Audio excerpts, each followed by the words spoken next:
Chapter 1. The gentle sea breeze from the east sea caresses the rippling azure waters, seemingly following a flock of foraging seagulls as it softly blows towards an island. At this moment, moored on one side of the island is a ship proudly displaying a pirate flag adorned with a skull and a heart intertwined. Without a shadow of a doubt, this is the vessel of the notorious pirate, Yarita, known throughout the East Sea with a bounty of 5 million berries. Who is the most beautiful woman on this ocean? Yarita inquired, hefting her spiked club, a phrase she often uttered. Why, it is undoubtedly you, Miss Yarita, came the immediate response from all the pirate crew members, as if it were a reflex. Indeed, it is precisely because I am the most beautiful woman at sea that I loathe filth so much. With such exquisite beauty, I naturally deserve a ship of equal splendor. You lot, continue your work. I want this ship spotless. Yes, dearest Miss Yarita. Upon hearing Yarlita's command, the crew on deck began to work fervently, as if they sought to scour every inch of the vessel. Meanwhile, in a cluttered storage room on the pirate ship, a voice exclaimed, "What? Kebi, you say you fished out a barrel of wine from the sea? Or two? What luck! I never imagined the worthless Kebi could actually be of use. Ha ha ha." 3 pirates, hiding away in the storage room, chuckled sinisterly as they shoved a short, chubby fellow with pink hair aside and dragged 2 barrels of wine inside. "What are we waiting for? Let's drink every last drop." One pirate, wearing a bandana, rubbed his hands together in excitement. But the older pirate, sporting a scruffy beard, hesitated, recalling their eccentric captain. "If we get caught stealing a drink by the captain, we're as good as dead. How could we possibly be discovered?" The last pirate, with long golden hair and clearly more intelligent than the other 2, said, "There are only the 3 of us here, plus that useless one. As long as we keep quiet, no one will ever know." With that, they all glanced at the side where the pink-haired, bespectacled boy was shaking his head fervently. I didn't see anything." "Then let's hurry and open a barrel. We'll start with this one." However, just as the pirate was about to break the barrel open with a punch, BM, the wooden barrel suddenly exploded. Clearly, it was not the doing of the 3 pirates, for at the moment the barrel shattered, a pair of long arms shot out from within, fortuitously striking the chin of the seemingly intelligent pirate, sending him flying. The direction in which the pirate landed appeared to be another barrel. "It seems I've been saved." A clear, youthful voice, seemingly untouched by sorrow, suddenly echoed in the room. It was then that everyone realized a boy had emerged from the barrel. He wore a red vest, blue shorts, and a pair of casually worn straw sandals. If one were to note any distinguishing feature about the boy's attire, it would be the rather unremarkable straw hat perched atop his head. The boy first surveyed his surroundings, then a smile broke across his face, radiating warmth. Observing the bewildered group, he innocently asked, "Who are you? Shouldn't we be asking you that?" Upon hearing the straw hat boy's question, the remaining 2 pirates momentarily faltered, with a bandana-wearing pirate stepping forward to shake his vest vigorously. "My name is Monkey D. Luffy, and I am the man who will become the Pirate King." In response to the question, Luffy, with his sunny smile, straightforwardly declared his name and dream without a hint of cunning. For a moment, an awkward silence enveloped the room. "Ha ha ha ha! What a lunatic, wanting to become the Pirate King. Ha ha ha! If you become the Pirate King, then I shall be the Admiral of the Navy. Ha ha ha!" After a brief pause, the 2 pirates erupted into laughter, as if they had just heard the most ludicrous joke. Their laughter crescendoed to the point where they began to pound the floor in mirth. Luffy, however, remained undeterred by their reaction. He deemed it unnecessary to engage in a futile explanation to those who casually mocked his dreams. "Excuse me, are you planning to traverse the Grand Line in search of the one piece left behind by Roger?" At that moment, a cautious voice piped up. Only then did Luffy notice Kebi's presence. "That's right. Don't joke around." For reasons unknown, the usually timid Kebi suddenly became animated. "That is the treasure sought by every pirate in the world. You cannot possibly obtain it. You will surely die. Stop rambling. I am not afraid of death." Upon hearing Kebi's words, Luffy raised his hands high and shouted with a serious expression, "I will become the Pirate King. Even if it costs me my life, I will do it." Luffy's voice grew louder with each declaration, leaving Kebi momentarily stunned. Could he truly possess such resolve? As Kebi gazed at Luffy's confident demeanor, he found himself slumping to the ground, murmuring, "If I too were unafraid of death, then could I also realize my own dream? Could someone like me become a just member of the Navy? Mr. Luffy." By the end, Kebi's face was streaked with tears as he directed his question towards Luffy. "How would I know?" Luffy tilted his head, then grinned broadly, "But I believe you will succeed. Every individual with a dream deserves respect." Yet just then, two irritating voices rang out once more. I cannot pretend I didn't hear that Kebi actually harbors delusions of becoming a Navy man. Have you gone mad like that straw hat brat, Kebi? Are you planning to betray Captain? The two pirates drew their swords and advanced step by step towards the two. Whether it be the Navy or the Pirate King, you two shall perish here today. As they raised their blades to strike, Luffy too prepared to retaliate when another unfamiliar voice resonated within the room. "Excuse me, is this a film set?" Everyone turned abruptly towards the source of the voice, with a golden-haired pirate, who had been struck by Luffy, lay unconscious on the ground. Beside him, amidst the shattered remnants of barrels, stood another boy. This boy sported long hair, dressed in a blue long coat, black trousers, and a pair of ordinary cloth shoes. The distinguishing feature was his handsome visage, though at that moment, a look of bewilderment marred his striking features.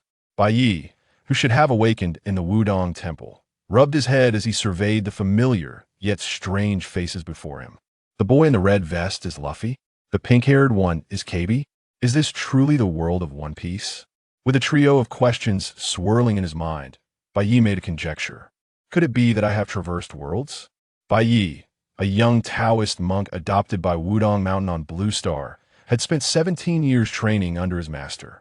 Despite the strict regulations of the Chuanjin sect, much like Kamartaj and Marvel, there were conditions under which one could access the internet. Bai Ye's greatest passion was watching anime, with One Piece ranking among his favorites. Yet, despite his fondness, he had never envisioned crossing over into the world of One Piece. He lifted his head once more, scrutinizing the individuals before him, especially the one with the straw hat, who clearly appeared destined to become one of the future emperors of the sea. Next to him was the pink-haired, bespectacled, chubby lad, who, though his memory was hazy, was likely the renowned Navy man Kebi from the Paramount War. Goodness, have I arrived at the very beginning of the plot? However, Bai Ye, in exasperation, rubbed his hair. As a Wudang monk, he adhered to a regimen of early rising, healthy eating, and possessed no vices. How could he have possibly met an untimely end? Have traversers become so reckless nowadays? Bai Ye patted his head, trying to recollect the events leading to his arrival here. He remembered being called into his master's room just before falling asleep, where he was introduced to a mysterious tome titled Taoist Scriptures. According to Master Bai Ye, this tome is a compilation authored by a legendary figure of the Taoist sect, who traversed various schools of Taoism to document all the principles and techniques inherent to the tradition. It encompasses not only the internal alchemy methods of Wudang, but also the esoteric arts of the practitioners from Chimen, the dual cultivation practices of Longhushan, and the talismanic techniques of Maoshan. In summary, to echo Master Bai Ye's words, were it not for the current age of decline in the Tao, this book would stand as an unparalleled treasure of Taoist knowledge. And Bai Ye himself is a rare genius of the Tao. Indeed, a prodigy seldom seen in a century. Reflecting on this, Bai Ye suddenly recalled that fateful night when his master had engaged him in idle banter for the entire evening, in a state of drowsiness, had thrust the book into his hands. Before retiring for the night, he had placed this compendium of Taoist talismans beside his pillow, only to awaken in a new realm. Bai Ye felt as though he had been outwitted by that old rascal of a master. What is this? A dead comrade does not impede a living Taoist? While Bai Ye pondered this, the two pirates in the room could no longer contain themselves. They had merely sought to indulge in a moment of leisure with a drink, and what had transpired? One comrade had been knocked unconscious by a brute emerging from a barrel, who then proceeded to boast alongside another. Now, yet another character, seemingly from the same barrel, had appeared, muttering some nonsensical phrase before standing there lost in thought, his expression shifting erratically. Witnessing this spectacle, The two pirates felt an unjust grievance. This is downright bullying. At least show some respect for our profession. As these thoughts swirled in his mind, the pirate adorned with a headscarf felt a surge of anger well up within him, giving rise to malice. Raising his massive blade, he bared his teeth and charged at Bai Ye, cackling, "Head-eye, you little brat." At that moment, even in his reverie, Bai Ye sensed the malevolent intent directed at him. Turning to face the menacing pirate, Bai Ye's gaze sharpened, and he swiftly assessed his opponent's capabilities, concluding, a mere novice, utterly insignificant. In the brief span of thought, the pirate lunged forward, closing the distance to Bai Ye in an instant.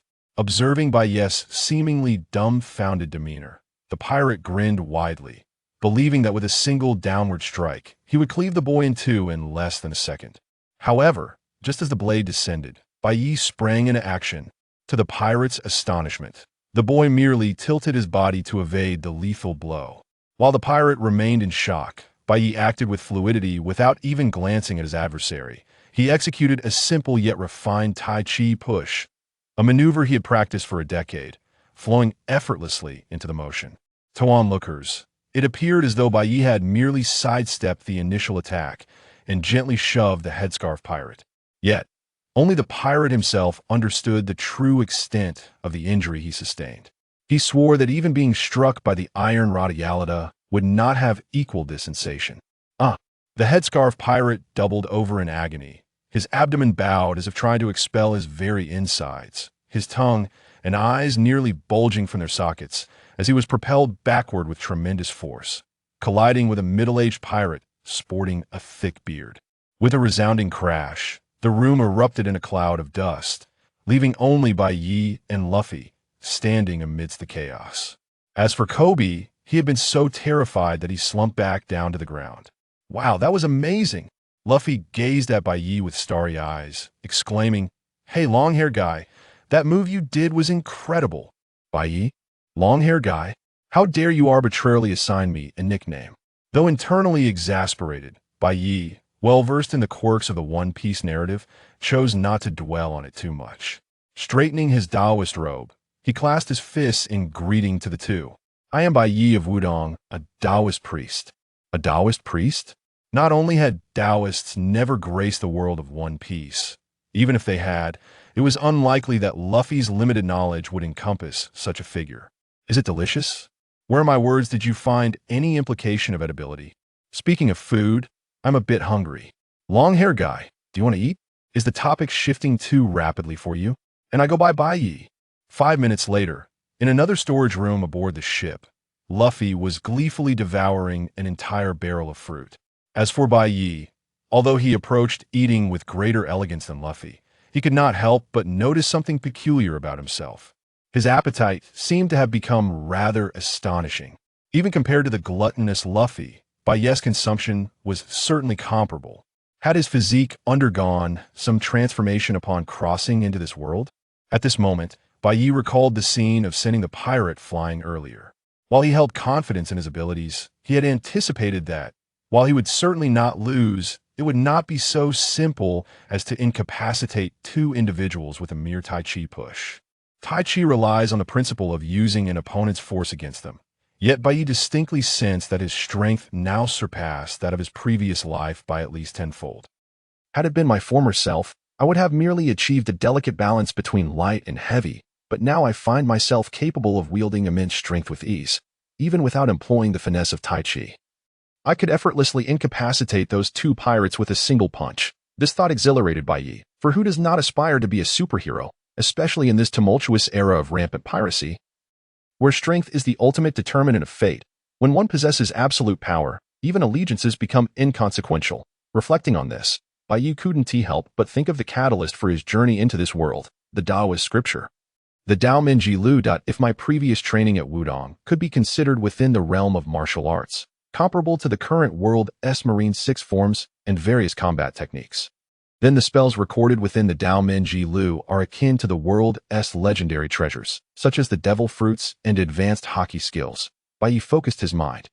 At the moment he contemplated this, he sensed the presence of something in his consciousness. Indeed, It was the Daomin Glu.it appeared that this was the golden key to his traversal into this realm. Just as Bai Ye was about to delve into its mysteries, Luffy had finally concluded his battle. Leaning back with his ample belly protruding, he turned to Bai Ye, his eyes sparkling with enthusiasm. Luffy flashed a broad grin, took a deep breath, and visibly regained his composure. Then, adjusting his hat with one hand, he extended his thumb towards himself and declared, "Bai Ye, I've made up my mind. I want you on my ship as my companion." In his previous life, Bai Ye had been deeply impressed by the scenes of Luffy inviting his friends aboard while watching the anime.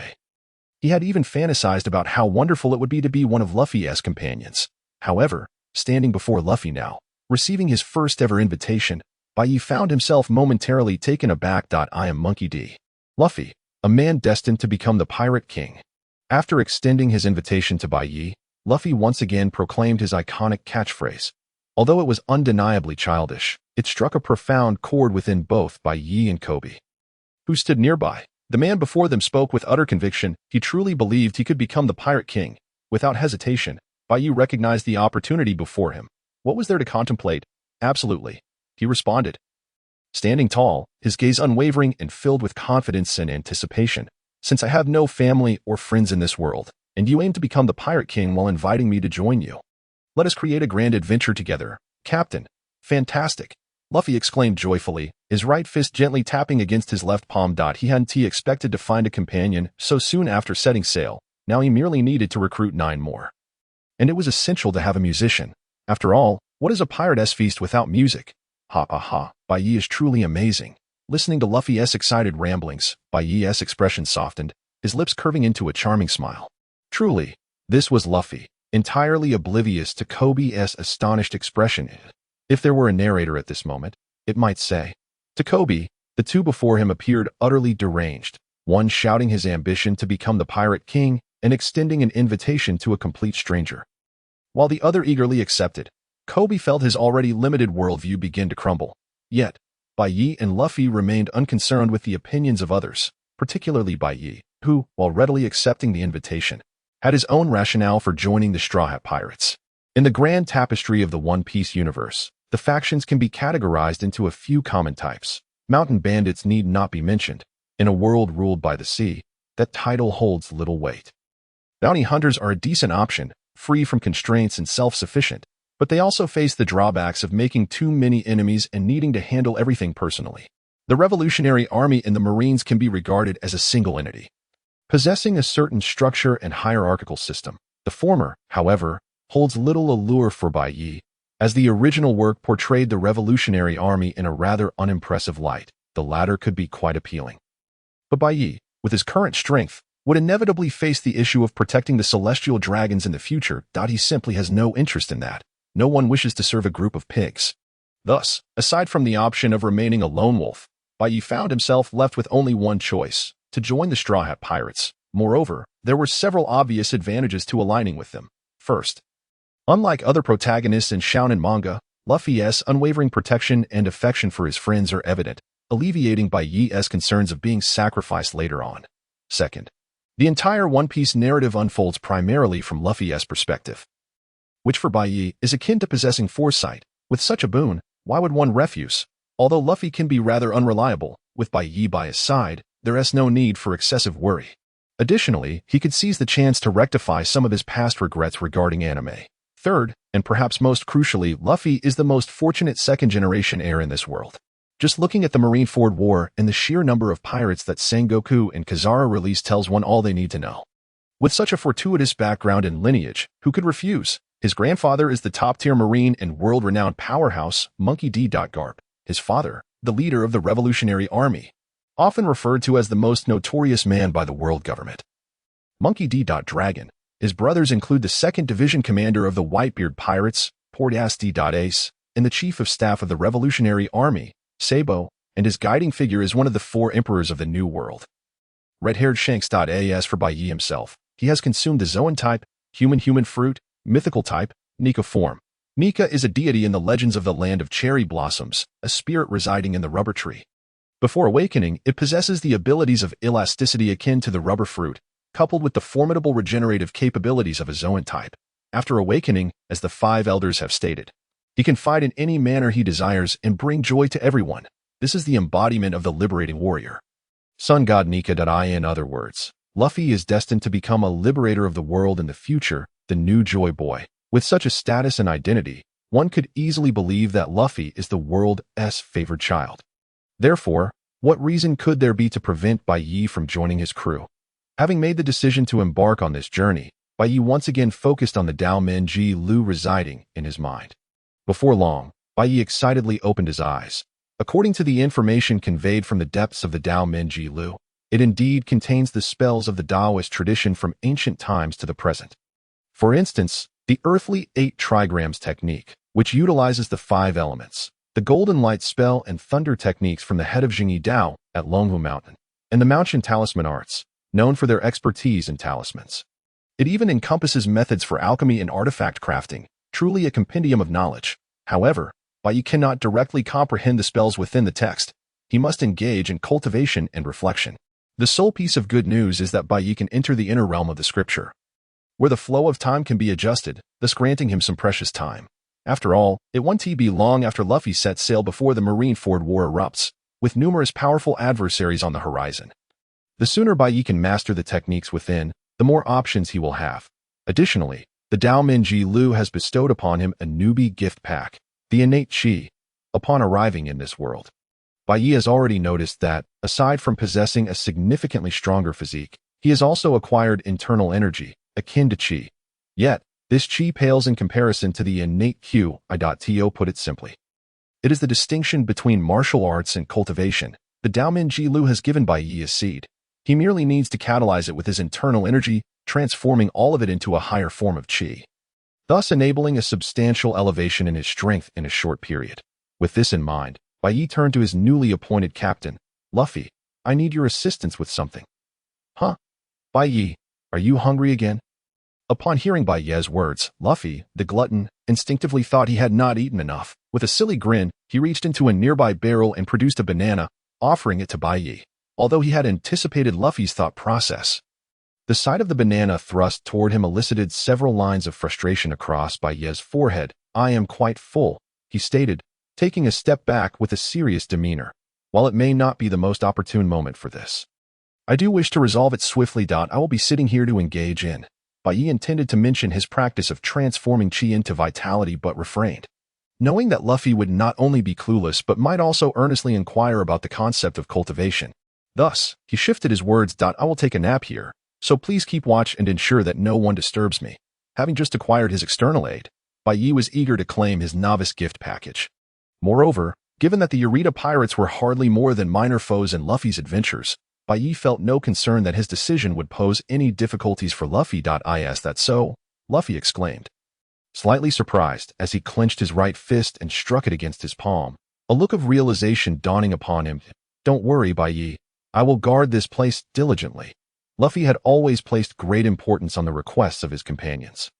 As Bai Ye settled into a meditative posture with his palms facing upward, he began the process of transitioning into the inner realm of his cultivation. At this moment, Bai Ye was akin to a soul leaving its corporeal form, rendering his physical defenses negligible and severing his connection to the outside world. Were it not for Luffy's presence, Bai Ye would have sought a more secluded location. In the next instant, he entered the inner realm of the book and swiftly began to receive his novice gift package. To his delight, he discovered that during his Chi training, he appeared to have also received a fascinating form of Taoist magic. Heaven and earth, the profound origin. From the myriad of Chi, I seek the root. Cultivating for eons, I attain divine powers. Within the 3 realms, the Tao reigns supreme. Meanwhile, within the room, after Bai Ye had arranged himself into a meditative position and appeared to drift into slumber, his breath becoming long and tranquil, Kebi felt a bit perplexed and could not help but whisper to Luffy, Mr. Luffy, is Mr. Bai Ye really sleeping like that? Doesn't that position feel uncomfortable? I don't think so, Luffy replied thoughtfully, turning to Kebi with a broad smile. I sometimes sleep sitting up. My grandfather can even sleep while standing. It should be fine. Kebi, you can sleep sitting up. Your grandfather can sleep standing. What is happening in this world? Is it wrong to sleep lying down? Just as Kebi pondered the absurdity of life, a sudden sound of footsteps echoed from outside the room, followed by a familiar voice. Miss Yarita, I swear I saw Kebi bring outsiders onto the ship. I was just knocked unconscious by one of them. Indeed, Miss Yarita, Those two outsiders are young but powerful. They must be bounty hunters Kebi enlisted to deal with you. They are right here. As the voice resounded, the pirates on the ship swung open the door to the room. It was none other than the individuals Luffy and Bai Ye had previously incapacitated. The headscarf pirate, upon entering, was visibly excited. Miss Yarita, you see, I wasn't lying. Kebi truly brought outsiders aboard. It's the ugly uncle who was sent flying by Bai Ye. And the bearded uncle too. Inside the room, Luffy felt no hint of anxiety. Instead, he greeted them as if encountering old acquaintances. This behavior prompted Kebi to erupt in exasperated complaints. Luffy, can't you be more aware of the situation? Ha ha ha. What a surprise. A rough voice boomed, causing the pirates to fall silent and part to create a path. I never expected the utterly useless Kebi would dare to betray me. With a loud thud, a massive spiked club struck the ground, sending a tremor through everyone present except for Luffy, who remained unfazed. Are you truly unafraid of death, Kebi? At the doorway appeared a short yet rotund figure, a colossal being known as Iron Club Yarita, with a bounty of 5 million berries. Upon entering the room, Yarita glanced at Luffy and the seated Bai Ye. Noting that they were not the bounty hunters she had envisioned, she felt a wave of relief if they were truly those infamous men.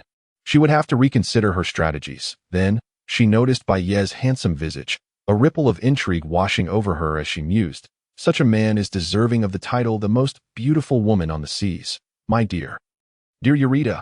As Yarita made her entrance, Kebi instinctively collapsed to the ground, trembling and desperate to explain himself. His cowardly demeanor caused Luffy to frown. Kebi, who was the most beautiful woman on the seas? Seeing Kebi's meekness, Yarita relished the moment, eagerly repeating her favorite phrase. She reveled in the admiration that surrounded her. However, before Kebi could respond, Luffy, absent-mindedly picking his nose, asked nonchalantly, "Who is this barbaric ant?" If it had been a deliberate mockery, it might have been acceptable, but Luffy's innocent expression left Kebi and the pirates outside utterly speechless, as if turned to stone. You little brat. Upon hearing Luffy's words, veins bulged from Yarita's head as she ground her teeth in rage. You will pay for this. Having ruled the seas for years, no one had ever dared to invoke the term "and" in her presence. In that instant, her mind fixated on a singular thought, to crush the insolent boy before her. As for the other, she resolved to lock him in her chamber and subject him to nightly torment. With a ferocious charge, Yarita lunged forward, swinging her spiked club down with tremendous force. Witnessing this, Luffy lost interest in the confrontation, hastily retreating and extending his arms to pull Bai Ye and Kebi out of the room, onto the more spacious deck. He did not wish to avoid battling Yarita. He merely remembered Bai Ye's instructions. The confined space of the room posed a threat to Bai Ye's concentration, prompting Luffy to relocate them to the deck.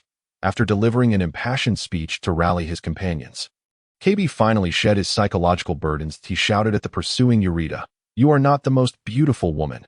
You are merely an ugly, fat ant." Ha ha ha.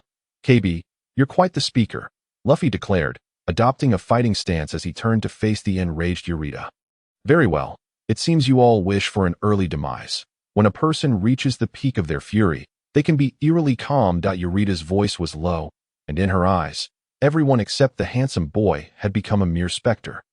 With a resounding crash, Yarita's massive form lunged forward, seemingly exerting all her strength, causing the deck to buckle beneath her, leaving behind a series of crumbling pits. In an instant, she stood before Luffy. Die, you little brat. With a furious shout, the spiked club descended from above, aimed directly at Luffy. Just as the situation became dire, Kebi noticed something unusual about Bai Ye. From his body emanated radiant golden light, and Kebi could faintly hear a grand, distant voice that he could not comprehend. The 3 realms guardians, the 5 emperors' envoys, all gods pay homage, wielding the thunder. Demons cower, spirits vanish. Within lies thunder, the thunder god concealed. In a flash of golden light, it seemed as though time stood still. A brilliant beam vanished from Kebi's sight only to reappear between Yarita and Luffy in the next moment. The spiked club missed Luffy, and the attack from Goromo was left incomplete. Yarita, caught off guard, had no time to react before the club struck the golden radiance. Boom! In an instant, a visible shockwave swept across the entire deck. Yarita was propelled backward at a speed even greater than before, colliding with several onlooking pirates, who were instantaneously flattened beneath her weight. Despite the protective aura of gold, Luffy was still pushed back a few steps by the force of the shockwave. He steadied his straw hat and looked ahead. As the smoke cleared, a figure enveloped in dazzling golden light emerged before the crowd. It was Bai Ye. At that moment, he felt a surge of excitement. Having not only successfully transformed his inner energy into the innate chi, but also mastered the golden light spell of Longhu Mountain. Although the innate chi within him was still scarce, Bai Ye had officially entered the realm of chi practitioners. As for the golden light spell, he had merely scratched the surface, able to emit golden light for basic protection. It served as a protective shield for him. Once Bai Ye reached a more profound level, he could manifest his chi, wielding the golden light as an offensive weapon. Overall, the rapid gains he'd made in such a short time filled Bai Ye with joy. Standing calmly, he gazed at the newly risen Yarita, a faint smile gracing his lips. How could I allow you to so easily approach my captain? The sheer arrogance of it all ignited Bai Ye's inner spirit. Wow! At that moment, Luffy, eyes sparkling with wonder, approached Bai Ye, his curiosity piqued by the golden light emanating from him. Asagwei, what is this? You're glowing. Have you, like me, consumed a devil fruit and become a golden man? A golden man? Bai Ye's lips twitched slightly. What devil fruit? I've told you before, I'm a Taoist. Oh, a Taoist, Luffy exclaimed, a look of sudden understanding dawning upon him as he knocked his right fist against his left palm. Solemnly declaring, indeed, what an incredible profession. Bai Ye was left questioning whether Luffy truly comprehended what a Taoist was. Devil fruit. Kebi interjected, unable to contain himself upon hearing their conversation. Is that the legendary treasure of the sea? Could such a miraculous thing actually exist? The devil fruit, a unique phenomenon in the world of One Piece, grants immense powers to its consumers, albeit at the cost of their ability to swim. Thus deemed forsaken by the sea. Therefore, for those traversing the oceans, these peculiar fruits are referred to as devil fruits. Indeed, upon hearing Kebi's inquiry, Luffy provided an answer, abruptly extending his arm and swinging it in front of Kebi, exclaiming, I'm the rubber man who ate the rubber fruit. Nonsense. Bai Ye shot a glance at the obliviously showcasing Luffy, internally lamenting, what you consumed is not merely a rubber fruit, but a legendary top-tier fruit. However, Bai Ye refrained from voicing this, knowing it would serve no purpose in awakening Luffy's potential. He turned his attention back to Yarita. This moment. The notorious pirate from East Blue had descended into a state of frenzy. Damn it, you little brats. All of you deserve to die. The spherical Yarita charged once more at Bai Ye, momentarily exuding an overwhelming aura of aggression. Yet, facing the swinging spiked club, Bai Ye felt neither tension nor fear. Instead, a chuckle threatened to escape him. Truly, the world of One Piece was filled with individuals who could only rely on brute force, devoid of any technique. With that thought, Bai Ye merely shifted his stance, allowing the club to narrowly miss him before crashing down onto the deck. Seeing Bai Ye evade, Yarita gritted her teeth and swung the club upward once more, launching another attack. You bastard! You bastard! With Bai Ye's effortless dodging, every one of Yarita's weighty strikes found only empty eye in her eyes. She resembled a mere clown, utterly humiliated. Completely losing her composure, she shouted at Bai Ye. What kind of skill is hiding all the time? Face me head on. Yarita glared at Bai Ye, her eyes aflame, panting heavily. Well, this has been entertaining. Observing Yarita, who was on the verge of exploding with rage, Bai Ye waved his hand, causing the golden light surrounding him to surge dramatically. Whoosh! In the blink of an eye, Bai Ye seemingly vanished from his position. Where did that little brat hide now? Yarita hurriedly scanned the area with her club, but before she could discern anything, Bai Ye had already materialized behind her. Bang! A fist infused with golden light struck heavily at the back of Yarita's head. She felt a ringing in her ears, her vision fading to white as she gradually sank to her knees. At that moment, Yarita perceived the entire world spinning around her. Bang! In the next moment, her corpulent figure collapsed onto the deck, and that's that. Bai Ye clapped his hands, showing no signs of the recent battle. Even feeling a tinge of regret for its swift conclusion, he turned to the group of pirate extras, a perfect smile gracing his lips, though they were merely novice foes from a starter village. Having just leveled up, he felt an itch to engage in some more combat. Murmuring to himself, Bai Ye activated the golden light, circulating his chi throughout his body, and charged into the throng of pirates. Instantly, cries erupted. Tai Chi fist. Ah. 18 falls of clothing.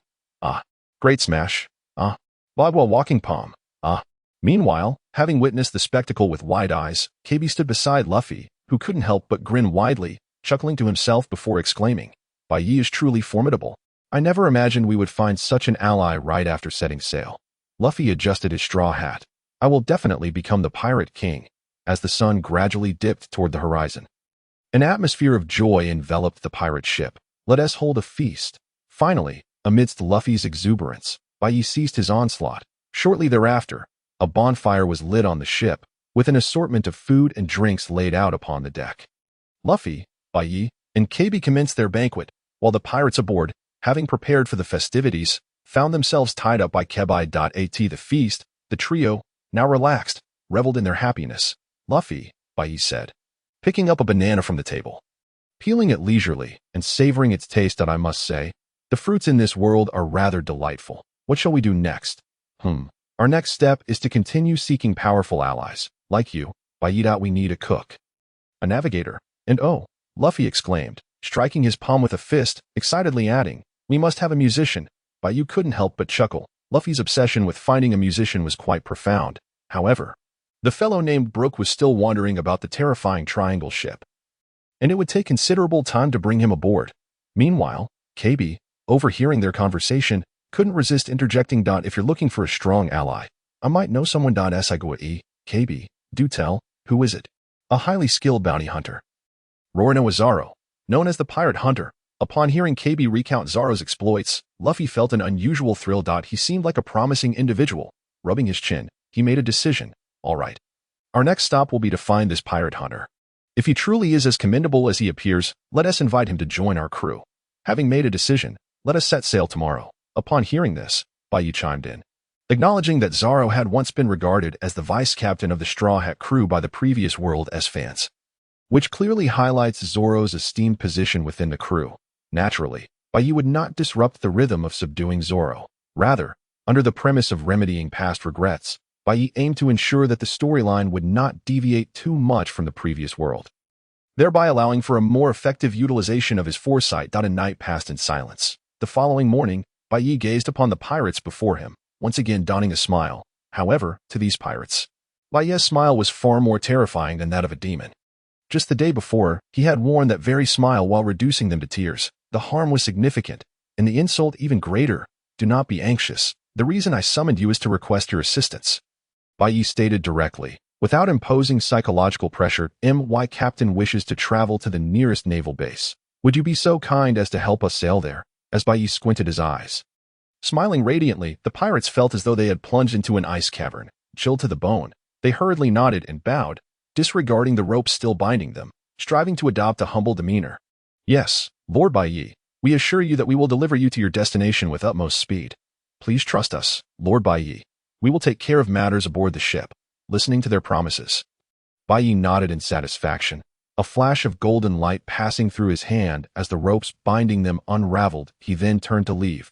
Yet, before the pirates could exhale in relief, Bai Ye's voice drifted back to them. Light as a feather. Oh, and there is one more thing. Please make sure to turn yourselves in at the naval base. Pirates? But you must surely be a devil. Hey, Bai Ye, are you going to sleep again?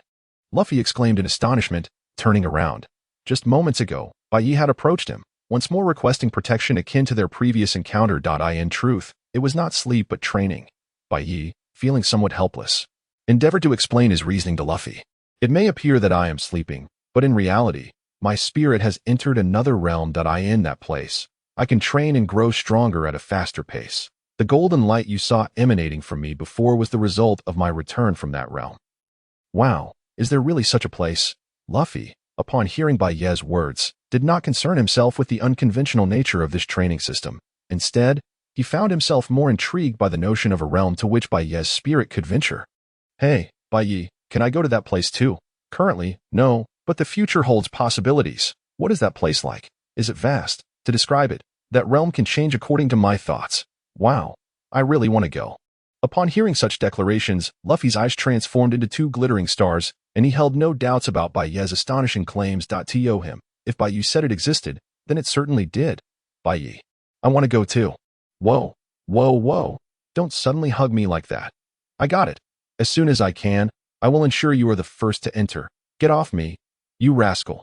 After a comical flurry of chaos, Bai Ye finally managed to calm Luffy down. Subsequently, after discussing a few matters with Kebi and engaging in friendly conversation with the pirates aboard the ship, Bai Ye returned to his quarters, re-entering the inner realm of the Tao Gate collection. In Taoist terminology, the inner realm is an independent yet interconnected spatial world related to the real world. Any sorcerer who has mastered the art of the Chi Min has the potential to enter this inner realm. In this space, The deeper one's understanding of Qi Men, the greater their control over the space. Although Bai Ye was not entering his own inner realm, he possessed a certain level of authority within this realm. First and foremost was the flow of time. Based on his previous experiences, Bai Ye estimated a time dilation ratio of approximately 10 to 1. In simpler terms, while Bai Ye trains in the inner realm for 10 days, only a single day passes in the outside world. This was undeniably the key to enhancing his strength. After all, the techniques of the Dao Gate differ from ordinary physical training. The more one practices, the greater the need for comprehension of the DAO.IT is not a matter of sheer effort.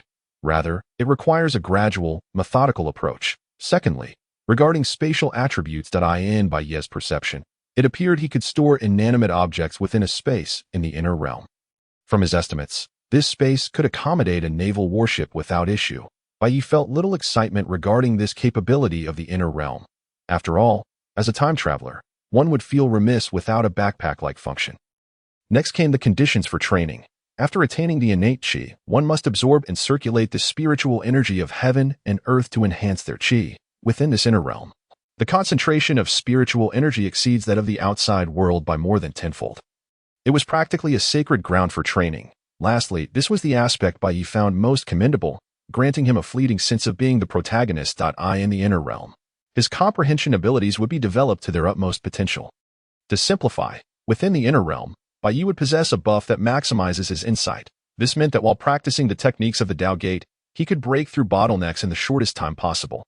Such a paradise with time dilation would surely attract countless powerful beings in the context of previous world's cultivation novels, to the extent that they would fight until the very fabric of existence was torn asunder. With this thought, Bai Ye felt a surge of pride as a time traveler for the first time that if he could not succeed under such circumstances, he might as well throw himself against a brick wall. With that, Bai Ye reined in his thoughts and began selecting the techniques he would practice in the upcoming period. Presently, Bai Ye could only be considered at the threshold of becoming a Qi practitioner. A long road lay ahead to achieve a higher level of mastery. Thus, Bai Ye summarized his shortcomings. The first point, the innate Qi is the prerequisite for a Qi practitioner's strength. Any technique requires Qi to sustain it. If Bai Ye wished to cultivate more Qi more rapidly, he would need a top-tier cultivation method. For this, Bai Ye had already made his choice, the pure Yang Wudang. Created by his ancestor Zhang Sanfeng as the only individual cultivating immortality at that time, the method he established was naturally suited for Qi cultivation. Otherwise, how could he have remained invincible for a century? Furthermore, Bai Ye himself hails from Wudang, with a solid foundation in martial arts. Thus, practicing pure Yang Wudang would yield results with half the effort. The second point, a pressing need for Taoist techniques. Bai Ye had trained in Wudang for over a decade, mastering much of the martial arts within the temple. Even his master praised him as a rare talent in martial arts. However, now that he was a Qi practitioner, if he did not know a few techniques capable of shaping the world, how could he bear to introduce himself to others? Moreover, when compared to martial arts, the Taoist techniques recorded in the Taoist compendium are evidently of a superior caliber, leaving Bai Ye with no justification for neglecting his practice. Thus, Bai Ye is determined to select several appropriate Taoist techniques for himself. After a brief perusal of the Taoist compendium, he made his choices. Presently, Bai Ye possesses a considerable array of abilities. With the attainment of innate Qi, his physical prowess has significantly enhanced, and the transformation of inner strength into Qi has yielded conspicuous results, elevating the potency of his martial arts techniques to a remarkable degree. Furthermore, after cultivating the innate Qi, he has grasped the Golden Light spell through the Taoist compendium. As a premier technique of Longhu Mountain, it is both offensive and defensive, proving exceptionally practical. More importantly, neither martial arts nor the Golden Light spell requires extensive additional training from Bai Ye.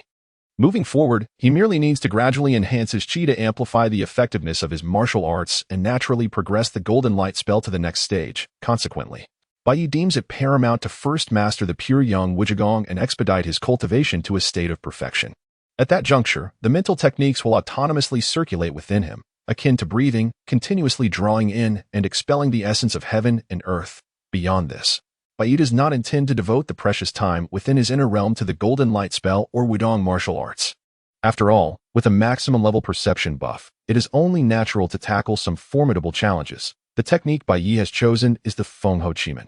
Speaking of Qimen Duanjia, It is recorded in the Taoist compendium that it first emerged in ancient times. During that era, the Yellow Emperor waged war against Chiyu, whose forces were bolstered by numerous supernatural beings capable of summoning wind and rain, placing the Yellow Emperor at a distinct disadvantage. To assist him, the Nine Heavens, Xian Nu, descended and imparted Chimin Duanjia to the Yellow Emperor, enabling him to turn the tide and vanquish Chiyu. Subsequently, the Yellow Emperor passed this knowledge to his subordinate Fengho, who, after extensive study, simplified and refined Chimin Duanjia, which was ultimately inherited by later Taoist practitioners. Hence, Chimin Duanjia came to be known as Fengho Chimin. Bai Ye opts for Fengho Chimin as his primary focus for cultivation. Partly due to the technique's formidable complexity, the foundation of Chimin lies in Qi transforming into formations, manipulating the interplay of heaven, earth, humanity, and the divine through the 8 trigrams. While this may sound straightforward, in combat, one must not only be mindful of their own trigram position but also calculate the opponent's. From this, the most suitable technique must be selected, necessitating an endless array of changes to memorize and learn. Without a maximum level perception buff, Bai Ye would indeed harbor doubts about his ability to master Fengho Chimin. Conversely, once this technique is cultivated to its highest echelon, it could render him nearly invincible. Initially, one must adhere to the trigram positions and harness the forces of heaven and earth against foes.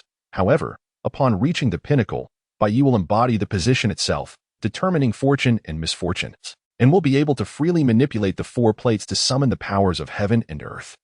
It is crucial to understand that borrowing and summoning are not synonymous concepts. Naturally, the cultivation of Fengho Chimin is no endeavor to be accomplished overnight.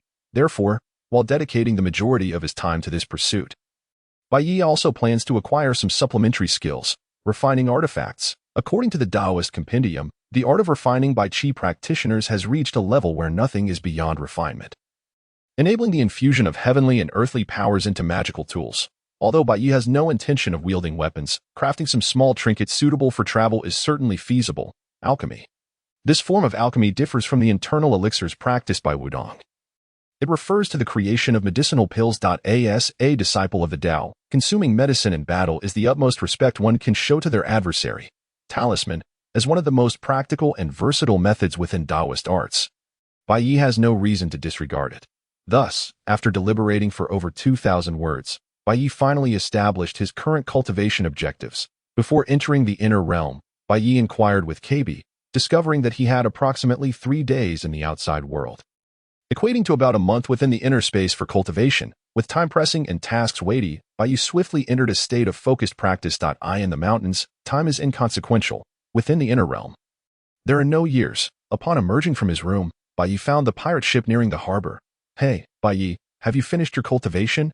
Although the duration was brief, Bai Ye would occasionally step out during mealtimes. However, for Luffy, the idea of remaining in his room, apart from meals, would drive him to madness. Though the time was limited, I did gain some insights. It was merely my initial adjustment, Bai Ye replied with a smile.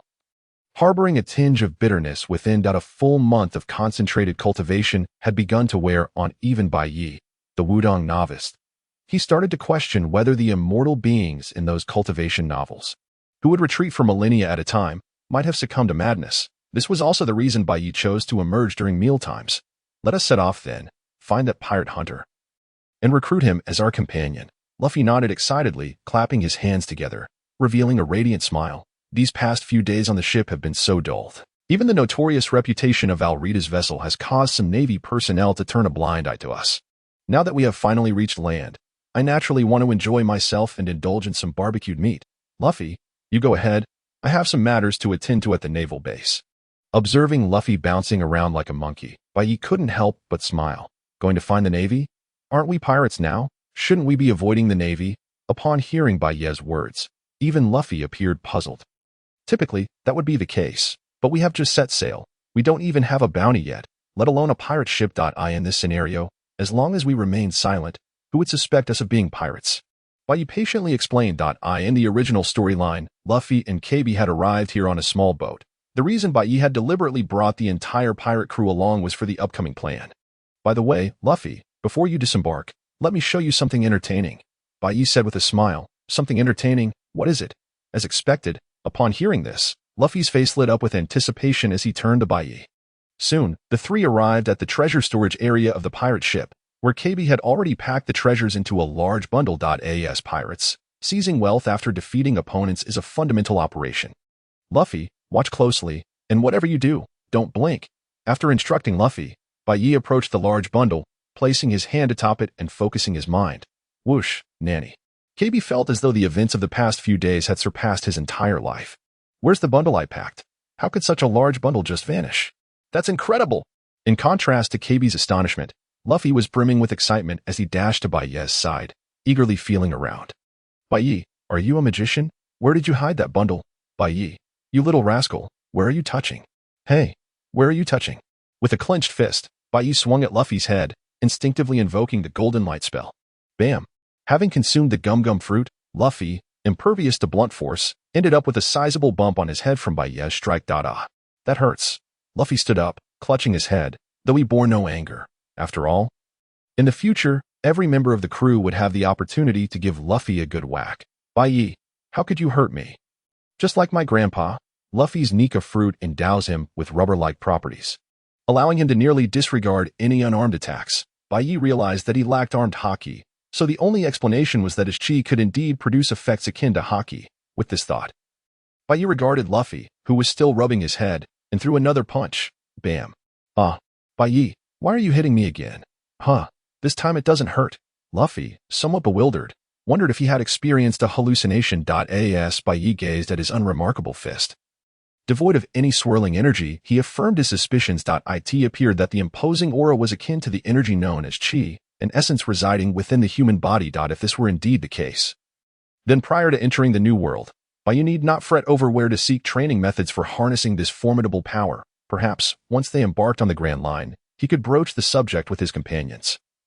There might truly be potential there. As Bai Ye pondered the future, Luffy interjected, Hey, Bai Ye, you still haven't told me where that enormous package is hidden. Having been struck before, Luffy quickly dismissed the matter, continuing to inquire about the disappearance of Bai Ye's package. Though you remember the place I mentioned earlier? Bai Ye, snapping back to reality, resolved to speak candidly. Such abilities would eventually be revealed, and it bore little consequence for him personally. Thus, in the presence of his comrades, there was no need for concealment. So Bai Ye has stashed all the treasure in that location. May I join you there? Luffy, in contrast, remained fixated on the notion of entering the inner sanctum. All right, I promise you that when the time comes for others to enter, you shall be the first, Bai Ye replied, casting a helpless glance at the eagerly expectant Luffy. He then retrieved a stack of belly from the inner sanctum and placed it in Luffy's hands. I've heard the grilled meat here is delectable. Are you truly not tempted to try it? This money should suffice. Let Kebi guide you. As someone who had revisited the original narrative, Bai Ye understood that the best way to deal with Luffy was to dangle something he desired before him. Sure enough, upon hearing this, Luffy erupted with enthusiasm. Meat. I want to eat meat. Kebi, lead the way. In his fervor for meat, Luffy even employed his devil fruit powers, clinging to Kebi with one hand while the other wildly gestured toward the stone pillars of the harbor. In a whirlwind of laughter and shouts, the two swiftly made their way to the port. Well then, I shall commence, Bai Ye murmured as he observed Luffy vanish into the quaint town on the island. The Jolly Roger of the Heart Pirates marked the vessel of Yarita, whose captain boasted a bounty of 5 million belly. Within the East Blue, often deemed the weakest sea, he was regarded as a notorious pirate. Thus, upon spotting the pirate flag, the station navy at the port hurried back to base to report. It wasn't long before a synchronized cadence of footsteps echoed as a squad of armed navy soldiers approached. While you could clearly discern the panic in their eyes, yet also a glimmer of resolve. At least these soldiers are not entirely malevolent, Bai Ye mused. Soon, a voice rang out from the port. Hey, Yarita pirates, heed this command. Depart from the harbor immediately. This is Colonel Monka's naval base. The call was repeated insistently. Hey, Yarita pirates, heed this command. Depart from the harbor immediately. This is Colonel Monka's naval base. Just as the leading Navy officer reiterated the crucial message for the third time, an enormous figure suddenly plummeted from the ship's bow, crashing before him. Yarita, are you referring to this lady? Bai Ye inquired, having regained his composure, while the Navy officer recognized the problem at hand. The spherical creature before them was indeed Yarita, the one with a bounty of 5 million belly. Observing her tightly bound state, they wondered if she had been defeated. I am merely a passing bounty hunter, seeking to exchange her for a reward from your navy. If that poses no issue, Bai Ye asserted as he approached the bewildered navy, bringing Kebi and the crew of pirates along. With a smile, he gestured toward the line of pirates tied up behind him. And these fellows as well, I shall hand them over to you. Though they lack bounties, they are still pirates, are they not? Bai Ye endeavored to present himself as a courteous bounty hunter, harboring his own intentions. Within a chamber of the naval base, the officer remarked, "Here is your bounty, esteemed hunter, in addition to Alrita's 5 million belly. The bounties for the other captured pirates are included, totaling 534,000 belly. You may count it." Upon witnessing the entire pirate crew bound and at their mercy, the Navy had no inclination to trouble Bai Ye further. Thus, the pirate Bai Ye entered the naval base with an air of legitimacy. Even enjoying the service of no need to count. "I trust your Navy," he declared. Truth be told, Bai Ye felt a sense of relief. After all, in the original tale, Monka had nearly extorted the townsfolk to construct a colossal statue for himself. He had feared that this Navy base might be too impoverished to even dispense bounty rewards. Fortunately, the situation did not reach such extremes. Even a lunatic like Monka would refrain from meddling with the Navy headquarters budget for bounties. Bai Ye placed his hand atop the pile of belly, and in the blink of an eye, over 500,000 belly vanished from the room. "This," one Navy officer gaped, his eyes bulging in astonishment as he regarded Bai Ye. "It's just a minor ability, nothing worth mentioning," Bai Ye replied nonchalantly, unconcerned about revealing his powers, nor did he feel compelled to explain himself to the Navy. No wonder he was able to defeat the Alrita pirates. "It appears he is a devil fruit user," the Navy quickly deduced, cautiously inquiring. Bai Ye chose not to engage, instead steering the conversation in a different direction. "Speaking of which, I do have a few matters that require your assistance." After exiting the naval base, Bai Ye turned a corner and encountered familiar faces. Luffy and Kebi were currently perched atop the Navy base's wall, pointing and gesturing. "Bai Ye, you're here. Look, that's the bounty hunter." Luffy greeted excitedly, eagerly indicating the direction with his hand. Following Luffy's gesture, Bai Ye's gaze fell upon a familiar yet unfamiliar figure. In an open area stood a cross, upon which a man was bound. The man wore a green hood, a white short-sleeved shirt, and a green belt wrapped around his abdomen. Upon closer inspection, he sported 3 earrings on his ears, despite his hands being restrained by the cross and ropes. He exuded an aura of ferocity akin to that of a wild beast. Witnessing this scene, Bai Ye felt a pang of nostalgia. "There he is, the man with the green moss hair," he exclaimed. In his previous life as a fan of the series, Bai Ye had a favorable impression of Zoro, having deemed him a true man for his unwavering resolve. Yet now, observing the somewhat naive and inexperienced Zoro, Bai Ye couldn't help but feel a tinge of sentimentality. It seems that if we simply untie the ropes, we can set him free, Luffy remarked earnestly, prompting Bai Ye to suppress an urge to roll his eyes. As the embodiment of thoughtlessness, Luffy's train of thought likely revolved around simply approaching the man, untying him, and extending an invitation, all while expecting a positive response. If it could be that simple. Before Bai Ye could voice his skepticism, Kebi, already terrified, interjected, "Please, don't say such foolish things. If you release someone like that, who knows what chaos may ensue? You could very well end up being killed at the outset." When introducing Zoro to the duo of White Knight and Kebi merely regarded him as a formidable bounty hunter. However, upon arriving at Shell's Town, he discovered that Zoro had been apprehended by the Navy and labeled as a demon. For someone who had long admired the Navy, this revelation naturally altered Kebi's perception of Zoro. Luffy raised an eyebrow, catching an old comrade. "I'm quite formidable myself." Upon hearing this, Kebi appeared to lose all color. "This guy is utterly beyond saving.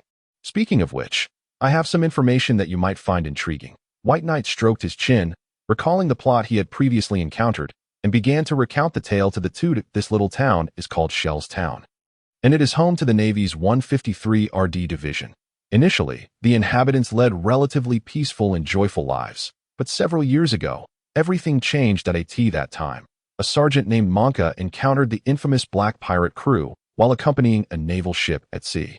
Monka became the sole survivor of this encounter, and even more astonishingly, he managed to capture the captain of the Black Pirate crew, the notorious Kuro, a counterfeit, with a bounty of 16 million berries. Due to this remarkable achievement, Monka was promoted to ensign and subsequently arrived at the 153rd Division in Shell's Town, where he ascended to the rank of colonel. It was from this point that Monka's temperament began to shift. He became increasingly autocratic, refusing to allow anyone to defy him. Thus commenced his tyrannical reign. In such an environment, Monka's son, Barumub, naturally grew up to become a quintessential second-generation troublemaker, wreaking havoc in the town. Just 20 days prior, he had brazenly threatened to capture a bounty hunter from a tavern and bound him to a cross at the naval base. Hey, you three, just as Luffy and Kebi were processing White Knight's narrative. Zoro, who was bound to the cross with his head bowed, seemed to be disturbed by the commotion that he lifted his gaze slightly to see the three of them peering at him from the wall. And couldn't he help but scowl? Don't be an eyesore, just scram. Though his tone was exceedingly fierce, the concern in his eyes did not go unnoticed by White Knight and Luffy. The reason for his demeanor was solely to avoid implicating others. Mr. Luffy, Mr. White Knight. If you truly wish to have this guy as a companion, even a few lives wouldn't suffice. Despite the subversive nature of White Knight's previous tale, the sight of Zoro made the timid Kebi feel somewhat apprehensive. At that moment, he even had the impulse to flee up the ladder. Wait, a ladder? Kebi suddenly turned his head and discovered that a ladder had appeared beside them without his noticing. A small girl with brown hair tied in twin pigtails, about Kebi's height, climbed up. She first gestured for everyone to be quiet, then scanned the surroundings, confirming it was safe before using a rope to slip into the open space, and swiftly made her way towards Zoro. Was that girl not afraid of the man at all? Kebi found it hard to believe. Meanwhile, White Knight wore a slight smile, for the actors were now in place, just waiting for the show to commence.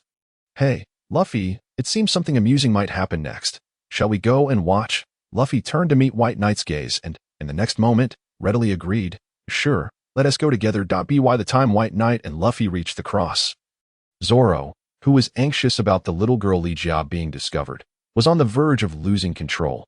I told you I'm not hungry. You're quite bothersome. Hurry back. Just then, Lee Jia, who had been holding a rice ball, found herself at a loss. To be honest, your fierce act isn't frightening at all. A voice rang in their ears, and suddenly, a pair of hands appeared behind Lee Jia, lifting her up. See, even this little child isn't afraid of you. Is she? White Knight cradled Lee Jia in his arms, smiling as he addressed Zoro. You just told me to scram, didn't you? Upon hearing White Knight's words, Zoro's lips twitched slightly, but he ultimately replied fiercely. Oh, are you certain? Bounty Hunter Rorinoa Zoro, White Knight said with a smirk, feeling quite pleased to be involved in Zoro's storyline alongside Luffy. That if we were to leave, you would likely be killed right here. What, big brother? Lee Jia suddenly jolted awake, unable to restrain herself from exclaiming. What nonsense. As long as I hold out for another 10 days, I will. Before Zoro could finish, White Knight interjected, You mean you will be free? Right. I didn't expect the renowned bounty hunter to have such naive moments. Hey, you bastard. You. Upon hearing White Knight's words, Zoro's head seemed to be filled with crossroads, and just as he was about to retort, he was interrupted once more by White Knight's probing. Little Lee Jia, could you tell me why you are delivering rice balls to this guy? The one bound by the Navy here should be utterly despicable. Shouldn't he? Hearing this, Lee Jia, still shocked by the news of Zoro's impending death, immediately retorted indignantly and recounted the backstory. 20 days ago, Barumab, Monka's son, had brazenly walked into Lee Jia's family tavern, leading his pet wolf. How good could a second-generation troublemaker's pet possibly be? The wolf ran rampant in the tavern, and Lee Jia, unable to bear it any longer, charged at it with a broom. The pet wolf, feeling insulted, was about to pounce on Lee Jia. At that moment, Zoro, who was sitting nearby drinking, intervened, not only injuring the wolf but also delivering a fierce beating to Barumab, having never been hit before. Barumab could not tolerate such humiliation and immediately threatened Zoro. Once my father learns of this, everyone in this tavern will face execution. He subsequently used this as leverage to strike a deal with Zoro, wherein Zoro would take the punishment for Lee Jia and her mother. And if he could endure for a month, the matter would be settled. As Lee Jia recounted this, she couldn't help but sniffle softly, prompting White Knight to crouch down and comfort her gently.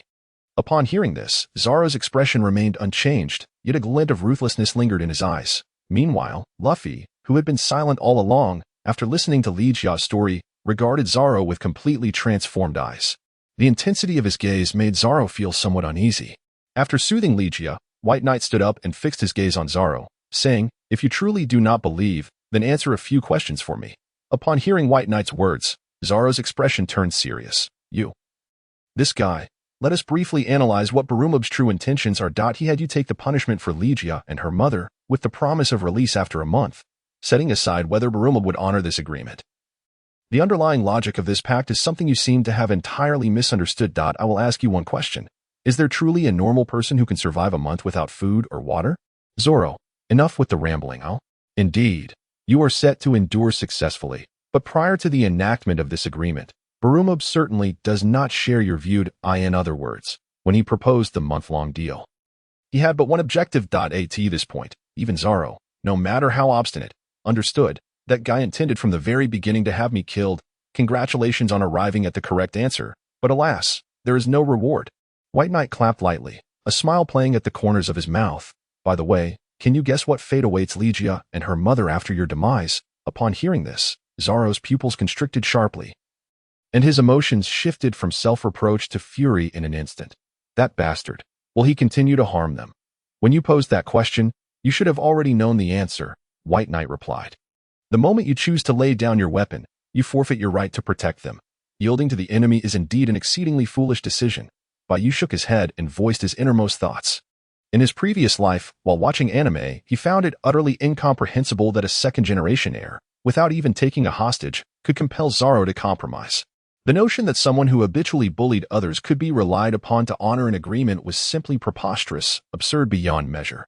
If Zoro had been powerless, it might have been understandable as a mere survival tactic. However, possessing the strength to defeat Monka yet still opting for submission was a behavior strikingly reminiscent of Odin from years past. With this thought in mind, Bai Ye suddenly called out to Luffy, who was intently observing Zoro from the side. Captain, what would you do if someone were to threaten you like that? Taken aback momentarily, Luffy then enthusiastically raised his fist. I would send them flying. Bai Ye chuckled, recognizing that this was indeed Luffy's style. When faced with uncertainty, a single punch sufficed to resolve the matter. Zoro interjected. Hey, aren't you afraid that they might retaliate against your friends afterward? Luffy tilted his head, absent-mindedly picking his nose with a nonchalant expression. Then I'd just beat them until they were too scared to act. Besides, do you think they would stop just because we don't fight back? Indeed, would refraining from combat lead the adversary to relent? Reflecting on the usual demeanor of Barumab, the answer was all too apparent. He cast a complex gaze toward the seemingly unreliable individual beside him, surprised to find that such a person understood the situation more clearly than he did. Zoro felt foolish for his previous actions. Wishing he could now confront that scoundrel. It was then that he began to reminisce about his 3 swords. The long-haired rascal was right, the moment he chose to lay down his weapons. He had already forfeited his right to resist. It seems you've come to a realization. So, shall we establish a new agreement? Observing Zoro's silence, Bai Ye sensed that he had reached a conclusion. Seizing the opportunity, he proposed a new option. Zoro remained silent for a moment before raising his head. You just referred to that guy as captain, so you're pirates intending to recruit me onto your ship? Well, you're quite quick to catch on. Bai Ye shrugged and gestured for Luffy to come over. I forgot to introduce him. This is Luffy, my captain. Bai Ye set down Legia and adjusted his robe. I am Bai Ye, a companion of Luffy. We formed a pirate crew a few days ago and are currently seeking partners to journey with us to the Grand Line. That you've probably guessed the terms of our agreement. We rescue you, and you join our crew. After all, my captain is quite concerned about you. Luffy exclaimed, that's right, Zoro. I want you to be my partner. Is this what it means to be a pirate? Zoro murmured to himself. Seizing the moment, Bai Ye pressed on. Indeed, we are pirates. After all, at this point, Zoro is merely a captive of the Navy, and no one else will come to your aid. Bai Ye laid it bare. Moreover, as long as Zoro does not wish for death, he is destined to confront the Navy here. When that time comes, whether you desire it or not, you will be treated as a bounty-hunting pirate. In the original narrative, upon hearing Luffy declare himself a pirate, Zoro had resolutely refused, asking if Luffy wanted him to willingly embrace villainy, indicating his strong aversion to the pirate identity. However, then Zoro held on to the naive hope of gaining freedom after a month, and thus did not consider becoming a pirate. Now, however, he understood. If no one intervened, he would surely be killed by Barumab. Thus, he regarded Bai Ye and Luffy, his voice low. Well, dwelling on the issue of villainy is futile at this point. Listen, Bai Ye, Luffy, I have an undeniable reason not to stop here. Therefore, rather than perish here, I might as well become a pirate. Upon hearing this, Luffy joyfully leaped into the air. That's wonderful. You're willing to be my partner. He then turned to pat Bai Ye on the shoulder, exclaiming excitedly, Bai Ye, you're amazing. Why don't you take charge of recruiting people for the crew from now on? Please don't casually assign me more work. Bai Ye suppressed the urge to roll his eyes and responded with a hint of exasperation. However, just then, Zoro's voice rang out again. Let me make this clear from the outset. I have my own ambitions, and I intend to see them through to the end. He lifted his gaze to meet theirs. I aim to become the world's greatest swordsman, that if you hinder me from realizing that ambition, then you shall face seppuku as atonement. Zoro's eyes were filled with earnestness. He had no qualms about becoming a pirate. Yet, should they dare impede him from achieving his aspirations, even if they were his saviors, he would not forgive them. The world's greatest swordsman? That sounds splendid. Luffy beamed with a charming smile that a partner of the Pirate King must at least aspire to that. Zoro looked at Luffy in astonishment. Realizing that this seemingly unreliable individual harbored ambitions of becoming the Pirate King, he turned to Bai Ye. Is that the reason you acknowledge him as your captain? Bai Ye did not respond. Merely shrugging. Of course not. He was aware of the identity of this being a child of destiny and planned to engage in grand endeavors alongside him in the future. Very well, let me board your ship and become a villain. Zoro reiterated his decision. Bai Ye stepped forward and patted Zoro on the shoulder, his tone light. Then let us proceed to business. Bai Ye held Li Jiao before Zoro. She braved danger to bring you rice balls. It would be quite unbecoming not to eat them. Enough, I will eat them, but first, untie me. Zoro replied. The ropes can wait. The young lady has prepared to feed you herself. Now, open wide. Bai Ye, you scoundrel. Don't be shy. I'll kill you. Just as Bai Ye was teasing Zoro, a voice that was most displeasing to the ears echoed from a distance. Heh, I never imagined someone would actually come to rescue you. You arrogant pirate hunter. Not far from the open space, several figures were approaching slowly. At the forefront, striding with arrogance, was none other than Barumabur, the son of the town's ruler, Manka, with his greasy pompadour and an underbite that resembled a buttock. Barumabur's sinister smile was particularly revolting, causing Bai Ye's lips to twitch slightly. Surely, one should not look like that. As he drew closer, the flamboyant Barumabur cast a sidelong glance at the group. Upon seeing Luffy, who appeared indifferent and was still picking his nose, Barumabur could not help but feel bewildered. Was this fellow not a fool? Then, noticing Bai Ye's impressive demeanor and striking appearance, Barumabur suddenly felt threatened. Such beauty was nearly a risk to his own standing. If Bai Ye possessed the ability to read minds, he would undoubtedly be questioning Barumabur's courage, asking if it was bestowed upon him by Liang Jingru. Is this your companion? Barumabur assessed the relative strengths of both sides and felt confident in his position. Indeed, Zoro has agreed to join my ship. He is now our partner, Luffy responded without hesitation, as if announcing to the world that Zoro had become his companion. Thus, he immediately activated his mocking skills. Are they here to rescue you? Does that mean you intend to tear up our agreement? Barumabur feigned a look of regret. If only you could hold on for just 10 more days. Could you kindly cease the theatrics? Bai Ye interrupted, unable to tolerate the sight of that jiggling chin any longer. Even if Zoro were to endure for 10 days, you would not release him. Your tone is calm, but laced with sarcasm. How could you tolerate a person who strikes you to live in this world? After all, your father has never laid a hand on you. Thus, you have long since prepared. Even if Zoro were to endure, you would still kill him. No, you likely cannot wait that long. Are you planning to act today? Upon hearing Bai Ye's analysis, Barumabur's lips twitched slightly, feeling offended. It was not due to having his inner thoughts exposed. After all, he never contemplated the notion of disguise. It was merely that Zoro had been rather foolish before. The reason for feeling offended stemmed entirely from you. You rascal, why must you prattle on in a direction other than mine? Look me in the eye, coward. Barumabur fumed in frustration, although Bai Ye remained silent. He felt as though he had been insulted. Apologies. My mother taught me since childhood that gazing upon filth can be quite blinding. Without turning back, Bai Ye continued speaking to himself. Filth? Is it that blonde-haired fellow? Hearing Bai Ye's words, the innocent Luffy delivered a blunt remark. You scoundrels! Just as Barumabur was about to unleash a tirade, Zoro suddenly interjected. Scoundrel, so you, wretch, have been disregarding the pact from the very beginning? Perhaps it was due to the rice ball he had just consumed, but Zoro was now brimming with vigor, his hungry wolf-like gaze fixated on Barumabur, the pampered heir. If previously it had merely been Bai Ye's conjecture, then Barumabur's tacit acknowledgement crushed Zoro's hopes entirely. He realized that his earlier actions had been foolish. If it weren't for Bai Ye and Luffy's arrival, he would be. With this thought, Zoro's eyes grew even more fierce. The sheltered heir had never encountered such a killing intent and nearly collapsed to the ground. And when a person is pushed to the brink of fear, they become enraged. Could he endure this humiliation? He was the son of Manka. After all, you lot, quickly shoot these brazen offenders dead. Barumabur raised his right hand, signaling the soldiers behind him to lift their firearms. Witnessing this scene, Zoro's pupils constricted. He too regained his composure. Straining against his bindings, that a sense of helplessness surged within him. They were in an open area, devoid of any cover from the oncoming bullets. Damn it, if only my swords were still with me. Zoro silently vowed never to carelessly cast aside his weapons again. In his view, they were undoubtedly doomed to die, yet he observed Bai Ye and Luffy, both wearing nonchalant expressions. A twinge of confusion arose within him. Could it be that these two possess a hidden card? Bang. Before he could ponder further, a volley of bullets was unleashed, propelled with tremendous force toward the group. However, I am not afraid. Luffy raised his hands, boldly confronting the bullets that were heading his way. The bullets struck Luffy but did not penetrate. Instead, they lodged into his body, pulling out several elongated strips of rubber. Subsequently, he catapulted them skyward. Bang.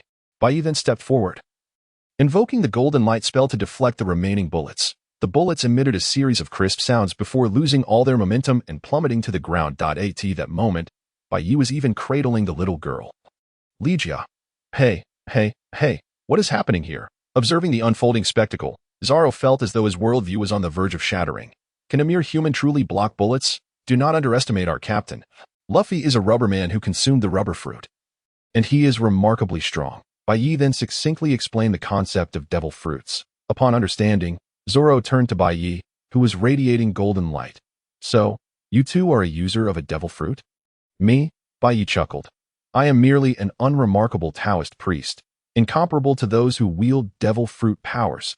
Though he spoke thus, Bai Ye's relaxed tone led Zoro to believe that, in Bai Ye's mind, the so-called Taoist was even stronger than the powers of the fruit users. As they would soon become comrades, it was indeed necessary to familiarize themselves with one another's strengths.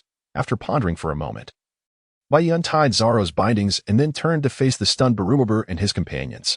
What I will employ now is the art of Chi-Min Dun Jia from my Taoist teachings.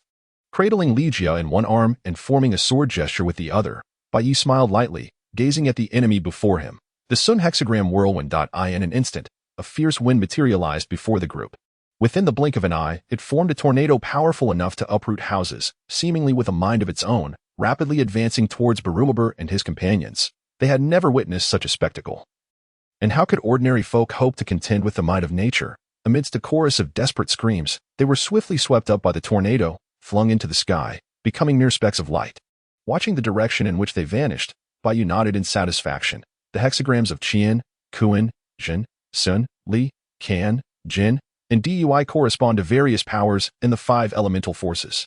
The Chi-Min techniques Bai Ye practiced involved harnessing the innate energy of the universe to arrange an eightfold formation within a certain area, enabling him to unleash diverse powers by adjusting his position during battle. The technique Bai Ye had just executed represented the power of wind, the Sun hexagram, associated with the southeast, and wood.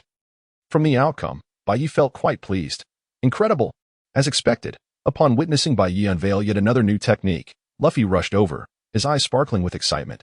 That last move was astonishing. Wow, you blew them all away.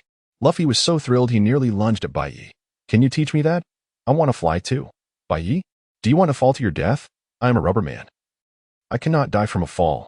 Bai Ye, I almost forgot about that. All right, next time, definitely next time. After dealing with Luffy, Bai Ye turned to Zoro. I nearly forgot. This should belong to you. With a flick of his hand, 3 swords suddenly appeared in his grasp, Zoro's weapons. What? Even Zoro could not help but widen his eyes in astonishment. He was already amazed that Bai Ye could summon a tornado, and now he was witnessing Bai Ye conjuring objects from thin air. His emotions were quite complex. He had thought he had seen enough, only to discover within such a short time the existence of legendary devil fruit users and an even more wondrous Taoist. Here, your belongings have returned to you. Ignoring Zoro's current feelings, Bai Ye thrust the 3 swords into Zoro's hands. Do not carelessly abandon them again. You must remember, you are a swordsman, Bai Ye said with a smile. Speaking of which, Zoro's swords were not particularly crucial. He had switched them out several times along the way. I understand. Zoro regained his composure and nodded seriously at the swords in his hands. After this incident, he had come to realize that possessing a sword and being without one are entirely different concepts. By the way, how did you acquire these 3 swords? Zoro looked up and asked. That is a long story. Bai Ye raised an eyebrow. I fear I do not have the time to explain now. especially since it seems trouble is brewing once more. That he glanced toward the other side of the clearing, where a tall figure accompanied by dozens of naval soldiers was marching over with great momentum. That I heard that a few mice have intruded upon my execution ground. A voice that sounded as if it would not survive 3 chapters echoed from the lead figure. The tyrant ruler of Shellstown, Colonel Monka of the Navy's 153 RD Division, was upon them. As the imposing figure drew closer, the group discerned his metallic jaw and the massive axe embedded in his right arm. One must admit, Monka exuded quite an impressive aura. After surveying the surroundings, he mused, "That foolish boy Barumaber is not here. Have you driven him off? Was it that blonde-haired man? He was blown away by Bai Ye." Luffy earnestly responded to Monka's inquiry, even pointing toward Bai Ye's location. "Bai Ye. Is that so?" Monka eyed Bai Ye. No matter. After all, greatness forever belongs to the ruler of this base, me. After declaring dramatically, Monka looked down upon the group. "Before you perish, I permit you to state your names." His gaze was as frigid as ice, as though he were staring at a handful of corpses. "I am Monkey D. Luffy, a man destined to become the Pirate King." Luffy seemed utterly unfazed by the murderous intent in the other's words. Instead, he raised his hands with fervor and boldly declared his dream. Bai Ye. Bai Ye's response was succinct. He had little interest in Monka. Or rather, Monka didn't even qualify as an elite FOE. At that moment, he cared for only one thing. "Zoro, you still have a chance."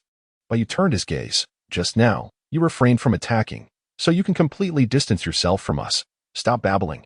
Zoro replied without a hint of hesitation, "I have not yet fallen to such depths. Whether it be infamy or something else, I shall become the world's greatest swordsman. I want my name to resound through the heavens." Drawing his 3 swords, he assumed a battle stance and declared to Monka, "Roronoa Zoro." "Pirate King." Monka exclaimed in a mixture of shock and fury. "How dare a snot-nosed brat proclaim in front of me that he wishes to become the Pirate King? Do you have any idea who I am?"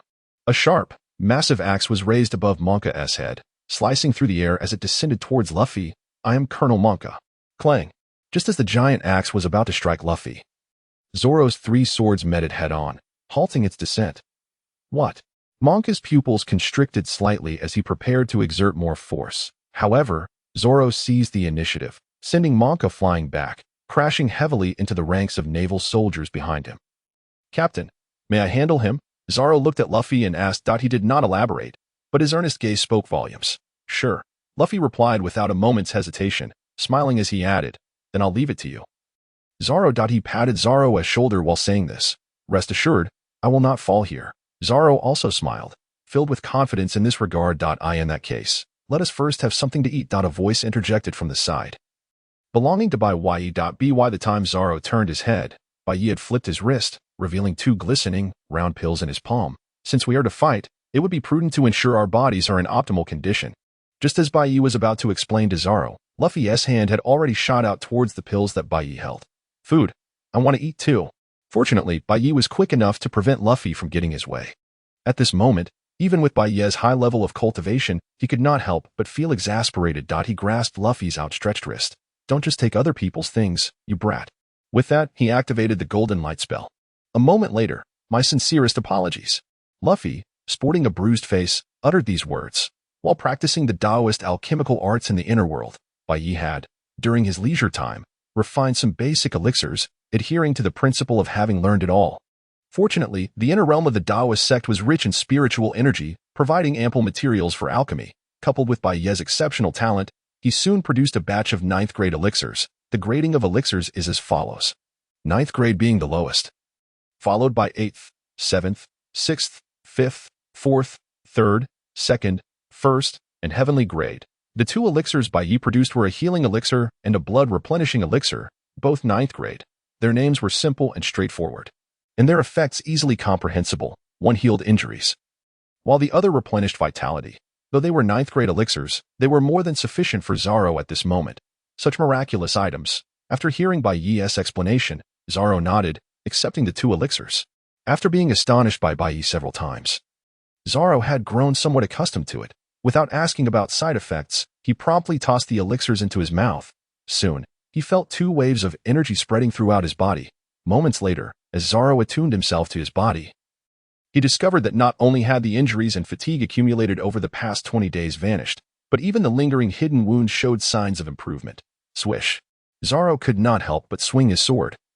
Marveling at the changes brought about by the two elixirs, he looked at Bai Ye, astonished by the incredible feats this person could accomplish, and felt elated to be his companion. Is this what a Taoist is like? Leave that big guy to Zoro. Seeing that Zoro was ready, Bai Ye turned to Luffy and said, as for us, how about we have a competition to see who can defeat more naval soldiers? All right, let us do it. I want to lose to you. With those words, the entire Straw Hat crew launched their attack. Rubber whip. Windblade of soon, as Luffy and Bai Ye made their moves. The dozens of soldiers brought by Monka fell into despair. Setting aside their firearms, they were merely ordinary people. How could they possibly stand a chance against Luffy and Bai Ye?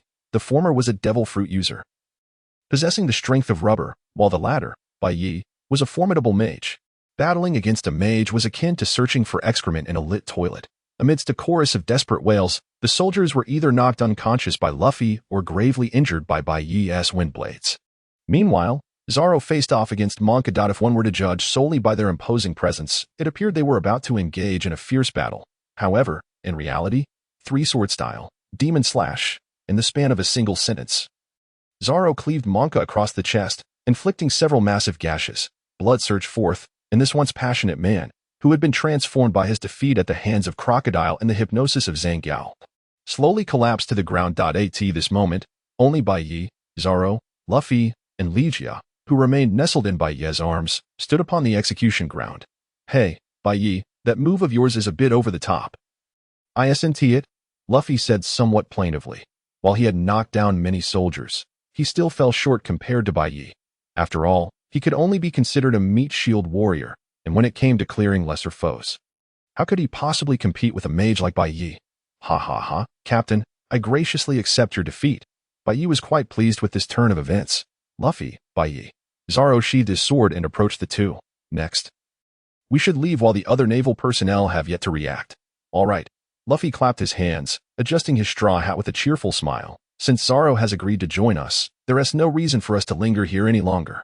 So from here on out, rubber bind. Luffy suddenly extended his arms, tying a firm knot around Bai Ye and Zoro. Let us make a hasty retreat. Ha ha ha. As Luffy's laughter rang out, Bai Ye and Zoro exchanged alarmed glances. Zoro. Hey. You can't be. Bai Ye. Luffy, wait. We don't need to. Before either could finish their sentences, Luffy took off running towards the nearest wall. Amidst screams and laughter, the three of them vaulted over the wall. Racing into the distance, Luffy even remembered to call out to Kebi, who had been watching the spectacle for quite some time, observing Luffy dragging the ground and occasionally bouncing back up Zoro and Bai Ye. Kebi swallowed hard. Thank goodness Luffy doesn't have a third hand. With that thought, Kebi hurriedly led Legia, who had already climbed over the wall, away from the naval base, the moment the group departed. A multitude of Navy personnel suddenly emerged from the area that had just been ravaged by Bai Ye and the others. They moved swiftly and methodically, binding the remaining individuals on the open ground and taking them away. Their leader approached Monka. Colonel Monka. No, Monka. The leader adjusted his collar and called out loudly to Monka. The crimes you and your soldiers have committed have all been submitted to the Navy headquarters. Hereby, I officially declare your arrest. Perhaps as a means to vent the grievances accumulated over the years, the leader's voice grew increasingly louder, resonating to such an extent that it roused the unconscious Monka, who had already lost considerable blood. Monka strained to open his eyes. The sunlight pierced down upon him, rendering his vision somewhat unclear. Yet, he still remembered who he was, for the voice was familiar, indeed.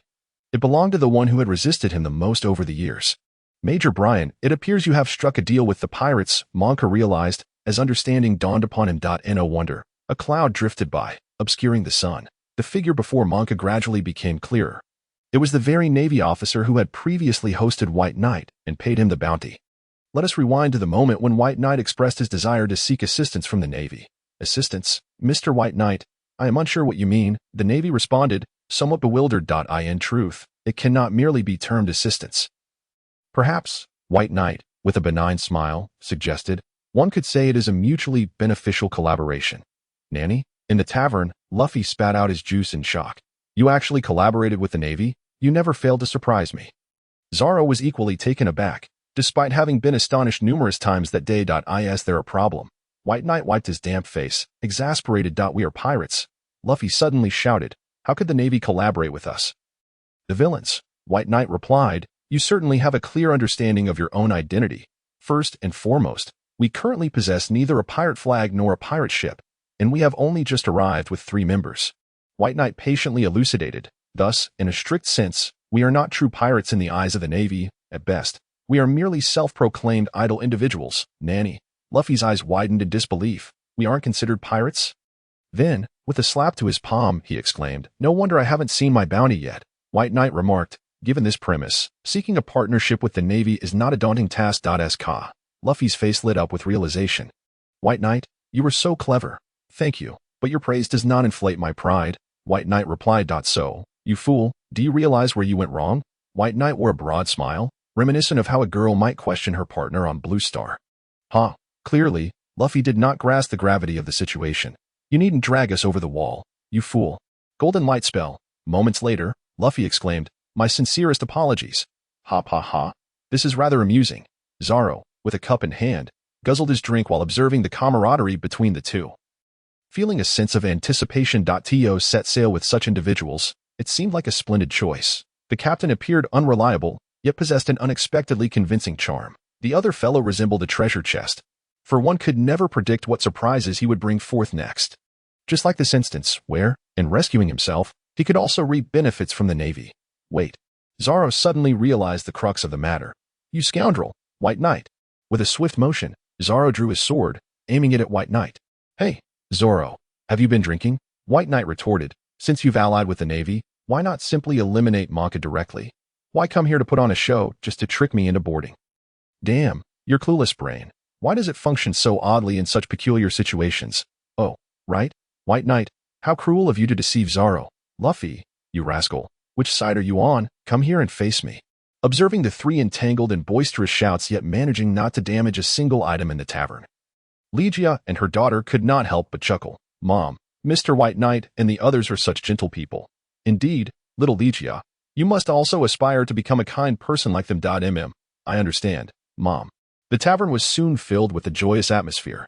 That very night, under Lygia's leadership, the town of Shells, which had long been under Monka's tyrannical rule, decided to host a grand banquet for the trio. Upon hearing this news, Luffy immediately declared that he would cover all expenses. White Knight remained non-committal. After all, he had amassed over 7 million berries from the Arleta pirates, and financing a single night's feast was well within his means. Yo-ho-ho-ho, compared to the previous banquet held on the ship, this one was evidently larger and more boisterous. Luffy not only showcased his unique talent of inserting chopsticks into his nostrils, but also led the islanders in singing the pirate song.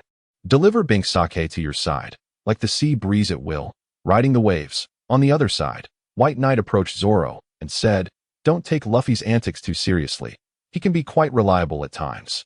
Seeing White Knight uttering such words with a smile, Zoro could not help but comment, "You seem to have a lot of faith in that guy." He found it hard to comprehend why someone like White Knight would willingly choose such an unreliable person as captain. Even though they shared a good relationship, it seemed more fitting for White Knight to take on the role of captain. Moreover, he had learned from Kebi about their initial encounter on a pirate ship. 2 strangers met. One proclaimed his desire to become the Pirate King and extended an invitation to the other, who readily accepted. Zoro found it absurd. Even novels and newspapers would not dare to depict such a tale. "Yes, I have great confidence." White Knight's smile remained undiminished as he gazed toward Luffy at the center of the banquet. "I believe Luffy is destined to change the world. He will undoubtedly become the Pirate King." Zoro was taken aback by the way White Knight looked at Luffy, as if he could foresee the future and witness the day Luffy would become the Pirate King. In truth, he was quite close. While White Knight could not predict the future, he had indeed watched the original anime. By the way, would you like to try this? White Knight suddenly had a thought, flipping his wrist to reveal a wine jar. Gently lifting the lid, a rich aroma, unlike anything from this world, surged into Zoro's nostrils. Gulps. Zoro could not help but swallow, staring intently at the wine jar in White Knight's hand, his fingers itching. This smells rather exquisite." Noticing Zoro's expression, White Knight couldn't help but chuckle. Apart from being directionally challenged, Zoro's most notable trait was his love for alcohol. In the original story, upon reaching Wano and parting ways with the others, he had made a beeline for the tavern. Now, with such a fragrant wine before him, he could hardly contain himself. "Come, you'll know once you taste it." White Knight began pouring the wine. Ton. As the fine wine filled his belly, Zoro felt as though he had discovered an oasis in the desert, revitalizing his entire being. "Damn, this wine is nothing like the inferior stuff you've had before." "Savor it slowly, you fool," White Knight admonished. watching Zoro drink as if it were water. Zoro wiped his mouth with his hand, letting out a satisfied groan. This wine seems somewhat similar to the elixirs you previously presented. Sensing the changes within his body, Zoro posed the question. After drinking, he felt a warm current flowing through him. You have a keen perception. White Knight was not surprised by Zoro's reaction. He put away the empty jar and presented another one to him. This is indeed wine, but it is also known as water elixir. In our Taoist practices, it is considered a type of elixir. Longhu sealing the altar, Daochi sealing and hiding. This is a unique brewing method of the Jingyi sect from Longhu Mountain. Contained within the Taoist scriptures, the wine produced is exceptionally pleasing to the palate. Each jar weighs precisely 3 jin and 3 liang, embodying the Taoist principle of 1 giving rise to 2, 2 giving rise to 3, and the endless cycle of life. It is brewed from the spiritual rice harvested from the sacred fields. The process is not overly complex, and coupled with the unique passage of time and the rich spiritual energy within, Bai has managed to brew quite a bit. Though it may not possess the miraculous qualities of a 9th-grade elixir, it does alleviate fatigue and promote vitality and blood circulation. For an ordinary person, a small cup daily can enhance their physical condition. For Zoro, its effects are akin to a revitalizing cup of coffee. Zoro uttered another groan, clearly relishing the spirit he had just consumed. Your target must be Mihawk. Zoro, sensing the atmosphere had reached a peak, Bai took the initiative to broach the topic. Indeed, that has always been my aspiration. I aim to become the world's greatest swordsman, and I shall succeed, no matter the cost. With the fine wine flowing, Zoro was more than willing to engage in conversation. Forgive my candor. Bai pretended to scrutinize Zoro, teasingly remarking, if Mihawk were to unleash his full strength, he would only need a single strike to bring you to your knees. Begging for mercy. Upon hearing this, several exclamation marks seemed to appear above Zoro's head. You bastard. Zoro growled through gritted teeth, his irritation palpable. Calm yourself. My intention is not to diminish your spirit. Bai chuckled as he clarified. I merely wish to convey that having spent so long cooped up in the East Blue, you are utterly unaware of the true horrors that exist in this world. There is no doubt about Zoro's formidable talent. Yet the East Blue has constrained his vision. In the original narrative, Zoro's lengthy tenure as a bounty hunter in the East Blue resulted in less growth than a mere journey through the first half of the Grand Line. It is evident that as the weakest sea under the Navy's control, the East Blue could hardly produce reliable powerhouses. A frog, confined to gazing at the sky from the bottom of a well, can only believe that the world beyond is limited to what it sees. Thus, it lacks the motivation and courage to leap out of the well. I have long wished to inquire. Upon hearing this, Zoro turned to Bai and asked, you seem to possess profound knowledge regarding the Grand Line, or rather, the world beyond. Your understanding of the devil fruits, along with your extraordinary Taoist techniques, leads me to believe you hail from the Grand Line. There's no need for such a gaze. Bai met Zoro's eyes directly, shrugging as he replied, I am merely a common Taoist priest with my own sources of information. That is entirely reasonable. Zoro replied. Does that even matter? Is Mihawk truly that formidable? After a moment's contemplation, Zoro abandoned the pursuit of Bai's secrets and redirected his inquiry. Very formidable. Bai produced another jar of wine, offering it to Zoro with utmost seriousness. So formidable that he could effortlessly counter your strongest technique with merely a small knife, without even exerting his full power. Bai spoke truthfully, unafraid that such revelations would undermine Zoro's confidence. On the contrary, Bai was certain that even after such a warning, when the Baratie incident arose and Mihawk made his appearance, Zoro would still rush forth to challenge him. After all, it was a promise made to Kuina. After a prolonged silence, Zoro seized the wine jar and drank deeply. Now that feels right. Bai noted a shift in Zoro's aura, which grew sharper, as if he were determined to pierce through the very sky above. If it were so easily obtained, it would be rather dull. The title of the world's greatest swordsman? I shall attain it in due time. In this moment, the frog resolved to leap out of the well. I believe in you, Zoro. You will undoubtedly achieve it, Bai affirmed confidently. Just then, a voice filled with laughter rang out, accompanied by a figure adorned with a straw hat rapidly approaching the two. Bang. Zoro exclaimed. Are you an idiot? Bai added. You buffoon. You've smeared all the remnants of your meal onto my clothes. Santorio, Tiger Hunt. The following afternoon, the port of Shell's town was bustling with people, crowded to the brim. Big brother, Legia, nestled in her mother's embrace, gazed at Zoro with reluctance.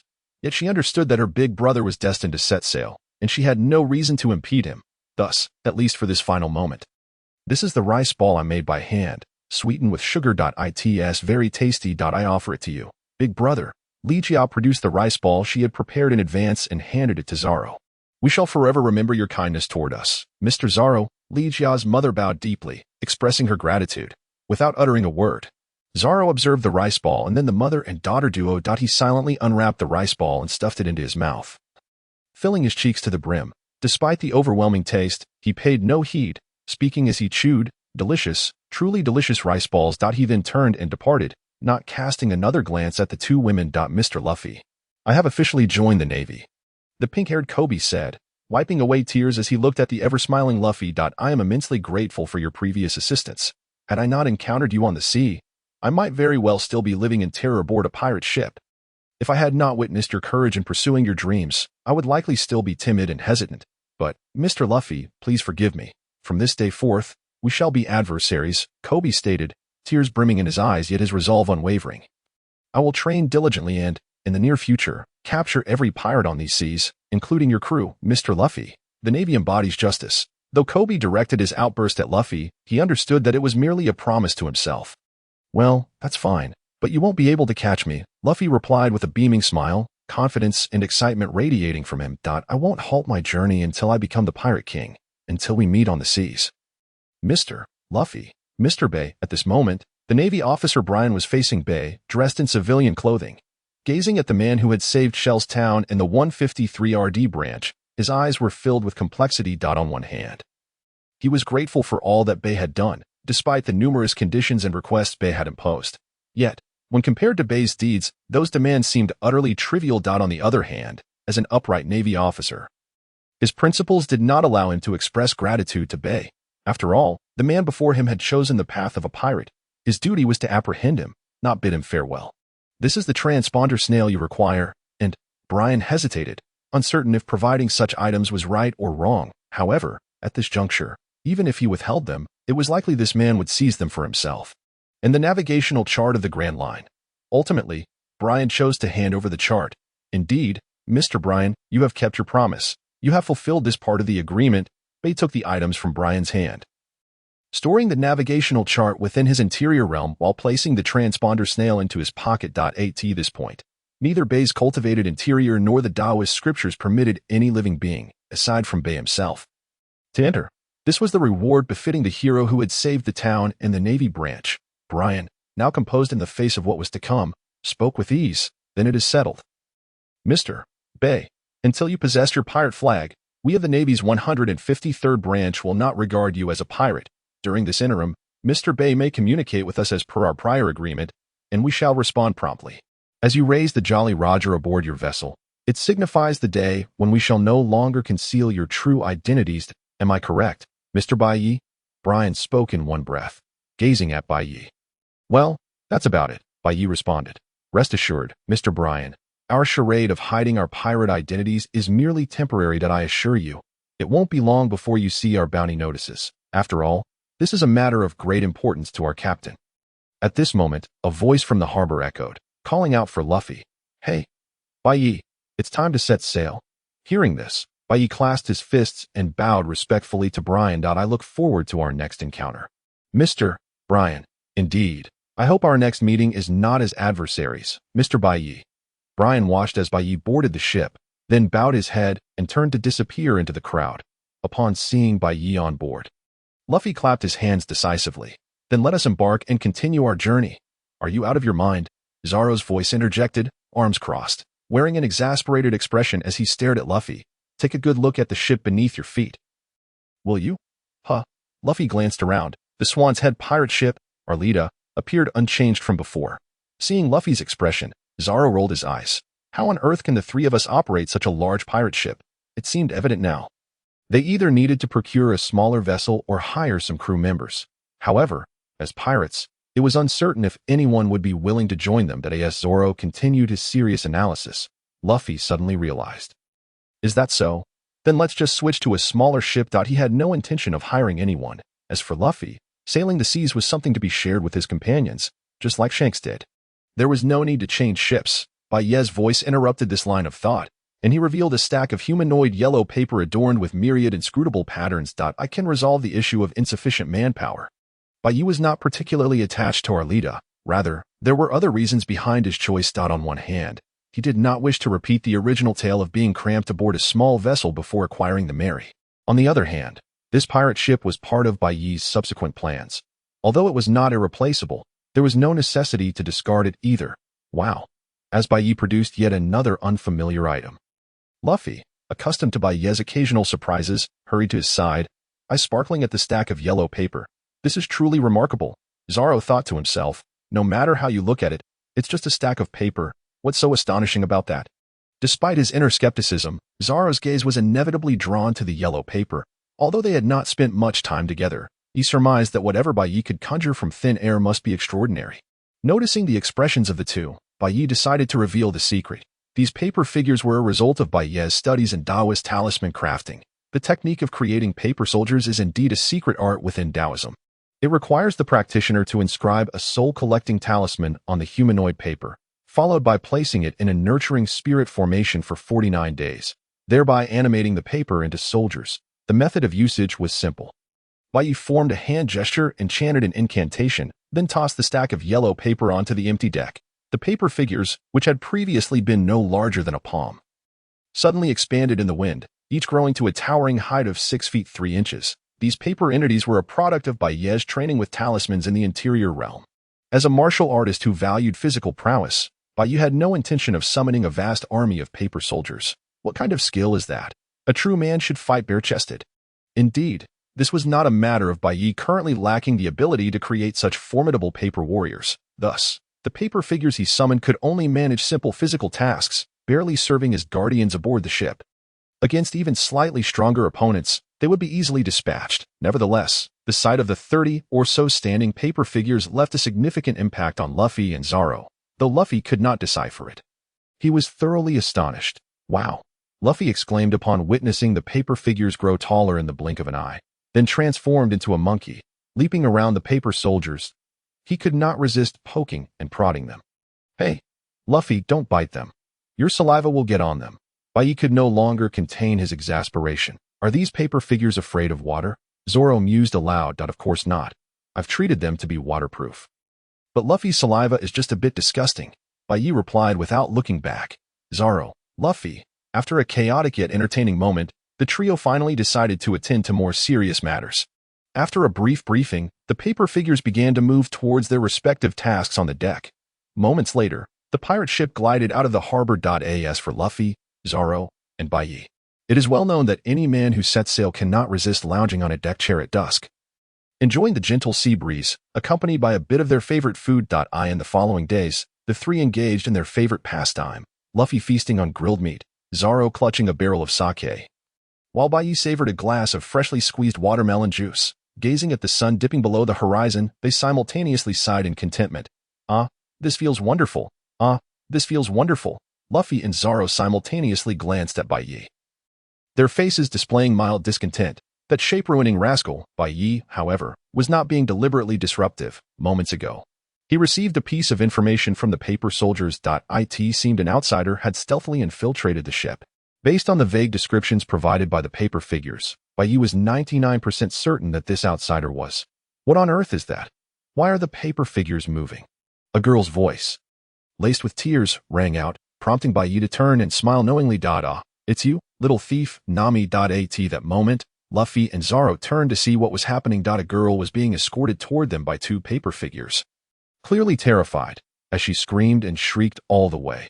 Keeping her eyes tightly shut, it appeared that a thief had indeed boarded the ship. Observing the girl with a black scarf that partially revealed her orange hair, her figure now unmistakably more developed, Bai Ye teased. Is someone speaking? Nami paused, realizing that the previously animated paper figures had not spoken, and the voice she heard was distinctly human. At that moment, she noticed that the paper figures controlling her had vanished. As she pondered this, Nami lifted her gaze toward the source of the voice. The three men came into view, upon seeing Bai Ye clad in a Taoist robe with his long hair tied high. Nami thought, so handsome. Next, she glanced at Zoro, arms crossed and wielding three swords, and thought, so fierce. Finally, her gaze landed on Luffy, who wore a straw hat and was digging for gold in his nose, leading her to conclude. What an idiot. A thief, perhaps. I think I heard Marcy mention something about this. Luffy, oblivious to the label Nami had placed upon him, continued, it seems I can't eat it. Why would you think of eating it? Nami retorted, her opinion of Luffy dropping another notch. Should we chop it up and toss it into the sea? Zoro nonchalantly remarked that, for him, encountering an unexpected situation meant that the swiftest solution was to simply strike. Nami retorted, without even asking, you're ready to take me out. Are you a murderer? In Nami's eyes, Zoro had already transformed into a sadistic fiend who reveled in killing. Meanwhile, standing to the side, Bai Ye observed Nami's expression shift from am I encountering a fool? To sister, I fear I may not survive this, almost unable to suppress his laughter. Damn, is there a screen on your face? The little thief from the East Blue, although fond of pilfering treasures, was also an exceptionally skilled navigator. At that moment, Bai Ye spoke up, turning to the two, it seems we are fortunate. She's actually a navigator, Luffy exclaimed, despite his foolishness and lack of basic knowledge. He had a strong memory of the necessity of a navigator when setting out to sea. What kind of gaze is that? Can't a thief know navigation?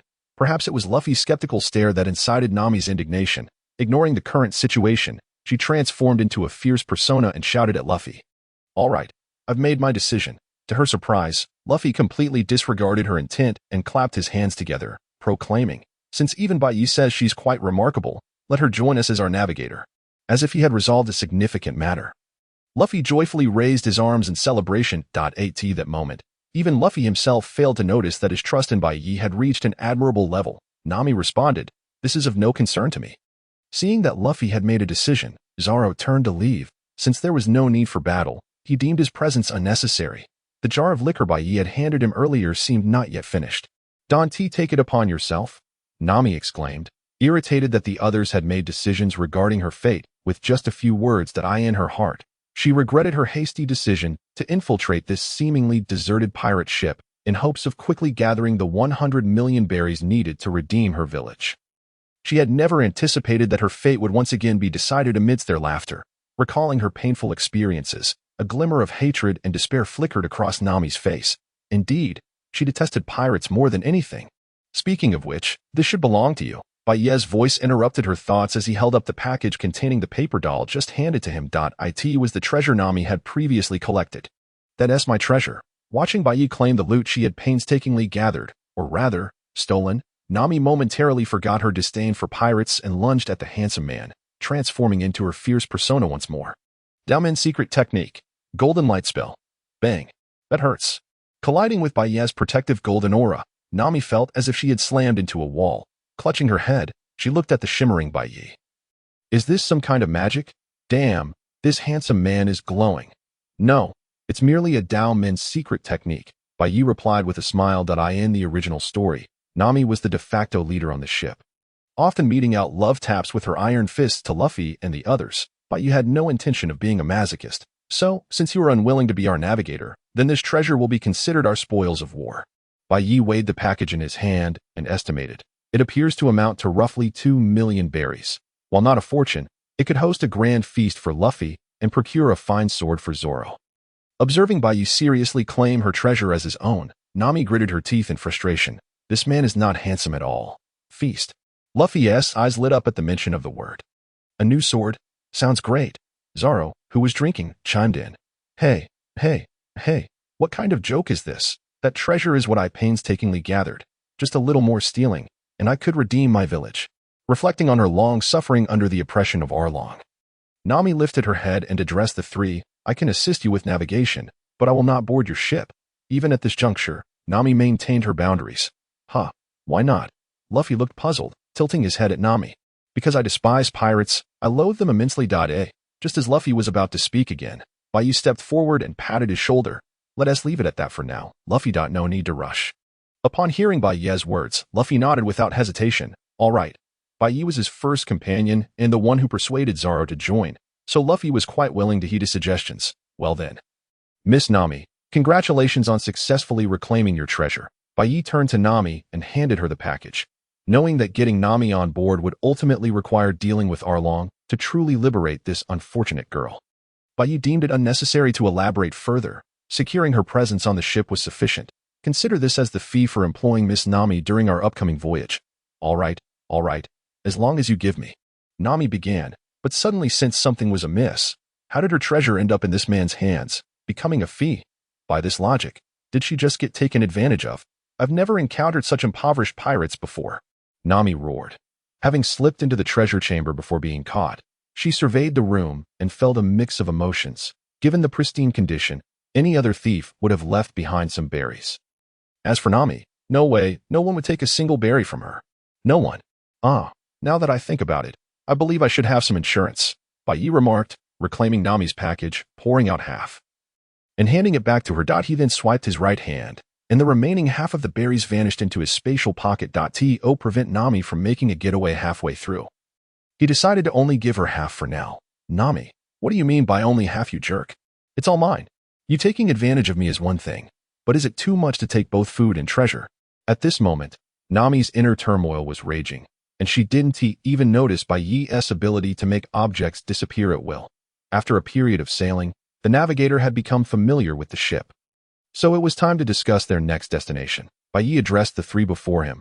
Unlike the Grand Line, the East Blue lacks a fixed pointer directing to a specific island. In other words, we can choose our destination freely. It doesn't matter. As long as there are enemies to fight. Zoro was the first to voice his opinion. Having emerged from his shell, he yearned for battle. I want to find companions and head to the Grand Line. Luffy was noticeably more excited. I want to voice an opinion. I'll just focus on using my navigation skills to help you reach your destination faster. During their time at sea, Nami had come to understand the identities of the group. They were the heroes who had saved Shell's town. Coincidentally, just after Luffy and the others had departed, Nami arrived at Shell's town. It was during this time that she learned of 3 self-proclaimed pirates who had defeated the tyrannical Navy colonel ruling over the town. Upon hearing this, Nami's first reaction was disbelief. However, the entire town spoke of the legends surrounding these 3, causing her to ponder, could there really be such pirates in this world? She would never have imagined that just a few days later, she would meet the real person. After this period of interaction, Nami gained a deeper understanding of these individuals. How should I put it? Luffy is just a fool, while Zoro spends his days either training or drinking. Those paper figures are merely the tools of 007. As for Bai Ye, that fellow who took away half of her treasure, he is the worst. Is that so? Bai Ye nodded, completely unaware that he had just been insulted, and continued, in that case, I have a suggestion. In my previous collaboration with the Marine branch in Shell's town, one of the terms was that they would provide a sea chart of the Grand Line. However, upon receiving it, I discovered that the chart had already been taken by someone. As for this person, saying this, Bai Ye flipped his wrist, and a piece of paper materialized in his hand. He unfolded the paper, revealing its contents to the others, a pirate emblem depicting a clown skull.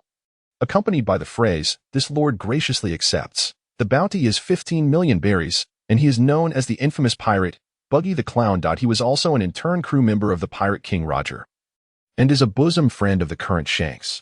Bai Ye refrained from mentioning this last detail. I asked that the so-called immortal Buggy? Zoro mused, crossing his arms in contemplation, that I feel like I've heard this name before. A bounty exceeding 10 million. He should make for a formidable opponent. All right, Luffy exclaimed, slapping his palm with a serious expression. Then let's go find him and retrieve the sea chart. Hey, that's a pirate with a bounty of 15 million berries. And it is said that Buggy cannot be killed no matter how many times he is struck. Nami exclaimed, somewhat frantic. Indeed, are they not afraid at all, those fools and murderers?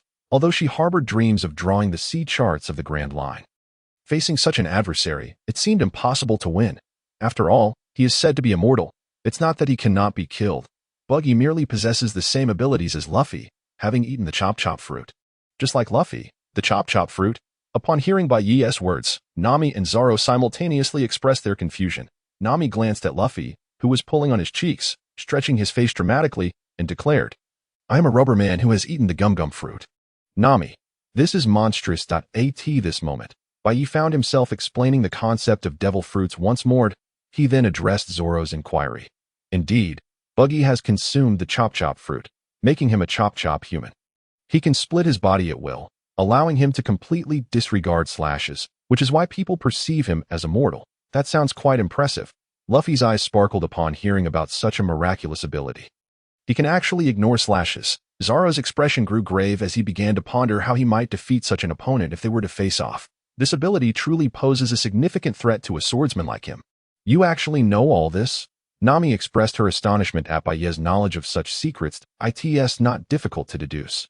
I merely have a bit more experience, Bai Ye replied to Nami before turning to Luffy and Zoro.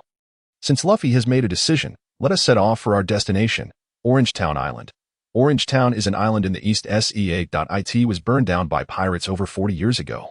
And the people later rebuilt a town amidst the ruins. They relied on the local orange produce to live relatively peaceful and serene lives until the arrival of a group of pirates. Have we finally arrived? How dull. Luffy lay on the deck, looking utterly disinterested. Naturally, he, who thrived on adventure, could not endure the monotonous days at sea. If it weren't for Miss Nami as assistance, they might have taken even longer to reach this place. Bai Ye also approached the bow of the ship, gazing at the island before him, reflecting that if he had not coincidentally encountered Nami, he would have sought help from the naval branch of the 153rd Unit. After all, they were the ones who provided the location of Buggy's pirate crew. Hey, look, that pirate ship should be Buggy's, right? Zoro pointed to a ship flying a clown skull flag from the other side of the bow. The Bai could ope, Buggy the clown's vessel. Bai Ye nodded and suddenly turned to Nami, asking, Nami, would you like to disembark and take a look? Huh? Nami was taken aback, exclaiming, who would care about that? I don't want to go.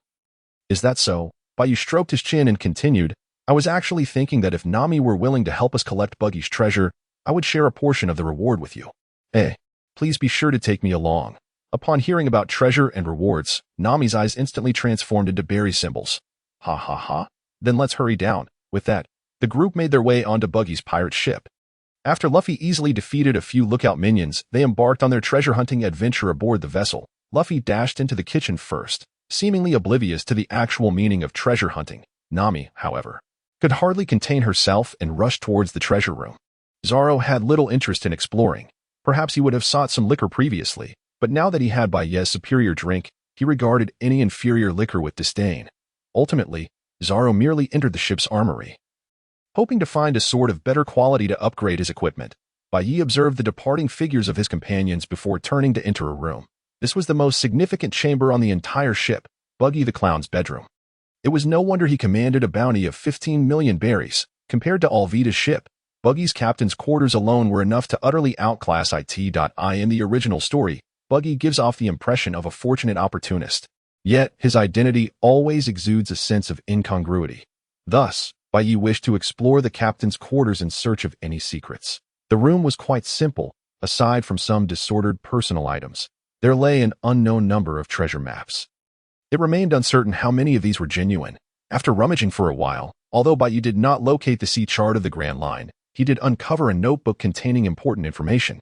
Of course, it was not a diary. After all, who writes a diary these days? To his surprise, it contained training methods for observation hockey and armament hockey. Bai Ye couldn't help but feel astonished, although he did not possess hockey. The content within the notebook was undoubtedly penned by a master of hockey. Just by observing the creases in the pages, it was evident that Buggy had hardly glanced at it since acquiring it. What a waste. Bai Ye shook his head and turned to the final page of the notebook, his pupils narrowing slightly at the sight. The last passage clearly stated, in the face of this vast world, laughable dreams will become your guiding direction. GOLD. Roger. This notebook actually originated from Roger himself. Bai Ye murmured to himself, his eyes gradually brightening. This truly is a remarkable gift. After conducting another search, Bai Ye exited the captain's quarters and rejoined the remaining three. Nami was shouldering a massive bundle, radiating an air of happiness. Zoro was holding a sword, evidently taken from the ship. As for Luffy, well, he looked quite full. Bai Ye even suspected that Luffy had consumed everything edible on the ship. It appears that none of you found the sea chart either, Bai Ye remarked as he glanced at Zoro and Nami. And upon seeing both shake their heads silently, he continued, Were we supposed to board the ship to find the sea chart? At this moment, Luffy finally caught on, then smacked his palm. There wasn't any in the kitchen. But the meat was delicious. Bai Ye, Zoro, Nami, boom.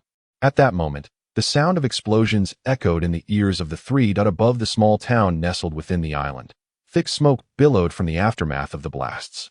It was the work of Buggy's bombs. If struck by a sudden realization, Nami spoke up. It is said that Buggy can create bombs of astonishing power. This indicated that Buggy was indeed in the town. Bai Ye nodded, fully aware that these were Buggy's self-made bombs. All right, let us set forth, declared Luffy, and with his command, the quartet ascended the island, making their way towards the town. Orange Town was not particularly affluent. Yet the locals managed to live rather well, thanks to the town's renowned orange produce. This quaint settlement, devoid of a naval presence yet brimming with wealth, was naturally susceptible to pirate raids.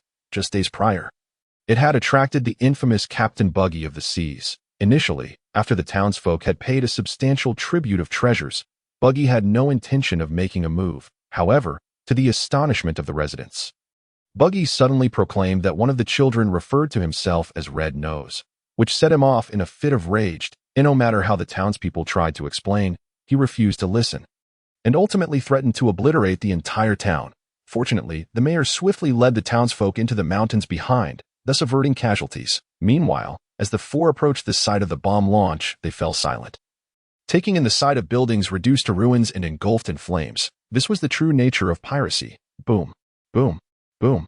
On the rooftop of the tallest structure in Orange Town, a hearty laugh erupted as Buggy surveyed the devastation wrought by his bombs. With my buggy bombs, I am the mightiest in the East Blue. Dressed in attire reminiscent of a circus performer, adorned with clown makeup and sporting a large red nose, Buggy struck a boastful pose, reveling in the admiration of his crew. Oh ho ho, Captain Buggy's bombs are invincible, chimed in one of the similarly garbed lackeys, showering him with unrestrained flattery. Huh, the praise delighted Buggy immensely. At that moment, he bore no resemblance to a former crewmate of the Pirate King or a future warlord of the sea.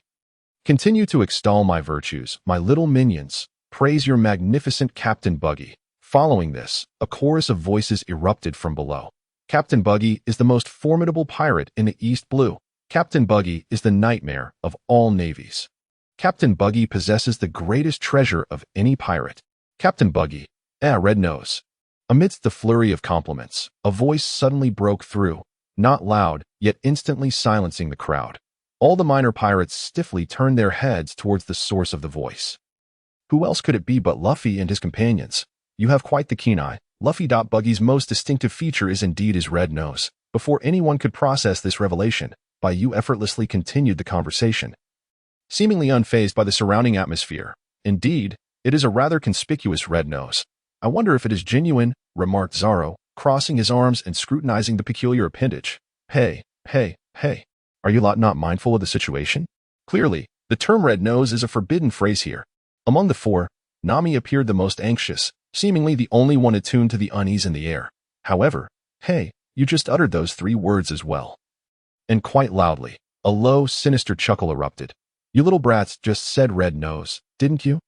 Buggy glared at the group, his expression grotesque and comical beneath his clown makeup. Witnessing Buggy's reaction, all the pirates present trembled in fear. Their captain held a deep-seated obsession with the term red nose. Even the mere suspicion of having uttered those words could invoke Buggy's most brutal and merciless wrath. And now, right before their eyes, the four had each said red nose. Bring me the cannon, commanded Buggy, and under his directive, a cannon loaded with buggy bombs was wheeled into position. Buggy gazed at the four before him. One wielded three swords. One appeared to threaten his looks, another wore a straw hat that irked him greatly, and the last was a trembling blonde-haired woman. Who gave you the audacity to provoke me? Prepare to meet your demise. With a thunderous roar, the cannon fired, launching a buggy bomb far more terrifying than a standard cannonball towards the group. In that moment, Buggy's crew believed the next instant would see the four obliterated into chaos. Let me handle this. As the bomb hurtled towards them, Luffy steadied his straw hat with one hand and stepped forward. Goma Goma no balloon. In an instant, he inhaled a vast amount of air, transforming into a colossal rubber ball that caught the bomb, then propelled it skyward. One sword style. Pistol slash. As the bomb ascended, Zoro swiftly leaped forward, using Luffy's belly as a springboard to also launch into the air. With a single blade stroke, he cleaved the bomb, resulting in a thunderous explosion that generated a massive shockwave directed towards the ground. Sungwa. Wind-flowing fireflies. Bai Ye raised one hand, conjuring a gust of wind that shielded the group from the searing heat. From the moment the bomb was fired to Bai Ye's intervention, only a brief moment had passed. Yet the display of their abilities left Buggy's crew gaping in astonishment, their minds racing with one singular thought. Who on earth are you? Buggy, too, ceased his manic laughter, as his keen perception allowed him to recognize the extraordinary nature of the four before him. I am Monkey D. Luffy, the man destined to become the Pirate King. Luffy boldly proclaimed his iconic declaration, then pointed at his companions. These are my friends. Zoro is the swordsman, Bai Ye is the Taoist, and Nami is the navigator. How detailed of you, you jerk. And who exactly is your friend? Nami interjected, clearly irked. So the pirate hunter has turned pirate as well? Buggy mused, glancing at Zoro, and then at Luffy and Bai Ye. You two have consumed devil fruits, haven't you? Not at all. I am the rubber man who ate the gum-gum fruit. Bai Ye hasn't eaten one. He is a Taoist, a rather formidable profession, Luffy corrected him proudly, beaming as he introduced Bai Ye Buggy. Are you all here to collaborate? What is with that look you have when you praise my Bai Ye? Are you mocking me? Buggy fumed. What do you intend to do? By the way, Luffy exclaimed, slapping his palm in realization, we're here to steal the navigational chart to the Grand Line from you. And by the way, I intend to knock you out, Buggy. You little rascals think you can just take my navigational chart? Don't be ridiculous. Buggy bellowed. I am Buggy, the great pirate of the East Blue. Men, attack. Bai Ye quipped, using the loudest voice to say the most cowardly words. Truly fitting for you, Buggy. Buggy. Your opponent is me. Luffy disregarded all else. Having spoken his mind, it was time to take action. Goma Goma no pistol. With a retractable punch, he shot through the crowd, landing a direct hit on Buggy's head. Bang! Buggy, taken aback by Luffy's unorthodox approach, failed to detach his head in time and was sent flying by the tremendous force. Seeing his strike connect, Luffy charged at Buggy once more at that moment. Two of Buggy's three main subordinates attempted to intercept him, but they were swiftly blocked by two figures. Before the trio, two figures and a beast, stood Bai Ye and Zoro, standing shoulder to shoulder. Resolutely preventing any interference, Bai Ye casually remarked, there is no way we'll let you disrupt our captain's battle. Indeed, as for you all, naturally, the vice-captain of the Buggy pirate crew, known as the Beast Tamer Machi, dons an outfit reminiscent of a white bear plush toy, wielding a whip as his weapon of choice. Machi's companion, a massive and ferocious lion named Ricky, stands ready at his side, the chief strategist of the pirate crew. Known for his artistry, Kebi sports a flamboyant hairstyle and rides a unicycle, brandishing a knife. Upon observing the distinct appearances of the trio, Zoro and Bai Ye exchanged glances. Zoro declared, leave the one with the knife to me. Bai Ye replied, in that case, I shall be left with the remainder. Kebi interjected, do not treat this like a casual selection of fruit, you scoundrel. Machi added, apologies, long-haired boy, for having Ricky and me as your opponents. The atmosphere had escalated to a point where a confrontation was unavoidable. Straw Hat Pirates versus Buggy Pirates. Ready, go. At this moment, Zoro unsheathed his three swords, adopting a stance as he faced the man on the unicycle. Kebi, equally probing Zoro, began to feel a sense of desperation. A renowned member of a pirate crew in East Blue, he had certainly heard of the fearsome reputation of the bounty hunters. Yet he had previously dismissed this individual. However, Zoro's recent display of swordsmanship, slicing through a bomb with a single stroke, had left Kebi feeling uncertain. To make matters worse, Kebi considered the man before him. He was a practitioner of the three-sword style. Meanwhile, on the other side, the Beast Tamer Machi and the Lion Ricky had encircled by Ye. At this moment, the duo appeared even more uncertain than Kebi. If Zoro's swordsmanship had been within an acceptable threshold, then the abilities exhibited by Bai Ye and Luffy undoubtedly surpassed it. Although Luffy had denied it, Machi was convinced that this man before him, akin to his captain, possessed powers cursed by the sea. He could no longer be considered human. Bai Ye inquired, are you courteous? While Kebi and the others felt uncertain, the other members of the Buggy Pirates regarded these three as their top-ranking officers. They believed that a victory was inevitable whenever they engaged in battle. Thus, the crowd surrounding the battlefield began to rally with enthusiasm. Come on, Vice Captain Machi, teach that long-haired brat a lesson. Ricky, your dessert is ready. Go ahead and bite off that brat's leg. Kebi, showcase your splendid swordsmanship and let that green-haired fellow witness your prowess. Against these two brats, the three of you should be able to resolve the conflict in mere 10 minutes. You bastard. Do you truly underestimate the three of us? It's clearly 3 minutes. Machi and Kebi protested. I did not. I never did. Stop spouting nonsense. However, at times, holding a high position also means being caught in a bind. With their own crew building the atmosphere to such an extent, admitting defeat would undermine their authority and ability to lead. Thus, even upon witnessing Bai Ye's mocking gaze, Machi gritted his teeth and resolved to engage in battle. Let us go, Ricky, and finish off this brat. Since Ricky and he were partners, Ricky's actions were equivalent to his own. There was no fault in that reasoning. Being an animal, Ricky lacked Machi's convoluted thought process. Upon hearing the command, he lunged at Bai Ye. Yet in the blink of an eye, both Ricky and Machi, along with the onlooking pirates, found themselves unable to perceive Bai Ye's figure. It was as if he had vanished into thin air. Then, Ricky heard Bai Ye's voice from atop his back. I must say, riding this little fellow is rather comfortable. Ricky retorted, you're the little fellow. Feeling the weight on his back, Ricky attempted to roll over. aiming to pin Bai Ye beneath him. However, Bai Ye had already vanished once more, reappearing beside Machi and even giving him a pat on the shoulder. With a start, Machi instinctively twitched, then quickly swung his whip towards Bai Ye.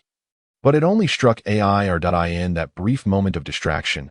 Bai Ye reappeared in the position he initially occupied. Machi's lips twitched slightly, although Bai Ye had not unleashed the demonic power he had displayed earlier.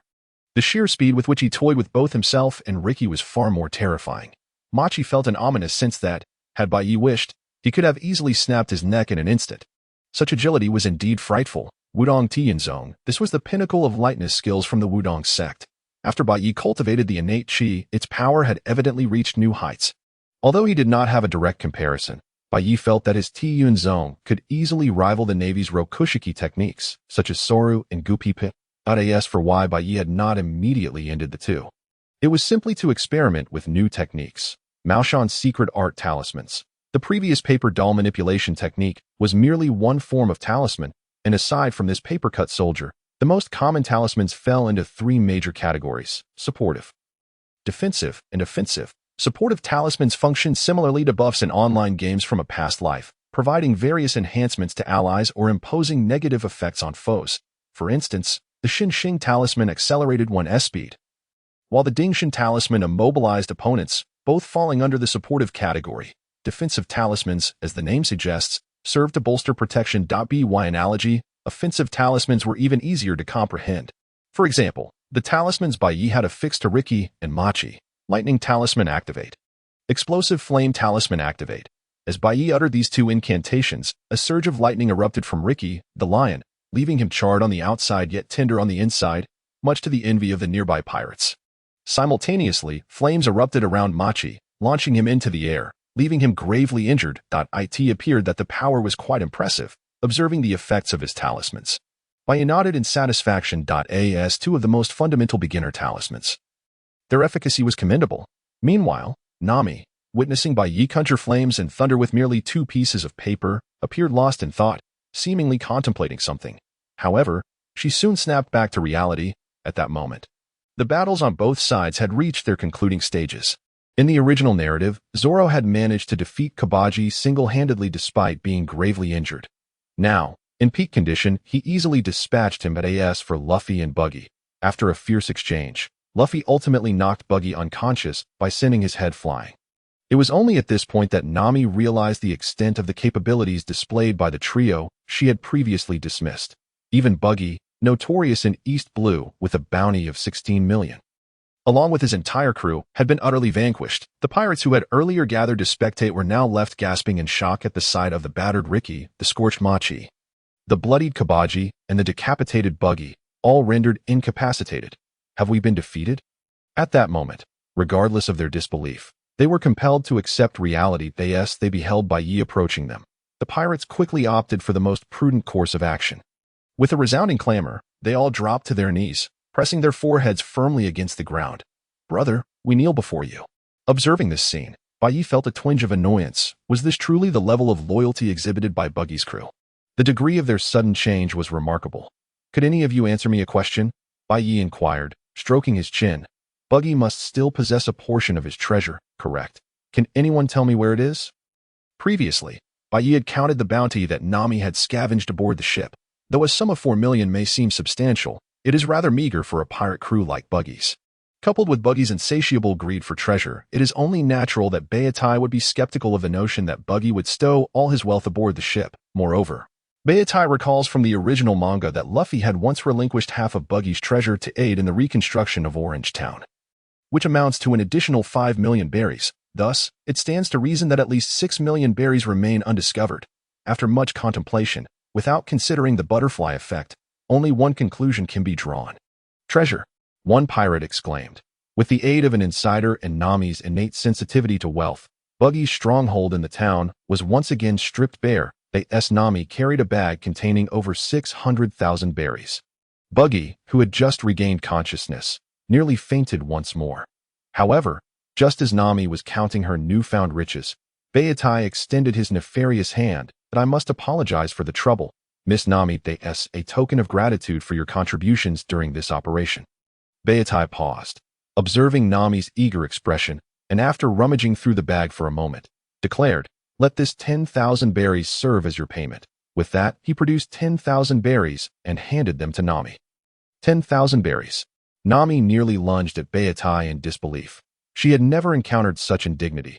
Adding to the 4 million berries found aboard, the bounty from Buggy's crew had reached a staggering 10 million berries. If all this wealth were hers, she could easily redeem her village for the 100 million berries. Yet Nami understood that without Baratie and the others, acquiring even a fraction of this treasure would have been a mere fantasy. Is Miss Nami dissatisfied with the amount? Baratie jested that I never anticipated Miss Nami to be so principled, recognizing that as someone who did not partake in the battle or even gather intelligence, I could not claim such a substantial reward if that is the case. As he spoke, Baratie feigned reaching for the money in Nami's hands. "Don't speak for me." Nami snapped, baring her teeth at Baratie.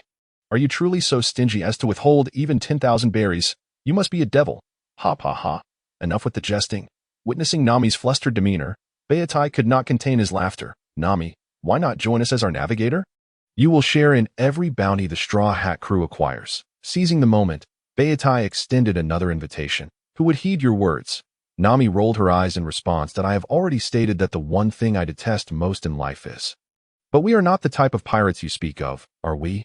Baratie interrupted, speaking earnestly. "This vast sea is filled with a myriad of souls, and not all pirates are heinous criminals." He then glanced at Nami pointedly, continuing, "Having witnessed the Navy's darker side, you should understand this all too well, the Navy's darkness." Nami certainly had her share of experiences, had it not been for Captain Mouse's protection of the Arlong pirates. Her village would have suffered greatly. But how could Baratie be aware of this? Perhaps she was overthinking it. Shaking her head, she assumed Baratie was merely referencing her prior experiences in Shell's Town. Even so, Nami was about to speak when Baratie interrupted once more. "By the way," he lifted the bag in his hand, saying, "Luffy has already decided to donate half of the treasure acquired from the Buggy pirates to assist with the town's reconstruction." Although Luffy could be unreliable at times, he had a surprising clarity regarding certain matters. Have to be given away. Nami instinctively wanted to protest, but remembering Luffy's character, she found it reasonable. Perhaps this pirate crew was indeed different? Bai Ye was not speaking nonsense. In the original storyline, Luffy had acted in this manner. Yet it was precisely Luffy's nonchalant attitude towards money that kept the Straw Hat crew in a state of perpetual poverty. Despite having vanquished many formidable foes along their journey, now that she had traversed into this world, she could not allow such a fate to befall them again. Of course, this did not mean restricting Luffy's expenditures. After all, he was the captain, and Baratie had no intention of denying acts of kindness to accumulate wealth. One must primarily focus on generating income, and conserving resources. Baratie's plan was to generate income by dismantling Buggy's crew and seizing their treasure while further extracting the utility of these individuals. After all, Buggy's bounty alone was worth 15 million berries. In the following days, after learning of Luffy and the others' victory over the Buggy pirates and their willingness to part with 5 million berries for the town's reconstruction, the townsfolk hosted a grand feast lasting several days in honor of the Straw Hat crew. During this time, Baratie also coordinated with the 153rd Marine Branch regarding the handover of the Buggy pirates and secured a bounty of 15 million berries. Consequently, in the original story, when Buggy and Alvida were apprehended by the Marines in Logtown and led to the gallows, they were instead delivered to custody by Baratie. This resulted in a significant increase in the Straw Hat crew's funds. Combined with the previous 7 million berries, the remaining 5 million from Buggy's crew, and Nami's 2 million, their total was nearing 30 million berries. Indeed, in Baratie's eyes, Nami, as an eventual member of the crew, was entitled to her share of the Straw Hat's treasure. Speaking of which, Nami had nearly 100 million berries stashed away at home. In the original tale, these funds were pilfered by Captain Mouse. But Baratie was determined to prevent such an occurrence. Thus, the Straw Hat crew's wealth was poised to multiply tenfold. The mere thought of it was exhilarating.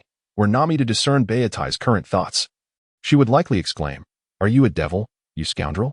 Days later, at the port of Orange Town, Mayor Butler and the dog Shushu led the townsfolk to the dock as they beheld the departing pirate ship. They bowed deeply in reverence. "Safe travels," to the Straw Hat lad and his companions. "This is the map to the Grand Line," Luffy proclaimed, seated at the bow, gazing at the treasure map Baratie had placed among them. Filled with emotion. It must be accurate. There is no such route in the East Blue. Nami, as the navigator, chimed in, naturally well-versed in such matters. With this, we can enter the Grand Line, right? Luffy exclaimed, evidently elated, clapping his hands together. Speaking of which, we ought to acquire our own pirate ship, Zoro interjected. Though indifferent to such matters, he naturally desired a vessel of their own now that they had resolved to become pirates. Indeed, we are pirates, and we must have our own ship.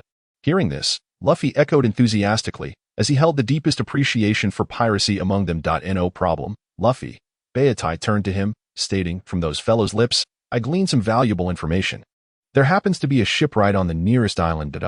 What a pity, that old man refuses to board my ship. On the sea, a pirate ship that had once been Buggy's vessel was sailing steadily. At the bow, Luffy appeared somewhat disheartened. That man must have lost the courage to sail, Zoro remarked, lifting a hefty barbell for exercise. After chasing treasure for 20 years, only to find it empty, that old man must be utterly despondent. Nami felt a sense of nostalgia as well. Just a day prior, a few individuals encountered a desolate island during their voyage. On this island, they discovered a man who had been trapped inside an empty treasure chest for 2 decades. His sole aspiration was to attain the treasure atop the colossal rock on the island. However, he found himself unable to ascend to the summit as he could not escape the confines of the chest. After the group arrived and aided him in reaching the pinnacle, they were disheartened to find no treasure, only a collection of empty chests. The man, thoroughly disillusioned, declined Luffy's invitation to join their ship. Well, Luffy, at least that gentleman provided us with some useful information, did he not? Bai Ye reassured Luffy. Before their departure, the man relayed his knowledge regarding the Grand Line with unwavering confidence. The Grand Line is a remarkably unique sea area. Whether it be the first half, known as Paradise, or the latter half, referred to as the New World, the most perilous aspect of navigating these waters is not merely the many ruthless pirates, but the natural disasters. In this region, from geomagnetism to celestial phenomena, from ocean currents to atmospheric flows, one could say that it is nearly impossible to find a trace. Here, no navigational technique proves more reliable than a single recording needle. To traverse such treacherous waters, one essential requirement is a pirate ship capable of withstanding extreme weather conditions. Saralub Village. Upon hearing Bai Ye's account, Luffy inquired with curiosity, is it possible to find a shipbuilder there? It should be, Bai Ye nodded, explaining. According to the information we received from Buggy's crew, there is a prominent family in Saralub Village whose steward is adept at shipbuilding. Suddenly, a panicked voice rang out from Saralub Village. Pirates! Pirates have arrived. They've come to the village. Everyone, flee for your lives. With cries of desperation echoing, the villagers of Saralub understood that a new day had begun. Some watched from their homes, chuckling and scolding the young ones running wildly outside. That liar Usopp is at it again. He really does this every single day. Others opened their doors, calling out to the young man who was shouting as he ran. Hey, Usopp, you're up awfully early today. Of course, there were also those with a short temper, bursting out of their houses to yell at the young man. You brat, don't wake people up so early in the morning. If I catch you, I'll give you a good lesson. Yet, no one truly believed the words that pirates had come. The young man was named Usopp, characterized by his curly hair, a brown bandana, and brown suspenders. However, what drew the most attention was his elongated nose. A trait inherited from his mother. Usopp's father was a pirate who, despite knowing his wife was pregnant, resolutely chose to sail the seas, declaring that the pirate flag was calling to him. Though Usopp's mother's life became exceedingly difficult due to his father's irresponsibility, even leading to her untimely death from illness when Usopp was still quite young, she never blamed her husband, in her final moments. To help his mother endure, Usopp fabricated a story about pirates invading the village. From that moment on, every morning, the villagers would hear Usopp's tall tales of pirates. Influenced by his mother, Usopp's lifelong dream became that of a brave warrior of the sea. On this particular day, as usual, Usopp, having evaded a few villagers' attempts to catch him, found himself in front of the most opulent villa in the village. He first looked around cautiously, then carefully climbed over the wall and ascended the large tree in the courtyard. Kaya, I have arrived, Usopp called joyfully towards a figure in the second-floor window of the villa. Usopp, you're here, a melodious voice responded. It was Kaya, the owner of the villa. Kaya once had a happy family, but her parents had tragically passed away, leaving her health in a steady decline. Due to their similar backgrounds, Usopp felt a deep sympathy for Kaya and visited her at this time every day, spinning various tales to bring her joy. In the end, I led a pirate crew of 8,000 men into their lair and discovered a golden fish larger than an island. Usopp exclaimed animatedly from the tree. Wow, such a thing exists. Kaya clapped her hands in delight, as her health prevented her from often going downstairs, leaving her yearning for the outside world. Thus, an extraordinary friendship blossomed between the two young souls through the window. As for why Usopp did not enter through the front door, it was simply because the villa's steward, Clawhetel, forbade the young lady from interacting with outsiders, especially not with Usopp, the village's notorious liar. Miss Kaya, I believe I have mentioned numerous times that it would be best for you not to meet with outsiders. Clawhetel entered the room, bowing slightly as he spoke, and do keep the window closed. Too much wind is not good for you. Before Kaya could explain, Clawhetel approached the window. And you, if I catch you sneaking into the villa's courtyard again, I will certainly report you to the village chief. Dressed in a black steward's uniform with slicked back hair, Clawhetel adjusted his glasses with a hand. Kaya, I must take my leave now.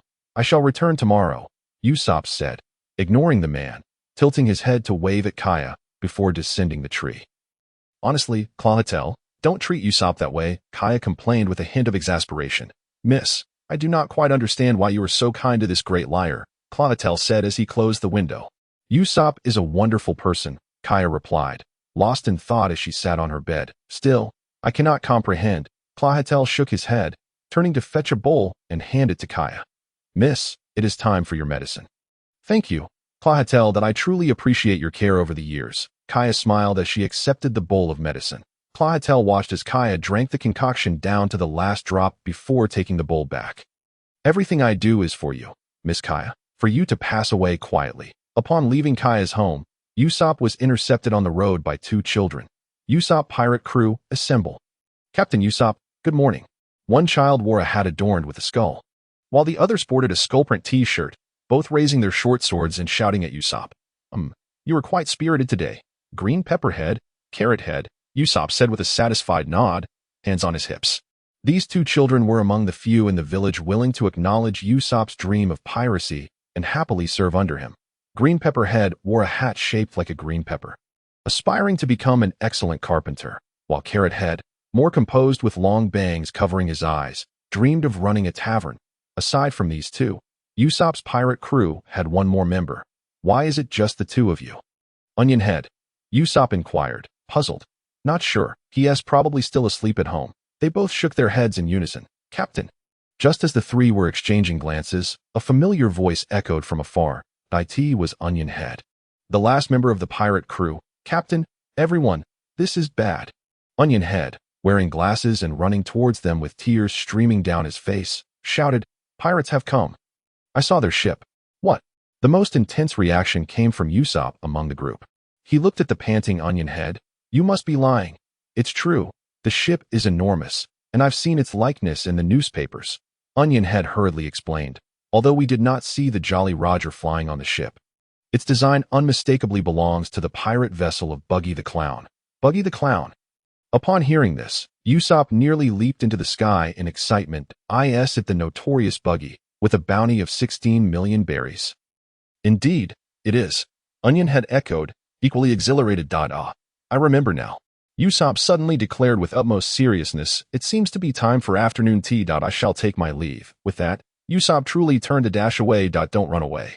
Captain, it's not even noon yet. What afternoon tea are you talking about? Besides, you don't even drink tea, do you, Captain? The three children, witnessing Usopp's attempt to flee, instantly began to tease him. Have you seen through me? Usopp halted, turning to face the trio with a serious expression. To be honest, I have been afflicted with a condition that will lead to my demise if I do not return home. The three responded, Enough, Captain Usopp. That illness does not exist. Indeed, Captain, you are a brave warrior of the sea. How can you fear a mere 4 pirates? Onion Head remarked, prompting Usopp to realize the absurdity. 4 individuals.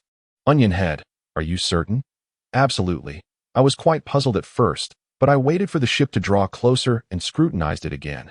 There are indeed only 4 of them, Onion Head asserted, adjusting his glasses with earnestness. In that case, let them witness my prowess. With the affirmation received, Usopp was immediately rejuvenated. Usopp pirate crew, set sail. I found it. While Bai Ye and the others were leisurely basking in the sun aboard Buggy's pirate ship, Luffy's joyous exclamation suddenly echoed. The reason was simple. Luffy had spotted an island. Gum gum. Pistol. Amidst a chorus of laughter, Bai Ye and the others watched as Luffy soared towards the distant isle. This prompted Nami to exclaim, "That idiot! Can't he wait a moment?" Zoro nodded in agreement, glancing at Bai Ye and saying, "What should we do? Given Luffy's nature, he will likely cause quite a stir before we reach the island." "Eliminate the likely, Zoro," Bai Ye replied, turning his head. Though his tone carried a hint of reproach, his expression remained lighthearted. "It would be strange if Luffy didn't stir up trouble. Then let us hurry and catch up to him." "How is that possible? This ship's speed cannot be increased any further." Nami was the first to inquire, fully aware of the situation as a navigator. "Who said we were going to sail?" Upon hearing this, Bai Ye raised an eyebrow, rolling his wrist. "Though, what new trick do you have up your sleeve? What do you call it in your realm, a potion or a talisman?"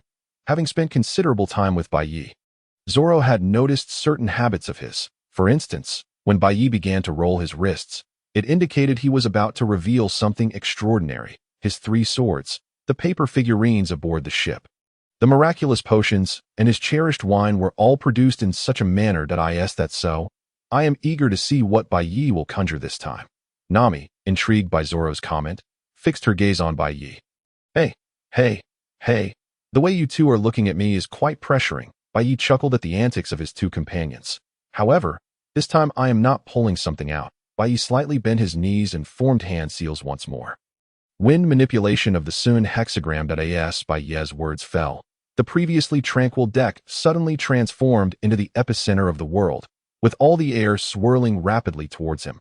Almost immediately, an invisible vortex began to form beneath the trio's feet. Hey, this must be a joke." Zoro, feeling the lift beneath him, began to lose his composure. His arms dropped from their crossed position as he sought to maintain his balance, gradually lifting off the ground. "Whoa, I'm flying."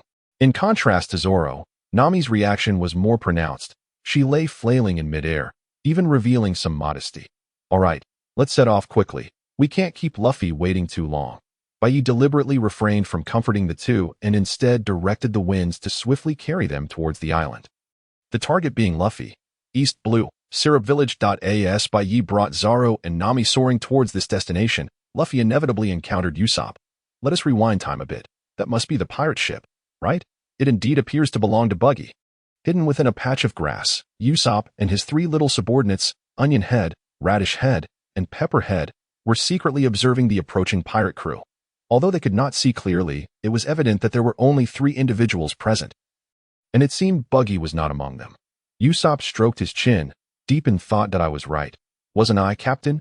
Onion Head nodded beside him. "So, Captain Usopp, shall we wait until they land on the island before we strike them down?" Radish Head said, a hint of excitement in his voice. "Defeating the pirates that threaten our village would be such an honor." Ahem.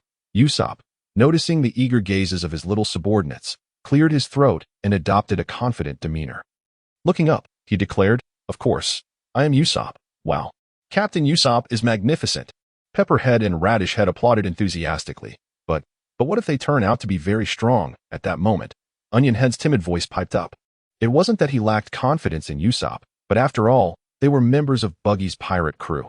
Even if Buggy himself was absent, 1 or 2 of his officers should be formidable. Usopp clearly recognized this point. He knew his own capabilities. Although he relished boasting, he understood that he could hardly defeat even some villagers. Therefore, could he truly overcome the pirates? Usopp felt a twinge of insecurity. However, he quickly recalled his aspirations of becoming a warrior of the sea. Thoughts of Kaya, and the loyalty of his 3 little subordinates. Above all, he could not allow them to come to harm. "So, my little comrades, follow me. Let us prepare some traps. To be on the safe side." Usopp resolved to make some preparations. After all, rushing headlong into battle was not his style. Without hesitation, under Usopp's leadership, the 4 began to lay traps along the steep slope that would be the pirates' path to the island. "Hey, Onion Head, what are you looking at?" Usopp asked, perplexed, as he noticed Onion Head gazing skyward. "Captain, there's someone flying over here." Onion Head initially wore a look of disbelief before dramatically exclaiming, "In no way. How could someone be?"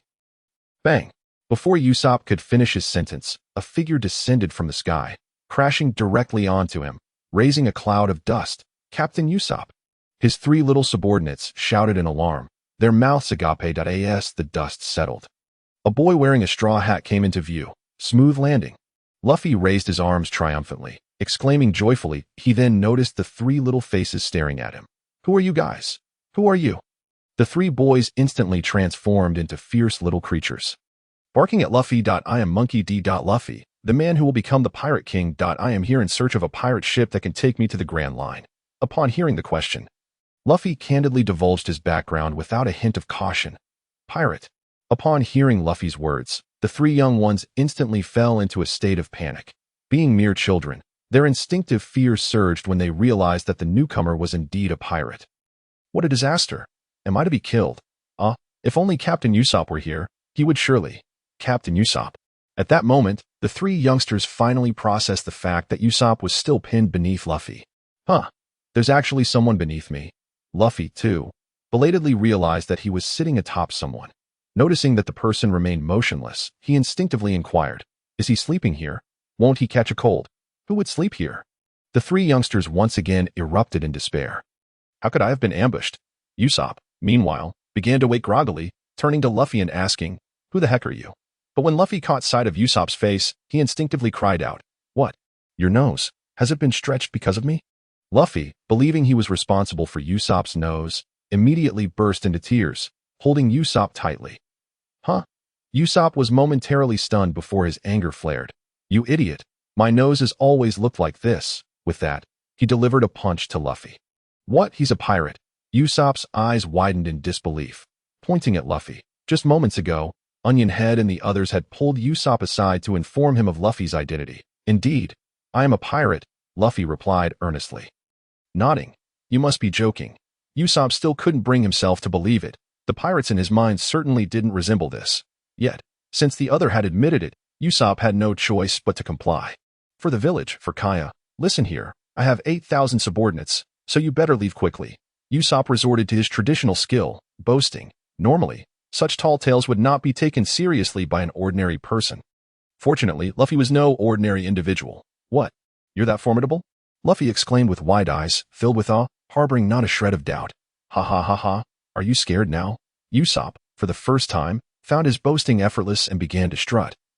Speaking haughtily to Luffy, since I'm in a good mood today, I'll let you go if you leave at once. No. Luffy grinned widely, naturally rejecting Usopp's proposition.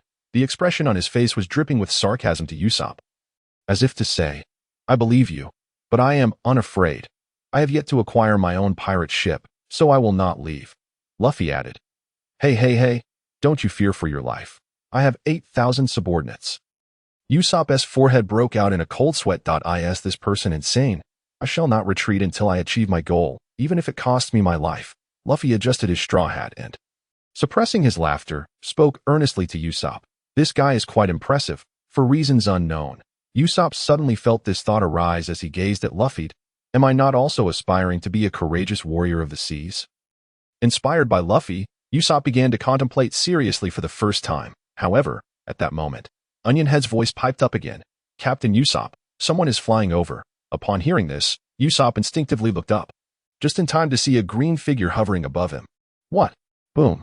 A cloud of dust erupted. You bastard. Bai Ye, are you getting back at me for drinking so much of your alcohol? Zoro exclaimed, clutching his head as he stood up. Bai Ye wore an innocent expression. What are you saying? Zoro, you are my brother from another mother. Our bond flows through our veins. Upon hearing this, Zoro could not help but feel exasperated. Has Bai Ye been assimilated by Luffy? Why would he say something so absurd? Ugh, it's all Luffy's fault. How impressive. Zoro, did you just fly down from the sky? It must have been Bai Ye's doing. Luffy's eyes sparkled as he bounded over to Bai Ye, bouncing with excitement. Bai Ye? Let me try it too. Just once. I want to fly in the sky. With a large bump on his head, Luffy sat on the ground, his attitude of admitting fault quite commendable. I sincerely apologize. Truly, I am a very peaceful person. Bai Ye, witnessing Luffy's antics, couldn't help but shake his head, lamenting how he had recently grown fond of physical confrontations. Could it be that his training had led him astray? Impossible, absolutely impossible. Ugh, it's all Luffy's fault. You two, stop fooling around and clarify the situation at hand. That person seems to have fainted. Nami, unable to tolerate the antics of the group, interrupted while pointing at Usopp. Goodness, this man has actually embedded himself in the ground? The long-nosed man has fallen asleep again. He could genuinely fall ill. Luffy remarked seriously from the side. I told you. Who is sleeping? The trio of young ones once again transformed into a cacophony of sharp cries. 10 minutes later, aboard the pirate ship that had anchored at the island shore, the Straw Hat Pirates and Usopp's crew engaged in a cordial and amicable discussion. Both sides explored the misunderstandings that had arisen previously and quickly reached a consensus. Next, the conversation turned to another topic. What? You defeated the Buggy Pirates? Usopp exclaimed in disbelief. That's the notorious pirate with a bounty of 15 million. Just you few. Mid-sentence, Usopp suddenly froze, reflecting on the earlier display of skills that had descended from the sky. He couldn't help but believe a little that to be precise, it was the three of us. Bai Ye interjected, gesturing towards himself, Luffy, and Zoro, while pointing at Nami. Nami has yet to accept the invitation to join the ship. For now, she is merely our hired navigator. Nami, for reasons unknown, upon hearing Bai Ye's serious explanation of her identity, Nami felt a twinge of disappointment. Even she was unaware that she had gradually begun to accept Bai Ye's words about them being different from other pirates. Whether 3 or 4, they were all formidable. Usopp nodded, then could not restrain his tendency to boast. However, the Buggy Pirates are truly not to be feared. After all, I have 8,000 subordinates. Ha ha ha. You're lying. Right? Zoro muttered from the side. What? Usopp instantly exploded, leaping from his seat. Incredulity etched across his face as he gazed at Zoro. Have I been uncovered so quickly? Witnessing this, Nami couldn't help but scoff. It's obvious you're lying. Who would believe such nonsense? Nami expressed her strong disdain for Usopp, a man who couldn't even deceive a person. Is it true or false? Another incredulous voice rang out. The long-nosed man is actually lying? Luffy exclaimed, shock written all over his face as he stared at Usopp, his expression filled with disbelief. I didn't even notice. Luffy, Bai Ye pressed down on Luffy's head, gritting his teeth. Please stop flaunting your intelligence. All right. While it may have seemed comical while watching anime, when such a thing truly occurred in reality, especially with his own captain, Bai Ye felt an immense sense of embarrassment. Perhaps it was time to hold a little anti-fraud class? However, Bai Ye glanced at Luffy's adorably bewildered expression. Can this guy truly comprehend? Setting aside the matter for the time being, Bai Ye turned to Usopp and said, we harbor no ill intentions in coming here. Our sole purpose is to procure a seaworthy vessel. According to our prior intelligence, the wealthiest family in this area can fulfill our requirements. Might you possess any information regarding this family? Upon hearing Bai Ye's words, the 3 children beside Usopp immediately comprehended whom he referred to. It was the family of Sister Koya. Hey, you lot. Usopp instinctively attempted to deter them, but was interrupted by Bai Ye. I have assured you of our benign intentions. If we wish to cause harm, this village would lack the capacity to resist. As he spoke, Bai Ye conjured golden light in his hands, effortlessly slicing through the tabletop before the 2 individuals. Usopp was rendered speechless in shock, completely at a loss regarding the intentions of these newcomers. That if possible, he would have preferred to flee back to the village at that moment. Meanwhile, as he grappled with his turmoil, Luffy had already mingled with the 3 children, who divulged information about Koya's family, including Usopp's relationship with her and the fact that Koya was gravely ill, a detail Bai Ye was already privy to.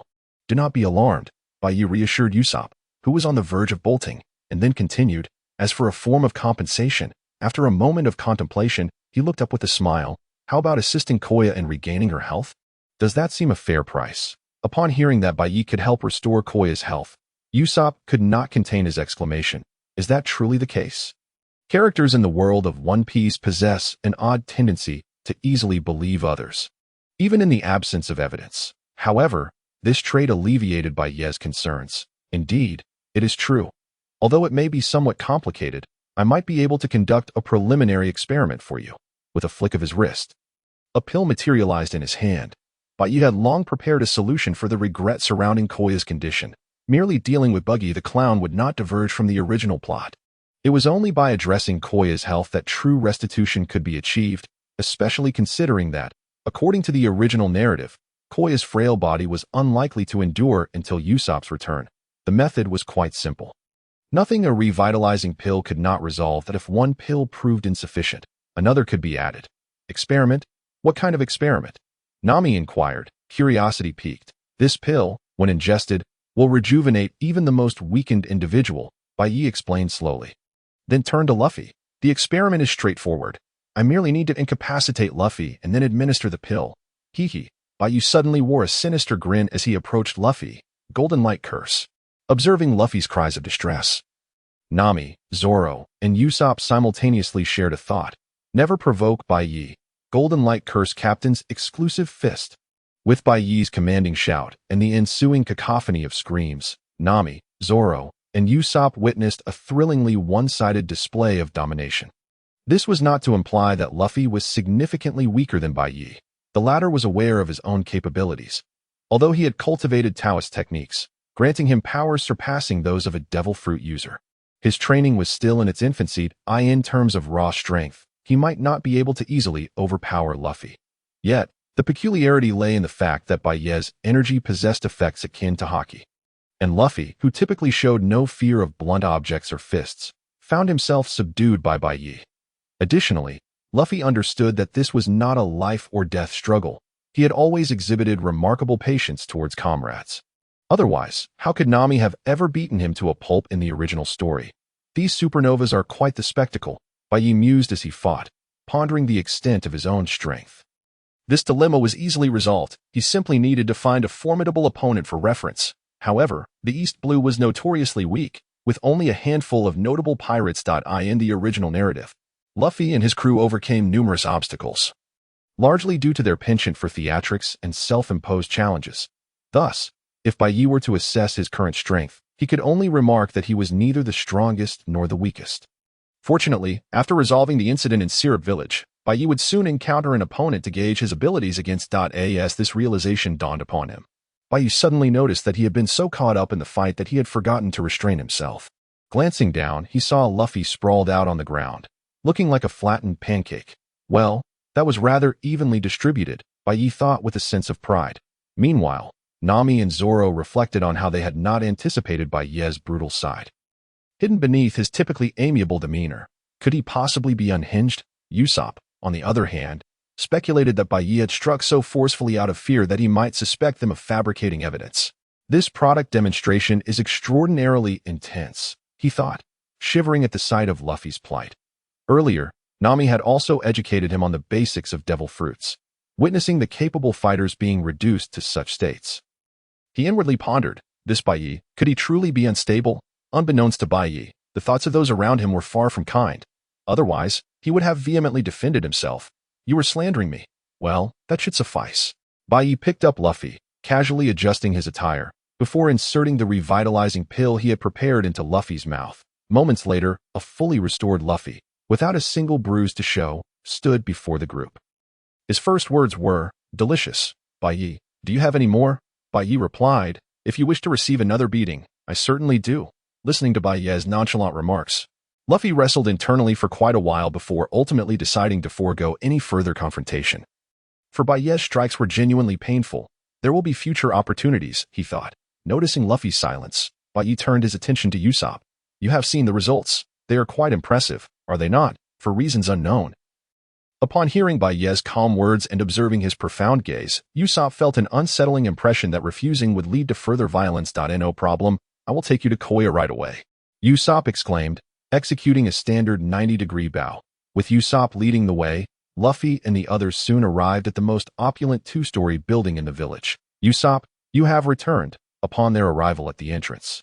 A delighted voice rang out from within the courtyard. Sitting in a chair, draped in a shawl, and appearing somewhat frail, the girl waved enthusiastically at Usopp. Koya. Upon seeing her, Usopp's voice softened, a rare occurrence for him. I have come this time with. I warned you, didn't I? If you return here, I will certainly inform the village chief. An elegantly dressed butler named Clahatel interrupted, adjusting his glasses and fixing a stern gaze upon Usopp. It seems you have disregarded my words. Clahatel's eyes narrowed as he caught sight of Bai Ye and the others. These individuals appear to be quite formidable, but a flicker of concern crossed his mind. Had his true identity been discovered? Despite his uncertainty, he maintained an impassive exterior. Clahatel, do not be so harsh. Cough, cough. Usopp is not a bad person. Koya's voice reached from behind, her urgency causing her to cough lightly. If a deceiver is not considered a villain, then pray tell, miss, who among us is a rogue? Clahatel replied calmly, yet his gaze remained fixed on Luffy and the others. Furthermore, These individuals do not seem to belong to our village. Clahatel's implication was clear. The one who constantly cried out about pirates might very well be bringing genuine pirates with him. Hey, you scoundrel, they are not. Upon hearing this, Usopp was first taken aback, and then he felt compelled to concoct a lie. How could that bespectacled man know we are pirates? Before Usopp could finish his thought, the voice of Luffy rang out. Damn it, can't you refrain from being so honest? Nami, standing nearby, delivered a sharp punch to Luffy, expressing her frustration. Huh, is that something one cannot say? Luffy questioned, rubbing his head in confusion. In such circumstances, it is evident that they would take us for villains, Zoro remarked, crossing his arms with an air of resignation. Usopp. Hearing the conversation among the group, Kaya covered her mouth in disbelief as she gazed at Usopp. Were you captured by pirates? Up until this moment, Kaya still refused to believe that Usopp had willingly come along with pirates. Kaya, you are mistaken. They are not wicked pirates. I brought them here to assist you with your ailment. Trust me, Bai Ye possesses a kind of elixir. Seeing the look in Kaya's eyes, Usopp felt a sharp pang in his heart and hurriedly began to explain. However, Clother interjected once more, his voice dripping with derision. Ridiculous. Is your current fabrication truly so pathetic? He adjusted his glasses, as if he had attained a moral high ground. Even the best doctor in the village is at a loss regarding the young lady's condition. Do you truly claim that pirates can heal her? Such claims are fit only for children's tales. Hey, you, why do you always interrupt? Usopp? Nami, unable to contain herself any longer, spoke out. Of course, it is because. Clother began earnestly, but this time, someone cut him off. It is because this gentleman is also a pirate. After all, those who know pirates best are their own kind. As Bai Ye spoke, he stepped forward slowly. Locking eyes with Cloth. I speak the truth, captain of the Black Pirate crew, Kuro. Upon hearing these words, Cloth's expression shifted dramatically. Cloth quickly masked his shock, scoffing coldly. I am Clother. I do not know the Kuro you speak of. Nor am I a pirate.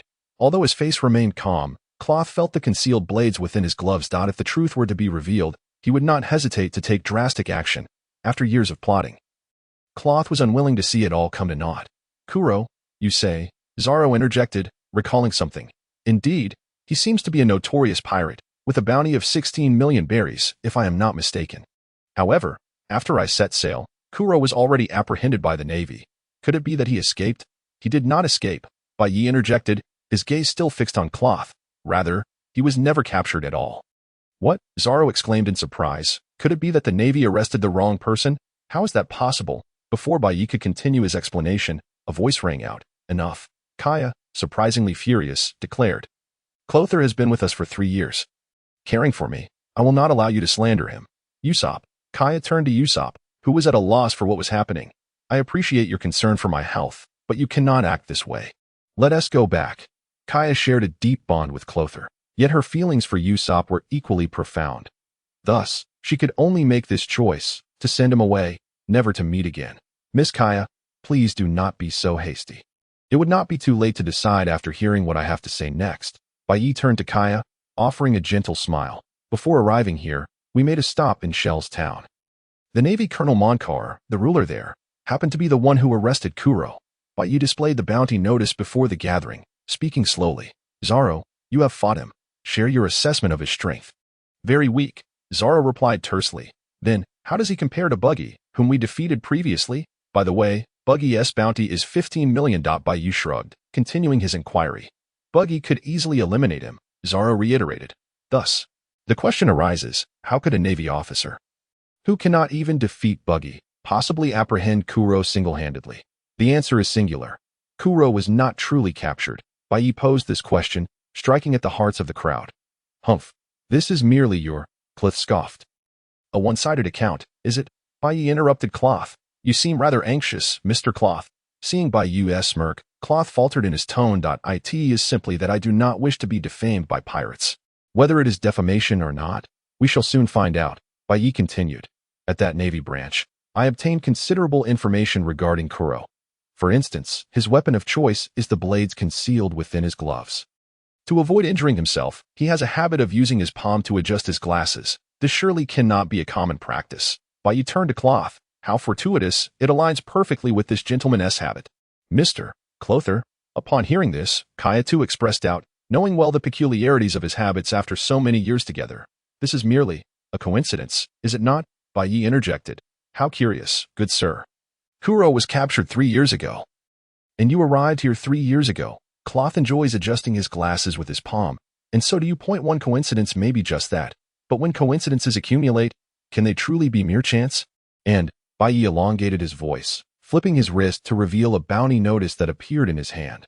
Good sir, would you care to explain this coincidence of your face being identical to that on the bounty notice? What?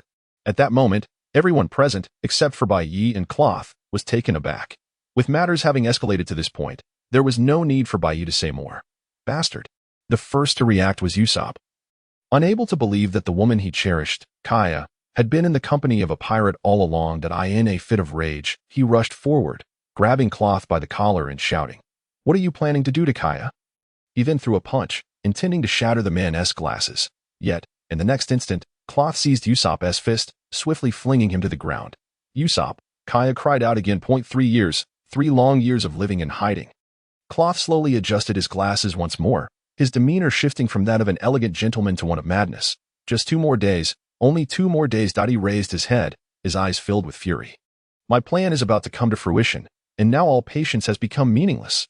Cloth fixed his gaze on Bai Ye, as if staring at a corpse. Why must you interfere? Damn pirates. Seeing Cloth's menacing visage, Bai Ye replied indifferently, self-deprecation, I would call you the strongest, Clother. Kaya's voice rang out once more, tears cascading down her cheeks as she gazed at the man she had spent 3 years with. Why must it come to this? Upon hearing her words, Cloth turned, speaking calmly, to justly inherit the estate, my lady. When he uttered the word lady, Cloth's tongue, Kuro swung his blade towards Kaya. The rubber powers entwined, and Luffy reached out, pulling Kaya to his side. One cannot simply stand idly by in such a moment. Devil fruit, perhaps? Kuro expressed surprise, yet dismissed it. It matters not, with my next strike. You shall not be able to withstand. Whoosh, bang. As the 2 sounds echoed, the onlookers were finally able to discern the unfolding scene. Before Luffy and Kaya, both Bai and Kuro appeared simultaneously. The former raised his left hand, radiating a golden glow. The latter's 10 blades clashed against the golden light, only to shatter and fall to the ground in the next instant. A commendable technique, Bai remarked, grinning widely. However, it is still insufficient. Rubber pistol. Tai Chi strike. Immediately following this, as if choreographed, Luffy and Bai unleashed their fists in unison. In the next moment, Kuro was sent flying, struck on the cheek, after spitting out a mouthful of blood. He fell unconscious. Following Kuro's swift defeat, Bai did not lower his guard. Instead, he retrieved a talisman and shot it towards the nearby bushes. Lightning explosion talisman, crackle. After the thunderous blast, a piercing scream emerged from the thicket. A man, clad in a blue hat and heart-shaped glasses, appeared before everyone, his body charred. Luffy exclaimed in astonishment, is that the uncle playing hide and seek? Are you an idiot? Nami struck Luffy firmly on the head. Clearly, that man had been eavesdropping. Zoro quickly grasped the situation and turned to Bai. Can you truly perceive such a vast range? Taoists are indeed remarkable. The current captain of the Black Pirate crew.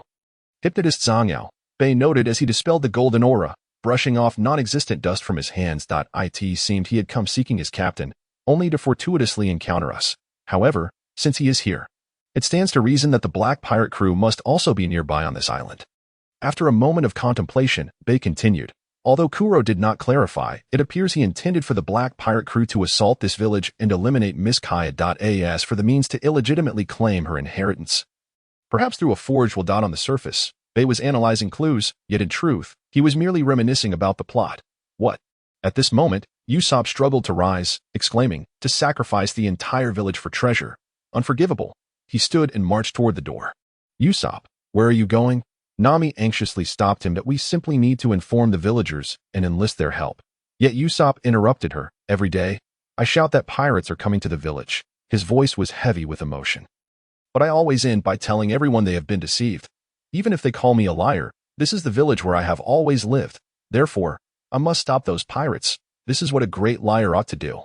Though his legs trembled and tears streamed down his face, Usopp's gaze was resolute. Bai observed Usopp from the side, a smile creeping onto his lips. In the original story, Usopp made such a decision only after facing the villagers' incomprehension. Now, his choice likely stemmed from his anger at Kuro's plot against Kaya. All right, then let us lend a hand, Luffy suddenly declared, lowering the brim of his hat, a smile gracing his face. A pirate ship with such a high bounty should have formidable opponents. Zoro stepped forward, arms crossed, exuding cool confidence. You all, Usopp choked, unable to believe that those before him were willing to assist him. Before anything, I must say this. Nami placed a hand on Usopp's shoulder. The treasure on the ship belongs to all of us. Upon hearing this, Usopp's tears turned to laughter. Oh, then I shall reluctantly accept your assistance. With that, they set off toward the village's outskirts. Sir, your friends. Kai approached Bai. Her unease evident as she noted he had no intention of joining them. Will they truly be all right with Usopp among them? Bai first secured Kuro and Zhang, preparing to exchange them for the bounty, then stood to face Kaya. You may call me Bai Ye. As for your concerns, he said with a reassuring smile, fear not. Such foes are no match for my companions. Kaya quickly regained her composure. Mr. Bai, you and your crew seem quite unlike the legendary pirates. Well, Bai mused, turning his gaze toward the direction Luffy had departed. It is likely due to our unique captain. Now then, Miss Kaya, Bai continued without delving further into the topic. Let us discuss an unfinished transaction. A transaction.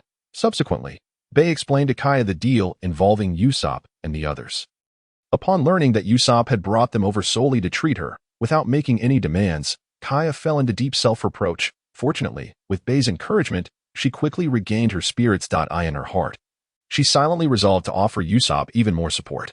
Thereafter, Kaya readily agreed to the shipbuilding deal. In truth, even without this transaction, simply for their victory over Kuro, Kaya's family would have obliged Bai's requests. Thus, when Mary returned from the neighboring village, Kaya briefed him on the situation. They were to utilize all available resources to construct a pirate ship.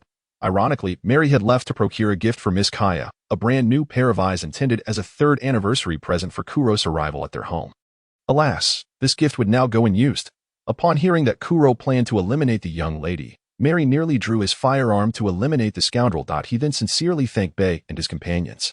Indeed, after Bai had defeated Kuro and Zhang, the threat that had once loomed over Luffy and Zoro ceased to exist. Consequently, they easily vanquished the Black Pirate crew, and during the battle, the bonds between Luffy, Zoro, and Usopp grew closer. Naturally, Nami assessed the ship's treasures. Although not comparable to Buggy's crew, they amounted to approximately 9 million berries. Additionally, knowing Bai's habits, she instructed Luffy and Zoro to retrieve the bounty-bearing individuals aboard, both of whom had bounties of 7 million berries. Thus, the Straw Hat crew experienced their most bountiful day yet. Prior to this, the ship's funds had already reached 29 million berries. Now, with the contributions from the Black Pirate crew totaling 9 million, Kuro's bounty of 16 million, Zhang's bounty of 9 million, and the two individuals' combined bounty of 14 million, they amassed a total of 48 million berries. Altogether, the Straw Hat crew's wealth soared to 77 million berries. Reflecting on this, Bai couldn't help but exclaim, no wonder so many are eager to set sail. The money comes swiftly. Thus, Bai's modest ambitions finally approached fruition. What? 50 million berries? Mary exclaimed in disbelief. The man before him claimed he would allocate 50 million berries for shipbuilding. Not only 50 million berries, but there will also be 3 pirate ships at your disposal. Mary, with a beaming smile, Bai Ye reflected on the journey that began with his victory over Yarita, followed by a frenzied collaboration with the Navy to amass a bounty, and culminating in an encounter with a pirate ship. All of this was leading to today. As a devoted fan of the original work, Bai Ye found himself weeping uncontrollably during the funeral of the going Mary. This profound sense of loss was something Bai Ye could not overlook. He turned to the ship, his expression grave. I implore you, Mr. Mary, this vessel will be an essential companion on our future voyages. Therefore, please dedicate yourself wholeheartedly and employ all your knowledge. Upon hearing this, Mary was initially taken aback by Bai Ye's earnestness regarding the pirate ship, but soon felt a surge of inspiration. No problem. Given the ample funds and materials, I can truly unleash my creativity. Originally, Mary intended to gift the previously constructed going Mary to the crew, but now with Bai Ye's support, the designs he had only dreamt of could finally be realized. Thus, Mary embarked on a grand overhaul of the existing design plans for the going Mary. Most importantly, due to the funding and the 3 pirate ships, Mary paid special attention to the vessel's sturdiness, particularly the keel. However, this meant that the timeline for completion would be extended. Fortunately, Bai Ye was unconcerned, as this provided an opportunity to await the arrival of the Navy's tools from Division 153 to take over the Black Pirate crew and collect the bounty. To his surprise, just a few days later, Mr. Bai Ye and his companions accomplished something remarkable. Brian visited Syrup Village, sharing his reflections with Bai Ye. Ha ha ha. as long as you don't mind my incessant request for your assistance. Mr. Brian. Bai Ye expressed his fondness for Brian and had no qualms about engaging in further conversation, not at all. Without you, Mr. Bai Ye, it would have been impossible for the Navy to defeat these pirate crews in such a short time. Brian greeted him with a smile. Moreover, as these notorious pirates dwindle in number, the people of East Blue will enjoy a more tranquil existence. I owe you my gratitude for that. However, Brian suddenly shifted his tone. You aren't harboring ambitions to defeat all the highly bountied pirates, are you? He scrutinized Bai Ye, pondering that ever since Yarita, his crew had consistently triumphed over increasingly formidable foes, Buggy's crew with a bounty of 15 million, the Black Pirates with 16 million. Goodness. The number of pirates in East Blue exceeding 10 million has drastically diminished. Truly, it certainly alleviates the Navy's burden. Though some of it may be mere coincidence, it is evident that Mr. Brian's assessment holds considerable merit. Bai Ye replied with a smile. Defeating all the powerful pirates in East Blue to achieve renown is indeed a splendid idea. Wouldn't you agree? After all, my captain's dream is to become the Pirate King. If the initial bounty is too low, it would be quite troublesome for me as a crew member. You certainly have the audacity to say that. Mr. Bai Ye, proclaiming your desire to become the Pirate King in front of the Navy, how utterly shameless, Brian jested, understanding Bai Ye's character well enough not to take offense. Yet, he continued with a serious tone. While you may not resemble those scoundrels of the sea, the moment you bear the title of a pirate, we will become adversaries. Soon, I will be assigned to headquarters. I hope you will not find yourselves in my custody. At this point, Brian felt a wave of nostalgia. His military achievements had accumulated to the point where he could advance to headquarters, yet due to Monka, his existence had gone unnoticed there, following the defeat of Monka by Luffy and his companions. Brian naturally received the transfer order to headquarters. Bai Ye was momentarily taken aback before a thought struck him, and he cheerfully remarked, Congratulations, Mr. Brian. Perhaps when you reach the Navy headquarters, I may have some request for your assistance. Let's hope you won't refuse a friend's plea. You genuinely see me as part of the Navy? Brian couldn't help but scoff, the earlier melancholy dissipating like mist. After exchanging knowing glances, both men erupted into hearty laughter, despite their differing allegiances. They remained friends, did they not? During their days in Syrup Village, Usopp and Luffy gradually bonded. Luffy even joined Usopp and his friends in shouting at the village every morning that pirates had arrived. Reveling in the joy of it all. In this atmosphere, Usopp agreed to Luffy's invitation to set sail. He knew well that his father was a member of the red-haired pirates and had shared many tales with Luffy. Determined to stand before his father one day, Usopp resolved to leave the village and become a brave warrior of the sea. If you ask me for a reason, it's simply that the pirate flag is calling to me, Usopp proclaimed amidst his friends, echoing his father's sentiments. As they awaited the culmination of their efforts, the ship was finally completed. Mary stood proudly before the newly constructed vessel, introducing it to the crowd. The Going Mary. This is the name I have bestowed upon her, designed by my own hand. She has undergone significant expansion from the original Going Mary AS for propulsion and navigation. Before Mary could elaborate to Luffy, Nami stepped forward and declared, When it comes to the ship, just tell me what I need to know. It wasn't that Nami had any ulterior motives, it was simply that Luffy had been ogling the goat figurehead at the bow with unbridled excitement. Incredible! Luffy stretched out his arms and leaped onto the goat's head, exclaiming, Wow, how cool. I've decided. This will be my spot from now on. Zoro, arms crossed, observed the pirate ship before him, a faint smile gracing his lips. Not bad at all. Indeed, Bai Ye nodded in agreement. Unlike the original two-masted sailing ship, with Bai Ye's willingness to invest generously and provide ample materials, Mary transformed the Going Mary into a three-masted ship akin to the Thousand Sunny from the original work. The vessel's size had doubled, and various rooms of different functions had been added. However, upon closer inspection, Bai Ye noticed that the current Going Mary still bore significant differences from the Sunny. This was to be expected, as Mary was merely an individual with shipbuilding dreams from East Blue, whereas the designer of the Sunny was Tom, the world's greatest shipwright and a disciple of Frankie. Nevertheless, Bai Ye was immensely satisfied. He had no intention of insisting that they embark on a vessel of lesser quality to traverse the New World. It is worth noting that even the Pirate King, Roger, did not sail a single ship throughout the entire Grand Line.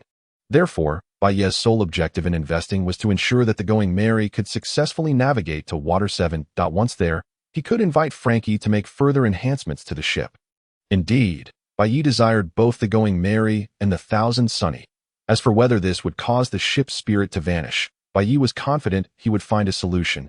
Moreover, prior to that, He intended to add a second layer of protection to the ship. Following Mary's introduction, Bai Ye explored every corner of the vessel, ultimately arriving at the keel, being the most critical part of the ship.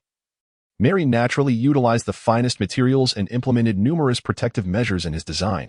However, Bai Ye still prepared a double layer of assurance, for if the keel were to suffer significant damage. No amount of money, top-quality materials, or skilled shipwrights could prevent the need for a replacement vessel. With a flick of his wrist, Bai Ye produced several talismans he had prepared earlier. These talismans possessed fortifying and protective properties. Clapping his hands together, Bai Ye affixed the talismans onto the keel, watching as the yellow paper ignited spontaneously, quickly dissipating into the air. The keel now bore the faint outline of the talismans, and a subtle golden glow enveloped it protectively. It seems Mr. Bai Ye holds this ship in high regard, Mary remarked in astonishment at Bai Ye's technique, followed by a sense of comfort. That is only natural.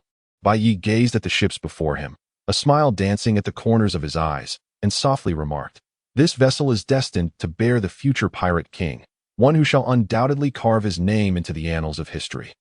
As if recalling a cherished memory, Bai Ye's smile deepened. "Moreover, it is an invaluable member of our pirate crew." Upon hearing Bai Ye's words, Mary momentarily felt as if she had sensed something, a fleeting illusion.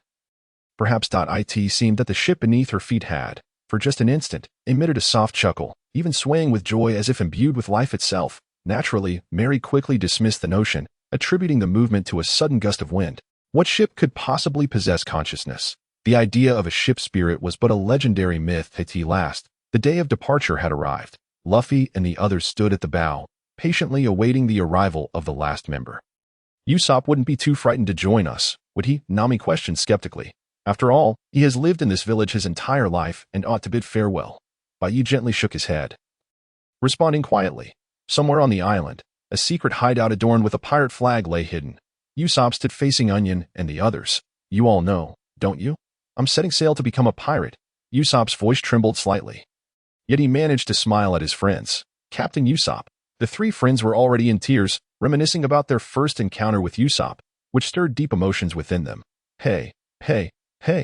Usopp couldn't hold back upon seeing their expressions. Yet, through his tears, he shouted, "I finally mustered the courage to chase my dreams. Shouldn't you all be happy for me instead of crying? Tell me," he urged, "what are your ambitions? Speak them aloud." Usopp nearly exhausted himself as he shouted at his friends. "I want to run a fantastic tavern. I shall become a master carpenter. I aspire to be a remarkable storyteller." The trio wiped their tears and responded with even greater fervor to their captain's declarations. Then, Usopp's face lit up with anticipation. "Let us all strive towards our dreams."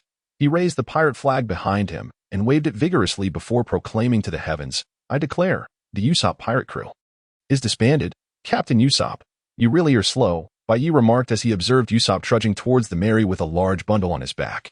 "Ha ha ha, I took a bit longer to gather my things," Usopp replied, playfully rubbing his nose. "By the way, shouldn't I be the captain? What a joke. I am clearly the captain." Laughter erupted as Usopp boarded the ship. The Mary was ready to set sail. Although the crew could all see Usopp's puffy eyes, they chose to remain silent about it, except for Luffy, who seemed blissfully unaware and merely irritated by Usopp's claim to the title of captain. Bai Ye placed a comforting hand on Usopp's shoulder and said, "Remember to return after you've completed your journey."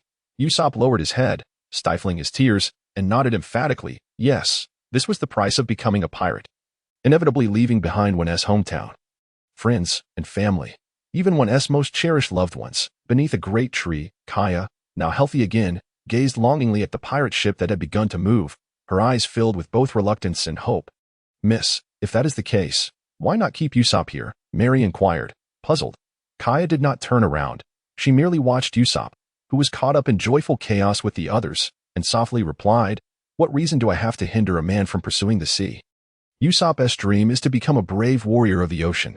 And Kaya turned to face Mary, revealing her tear-streaked cheeks. "I too wish to hear the stories Usopp will have to share during his voyage." Mary remained silent, choosing instead to quietly accompany the young lady. "Mary," Kaya began, "Miss, I wish to learn medicine. Mr. Bai Ye entrusted me with some medical knowledge before he departed, and I wish to master it." "Is it for Usopp?" "Yes. The place he is headed must be fraught with danger. I hope that when he returns, I can use my skills to help him. Of course." Mississippi Mary nodded gently. "You will certainly wait for him." On the hilltop, Onion and the others watched as the pirate ship sailed away. Indeed, the Usopp pirate crew has disbanded. Their voices remained somber, The captain said we must pursue our ambitions, so now we shall part ways and strive for our dreams. Yes, when Captain Usopp returns, or when we see him again, we must ensure he is utterly astonished. Their voices grew more spirited. Then, Onion, Radish, and Pepper exchanged knowing glances. Pirates. Pirates have come. The pirates are invading the village. Everyone, run for your lives. In the next instant, they all shouted in unison, racing towards the village. We cannot allow Captain Usopp's voice to vanish from this village. Yash, Luffy exclaimed, brimming with excitement. Let us celebrate our new companion Usopp with a feast. On the deck, he appeared thoroughly exhilarated. It was unclear whether he was more thrilled about the new crew member or the prospect of a banquet, or perhaps both. Regardless, even with only 5 people aboard, the atmosphere was vibrant. Cheers, laughter, and merriment filled the air as they indulged without restraint. Bai Ye's cooking remains as delightful as ever, Luffy exclaimed, patting his belly as he reclined contentedly in his chair. Though the dishes were simple, their flavors were unexpectedly exquisite. Nami continued, as a thief from the East Blue. I've encountered quite a few culinary delights, but it's rare to find someone like Bai Ye who can elevate ordinary meals to such heights. To me, Bai Ye's alcohol is most satisfying, Zoro remarked, unusually neglecting his training, contentedly sipping from a jug. Indeed, it's delicious. So, is Bai Ye a chef? Usopp queried between mouthfuls. I merely know how to cook, Bai Ye replied. Shaking his head. In these waters, a chef holds a rather significant role, one that not just anyone can fulfill. After all, only a true chef knows how to perfectly pair ingredients. It's crucial to understand that being full and being satisfied are entirely different matters. Having read the original work, Bai Ye understood well the importance of chefs in the world of One Piece. Moreover, if he assumed the cooking responsibilities, it seemed there would be no need to recruit Sanji. More importantly, Bai Ye had no desire to add extra work to his plate. The position of chef was better suited for Sanji. Yash, Luffy suddenly sat up, clapping his hands. Next, let us find a chef to join our crew. And a musician. What kind of pirate feast would it be without music? The crew aboard the ship responded with mixed sentiments to Luffy's words. Even Usopp, who had just boarded, was somewhat prepared for Luffy's erratic thought process. The celebration continued late into the night, and one by one, they retreated to their quarters for rest.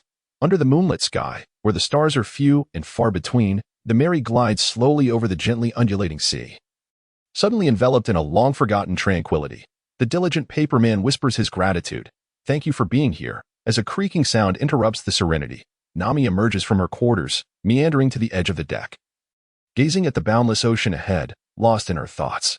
Unlike the joyfulness experienced during the banquet, a hint of sadness seems to linger in her eyes. I truly wish these days could last a little longer. Nami murmurs to herself. Why can't they? A sudden voice interrupts her reverie. It's Bai Ye.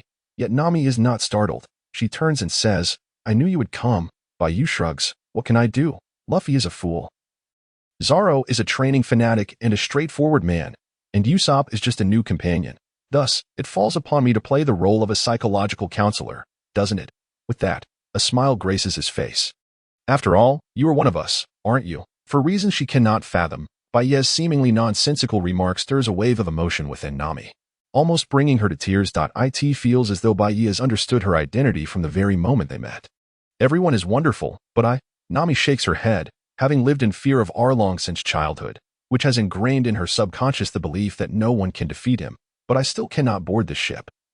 I would endanger everyone. With this thought, she collapses onto the ground, her left hand braced against the earth, while her right wipes away her tears. Before I reclaim the village, before I free myself from Arlong's tyranny, I must not harm anyone further. Honestly, do not make decisions unilaterally. A soothing voice chimes in again, prompting Nami to look up, puzzled, at Bai Ye. He crouches down beside her, saying, Luffy and the others truly regard you as a genuine companion. A partner is someone worthy of complete trust. Therefore, before engaging in self-pity, could you please consult the others? His expression turns serious, hands resting firmly on Nami's shoulders as he emphasizes, after all, everyone is prepared to risk their lives for their comrades. Bai Ye. Nami finds herself at a loss for words, yet she can sense the sincerity in his message. In this moment, she realizes how wonderful it is to be a part of this group.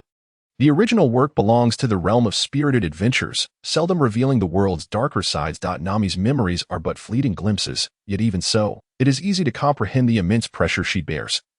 Alongside the humiliations and grievances she has endured over the years. As for Arlong, Bai Ye muses, your turn will come soon enough. It is merely a matter of tenfold physical prowess when that time arrives. Let us offer him a delightful surprise. Ultimately, Bai Ye and Nami reach a mutual agreement. Once the next companion is found, Nami shall lay everything bare, allowing the crew to make their own choices. Bai Ye feels satisfied with this outcome, as long as Nami does not return to the ship with a joyful demeanor, laden with money, only to face humiliation once more. While watching the original work, Bai Ye often felt quite stifled. After escorting Nami back to her room, he stepped outside, glancing at the lookout point, chuckling softly and shaking his head as he departed. There, Zoro stood, clutching 3 swords and a barrel of liquor. His gaze profound. This liquor is rather good, he mused. Some matters do not pique his interest. He simply needs to be called upon when action is necessary. Within the interior of Bai Ye's room aboard the Mary, he busies himself concocting various elixirs. Previously, healing potions and restorative pills were the most basic of concoctions, serving merely to nourish the body. Now, however, Bai Ye is crafting 7th-grade elixirs, requiring longer preparation times and more precise control over materials and heat. Fortunately, endowed with a maximum level comprehension buff and abundant spiritual energy within the room, Bai Ye manages to succeed in his endeavors after only a few failed attempts. As he gazes at the glistening pills within the furnace, he does not linger long in admiration, swiftly storing them away. He senses that the array he set up outside is signaling him that the rascals beyond the door are up to their antics once more. While the adventures of Luffy and his crew in the anime appear thrilling and exhilarating, the reality of sailing the seas is often monotonous and tedious. Facing an endless expanse of ocean without any variation can easily lead to feelings of restlessness. In the past, Bai Ye and Zoro would occupy their time with training. Nami, being a woman, did not engage much with Luffy, so she remained uninvolved. However, this time, after they had dined, the trio of Bai Ye, Zoro, and Nami each pursued their own activities, while Luffy and Usopp conspired to create mischief together. Ultimately, they decided to hold a contest to see whose cannon could fire farther and more accurately. Due to Bai Ye's willingness to invest money, the Mary was equipped with 2 cannons on either side. As a sniper, Usopp was naturally intrigued by such devices, while Luffy was simply eager to play with anything. After several rounds of bombardment, Usopp not only emerged victorious but also made an unexpected discovery: Zoro's 2 subordinates, Johnny and Joseph. Unbeknownst to Luffy and Usopp, a cannonball struck the rocky outcrop where the two were resting. Johnny stormed aboard the ship, shouting, only to be easily subdued by Luffy. Thankfully, Zoro intervened just in time to halt the altercation. In the end, after a series of chaotic events, Johnny managed to bring his companion Joseph aboard. At this moment, Joseph, having suffered from a severe vitamin deficiency, appeared nearly devoid of hair and teeth, and he looked utterly depleted. This ghastly sight led Luffy and Usopp to mistakenly believe they were responsible for inflicting harm. Kneeling before Joseph, they wept and apologized profusely. It is at this moment that Bai Ye steps forward. Are both of you fools, not even aware of scurvy? Nami's voice rings out, prompting Luffy and Usopp to look up in confusion. Fools, are you talking about us? Nami, with an authoritative demeanor, offers them several fresh oranges, stating, in such a case, all that is needed is to replenish some vitamins. Feeding him these oranges should suffice. Upon hearing this, Zoro, relieved to know his subordinate is in safe hands, exhales a sigh of relief. Before long, Joseph, having consumed the oranges, visibly regains his vitality, even growing back his teeth and hair. Bai Ye cannot help but marvel. Truly, this is the charm of the two-dimensional world. Big sister. Johnny and Joseph, now saved, bow deeply to Nami. Nami, exasperated, places her hand on her forehead. What kind of ridiculous title is that? Meanwhile, Luffy and Usopp chime in. Nami is amazing. If not for her, these two fools would have truly believed they had killed someone. This is just the most basic common knowledge of sailing, for goodness sake. Nami responds to Luffy and Usopp with little patience.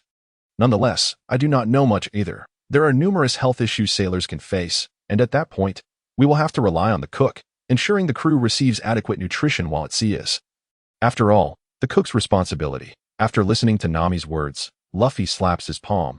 It seems Bai Ye mentioned something similar before. Indeed, Bai Ye interjects, having food and eating well are not synonymous that I see. Luffy acknowledges, having witnessed Joseph's dire condition and heard Nami and Bai Ye's remarks. He now understands the significance of a good cook. Then let us hasten to find an exceptional chef, Luffy remarked. Upon hearing this, Johnny and his companion, who were busy courting Nami, provided an answer to the crowd. If one were to speak of the most renowned chef in the East Blue, it would undoubtedly be the one located there. The Baratie, a floating restaurant, is essentially a colossal ship repurposed for culinary delights. It was established by the head chef Zeph and his sous chef Sanji, driven by the dream that no one at sea should ever go hungry. The ship features a figurehead shaped like a fish at both ends and possesses two distinct forms. When the platforms resembling fish fins rise, they transform into a battleground, which is why the Baratie is also known as the combat restaurant. But why would a restaurant be the stage for such conflicts? Naturally, bam!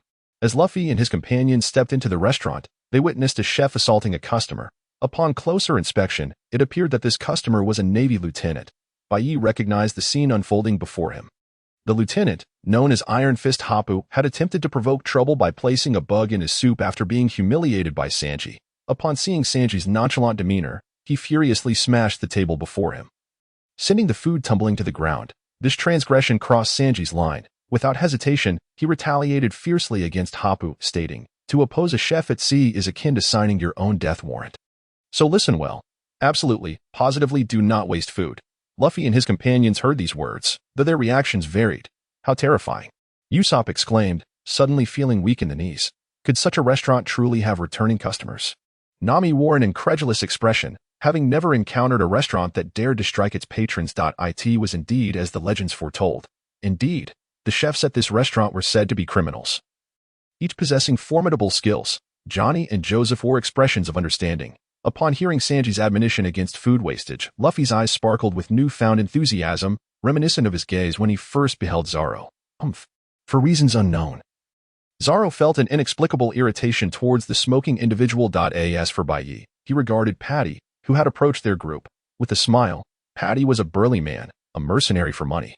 Thus, Bai Ye promptly produced a thick stack of belly and said, "Could you kindly find a spot for my friends? And could you also send that young man over there to attend to us?" Upon catching sight of the belly, Patty's eyes lit up, although he frowned slightly upon hearing Bai Ye's request for Sanji's service. He quickly led the group to a table with enthusiasm. He called out to Sanji, "Sanji, you scoundrel of a chef, hurry over and serve the gods." Sanji, who was in the midst of reprimanding Hapu, felt a surge of annoyance. "You bastard, Patty. I am a sous chef, not a servant." He discarded Hapu aside, muttering complaints, but halted mid-sentence as he caught sight of Nami. Wow. In the blink of an eye, the starry-eyed Sanji appeared before the group like a whirlwind. His focus solely on Nami. It is my utmost honor to take your order and prepare your meal, beautiful lady. If you permit, I would love to recommend some dishes for you. Only then did Sanji glance at the others. 6 guests would indeed require a considerable effort. 6. Upon hearing this, the group suddenly realized that Bai Ye had mysteriously disappeared. At that moment, Hapu had fled the Baratie and returned to his warship. This outrageous establishment, which assaults its patrons, has no reason to exist, he muttered, cradling his wounds. But just then, a soldier rushed in, flustered. "Lieutenant Hapu, bad news. The person we captured while seeking clues about the clique pirates has escaped." Hapu, upon hearing this, forgot all about the restaurant. Impossible. He was practically on the brink of death when we captured him, and we haven't fed him in days. How could he possibly have the strength to flee? The soldier, feeling ashamed, could only lower his head and apologize. "I'm sorry." At that moment, a voice interrupted them. "It appears you are facing some troubles." The speaker was none other than Bai Ye, who had been trailing Hapu. "Who are you? Why are you following me?" Hapu's expression shifted dramatically. Anyone who could follow him without a sound must possess strength superior to his own. Let me make myself clear. I am Lieutenant Hapu of the Navy headquarters, and I suggest you tread carefully. You go by Iron Fist? I wonder what that Navy hero thinks of your title, Bai Ye remarked with a teasing tone. This might have been a mere oversight by Oda while crafting the manga, for at this point, there was indeed another figure in the Navy known as Iron Fist. Hapu found himself at a loss for words. He couldn't possibly admit that he had inflated his own reputation. Enough. Bai Ye waved his hand, choosing not to dwell on the matter. Let's discuss what you mentioned earlier regarding the clique pirates. Perhaps we can explore a collaboration. Seeing Bai Ye's cunning demeanor, Hapu's heart skipped a beat. For reasons unknown, he felt as though he was facing a seasoned trickster. Well then, it is settled. Lieutenant Hapu, I look forward to your arrival, Bai Ye said with a smirk. Moments later, Bai Ye bid farewell to Hapu and the Baratie before turning to re-enter the restaurant. Calculating the time, the dishes should have been served by now. Yet, upon reaching his companions, he sensed something amiss. The expressions on their faces were those of spectators eagerly awaiting a spectacle, while Sanji glared at him with palpable anger. What is happening? Bai Ye was at a loss. But before he could inquire further, Sanji's voice rang out. Are you Bai Ye? I challenge you, staking the honor of my culinary skills. Sanji's demeanor suggested a deep-seated grudge against Bai Ye. Bai Ye was even more bewildered. turning to his companions with a puzzled expression. Could someone enlighten me about what just transpired? After a brief moment, Usopp, with a teasing tone, recounted the events that had unfolded. It turned out that shortly after Sanji, starry-eyed, took Nami's order, a man named Akin had entered the restaurant. After being dismissed by Patty for lacking money, Sanji had quietly delivered food to him, which caught Luffy's attention. Consequently, Luffy had persistently attempted to invite Sanji aboard their ship. Naturally, Sanji refused. Had it not been for Nami's presence, he would have retreated into the kitchen. At that moment, it was uncertain whether Nami was being intentional when she remarked, "It would be great if Bai Ye were here. His cooking is evidently superior." This single statement caused Sanji to remember Bai Ye's name instantly. Upon realizing that Bai Ye was part of Nami's group, Sanji decided to challenge him. Sanji's reasoning was straightforward.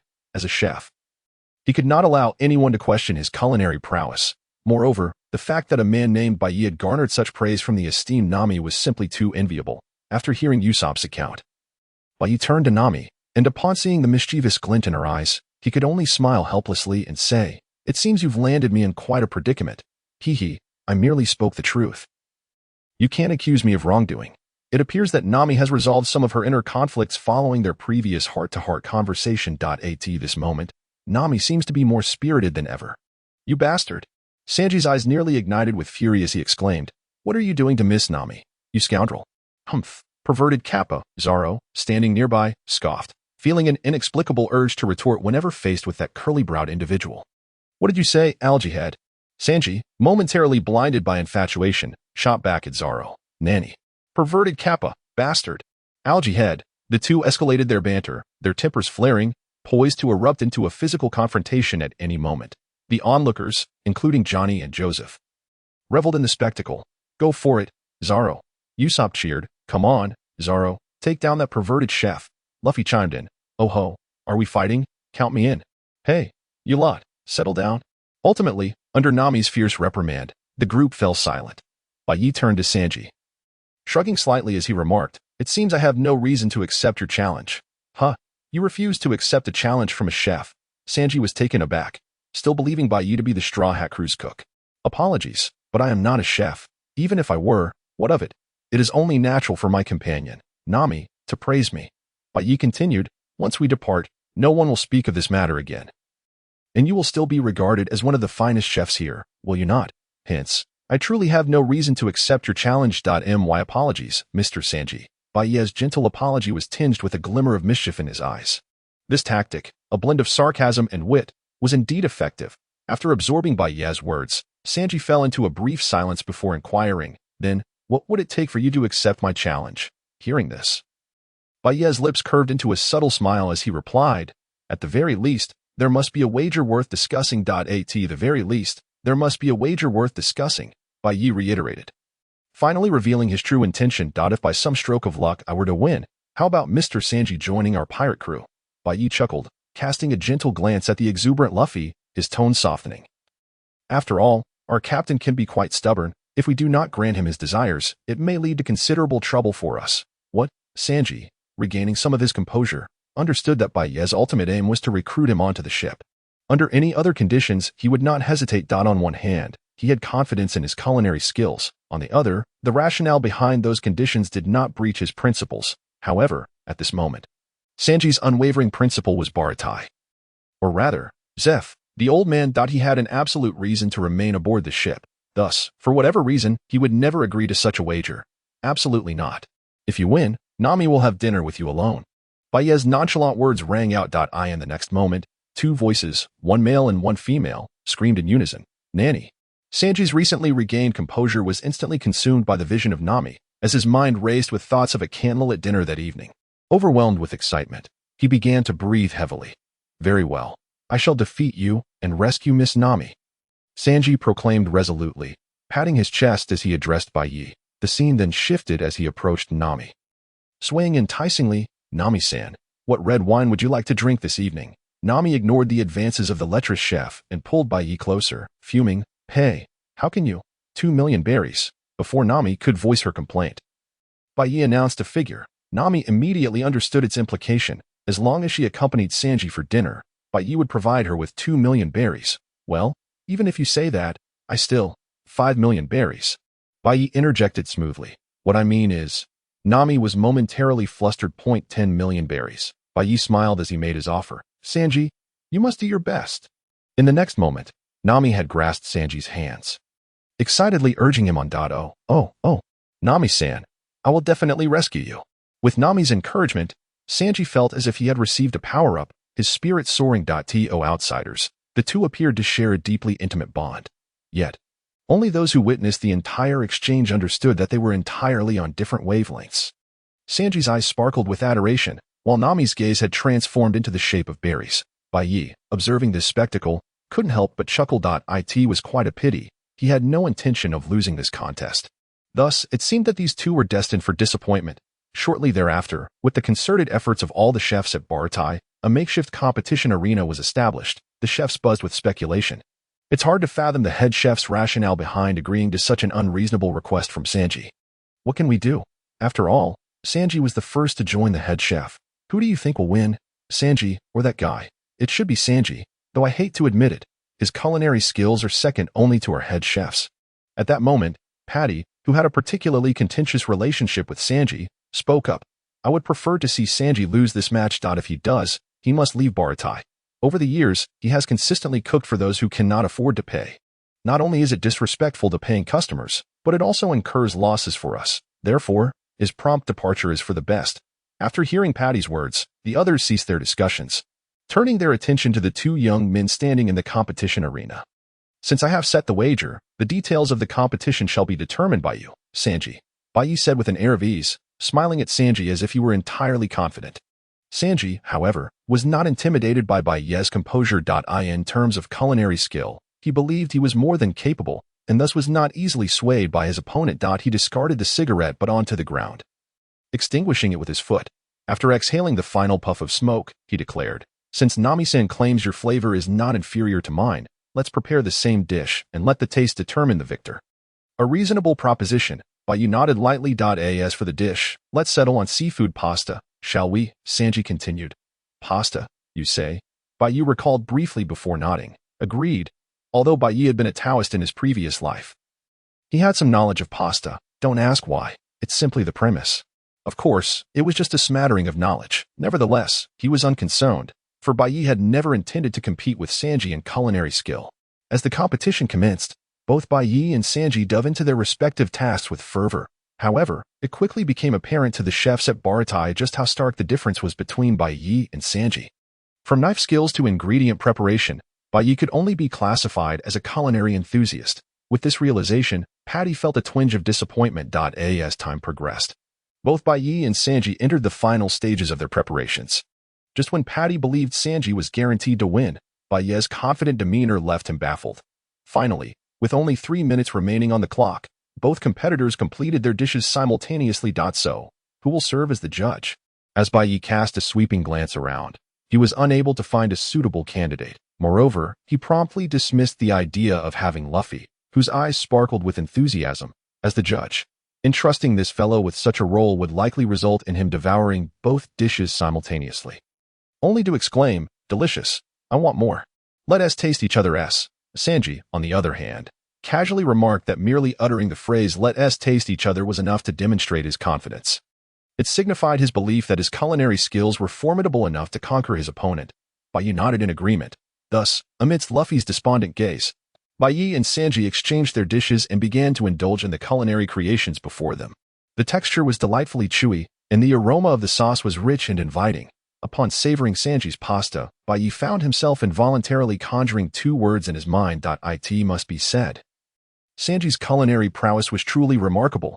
Were it not for the decorum he wished to uphold, Bai Ye might have devoured the dish ravenously. Alas, Bai Ye mused, no matter how exquisite the skill, it was rendered moot by his own enhancements. At that moment, everyone present gazed at Sanji with incredulity. Patty exclaimed in astonishment, Hey, are you joking? Did Sanji actually experience a hallucination? In the bustling Baratie restaurant of the East Blue, Sanji, having taken but a single bite of pasta, suddenly found himself weeping uncontrollably like a child, reaching out as if to grasp something intangible. Witnessing this spectacle, the onlookers were left dumbfounded. What was happening? Was he poisoned? Only Sanji understood that after savoring the first bite of pasta, an intense flavor surged through him, Overwhelming his senses. It was an indescribable taste that, after just one bite, opened the floodgates of his palate and magnified his emotions to an extraordinary degree, leading him to recall memories he wished to forget most of all, his harrowing experience at sea with Zepp, who had selflessly shared all the food with Sanji while sacrificing his own leg. Suddenly, Sanji jolted back to reality, only to find Bai Ye's enigmatic gaze fixed upon him, accompanied by the peculiar stares of those around him. Phew, he exhaled, striving to regain his composure. He then turned to Bai Ye, struggling to articulate a response. You won.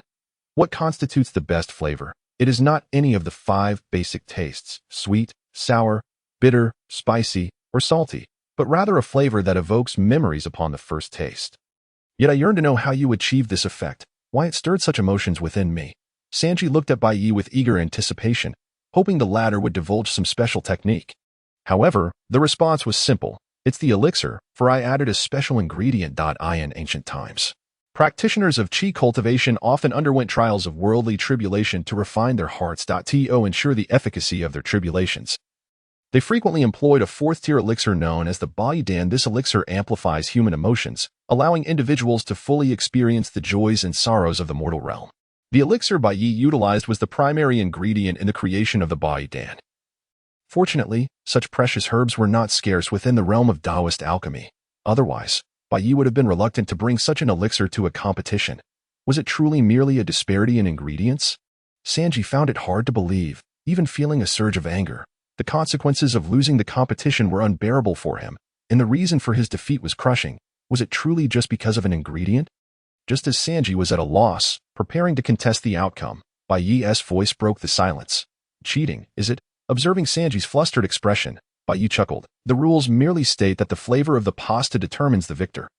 There is no stipulation requiring the use of identical ingredients, is there? Moreover, if using an ingredient you have never encountered before constitutes cheating, then how dreadfully dull that would be. Bai Ye continued, Mr. Sanji, your culinary skills are commendable. Yet your limited perspective constrains your imagination. For reasons unknown, upon hearing Bai Ye's words, Zoro felt an uncanny sense of familiarity. The dishes crafted by a chef confined to a single location would undoubtedly differ from those created by a chef who roams the vast seas. Much like the distinction between you and the head chef, is it not?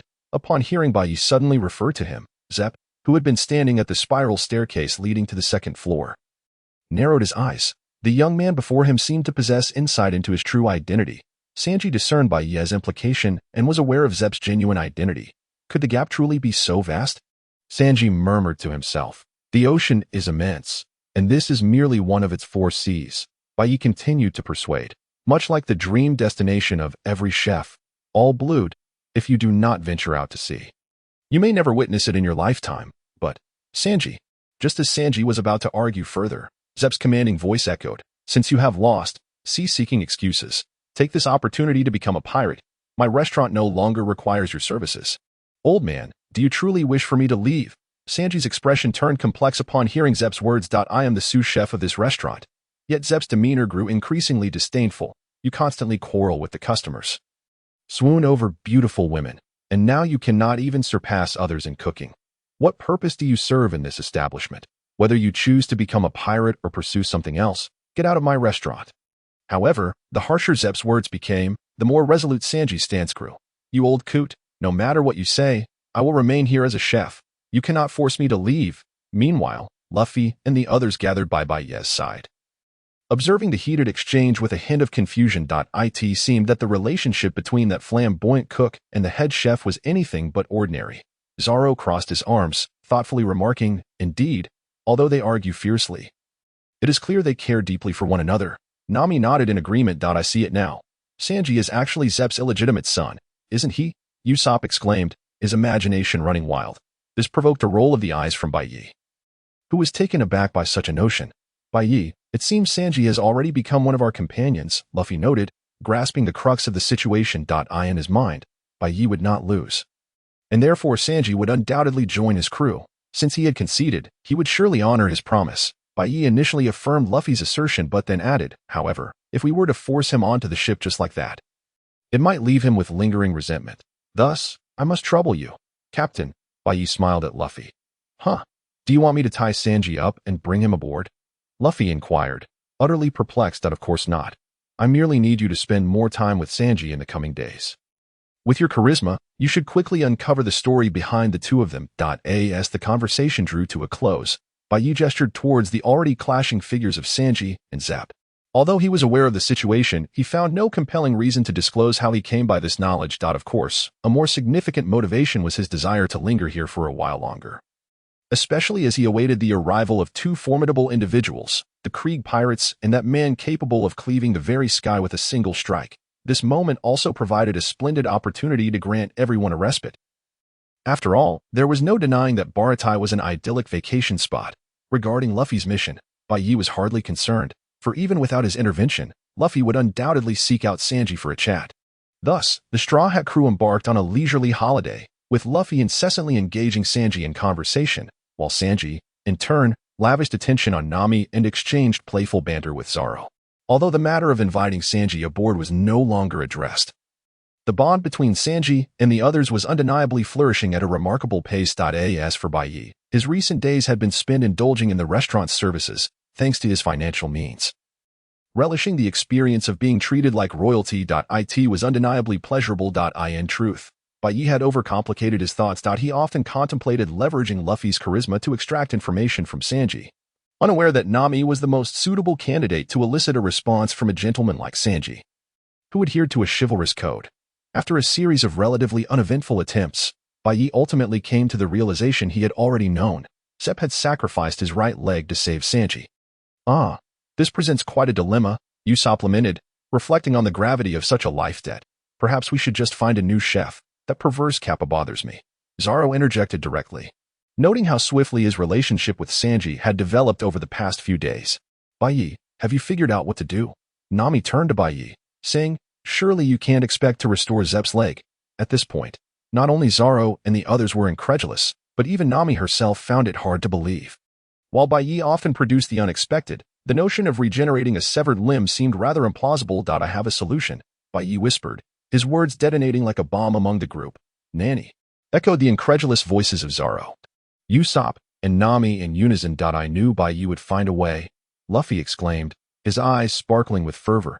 In his heart, he believed that as long as Bai Ye spoke it, it would be accomplished.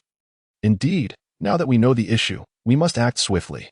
Bai Ye flexed his wrist, brimming with confidence, and declared, let us resolve this matter immediately. With that, the group followed Bai Ye to Baratie, where they found Zep and Sanji. In truth, such a gathering was unnecessary. Their presence was merely driven by curiosity. Regardless, upon hearing Bai Ye's intentions, Zep and Sanji responded in unison, Nanny. Bai Ye had grown somewhat immune to such reactions, so he merely flipped his wrist and produced the elixir he had long since prepared, a grade 8 restoration elixir. While it did not possess the miraculous ability to resurrect the dead, it was more than adequate for regrowing a severed limb. Upon hearing Bai Ye's explanation, Zep struggled to contain his excitement. Pondering deeply before stating earnestly, if this is merely for Sanji's sake, I cannot accept it. Zep's meaning was clear. While he longed for the restoration of his leg, he could not agree to such a transaction simply to facilitate Sanji's boarding. This would imply that Sanji owed them a debt of gratitude, which was not the outcome Zep desired. He wished for Sanji to sail freely and live a life unburdened by guilt. Hey, old man, you, Sanji began, clearly agitated, but Bai Ye promptly interrupted him. You need not worry about that. A smirk played on Bai Ye's lips as he gestured to Luffy standing beside him. I seem to have forgotten to introduce him. This is our captain, Monkey D. Luffy. His dream, Bai Ye deliberately elongated the phrase, is to become the next Pirate King. He then pointed to Sanji, and your sous-chef Sanji is the very chef Luffy has set his sights on.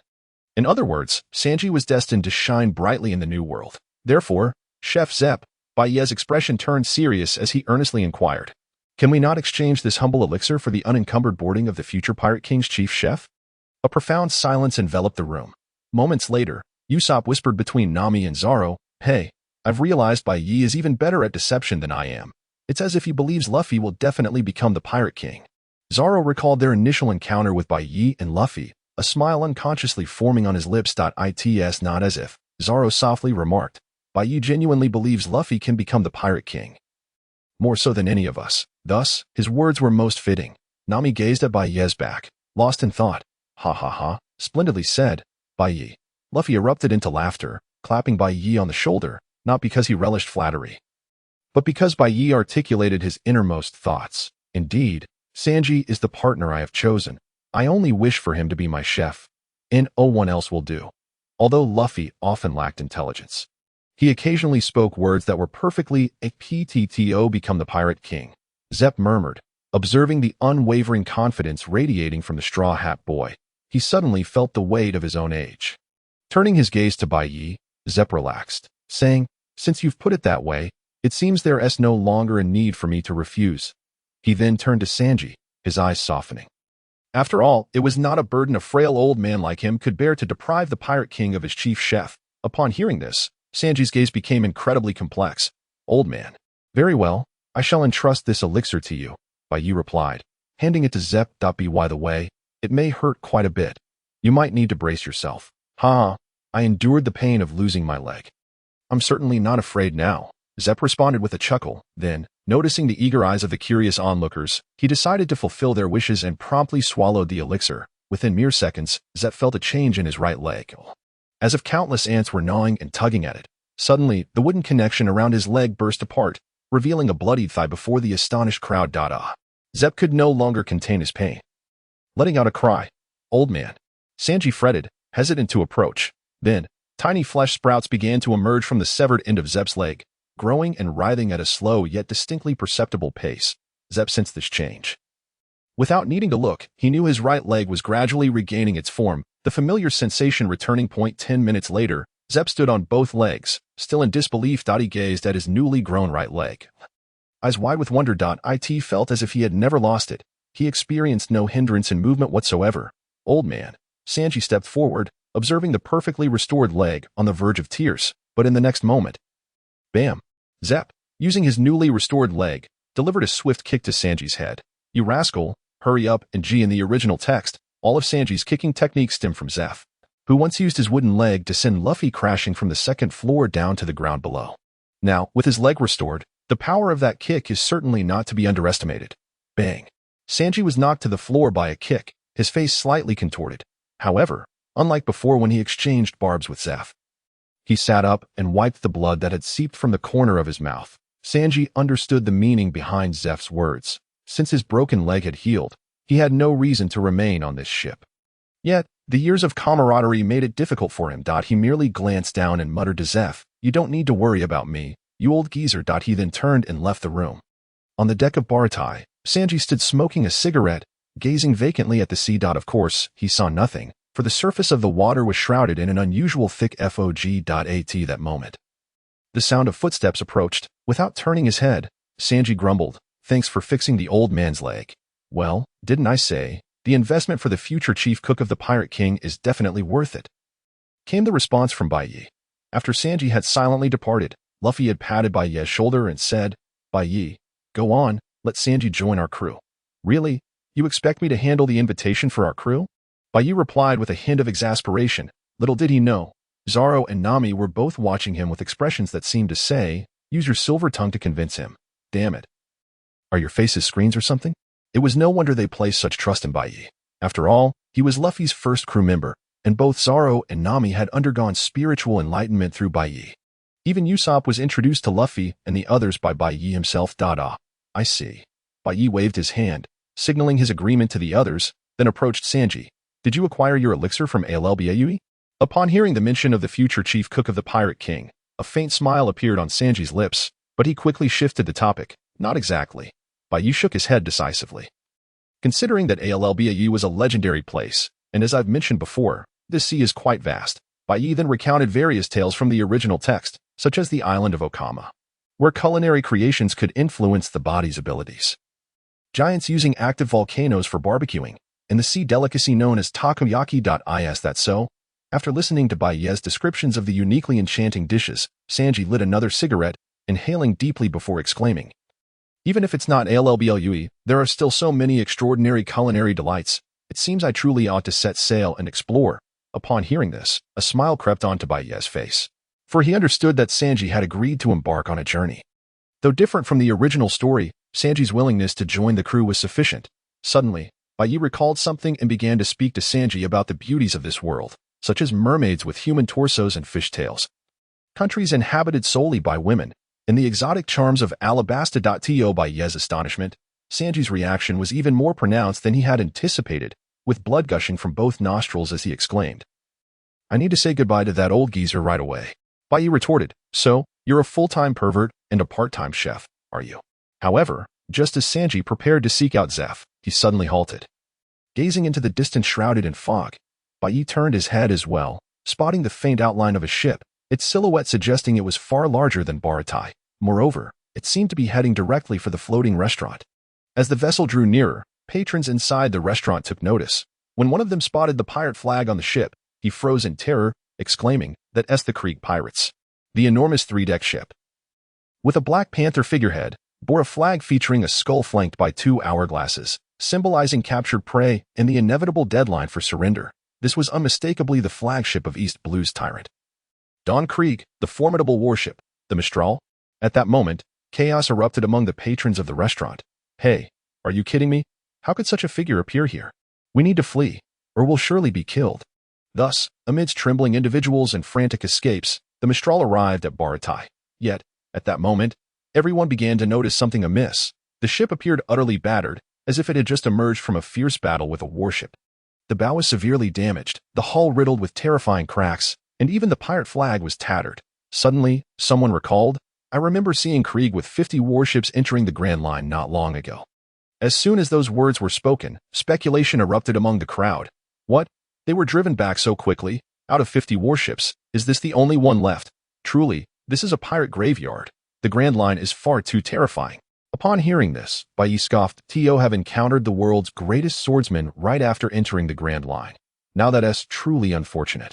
While the crowd buzzed with discussion, someone finally descended from the ship. Sanji.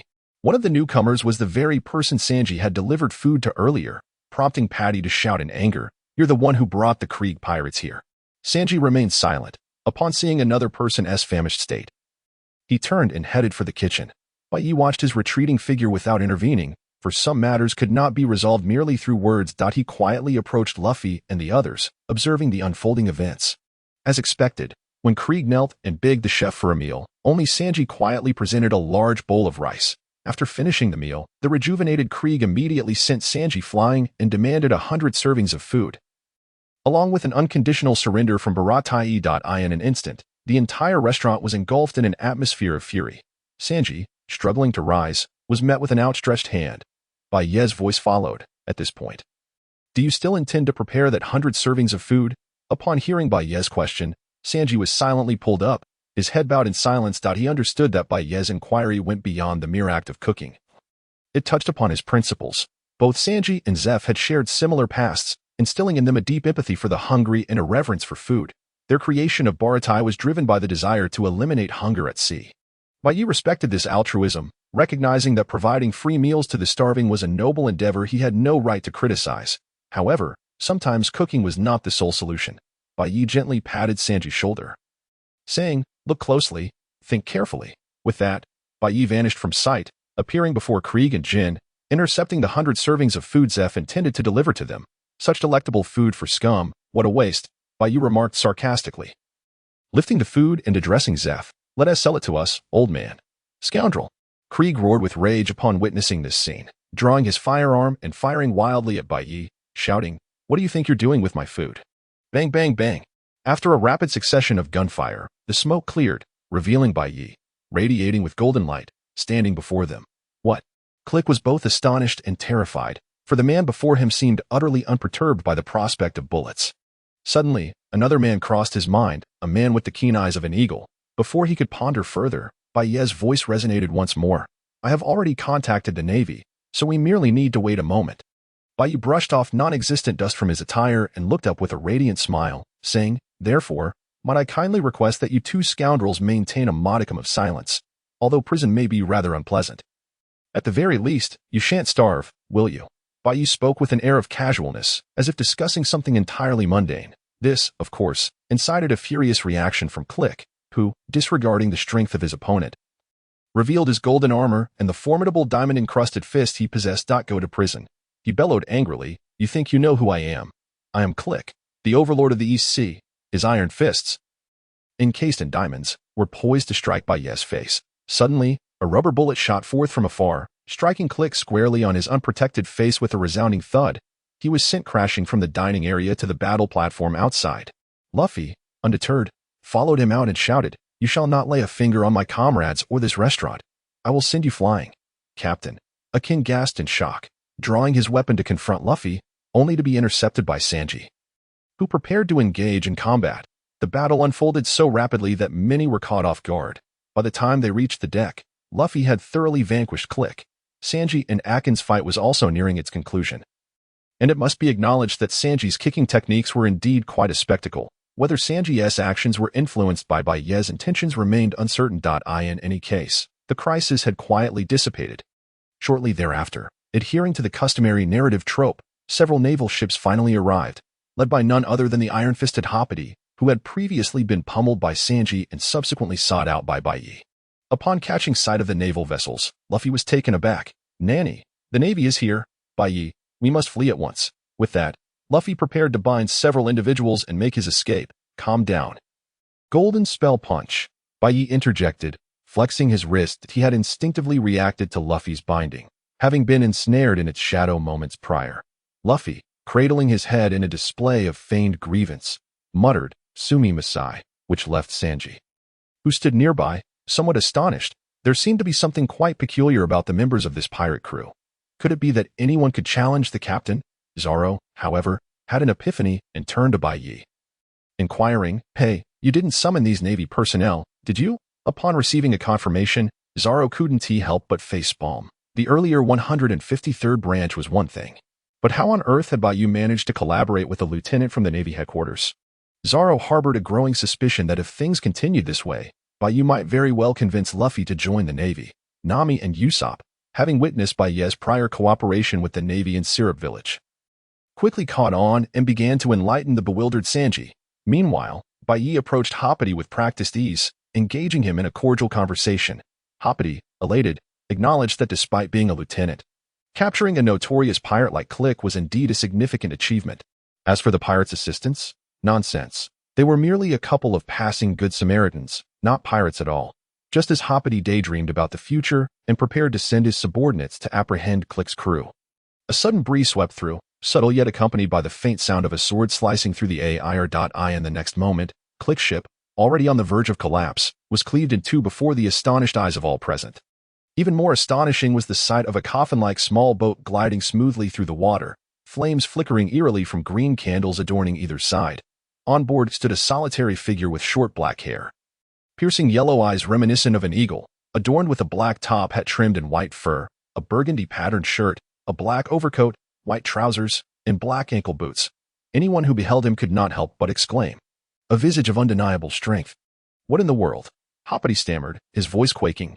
"Why is that man here?" For he was none other than the world's foremost swordsman, Dracula Mihawk. It was evident that Baratie harbored a profound fear of Mihawk. Although the 7 warlords of the sea and the Navy were ostensibly allies, both parties understood the true nature of their relationship. Typically, Navy personnel like Baratie were quite reluctant to face the 7 warlords. At that moment, the crew of Click's pirate ship, now adrift in the sea, clung desperately to fragments of the wreckage. Utterly distraught, one of them could no longer contain himself and shouted at Mihawk, Why have you pursued us all the way here?" Yet Mihawk merely replied calmly, "To pass the time." Indeed, Mihawk had dismantled Click's fleet of 50 ships and journeyed to the East Sea solely for the purpose of alleviating his boredom. This was the world of One Piece, a world where strength dictated one's freedom to act as they pleased. How can this be? Upon hearing Mihawk's words, many of Click's pirates felt a sense of injustice. Some even began to weep uncontrollably. It had been a treacherous journey to escape, only to be tormented by a man who was simply bored. Was life in the Grand Line truly this arduous?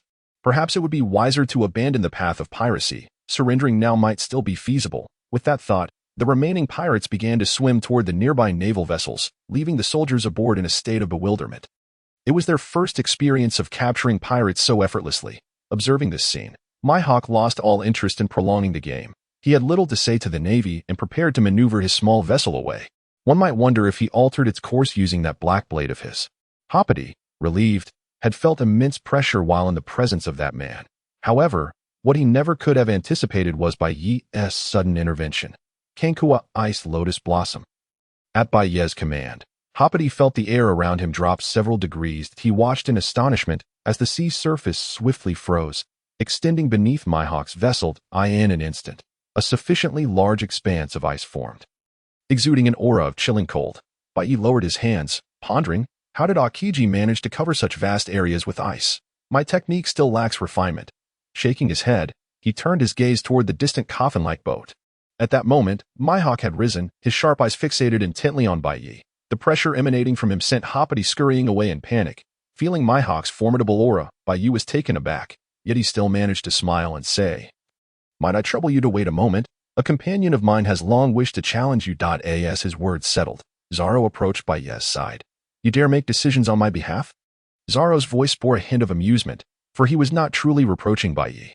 "What, do you not wish to engage him in battle?" Bai Ye responded with a grin. "If a single strike from him is enough to make you hesitate, then I must have misjudged your character." Upon hearing this, Zoro fell silent.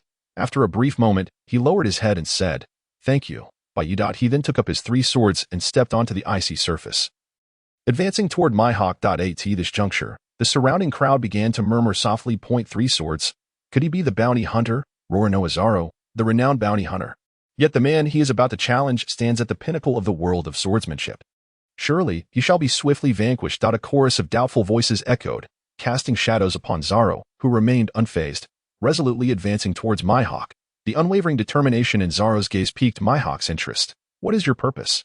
"To become the strongest," Zoro declared, coming to a halt before Mihawk and binding a bandana atop his head.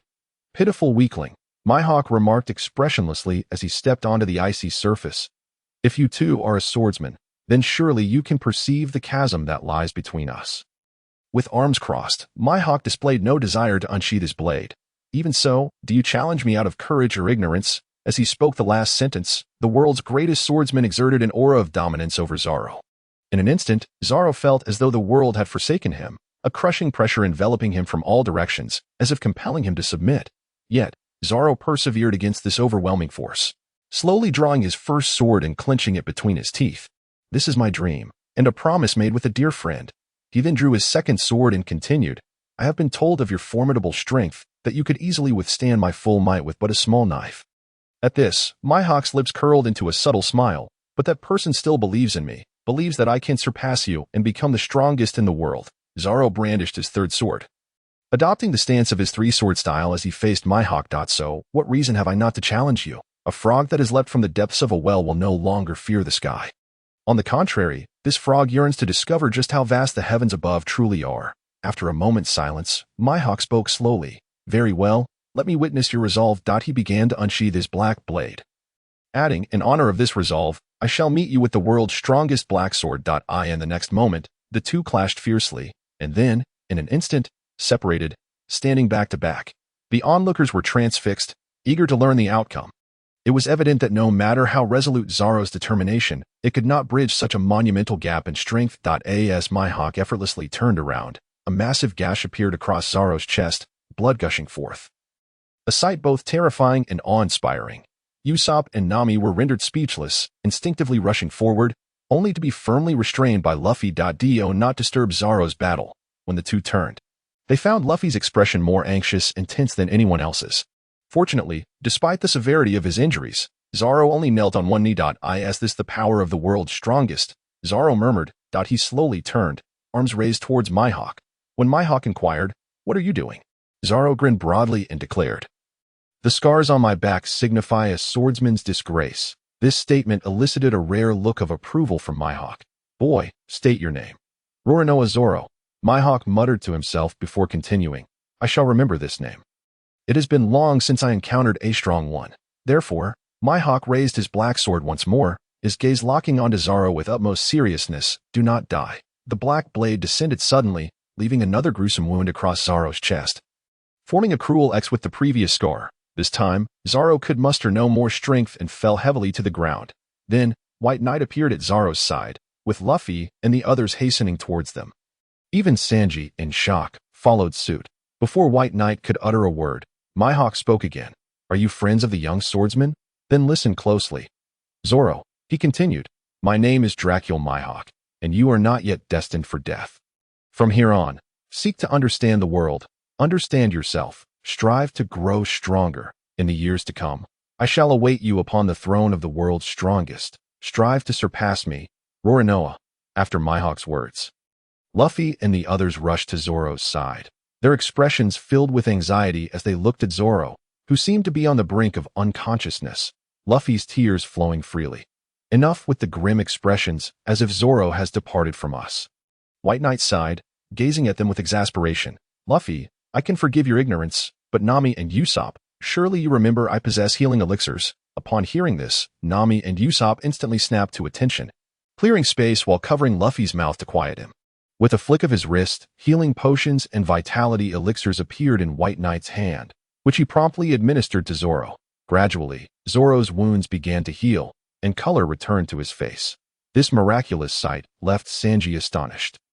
Is this also a wondrous ingredient? You could say so, White Knight nodded, helping Zoro to his feet. To be precise, they are elixirs crafted through our Taoist methods. Sanji nodded, understanding the implication, a unique recipe. Don't even think about learning it. Mihawk's pupils narrowed. As a top-tier warrior, he understood all too well the impact such elixirs could have in battle. After a fierce struggle, when you are utterly exhausted, your opponent consumes an elixir and is instantly rejuvenated. How could one endure that? Elixirs, Taoism. Thoughts raced through Mihawk's mind. Realizing he had never encountered these terms before, he began to reassess White Knight, recognizing from earlier that this young man was not to be underestimated. As Mihawk pondered whether to seek Shanks in the New World to inquire further, Zoro spoke again. Luffy, White Knight, have I worried you? He chuckled, his voice thick with emotion. If I cannot even become the world's greatest swordsman, it would surely trouble you greatly. In the next moment, Zoro abruptly raised his head to look at White Knight and Luffy. I will not lose again. Before I defeat him, before I become the strongest in the world, I absolutely will not lose again. Zoro shouted with all his might. Do you have any objections, future Pirate King and First Mate? The title of Pirate King naturally referred to Luffy, who, upon hearing this, broke into a wide grin and earnestly nodded. Hee, no objections. As for the title of First Mate, it was directed at White Knight. This address momentarily took White Knight by surprise, but he quickly turned to Zoro with a gentle gaze, softly saying, Of course not, future world's greatest swordsman, Mr. Roronoa Zoro. You have now witnessed the strength of the strongest. Now, stride boldly towards that goal. White Knight entrusted the still weak Zoro to Sanji and turned to approach Mihawk. Hey, what are you going to do?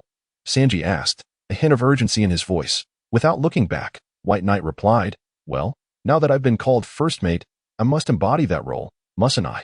It would be inappropriate for the First Mate to remain silent while a crew member is harmed. As he spoke, he flicked his wrist, revealing a sword that had never been drawn since its forging. As the leader of Wudang, a rare martial talent of a century, White Knight's Tai Chi swordsmanship had naturally reached an exceptionally high level. He stepped forward, cupping his hands in respect towards Mihawk, and began, Wudang White Knight, First Mate of the Straw Hat crew. I humbly request your guidance with Tai Chi swordsmanship. The moment White Knight unsheathed his sword, Mihawk's eyes lit up. As he discerned a sudden shift in the aura of the individual before him, it was evident that the earlier demeanor, characterized by a serene indifference to worldly conflicts, had transformed. Grasping the hilt of his sword, Bai Ye resembled a blade poised to unleash its full potential. Though his presence was restrained, it perpetually emanated a sharpness, as if ready to sever all that stood in its path. The intriguing Eagle Eye felt a surge of excitement. He had not anticipated encountering two fascinating swordsmen merely out of boredom. This was, after all, the East Sea, often dubbed the weakest of seas. Without further contemplation, Eagle Eye raised his black blade. In the next instant, he found himself above Bai Ye, the black blade descending with an overwhelming force. Yet, to Eagle Eye's astonishment, Bai Ye's aura deepened and expanded. He deftly sidestepped the strike aimed at his head, and in a seamless motion, his sword met Eagle Eye's blade, creating a momentary separation. Bai Ye then executed a diagonal thrust. As if tracing a perfect arc, this single maneuver caused Eagle Eye's pupils to constrict in surprise. For the trajectory of Bai Ye's sword precisely aligned with that of his own blade, Eagle Eye realized this was not a premonition of the future. Rather, in the fleeting moment of their weapons contact, Bai Ye had subtly influenced the course of his black blade. It was less about Bai Ye predicting his movements and more about guiding them. This unique swordsmanship piqued Eagle Eye's interest significantly. Clang, clang, clang. Subsequently, in his eagerness to experience more of Bai Ye's remarkable techniques, Eagle Eye opted to engage solely with swordplay, refraining from utilizing his overwhelming presence or brute strength. While this approach minimized the destruction, their speeds escalated, transforming them into mere afterimages to onlookers. Their exchanges captivated the audience, leaving them in awe, unaware that this was a deliberate choice by Eagle Eye in their eyes. The young man was holding his own against the legendary swordsman. Is this a joke? In the distance, Hoboti etched the scene into his memory. Another master of the sword was about to emerge from the sea. Despite Bai Ye's seemingly carefree demeanor, he harbored unspoken struggles. His swordsmanship, though intricate, fell short when compared to the opponent's overwhelming presence and strength. The cumulative disparity was undeniably significant. At this juncture, Bai Ye had also assessed his own capabilities, acknowledging his position as just adequate in comparison to the formidable adversary. However, he possessed an advantage: the comprehensive arsenal of techniques available within the Taoist arts, providing him with a substantial innate edge. In the present moment, should Bai Ye unleash the full spectrum of his skills, such as the Chi-Min art, talismans, and weapon forging, he might well catch Eagle Eye off guard, allowing for a remarkable counterattack. Yet, given the circumstances, such an endeavor seemed unnecessary and unworthy. Thus, after exchanging blows hundreds of times, Bai Ye seized an opportune moment to create distance between them. Without granting his opponent a chance to speak, he declared, "Truly worthy of the title of the world's greatest swordsman, I concede." Although he had lost, Bai Ye's lack of injury in the duration of their duel preserved his dignity. In fact, his previously unheralded reputation might even experience a significant boost as a result. At the very least, Hoboti intended to report this encounter to headquarters, noting Bai Ye's decision to cease hostilities. Eagle Eye felt a tinge of disappointment, yet he did not dwell on it. He had gleaned enough insight as a top-tier swordsman. Merely observing and contemplating other profound techniques sufficed. Direct application or adaptation of those techniques was out of the question. Consequently, Eagle Eye quickly adjusted his mindset, nodding to Bai Ye, saying, "Bai Ye, I shall remember you." With that, he vanished back to his ship, cleaving through the ice beneath with a single stroke before departing. Upon turning back, Bai Ye was met with the astonished gazes of his companions. "Bai Ye, you were incredible," exclaimed Luffy, his eyes sparkling with admiration. "You truly startled me," Nami echoed, still grappling with disbelief. "Ha ha ha. Just as I expected from my companion. At one point, I commanded an army of 8 million. Usopp boasted, reigniting his talent for exaggeration, "that you're really that strong." Sanji, who had initially perceived Bai Ye as merely a cook, was taken aback by his formidable combat abilities. "You bastard, to possess such remarkable swordsmanship and yet speak of unwavering belief in me." Zoro appeared flustered. "Was it to see me embarrassed?" "Hey, you could see it too, right? That duel was entirely reliant on swordplay." Bai Ye shrugged, clarifying, "Moreover, my ambition is not to be the foremost swordsman, nor have I ever contemplated delving deeply into the path of the sword. As for swordsmanship, my Tai Chi sword style and your three-sword style don't quite align. However, if you wish to learn, feel free to seek me out." Humph. Zoro ultimately chose silence, turning away with a scoff. "Hey, you lecherous cook, hurry and help me aboard. Don't you see the ice is melting?" "Huh. Green algae head. You better not push your luck, or I'll toss you into the water right now." Lecherous Kappa. Green algae head. Witnessing the two bicker anew, Bai Ye and the others could only shake their heads in resignation. Luffy, however, wore a beaming smile. "Zoro and Sanji really have a great relationship. Where do you see any camaraderie between them?" Upon returning to Baratie, the earlier incident concluded satisfactorily.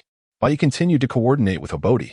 Captain Clique of the Clique Pirates had a bounty of 17 million, akin 12 million. In just a single day, the Straw Hat Pirates accrued another 29 million. After accounting for recent expenditures, their total had surpassed 55 million berries once more. With all matters resolved, the Straw Hat crew decided it was time to set sail again. While Baratie took a rare day off. On the deck, 2 rows of chefs stood silently, their intentions evident, to send their sous chef off to sea. Among them, Patty even issued one final challenge to Sanji, only to be effortlessly defeated, collapsing to the ground in tears. That it might be an eternity before he could seek vengeance. Sanji, smoking and laden with his belongings, made his way to the Mary. A voice floated down from the second-floor balcony. "Don't catch a cold, Sanji." Upon hearing this, Sanji could no longer contain himself. He knelt and slammed his forehead against the floor. "I am eternally grateful for your care over the years. I, Sanji, shall never forget." With that, he leaped onto the Mary without looking back. "Once our journey concludes, let us have a meal together," Bai Ye said.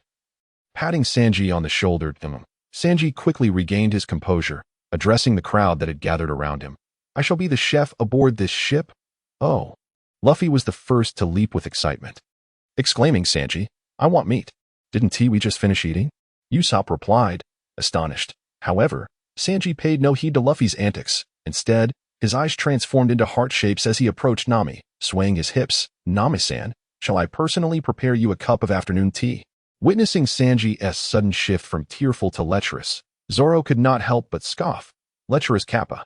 Sanji quickly retorted, green algae head, you know nothing. As the two individuals began to squabble once more, the voice of Bai Ye emerged, interrupting their exchange. Regardless of the circumstances, there is a pressing matter we must address first. Upon hearing Bai Ye mention the importance of the issue, even Luffy's expression turned serious.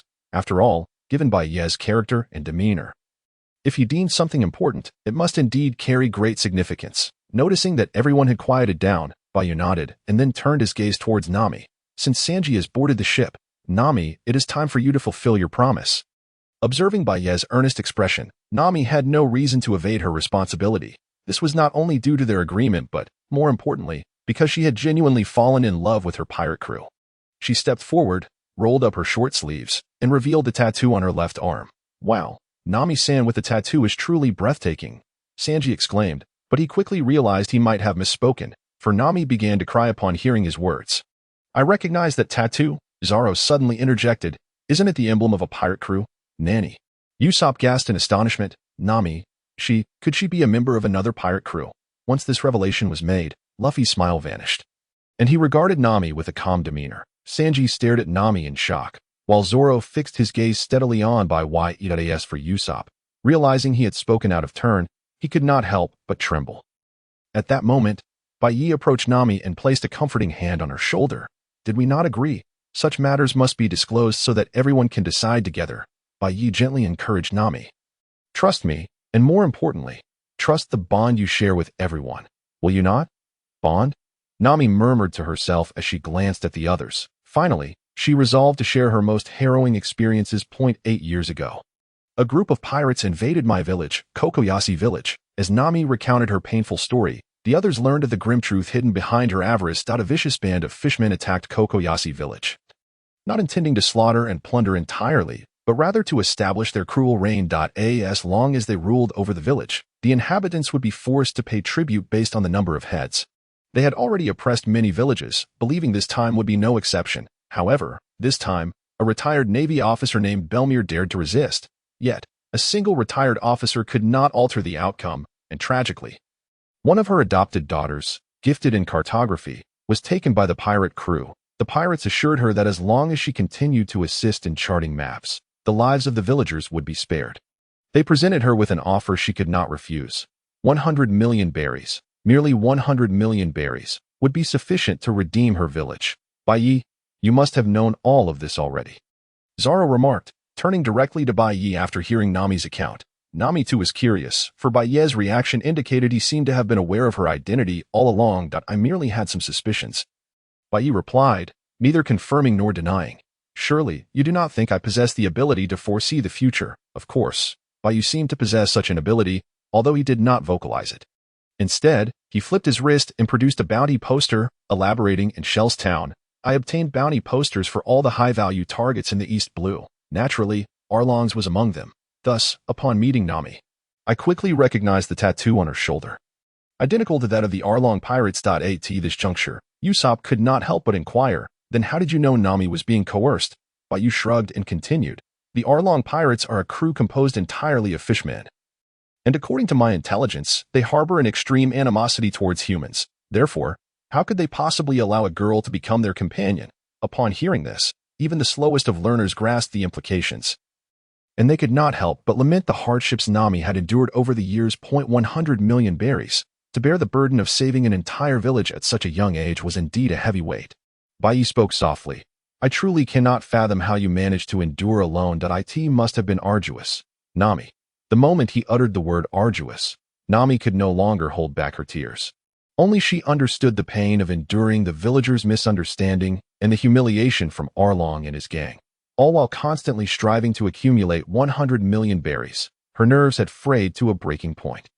Woo! Nami cried out loudly. It turned out that all she needed was a single word of concern from others. Damn you, Bai Ye. Sanji's furious voice suddenly rang out. How dare you upset the beautiful Nami-san? That is utterly unforgivable. He initially glared angrily at Bai Ye, but then his expression shifted as he approached Nami, speaking softly. Nami-san, do not worry, we will surely help you. Not quite, Bai Ye interjected. I mentioned that we must decide together. Or rather, it is essential for our captain to make the final decision. Although in the original narrative, the crew exhibited unwavering loyalty and profound bonds with Luffy, it wasn't until Water 7 that Zoro declared, no matter how foolish this guy is, he remains our captain. This truly encapsulated the normal state of a pirate crew, or rather an adventure group. They may appear reckless in everyday life, yet when it comes to important decisions, the captain must always have the final say. With that, Bai Ye turned to Luffy, first reminding him, Nami is, strictly speaking, merely our hired navigator. He then asked, now, Captain, what is your decision? Upon hearing this, Nami could not help but lift her head. Anxiously gazing at Luffy, Sanji silently lit a cigarette. Usopp struggled to control his trembling body, and Zoro maintained an impassive expression as he looked at Luffy. After a long pause, Luffy adjusted his straw hat and stood up. I do not wish to know what has transpired with Nami, he stated slowly. Sanji felt a pang of anxiety, and a flicker of despair crossed Nami's eyes. Could it truly be that he would turn away? But Luffy continued, what I do know is that Nami is my recognized partner, and I only want her to be my navigator. Luffy then turned to Nami, clenching his fist with utmost seriousness. Nami, I will defeat Arlong. You will join my crew. Upon hearing this, the atmosphere on the ship shifted dramatically. There must be a swordsman among the fishmen who can help me hone my skills. Zoro said coolly, crossing his arms. Too bad they're in human form. Otherwise, we could use them for cooking, Sanji added, lighting another cigarette. Nami, Usopp Dano, will also lend my assistance, Usopp declared, though he was still visibly shaken. Everyone. Nami's eyes brimmed with tears once more. At that moment, Bai Ye's voice resounded again. I have said it before. You are our acknowledged partner. You are no longer alone. Nami. Nami turned to Bai Ye and then looked at Luffy, Sanji, Usopp, and Zoro. Finally, she broke into a smile, joyfully exclaiming, yes? It turned out that I had never been alone after all. After making their decision, the group gathered to discuss their plan. However, it seemed that some were not particularly concerned about the details of the plan. All I need to do is defeat Arlong, right? Luffy stated. Isn't it enough to just cut them all down? Zoro added. Observing the innocent and matter-of-fact expressions on their faces, Sanji suddenly turned to Bai Ye and remarked, you truly have it tough aboard this ship. Upon hearing this, Bai Ye could not help but twitch the corners of his mouth. Fortunately, Nami intervened just in time. Bang! Bang! With two powerful blows of love. Zoro and Luffy could only clutch their heads and sit in their chairs, casting resentful glances at Bai Ye. Bai Ye replied, why should I be blamed for Nami hitting you? After dismissing the antics of these two lively characters, Bai Ye turned to Nami and inquired, by the way, do you truly believe in the promise of 100 million berries? Upon hearing this, Nami responded without hesitation, child, I indeed believed it. But after mingling with various pirate crews for an extended period, I came to realize that Arlong and his gang would never let me go. Her voice grew somber as she continued. They need me to chart the seas, solidifying their rule over their territory. Even if they were to find someone to replace me, they would likely eliminate me anyway. Trusting that villains would keep their promises is akin to believing that Luffy could refrain from eating meat. Indeed, Bai Ye nodded, suggesting with a hint of irony, you are quite astute, far more so than a certain green-haired swordsman wielding 3 swords. Zoro retorted, why not just reveal my ID number while you're at it? Fortunately, Bai Ye understood the importance of knowing when to back off, and before Zoro could erupt, he deftly shifted the topic. In that case, how do you think Arlong would react when you finally accumulate 100 million berries? Bai Ye decided it was time to stop pretending and to unleash his prescient abilities. It is widely understood that pirates are elusive because they change locations frequently. Only the emperors of the New World can claim their dominions. Bai Ye elaborated, yet in this maritime territory, where the Navy's control is exceptionally strong, how did Arlong manage to become the ruler of dozens of villages? Zoro quickly grasped the implication. The Navy, having experienced the events at Shell's Town. He naturally had a clearer understanding of the Navy. He soon realized that the only entity capable of allowing pirates to roam free in these waters was indeed the Navy. Precisely, Bai Ye affirmed. Then turned to Nami. So, shall we stage a little drama together? 8 years ago, a renowned fishman pirate crew on the Grand Line disbanded due to ideological differences. Jinbei and his comrades reformed as the Sun Pirates. becoming legitimate pirates. Meanwhile, a faction led by Arlong departed the Grand Line for the East Blue, establishing the Dragon Pirates, fueled by their disdain for humans and having suffered discrimination and oppression on the Grand Line. Arlong and his followers were psychologically twisted. They aimed to exact the humiliation they endured upon the humans in their new domain. Thus, Arlong arrived in a region of the East Blue and violently suppressed the 20 villages there, ultimately achieving dominion. He even constructed Arlong Park, modeled after the admired Baratie archipelago. The means by which they established such a vast kingdom in the East Blue was, of course, due to the existence of a protective umbrella. Inside a room at Arlong Park, a stack of berries was slapped onto the table, accompanied by a brazen voice. "This is this month's payment. Take it." Captain Mouse. The speaker was a blue-skinned fishman with a serrated nose. None other than Arlong, the captain of the Dragon Pirates. "You are indeed a suitable partner for long-term cooperation." Another voice chimed in as the figure in a navy uniform, adorned with 3 whiskers on each cheek, pocketed the berries with a smile. "I shall not be polite, Arlong." "Ha ha ha. Why bother with pleasantries at this point?" Arlong laughed heartily, his face a mask of brutality and impudence. "Money is the most reliable thing in this world." Isn't it? Since Arlong's arrival in this region, he had experienced unprecedented joy.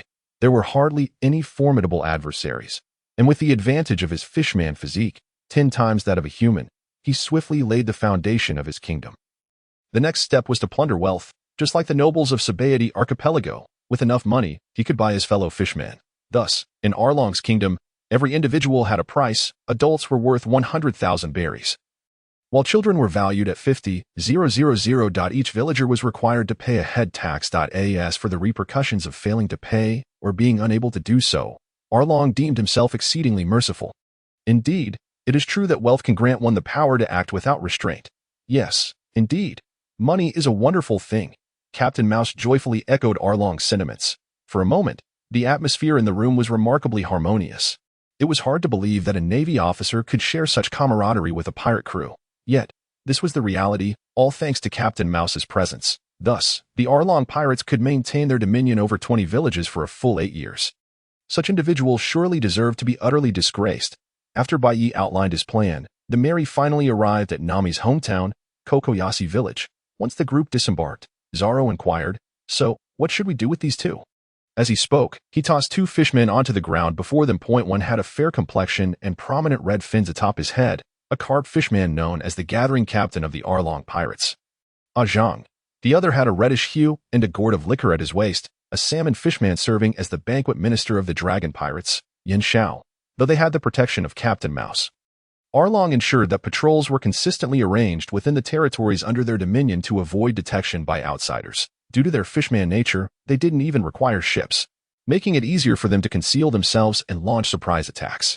Historically, they had rarely failed due to this advantage. Unfortunately, today, they encountered the Straw Hat crew. After triggering the prohibitive array set by Bai Ye upon boarding the Mary, they were subsequently frozen in place by Bai Ye and captured alive. "Nami, are you betraying Arlong?" Zhang glared at Nami, seething with rage. As expected, humans are filthy creatures, unworthy of trust, Yin Xiao sneered. But in the next moment, Bai Ye stepped forward and pressed his foot against Yin Xiao's mouth, retorting, "What right do you have to speak of Nami when you resort to threatening others for loyalty?" The others were equally incensed by the 2 fishmen. "Let us just cut them down," Zoro declared bluntly. For someone with his limited intellect, that seemed the simplest solution. Luffy chimed in, "I want to find Arlong and knock him out." Upon hearing their words, Bai Ye sighed but responded, "There's no need to rush. Your time to fight will come. However, you must understand that our primary objective here is to seek vengeance for Nami. So, could you please behave for the time being?" As he concluded, golden light began to emanate from Bai Ye's hands. After successfully persuading the 2, Bai Ye looked down at the 2 fishmen, a dangerous smile creeping across his face. He crouched down and addressed them. "You are fortunate. I have something new to present to you." The scene shifted, and Zhang and Yin Xiao found themselves in Arlong Park. "Hey, shouldn't you 2 be on patrol? Why are you back?" At the entrance, the 2 fishmen encountered the Arlong Pirates officer, Octopus Xiaoba, a swordsman wielding 8 blades. Upon hearing Xiaoba's question, the 2 fishmen remained silent, continuing on their path toward Arlong's room. Hey, Xiaoba called out again, feeling perplexed. "What is up with these 2 today?"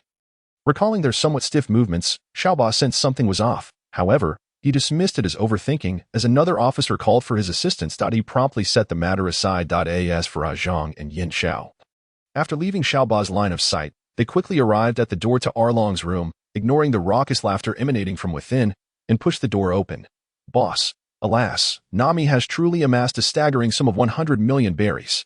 Indeed, boss, Nami instructed me to inform you that once she has counted the money, she will seek you out. Before Arlong could erupt in rage, the two of them candidly divulged the entire affair. What? Arlong, taken aback, questioned the validity of this revelation. Could that girl really have saved up 100 million berries? Indeed, boss, I witnessed it with my own eyes. It is truly 100 million berries. Upon hearing this, Yin Xiao interjected once more. At that moment, the voice of Colonel Mouse echoed. Squeak, squeak, it seems you are encountering some trouble, Arlong. Trouble? It hardly qualifies as such, for the brutal Arlong. The only thing that astonished him was the fact that Nami had saved 100 million berries, nothing more. As for promises to redeem the village, don't be ridiculous. How could a king relinquish his territory and subjects? As for Nami, perhaps he might consider granting her freedom, but only after she charts the entire sea. A simple task, albeit one that would require several decades. Ha! Arlong laughed heartily, casting a glance towards Colonel Mouse, and darkly remarked, "You Navy should confiscate the stolen goods, correct?" Upon hearing Arlong's words, Colonel Mouse exhibited a look of surprise, but soon donned a sinister smile. As a member of the Navy, I cannot condone criminal activities. Leave it to me. The room once again brimmed with a jovial atmosphere. Zhang, Yin Xiao, please guide this Navy officer. Be careful not to let our Nami see. Understood? Arlong instructed the two fish. Understood, boss, they chorused. The two fish nodded and then led the mouse away. Meanwhile, Arlong remained in the room, envisioning Nami's expression upon losing 100 million berries, and he couldn't help but burst into laughter. He was oblivious to the unusual demeanor of Zhang and Yin Xiao. Bai, is that talisman of yours truly reliable? Usopp inquired of Bai at Norikageo's residence in Kokoyashi village. Rest assured, though it has some minor flaws. It is undetectable, Bai confidently replied. Intrigued, a blue-haired beauty with tattoos on her right arm and collarbone approached the group. After placing an orange in the center, she curiously asked, "What is this talisman?" "A talisman," Bai replied, placing a segment of the orange in his mouth. "It is merely a technique from our Taoist sect. Let us rewind to the moment after they captured the fishmen." Bai crouched before the two. "You are in luck. I have a new gift for you." With a flick of his wrist, two talismans were affixed to the tops of their heads. Taoist talisman, puppet talisman. After chanting the incantation, Bai activated the talismans. As with the talismans inscribed for the Mary, once the talisman paper was consumed by flames, intricate designs appeared on the foreheads of the two fishmen. As the patterns faded, their expressions began to change, gradually becoming vacant. "What a marvel!" Luffy exclaimed, expressing his curiosity, even wishing Bai would grant him one as well, only to be met with refusal. "That expression resembles hypnosis," Usopp remarked thoughtfully, stroking his chin. Not be hasty. The real performance has only just begun." Bai first untied the two fishmen and instructed, "Stand up." Immediately, the two fishmen stood rigidly before Bai. Satisfied, Bai inquired, "Please share the details of your pirate crew and what Arlong is currently up to." "Our crew consists of over a dozen members, all fishmen. As for Captain Arlong, today marks the day of his transaction with Colonel Mouse, so he should be at Arlong Park soon." The now puppet fishmen recounted every detail without omission. This entire process took less than 3 minutes. Witnessing this, the remaining members regarded Bai with awe, as if he were a deity. Was there anything this individual could not accomplish? Bai, however, was aware of the limitations of his puppet talisman. Generally, it could only be used on those with unstable minds. Even if he were to severely weaken a formidable foe of the sea, the talisman might still prove ineffective. Of course, there are more advanced talismans within the Taoist collection, but Bai had yet to master them. For the time being, the puppet talisman sufficed. After Bai reassured Sanji multiple times that he would not use the puppet talisman on Nami, he finally had the opportunity to assign tasks to the two fishmen. Thus, the scene unfolded where the fishmen ventured to Arlong Park to enact their performance. Flaws were inevitable, yet Bai remained confident, for Arlong and his crew could never fathom the existence of a puppet talisman capable of direct mind control. Even if they did, they would never expect it to manifest in the East Blue. Is that so? After listening to Nami and the others' animated explanations, Norikageo grasped the essence of Bai's character. A formidable individual capable of producing an array of wondrous items. He gazed at Sanji, who was fawning over Nami, Luffy, and Usopp, who were creating a ruckus, and Bai and Zoro, who were toasting one another. His eyes began to glisten with moisture. It seemed that Nami had found a remarkable group of companions. After sending the two fish away, Nami led everyone to her home and introduced her friends to Norkageo. Upon learning that their purpose was to defeat the Arlong pirates, Norkageo was initially astonished, followed by a wave of joy. Subsequently, the two sisters engaged in a heartfelt exchange, during which Nami discovered that the villagers had long been aware of her efforts to save money. Their unkindness stemmed from a hope that, should Nami ever feel overwhelmed, she could leave without guilt. This revelation brought tears to the eyes of the emotionally sensitive Luffy and Usopp. Time passed swiftly. And just as everyone began to feel a tinge of boredom, a voice finally echoed from outside Nami's house. "Is the thief named Nami residing here?" Upon hearing this, the others exchanged glances, each wearing a smile. "It seems the supporting character has arrived," Bai remarked to Nami with a grin. "Now, as the lead, you must perform splendidly." "Really now," Nami replied, tucking her hair behind her ear, her face beaming with delight. Do not underestimate a little thief who has dared to pilfer pirate treasure since childhood. With that, Nami stepped outside. At that moment, Bai retrieved his din mushy and dialed a number. "Lieutenant Brian, the assistance we discussed earlier can commence now." Unlike in the original story, Nami's mood at this moment was exceedingly lighthearted. As she stepped outside, she observed Colonel Mouse directing his subordinates in preparation to search her home. "I am an officer of the Arlong pirates," Nami declared, sporting a furious expression as she confronted Colonel Mouse. "If you lay a finger on me, Arlong will not spare you. You are aware of this, are you not?" However, upon hearing this, Colonel Mouse merely responded with a knowing smile. "Squeak, squeak, I cannot comprehend what you are saying. I have merely received intelligence regarding your thievery to confiscate the stolen goods." Following this, the events unfolded similarly to the original narrative. Amidst Nami, Norkageo, and Aji's anguished cries, Colonel Mouse's villainous image was further entrenched in the minds of all. Luffy, who was hiding on the second floor, nearly lost his composure and intervened, but Usopp managed to restrain him, preserving the integrity of the performance. "Isn't it about time?" Zoro remarked, glancing at Bai by the window. "For a scoundrel like him, it would suffice to simply cut him down. Not quite enough." Bai Ye fixed his gaze intently on Colonel Mouse below, indicating that a verbal admission from him was imperative. After articulating this thought, he turned his attention to the live communication snail at his side, subtly suggesting, otherwise, that old curmudgeon may not take responsibility for the Navy's honor. In the original narrative, Colonel Mouse is quite astute. And aside from inadvertently revealing his knowledge of the 100 million berries, he refrained from directly acknowledging any collaboration with Arlong. This is precisely why Bai Ye sought to control Ajong and Yin Xiao, to ensure they could make an appearance at a critical juncture. However, perhaps due to Nami's exceptional acting skills, which portrayed despair, pain, helplessness, and fury in multiple layers, or perhaps because the situation had unfolded too smoothly, Colonel Mouse became somewhat overconfident. Upon having his subordinates present him with 100 million berries, Colonel Mouse couldn't resist stroking his mustache, grinning at Nami as he chirped, "Squeak, squeak, in light of your pitiable state. Allow me to share a piece of information for free." That he crouched down to meet the teary-eyed Nami's gaze, adding, "Before arriving here, I was enjoying a delightful chat with Arlong. Squeak, squeak. What a generous gift he bestowed upon me." In his imagination, Nami should have crumbled further into despair upon hearing this. Yet, to his astonishment, she merely made a face at him. "This should suffice, right, Bai Ye?" Nami wiped her tears and looked quite pleased at the window on the second floor. "Well, I have certainly witnessed an excellent performance." Bai Ye leaped down from the windowsill, landing gracefully, his eyes reflecting satisfaction as he regarded Nami. To his surprise, the small thief's acting was rather commendable. He then directed his applause towards Colonel Mouse, exclaiming, "Truly, the illustrious Colonel Mouse, as a member of the Navy, your camaraderie with pirates is nothing short of groundbreaking. In this era where pirates and the Navy are at odds, your collaboration with them to oppress the common folk is indeed impressive." Upon hearing this, Colonel Mouse initially froze, then quickly grasped the implications. This brat mocking me." Just as he was about to confront Bai Ye, a booming voice suddenly enveloped him, plunging him into an icy dread. "Enough, you little rascal. How long will you continue to humiliate our Navy?" The voice was deep and familiar. Colonel Mouse could hardly believe it, as he had previously had the fortune of hearing it at Navy headquarters. He glanced at Bai Ye, his eyes beginning to brim with suspicion that quickly morphed into sheer terror. Then, he witnessed Bai Ye produce a small communication snail from his pocket, a broad smile adorning his face as he said, "There's no need to be so angry. After all, what I said is merely the truth. Snt it. Admiral Sengoku.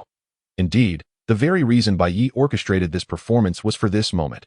Upon learning of Brian's impending transfer to headquarters, Bai Ye had already conceived the outline of his plan.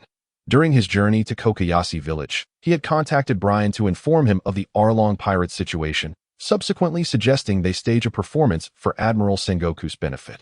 Although Brian was initially perplexed, he ultimately acquiesced after consideration that on one hand, Luffy and his crew had yet to raise their pirate flag, rendering their collaboration legally sound on the other, given Bai Ye's prior act of saving Shell's town. Brian found it difficult to refuse anything that wasn't overly outrageous. Finally, Bai Ye made it clear that this would be the last collaboration with the Navy, assured by Brian's commitment. Bai Ye felt at ease and dialed the communication snail when Colonel Mouse arrived. To enhance the effect, Bai Ye even utilized a live image communication snail for broadcasting. Meanwhile, in Marineford, within the office of the Marine Admiral, a resounding crash echoed as Sengoku's fist struck the desk before him.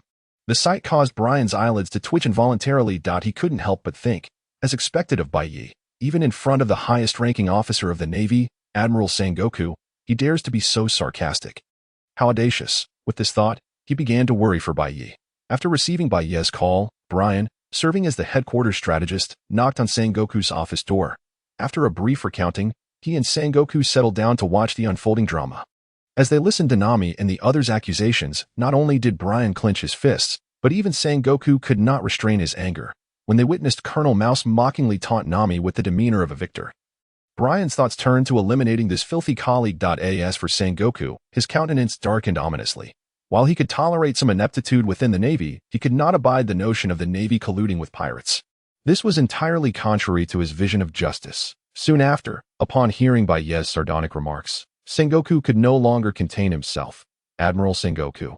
Colonel Mouse lacked the strength to rise, collapsing to the ground as he struggled to inch closer to Bai Ye. Even at that moment, he clung to a flicker of hope, wishing to believe he was merely being deceived by this impudent youth. However, upon seeing the familiar face on the communication snail, despair washed over him. Humph! As a member of the Navy colluding with pirates, prepare to face a military tribunal. You scoundrel! At Colonel Mouse's words, Sengoku couldn't help but curse in frustration. Colonel Mouse realized that his career in the Navy was irrevocably over. Following this, Sengoku, well-versed in the art of winning hearts, recognized it was time to demonstrate the Navy's sincerity. Thus, he addressed the communication snail to all the villagers oppressed by the Arlong pirates and Colonel Mouse. Fret not, the Navy will dispatch forces to your location immediately. I vow, in the name of the Navy Admiral, that we will not allow you to suffer such harm again, I guarantee.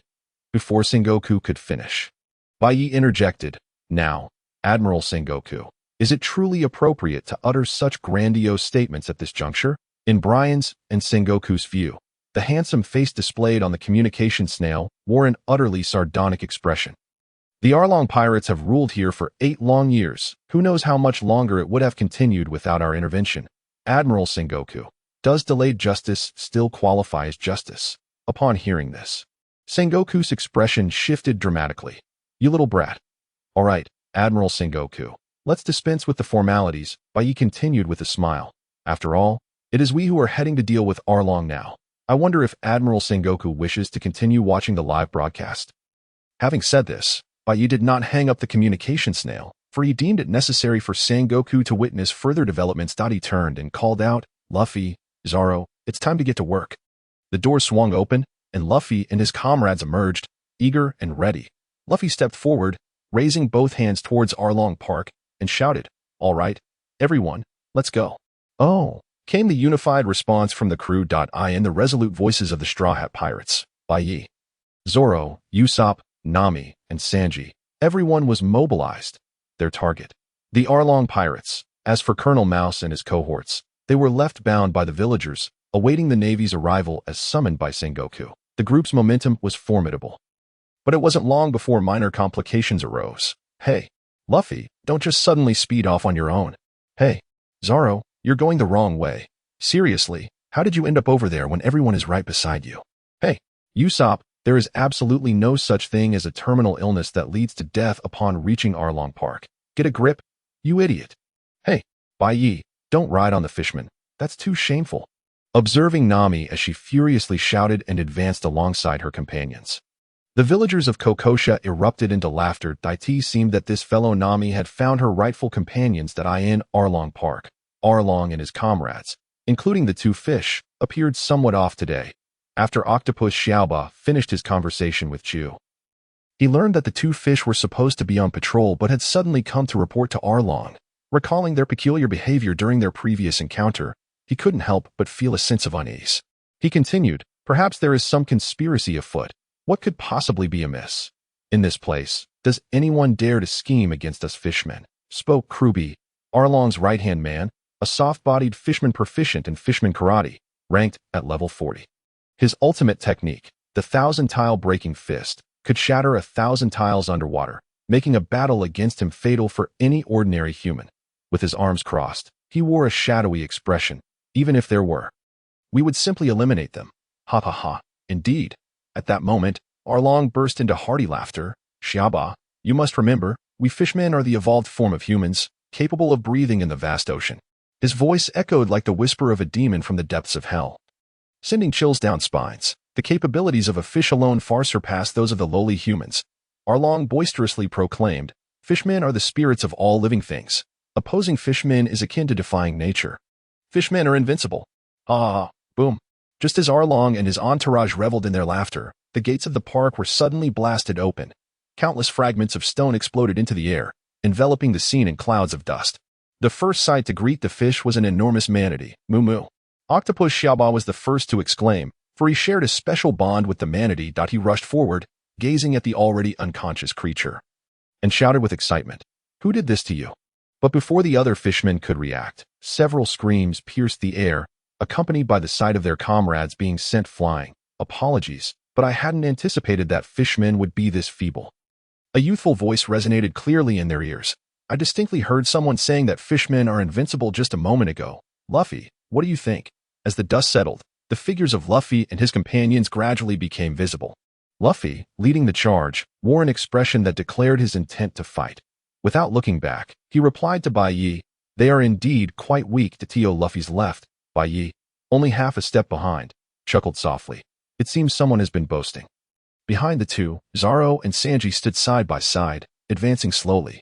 Zoro had already placed his hand on the hilt of his sword, while Sanji lit a cigarette. At the rear were Nami and Usopp, whose legs trembled yet still gripped his slingshot. Nami. Arlong's expression remained unchanged as he witnessed the manatee and his comrades being struck down. When he heard Bai Ye's mocking taunts, he struggled to suppress his rage. However, upon spotting Nami, he could no longer contain himself and roared, "You dare betray me." The fragile nerves that had been battered during his time in the Grand Line made it impossible for Arlong to accept that the weakest being in his eyes would dare to resist him. This was the greatest humiliation he could endure. Standing at approximately 2 meters and 60 centimeters tall, Arlong towered over Nami and her companions, his expression one of sheer ferocity and brutality. Do you think that gathering a few lowly humans would enable you to defy me? His voice, laced with an endless chill, sent shivers down the spines of the nearby officers. Since arriving in the East Sea, this was the first time they had witnessed their leader so enraged. They gazed at Nami as if she were a specter. Our physical prowess as fishmen is tenfold that of you lowly humans. Arlong's voice continued to resonate. In the water, our strength only amplifies. How dare you, mere lowly humans? Just as Arlong was caught up in his verbal tirade, Bai Ye interjected, from the very beginning, you've been shouting about lowly humans, merely to mask your own insecurities. Step aside, Bai Ye is about to begin his showboating. He continued, the endpoint of the first half of the Grand Line, known as the Paradise, is called Sabaody Archipelago. Bai Ye spoke eloquently. As long as you coat your ship there, you can reach Fishman Island, lying 10,000 meters beneath the sea. This is home to the majority of fishmen and merfolk in the world. But as far as I know, Bai Ye paused deliberately, glancing at Arlong's increasingly sinister expression. In that place, fishmen do not rule over humans. Rather, they are subjected to discrimination and even commodification. Scoundrel. Arlong could no longer contain himself, the memories of his past experiences flooding his mind, causing him immense pain. How could this be? Nami gasped in disbelief, for this contradicted everything Arlong had instilled in her since childhood. Though I do not condone the actions of those who bully fishmen and merfolk, I find your behavior even more reprehensible. Bai Ye looked directly at Arlong, his gaze unwavering. Because, burdened by discrimination and humiliation, yet too afraid to strike back at those who oppress you. You resort to attacking the weaker instead. Which is all the more disgusting. Bai Ye continued, unflinching. 8 years ago, you were rescued from prison by Jinbei, yet instead of following him to fight for the rights of your kin, you chose to come to the East Sea, the weakest of seas, to establish your own paradise, ignoring Arlong's murderous glare. Bai Ye regarded the park that Arlong had painstakingly built over the years. Have you even transformed your base into a replica of Sabaody Park? Bai Ye chuckled. Do you see yourself as a celestial dragon, free to slaughter humans as if they were mere swine? Silence that a prolonged silence. Ha! Suddenly, Arlong erupted into a mad laughter, appearing deranged. Fishmen are the greatest race in this world, the spirits of all living things. At this moment, Arlong had completely succumbed to his own delusions. He fixed his gaze on Bai Ye, who had been incessantly chattering, his eyes glinting with murderous intent. The physical prowess of fishmen is tenfold that of lowly humans. Now, Arlong was in a frenzy, repeating this phrase incessantly. Tenfold, you say? Bai Ye chuckled. Since you care so much about this, allow me to plunge you into despair. With a flick of his wrist, several pills appeared in his hand. These were concocted just before their journey to Baratie. Open your eyes and see how easily the chasm you speak of can be crossed. The 7-tiered pill, a vital elixir for ancient practitioners, was designed to significantly enhance the physical constitution of the user and unlock their latent potential. It was an essential remedy before laying the foundation for cultivation. Luffy, Zoro, eat up. I want to eat, Luffy exclaimed, instantly grasping the core message that the pills were edible. He reached out decisively. Bang. Bai Ye's irritated voice interjected. Just take one, you idiot. Pills, you say? Zoro inquired as he received the pill. What miraculous effects will this one have? Truth be told, Zoro was likely the only person in this world who had consumed more than one pill, whether it was healing pills or blood-replenishing pills, or even the spirit brew known as the water pill. They had all provided him with substantial AID.SO this time. Without a second thought, he simply popped it into his mouth, though Nami and Usopp had witnessed the effects of Bai Ye's recovery pills. Their timid nature led them to wait for his explanation. Sanji felt similarly. Well, it isn't expected to yield any extraordinary results. Bai Ye regarded the inquisitive gazes of those around him and spoke softly. It merely serves to enhance your physical capabilities severalfold, while simultaneously awakening your individual potential. It is hardly worth mentioning. As he spoke, Bai Ye waved his hand dismissively, indicating that no further discussion was necessary. Were it not for his unmistakable expression of superiority, Nami and the others would have been convinced. Usopp remarked, Why do I feel like Bai Ye's current demeanor is somewhat infuriating? Nami concurred, I feel the same. Sanji added, Count me in. Despite these sentiments, they were undeniably taken aback by the effects Bai Ye had described, 100% enhancement of human physicality by several times. If Bai Ye were so inclined, he could easily mass-produce an army with this elixir, leaving the Navy and the world government in utter disarray. Contemplating this, the trio promptly consumed the elixir. However, they remained oblivious to the fact that, given Bai Ye's current strength, concocting a 7th-grade elixir was rather taxing. Even if he possessed the ability, Bai Ye would refrain from such actions. After all, this was a marrow-cleansing elixir, an essential for ancient practitioners of Chi to establish their foundation, equivalent to a guaranteed admission ticket into the realm of cultivation. Ayo. At that moment, Luffy suddenly began to howl. Resembling a great gorilla, he was the first to consume the marrow-cleansing elixir, and thus, the first to react. Luffy's entire body flushed crimson, and waves of heat began to emanate from within him. Were Bai Ye to describe it, Luffy now resembled a being in its second gear. The original Luffy's second gear involved using his limbs as pumps to accelerate blood flow, thereby enhancing his physical strength, much like having ingested a stimulant. The primary effect of the marrow-cleansing elixir was similarly to bolster physical strength. Moreover, an advantage over the second gear was that, once Luffy fully digested the elixir's potency, he would permanently attain the physical prowess associated with the second gear in the original narrative.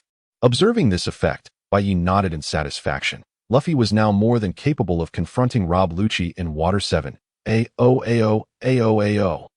So hot. Water. I need water, perhaps due to the excessive heat within his body. Luffy became somewhat deranged. Spotting the water pool before Arlong Park, he prepared to plunge headfirst into it. Just as Luffy was about to dive in, Bai Ye intervened, freezing the surface of the water. In the original tale, Luffy had suffered significantly in his battle against Arlong due to this very pool, though he had at least been tricked into it. Now, however, Jumping in without caution was quite another matter. Bai Ye called out, Luffy, vigorous activity can also dissipate the elixir's potency within you. Mid-sentence, Bai Ye suddenly recalled something and added, Luffy, do you see Arlong? Beat him up, and you'll cool off? Arlong? Luffy did not comprehend Bai Ye's initial words, but he understood the latter part. Beat him up. In an instant, Luffy locked onto his target. Arlong, I'm going to send you flying. Stretching his fist, Luffy unleashed a powerful punch upon Arlong's face. It wasn't that Arlong didn't wish to evade. Rather, he found himself unable to react in time. As he felt the force of the blow, Arlong was further astonished. How could such power exist in the East Blue? This was the kind of strength only those from the Grand Line could possess. Before Arlong could ponder further, he was sent crashing into the house behind him by Luffy's punch, sending debris and dust flying. Arlong. Luffy, evidently not yet satisfied, let out a roar and charged towards the cloud of dust. Arlong, boss! Chaochu, the octopus fishman, exclaimed, drawing his 8 blades in preparation to assist. Clang.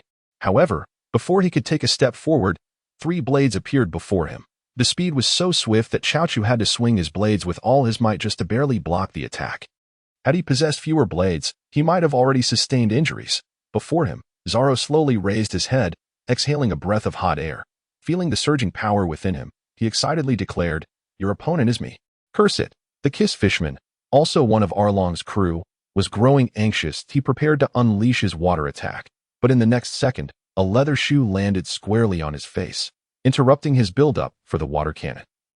Sanji, having landed gracefully, lit another cigarette, gazing at Chaochu as if he were examining a piece of meat ready for preparation. Ha! Sanji exhaled a puff of smoke, his gaze sharp. I am feeling quite restless right now. Aside from these 3, Nami and Zoro were beginning to perceive the effects of the marrow-cleansing elixir within themselves. That Usopp's physique began to manifest muscular definition. In no time, he transformed from appearing somewhat frail to a figure that looked fit in clothes yet robust without them. Sensing newfound strength coursing through him, Usopp felt exhilarated. He picked up his slingshot and began to clear the battlefield of minions. Ultimate. Gunpowder Star. Perhaps it was an illusion, but Usopp felt his dynamic vision had improved. However, perhaps due to the overwhelming heat, he ultimately abandoned his role as a sniper and charged directly at the fishmen with his slingshot. Nami experienced sensations similar to Usopp's, even feeling that certain aspects of her development were somewhat unusual. Beyond her physical strength, Nami also began to notice subtle changes in her perception of the surrounding environment. Yet, she had no time to dwell on this. Seizing a stick she found, she joined Usopp in battling the remaining fishmen. It seems you were the last one standing, Bai Ye remarked, gazing at the remaining fishman officer, Crocodile. Humph. Crocodile said nothing further, merely snorting as he prepared to engage. As the second strongest after Arlong, Crocodile was exceptionally skilled in the art of unarmed combat, particularly in water. Yet he felt discomfort gazing at the frozen surface of the water, sensing that this individual before him was rather formidable. Noticing Crocodile's expression, Bai Ye surmised the situation and smiled broadly. Making an effort to appear friendly, rest assured, I guarantee I will dispose of you swiftly. After all, I am not a bad person. Goma Goma no Gatling gun. Wah! Accompanied by a series of muffled thuds. The room where Arlong once ruled over 20 nearby villages finally collapsed under the weight of its own fate. A gentle breeze swept away the dust, and sunlight illuminated the darkness. 2 figures gradually emerged. Luffy stood amidst the ruins, his previously flushed skin returning to normal, the heat within him dissipating. Yet Luffy could sense that his current physical strength was incomparable to what it had been prior to taking the elixir. Arlong lay amidst the rubble, his body in a state of near-complete fracture following Luffy's relentless assault. Though he remained conscious, he had to credit his fishman heritage for his resilience. Who are you? Arlong knew without looking that his carefully constructed Arlong pirates had reached their end. He felt no desire to resist. Rather, the only thing that still held significance for him was uncovering the identity of the individual before him. He should at least know who had defeated him. My name is Monkey D. Luffy, and I am the man who will become the Pirate King. Upon hearing the question, Luffy adjusted his straw hat and spoke earnestly. The Pirate King? Arlong's expression shifted, intrigued. You are pirates. His demeanor began to shift dramatically. Ha ha, cough cough, ha ha ha. That rascal Nami has actually joined the pirates. Perhaps overwhelmed by excitement, Arlong coughed up a few mouthfuls of blood. Yet he paid it no mind, laughing even louder. Do you not realize that Nami's mother was killed by pirates? Arlong's expression turned sinister and venomous as disbelief clouded his mind. How could it be that the very individual who should harbor the deepest hatred for pirates would choose to enlist their aid? Such a thing was utterly inconceivable. This was a truth we were all too aware of. Bai Ye's voice resonated, devoid of any hint of surprise. Bang! Accompanying this was the sound of a heavy object crashing to the ground. Kebi, a long turn to see that his most capable subordinate had been defeated so swiftly. It was precisely because we were aware that we decided to come here, was it not? Bai Ye stepped forward, his shadow casting over along the true malefactors are you. Nothing more. And is it truly appropriate to so casually invoke the name of pirates in your defense? Surely, no one could genuinely believe their actions could represent all pirates? Ah, it is merely the fishmen. Then all is well. Bai Ye's sardonic tone resurfaced, replete with mockery. You bastard. Along's fury boiled over upon hearing these words, causing him to spew forth another mouthful of blood. Bai Ye looked on with admiration. The volume of blood he was expelling was staggering, akin to having one's intestines pierced. Before you label others as bastards, perhaps reflect on your own deeds. Along. Nami's voice erupted in indignation. Luffy and his companions are my allies, and the bond we share is not something you can so easily sow discord within. She stepped forward, positioning herself between Nami is aware of Sanji's circumstances. Yet Noki Gao remains oblivious. Previously, Sanji did not linger long at her residence, as he was incessantly bickering with Zoro. This led to the current predicament.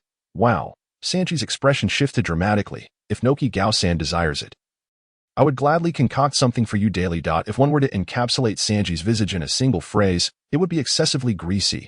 Humph, you colorfully impudent creature. Zoro, who had been leisurely enjoying his drink and meat, could not resist throwing in a retort upon witnessing this scene. Huh, you, with that mossy head, are you looking for a fight? At this remark, Sanji's demeanor soured once more as he shot an irritable glare at Zoro. Observing Sanji's transformation from a gentleman to a greasy figure, and then to one of arrogance, Nami could not help but face palm and shake her head. The speed of his mood swings is unparalleled. She also found herself pondering. Once, there was only Luffy's foolishness to contend with, but now, with Usopp and Sanji added to the mix, Nami could scarcely imagine what the future holds. If Bai Ye were to discern Nami's current thoughts, he would undoubtedly offer her solace, for in the days to come, there would be a raccoon sporting a hat joining these two in a dance of chopsticks. Moreover, there would be a bony man as lecherous as Sanji. Indeed, there exists a genuine perverted cyborg as well. So, where might Bai Ye be at this moment? The answer lies in watching a video. Previously, he had shown a splendid performance to Fleet Admiral Sengoku. However, when they proceeded to Arlong Park, Sengoku terminated the call and ceased receiving the live feed. Regarding Sengoku's lack of cooperation, Bai Ye remarked that even if he missed the live broadcast, there was always the recorded footage. The Dendenmushi he employed was known as an image Dendenmushi, capable not only of live streaming but also of recording video. At present, Bai Ye was engrossed in watching the footage of himself and his companions delivering a thorough beating to the Arlong pirates. As he watched, he nodded appreciatively. Bai Ye had not recorded the moment he administered the cleansing elixir, although the existence of his miraculous potion might have been divulged to Sengoku by Brian. It was merely a healing elixir. While its effects were indeed exaggerated, they were not significant enough to warrant the Navy's heightened concern. The cleansing elixir, however, was an entirely different matter. Its capacity to enhance physical prowess by 100% made Bai Ye wary of the Navy's potential interest. Before he and his companions had fully matured, Bai Ye needed to prepare adequately, thus avoiding any unnecessary troubles. It was not so much fear, but rather a prudent caution. The reason Bai Ye recorded the video was to showcase his group's capabilities to the Navy. At the very least, from what Bai Ye observed through the footage, the strength exhibited by his companions was not inferior to that of some pirates navigating the Grand Line. As for his motivations, they stemmed from a touch of personal ambition. Having arrived in this world and become a member of the Straw Hat crew, Bai Ye naturally felt a sense of shared honor. In the original narrative, the Straw Hat's first bounty was solely Luffy's 30 million. The Navy determined this amount based on Luffy's victories over Buggy, Creek, and Arlong. Not only were there no bounties for Zoro and the others, but also no mention of defeating Monka and Kuro. For someone like Bai Ye, who harbored a tinge of youthful exuberance upon entering this world, he was quite willing to instigate changes that would not significantly impact the overarching plot. Otherwise, what would be the point of his arrival? Hence, his current objective was to ensure that everyone received a bounty, and as high as possible. After all, this is a crew destined to become the Pirate King. They might as well make their mark on the world from the outset. Shutting off the Dendenmushi, Bai Ye revealed a hint of a smile. He eagerly anticipated the scene where the Navy would debate the bounties of him and his companions. Speaking of which, Bai Ye suddenly thought, stroking his chin as he murmured to himself, should I bestow upon myself a moniker? As a pirate, it would be rather embarrassing to greet others without a resounding title. Given that he was the sole Taoist in this world, perhaps he should adopt that as his title. After a moment's contemplation, Bai Ye settled upon a fitting name, nodding to himself in satisfaction. He would relay everyone's nicknames to Brian shortly. He would surely be delighted to assist with such a trivial matter. Hey, Bai Ye, do you know where I can find some prosciutto melon? At that moment, Luffy, clutching several ham legs, rushed over in a frenzy, inquiring of Bai Ye. Isn't that ham you're holding? Bai Ye replied, somewhat exasperated. No. Then I shall search elsewhere. Upon hearing this, Luffy's mind raced. Quickly deducing the crucial information, Bai Ye had none. Watching Luffy dash off in a flurry, Bai Ye shook his head. He gazed up at the luminous moon in the night sky and softly remarked, daylight is approaching, since they haven't arrived yet. The navy dispatched by Sengoku should be that individual. Bai Ye felt a surge of joy at this realization. After all, the tasks he was about to undertake were somewhat audacious, and had it been another navy officer, he might have had his reservations, but if it were that particularly headstrong individual, matters would be much simpler. The festivities continued throughout the night. During this time, Luffy, in his quest for prosciutto melon, inadvertently stumbled into Belmir's grave, where he was symbolically threatened by a Jin, who assured him he would not bully Nami. As dawn broke, the lively village of Kokokasia pressed the pause button on the night's revelry. At the banquet site, villagers were strewn about, sound asleep. As for the Straw Hat crew, Luffy was snoring while stuffing his mouth with meat. Sanji and Zoro were inexplicably slumbering together, playfully pushing each other's faces with their feet. Nami and Nokigao were nestled together, sweetly asleep. Usopp had dozed off amidst a throng of people, having regaled them with tales of bravado the previous night. Bai Ye, having retired early the night before, sat nearby, grinning as he observed the scene before him. Before long, as everyone began to awaken and prepare to resume the festivities, a synchronized sound of footsteps drew near. This must be the place. Smoker approached the group, surveying them briefly before stating directly, we'll take over the Arlong pirates and Captain Mouse. Observing Smoker's slightly fierce expression and the Navy personnel behind him, Village Constable A. Jian stepped forward, offering to guide the group. Subsequently, the Navy, excluding Smoker, followed A. Jian to the location where Arlong and Captain Mouse were detained. As for Smoker, he scrutinized the remaining individuals, quickly identifying the members of the Straw Hat crew based on the intelligence in his mind. Seeing me and not fleeing. After his conversation with Sengoku, Brian had divulged the entirety of the Straw Hat crew's information in accordance with his agreement with Bai Ye. Thus, Smoker was now aware that these individuals before him were pirates devoid of a Jolly Roger. Logically, one would expect pirates to flee upon encountering the Navy, yet these individuals exhibited no such inclination. The straw-hatted lad even continued to munch on meat. This could hardly be attributed to him, as it was all Bai Ye's doing. Since Zoro boarded the ship, these individuals had witnessed Bai Ye conversing jovially with the Navy on multiple occasions. Consequently, upon seeing the Navy again, they instinctively assumed it was Bai Ye who had summoned them and felt no fear. Even Luffy, after suffering a few beatings, had grown wiser. In summary, the prevailing sentiment was, when the Navy arrives, do not flee. First, heed Bai Ye's words. However, such behavior left Smoker feeling slightly affronted. Was it his appearance that lacked intimidation? Thus, he let out another cold snort and declared, indeed, these audacious pirates dared to collaborate with the Navy, even contacting the Admiral directly. Contemplating this, Smoker couldn't help but admire Bai Ye, fully aware of who was the mastermind behind it all. Was it courage or mere ignorance? At least from the perspective of their triumph over the Arlong pirates, it can be surmised that they are not the latter. So, are you here to apprehend us? Marine. Upon hearing Smoker's words, Bai Ye remained unfazed. Since Smoker had made his appearance, he had already secured a position of confidence. A broad smile adorned his face, for he was convinced that Smoker would not take him into custody. It is worth noting that in the original narrative, the Straw Hat crew had been intentionally allowed to escape by Smoker in Alabasta, despite having a bounty on their heads, and now, while they had not accomplished the grand feat of saving a nation, they had indeed rescued 20 villages. Thus, Bai Ye was confident that, true to Smoker's character, even if Admiral Sengoku issued orders for their arrest, Smoker would refuse to act against them. Bai Ye's intuition proved correct. Prior to arriving here, Sengoku had indeed issued commands that were somewhat flexible, ideally aiming to apprehend the Straw Hat crew. However, Smoker had no intention of complying. Yet, just because he was not inclined to arrest the Straw Hat crew did not imply that he could not deal with the individuals before him. The reason being, Bai Ye's audacious demeanor was simply too provocative. as if silently declaring, "I have seen through you. Who could endure such insolence? What if I say yes?" Smoker uttered in a low tone. The moment these words escaped his lips, he sensed a shift in the atmosphere. Bai Ye still wore a cheerful expression, devoid of any change. The transformation was evident in the others. Luffy was the first to cease his feast. Adjusting his straw hat and rising with a composed demeanor, Zoro and Sanji stood side by side, the former donning a headband, while the latter lit a cigarette. Even Nami and Usopp rose without hesitation, grasping their sticks and slingshots, directing their gazes at Smoker. In an instant, the previously jovial group had morphed into resolute warriors. Though words were not exchanged, it felt as if they had conveyed everything. Noticing the change in the group, Smoker was momentarily taken aback, then grinned.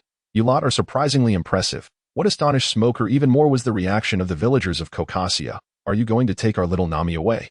Are you in cahoots with that rat of a captain, planning to bully our benefactor? Luffy and his companions are our guests, and we will not allow you to act recklessly." The Marines were indeed all villains.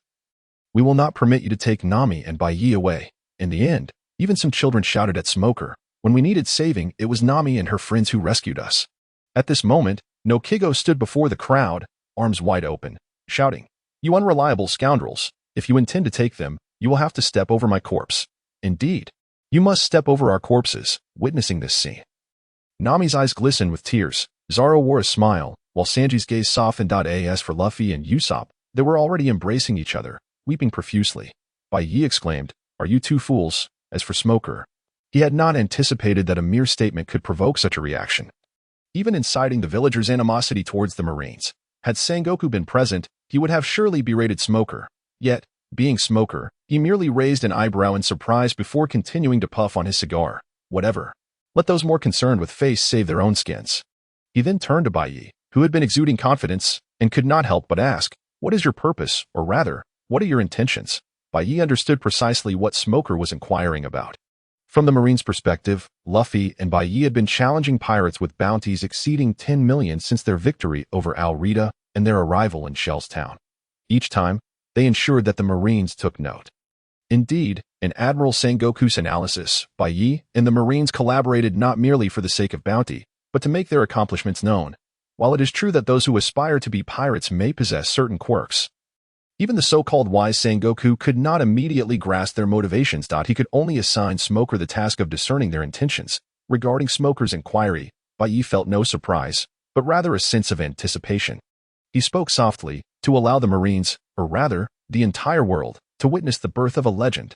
Upon uttering this declaration, Bai Ye felt a subtle shift in his resolve, as if he were becoming more attuned to the essence of this world. This sensation was both mystical and fleeting, so Bai Ye did not dwell on it. A legend.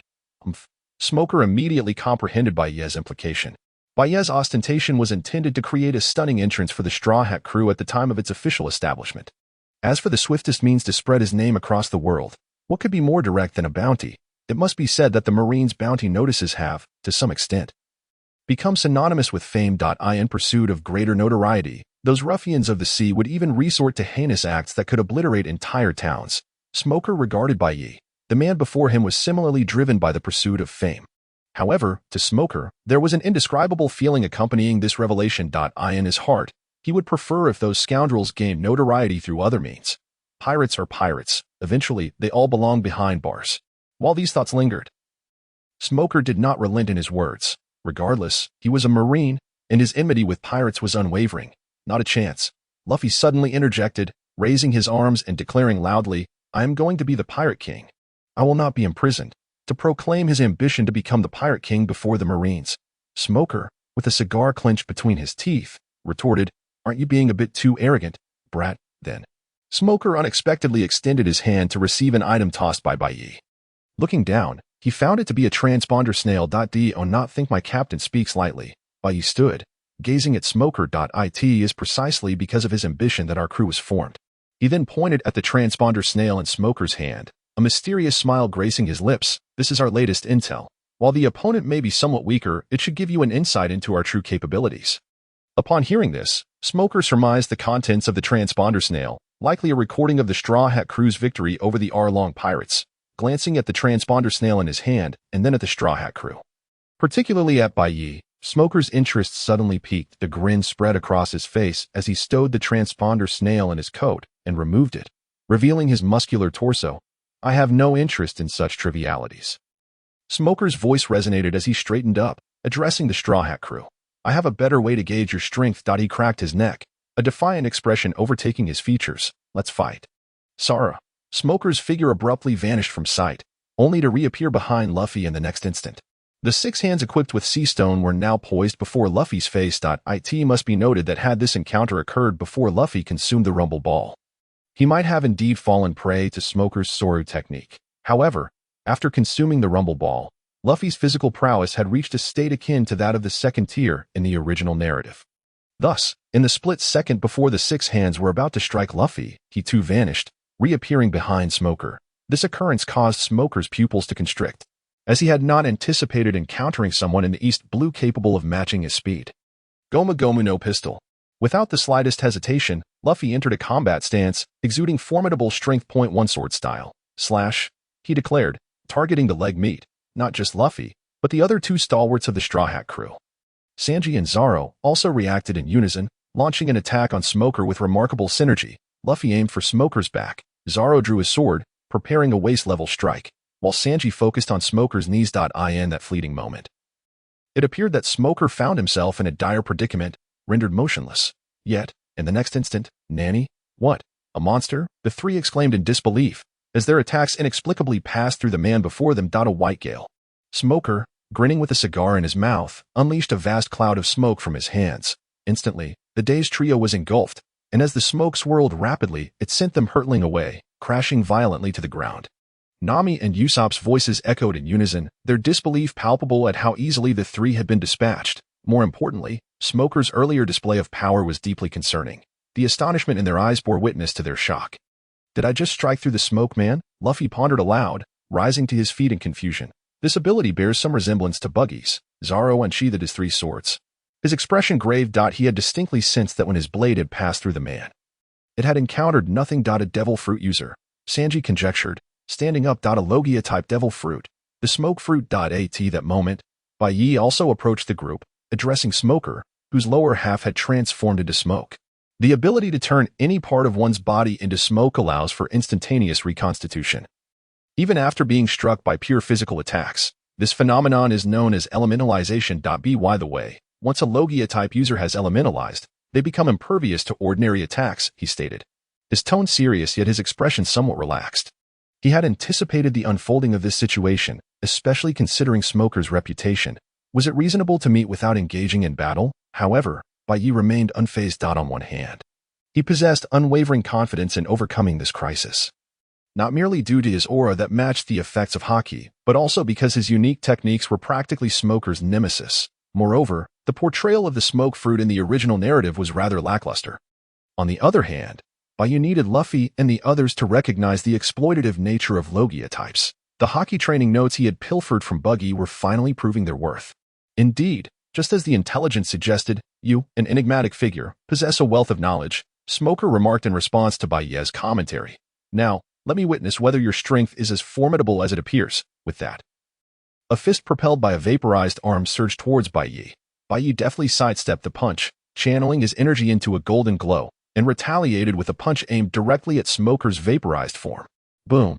Unlike the previous trio's experience, Bai Ye's strike made solid contact with Smoker's elemental body. The smoke recoiled rapidly, and Smoker stifled a grunt, fixing a fierce gaze upon Bai Ye. "Haki? Haki?" Smoker's voice was tinged with astonishment. Even more so than when Luffy had showcased his speed, his suspicions regarding Bai Ye's origins grew firmer. He must undoubtedly hail from the Grand Line. If Bai Ye's myriad of extraordinary abilities could previously be attributed to devil fruits or similar encounters, then Haki was unmistakably a power derived from the Grand Line, perhaps even the New World. Smoker mused silently. Could Bai Ye be from an island akin to Wano in the New World? It was no wonder Smoker entertained such thoughts. Across the vast world, the Navy exerted substantial control over the 4 seas and the early segments of the Grand Line. They were familiar with the distribution of islands. Yet, the New World was different, dominated by 4 notorious pirates, limiting the Navy's infiltration. The association with Wano stemmed from that island's current control by Kaido and its long-standing isolationist policies, coupled with the unique presence of ninjas. Such characteristics inevitably drew Smoker's thoughts to Bai Ye.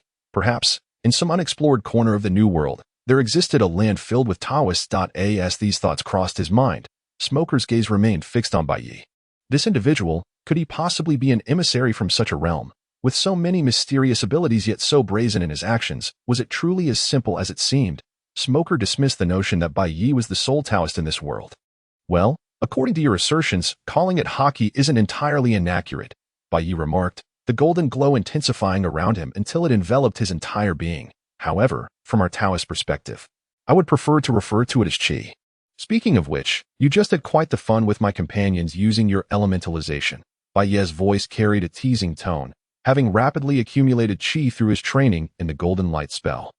The energy he had amassed had reached a level capable of advancing the Golden Light spell to the next tier. As he spoke, a staff of pure golden light materialized in Bai Ye's hand.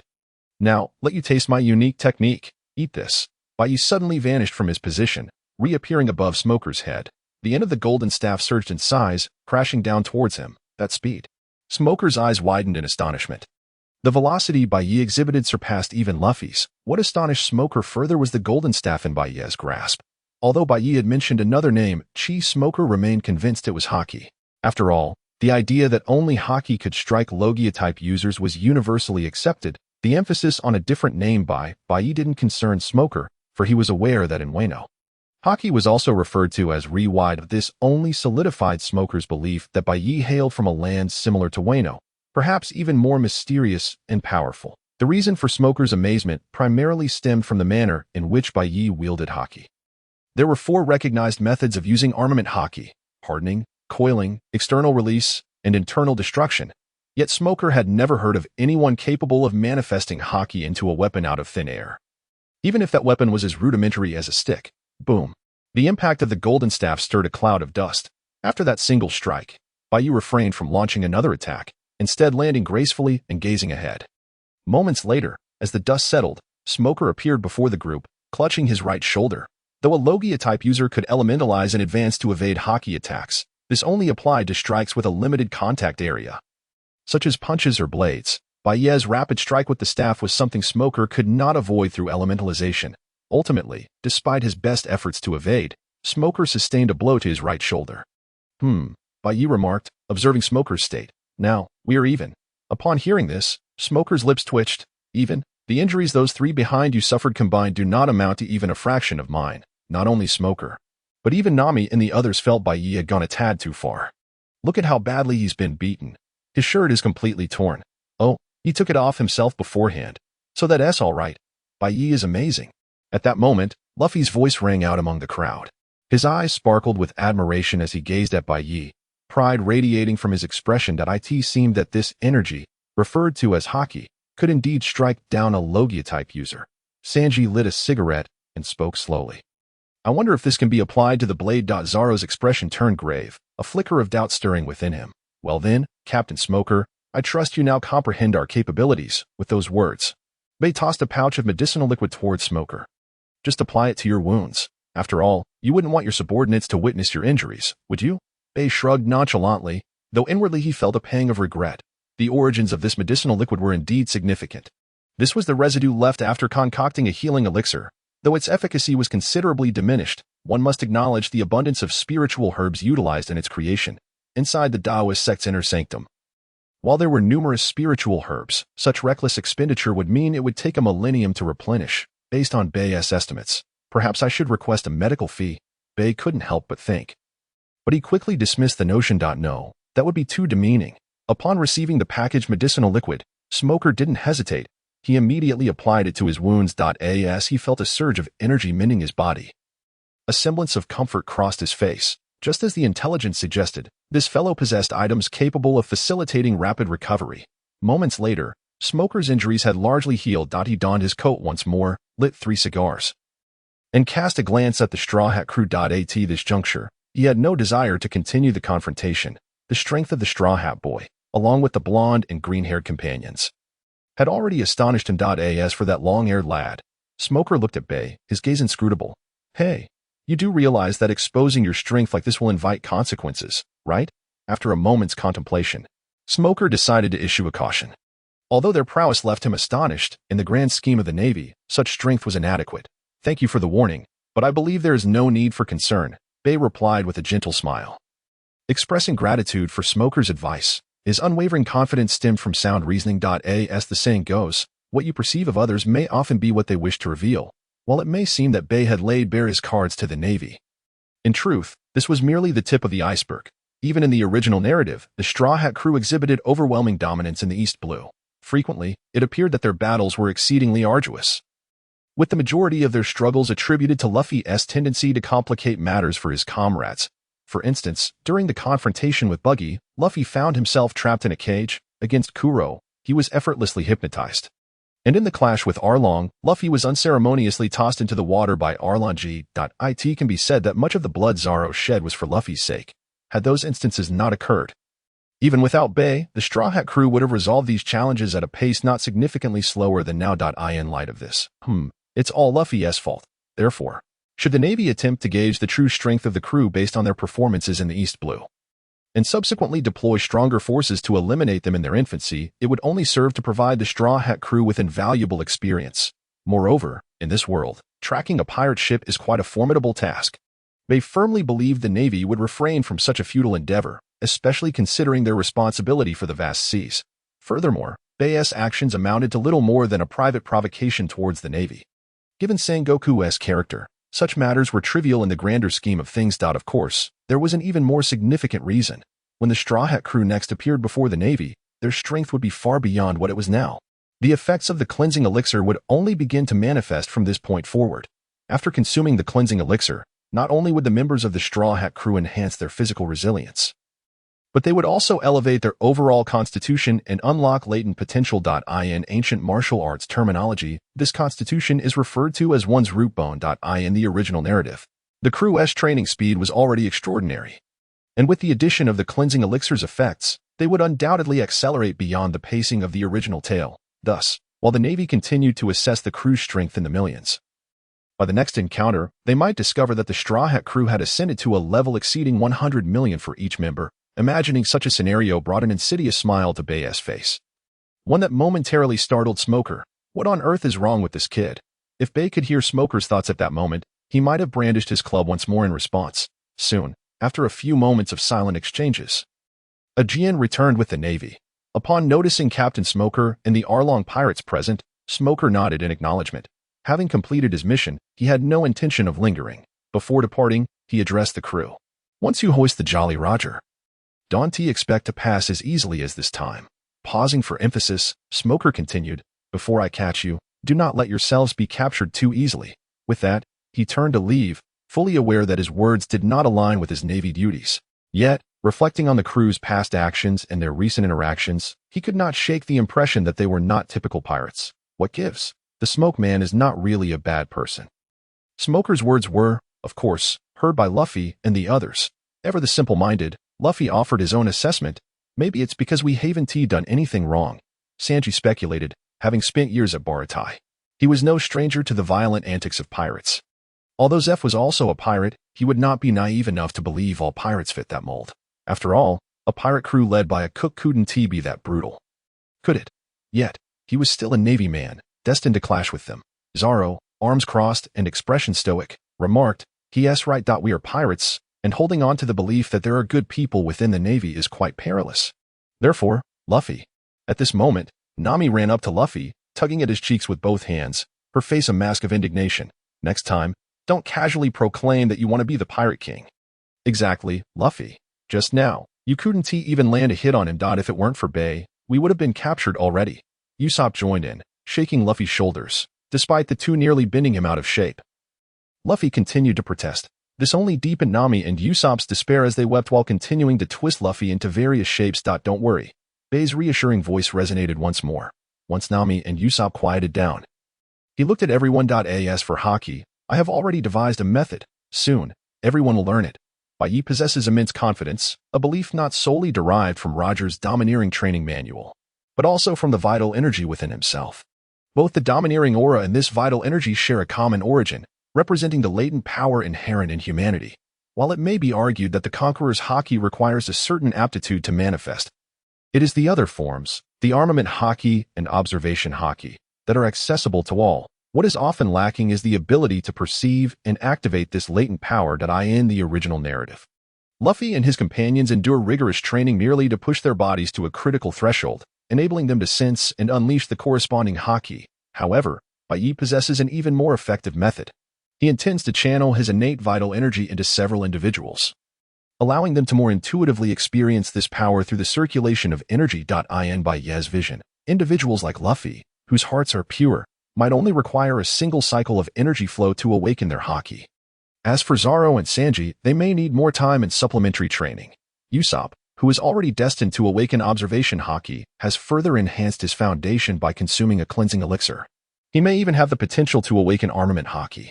Similarly, Nami, akin to Usopp, might not be precluded from awakening haki due to the cleansing elixir and Bai Ye's energy circulation. After all, Bai Ye believes that in the original story, the two were not lacking in aptitude but rather in the adequacy of their training. Why? One might ponder. Does the world of One Piece not possess similar methods? Perhaps one might consider the internal destruction effect of armament haki, or the ability of conquerors' haki to subdue lesser foes. Thus, it is clear that this world's understanding of haki is significantly behind that of ancient energy practitioners. The notion of channeling haki into another's body might seem ludicrous upon hearing Bai Ye's words. The members of the Straw Hat crew were filled with joy. Luffy laughed heartily, exclaiming, "Bai Ye is indeed a reliable person." Zoro and Sanji exchanged glances that conveyed the sentiment. Trustworthy. Nami and Usopp had already embraced Bai Ye, tears streaming down their faces, leaving Bai Ye in a state of bewilderment. "Usopp, your snot has stained my robe." With the Marines departed and the matters concerning Arlong's crew and Captain Mouse resolved satisfactorily, even the future strategies involving haki had been outlined. Naturally, the next course of action was to continue the celebration. Soon, the village of Kokoshiya was once again engulfed in revelry. During this time, the Straw Hat crew took the opportunity to unwind. In one room, Nami lay on the bed, her brow furrowed in discontent as she lamented, "Is it truly impossible to remove it? To completely eradicate it is unfeasible. Not only is it painful, but it will also leave scars." The doctor replied softly, glancing at the tattoo on Nami's arm with a hint of sympathy. "This child must have endured unimaginable suffering in the past." At that moment, Nami felt a wave of melancholy. Now a member of the Straw Hat Pirates, it felt inappropriate to carry the mark of Arlong. She recalled how, shortly after being tattooed, Nojiko had inked even larger and more elaborate designs on her to lift her spirits, prompting a bittersweet smile. Let the past remain in the past. Moving forward, she would carry a piece of Nojiko with her and embark on a new journey. "Doctor," Nami said softly, extending a piece of paper. "Please help me cover the original tattoo with this design." The doctor appeared puzzled, but upon unfolding the paper and seeing the design, he nodded gently. "Very well, but you will need to endure a bit more." As the doctor prepared, his gaze returned to the paper, which featured a simple design of a windmill and an orange. Meanwhile, Bai Ye stood amidst Nami's orange grove, savoring the fruit while nodding in approval. "I must say, these oranges are truly delectable. Indeed, this is one of Nami's most cherished places," Nojiko mused, standing in the grove as if lost in thought, occasionally smiling at a fond memory. Observing her, Bai Ye chose to remain silent, focusing instead on the oranges in his hand. Before long, he had showcased several, each more enticing than the last. Bai Ye had a premonition that in the future, he would need to be wary of his name appearing on Nami's list of individuals to guard against when it came to her orange grove aboard the Mary. "Curse it, these oranges are irresistibly sweet. Should I sneak a few for myself? Perhaps plant some seeds and cultivate my own. That would be delightful." Just as Bai Ye contemplated making a move on the grove, Nojiko suddenly spoke up. "You will always regard Nami as one of your companions, won't you?" Bai Ye turned, sensing the unusual tone in Nojiko's voice, and noted the tears brimming in her eyes. They were not tears of distrust towards him and the others, but rather a reflection of her reluctance and concern for Nami. After all, Nami was about to embark on a perilous journey to the Grand Line as an older sister. It was only natural for Nojiko to worry. Bai Ye set the orange down, his expression turning serious. "Nami is a companion for whom we would risk our lives." His voice was resolute and unwavering. "That is my answer, and it is one that every member of our crew would echo." Witnessing this, Nojiko was momentarily taken aback before breaking into a smile. "Then I entrust Nami to you, Mr. Bai Ye." "Understood," Bai Ye affirmed, and while Nojiko wiped her tears, he discreetly stashed several oranges into his belongings. No gathering lasts forever. After 3 days of festivities, the Straw Hat crew was finally set to depart. Arcane led the villagers to bid farewell, but Nami had yet to arrive. Sanji lamented with a hint of sorrow. The villagers shared his confusion, and just then, a voice rang out. Oh, here she comes, Nami. Luffy had been intently watching behind the villagers and finally spotted Nami, beaming and waving at her. Yet, something seemed off. Why did it appear as though Nami were fleeing for her life? Usopp observed as she darted past each villager, sprinting towards the Mary. Well, this is the little thief's last goodbye to the village, Bai Ye, who had activated his foresight, remarked with a grin. Sure enough, as soon as Nami leaped aboard the ship, she urged Luffy to set sail immediately. This sudden action caused a flurry of panic among the villagers as they called out to Nami, wanting to express their gratitude one last time. However, once the ship had distanced itself, Nami abruptly lifted her shirt, and wallets began to plummet to the deck. The villagers, realizing they had been robbed, looked up only to meet Nami's playful grin and her parting words, "Take care, everyone." In an instant, the villagers erupted in shouts, "You little rascal, how dare you? Come back! Return our wallets!" But in the end, their cries transformed into a unified chant. "Be happy, Nami. We welcome you back anytime." Such is the nature of inevitable farewells. Bai Ye reflected on this while handing a piece of paper to Luffy, who was crying profusely. This captain truly is still a child. Hey, Bai Ye, I just realized I haven't received my reward yet. After all, I've contributed all my savings over the years. You wouldn't dare keep that little amount for yourself, would you? Surely not. Nami suddenly shifted from her earlier melancholy, directing her words at Bai Ye. Bai Ye responded, "Where did you learn that sarcastic tone? How could that be?" Bai Ye exclaimed, feigning shock, as he retrieved a pouch of berries. "The agreed amount was 2 million berries. I already gave you 1 million in advance. So I still owe you 1 million. Now Bai Ye continued to ramble as he handed the pouch to Nami. "I'm giving you 10 million now, as a culmination of the efforts you have devoted over the past few days. How do you find it, Miss Nami?" At this moment, a broad smile adorned Bai's face. "Humph. You certainly know how to recognize a good deal." With a haughty demeanor, Nami turned her head away, her eyes transforming into the shape of berries. And she dashed towards her room, presumably to count her newfound wealth. Bai felt a twinge of nostalgia, recalling that in the original story, Nami resembled a western dragon, hoarding treasure not out of desire to purchase anything, but for the sake of amassing wealth.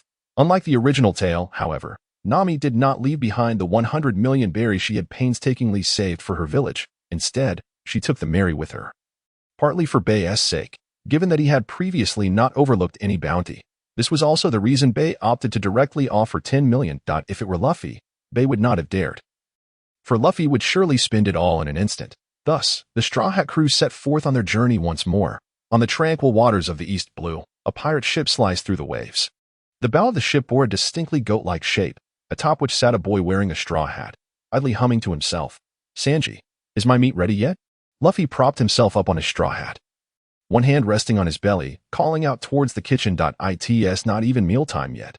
You should at least consider the ship as food supplies."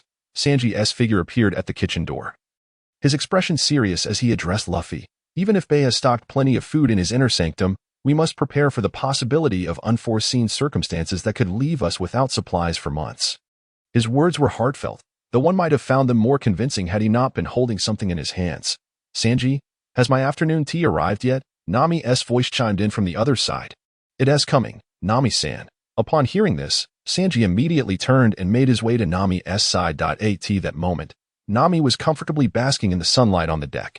Sanji placed the meticulously prepared fruit tea and desserts beside her, his eyes transforming into the shape of hearts. "As long as Nami-san enjoys it, I will continue to prepare for you." "Thank you so much, Sanji." "Ha ha ha, serving Nami-san is my honor." Huh. This scene left Luffy, who was watching from the sidelines, utterly dumbfounded. He then turned to Nami and asked, "Nami, can I eat your oranges?" "No way." Nami immediately rejected. "With the way you eat, my orange grove would soon face extinction." "Sanji, you must protect my orange grove." With that, Nami pouted sweetly at Sanji. "Yes, Nami-san, I will protect the orange grove with my life." Witnessing a similar scene from the original story, Bai couldn't help but chuckle. He cast a sympathetic glance at Luffy. Being a captain to this extent was indeed a rare feat, of course. Bai knew that Sanji was merely speaking out of courtesy. The moment Luffy first declared hunger, he had already been cooking in the kitchen. It was just that Nami's afternoon tea was ready sooner. Sure enough, it was tea long before Sanji emerged with roasted meat in front of Luffy. However, upon seeing his meticulously marinated and prepared roast meat being devoured by Luffy in mere moments, Sanji couldn't help but kick Luffy, exclaiming, "Enjoy the food properly, you brat." This commotion drew out Usopp, who had been engrossed in some research in his room, as well as Zoro, who was training with heavy weights in the gym, at Bai's call. With everyone gathered, Bai approached Luffy. Well then, our esteemed captain. The time we agreed upon has arrived. In the original tale, the Straw Hat crew raised their pirate flag after acquiring the Mary.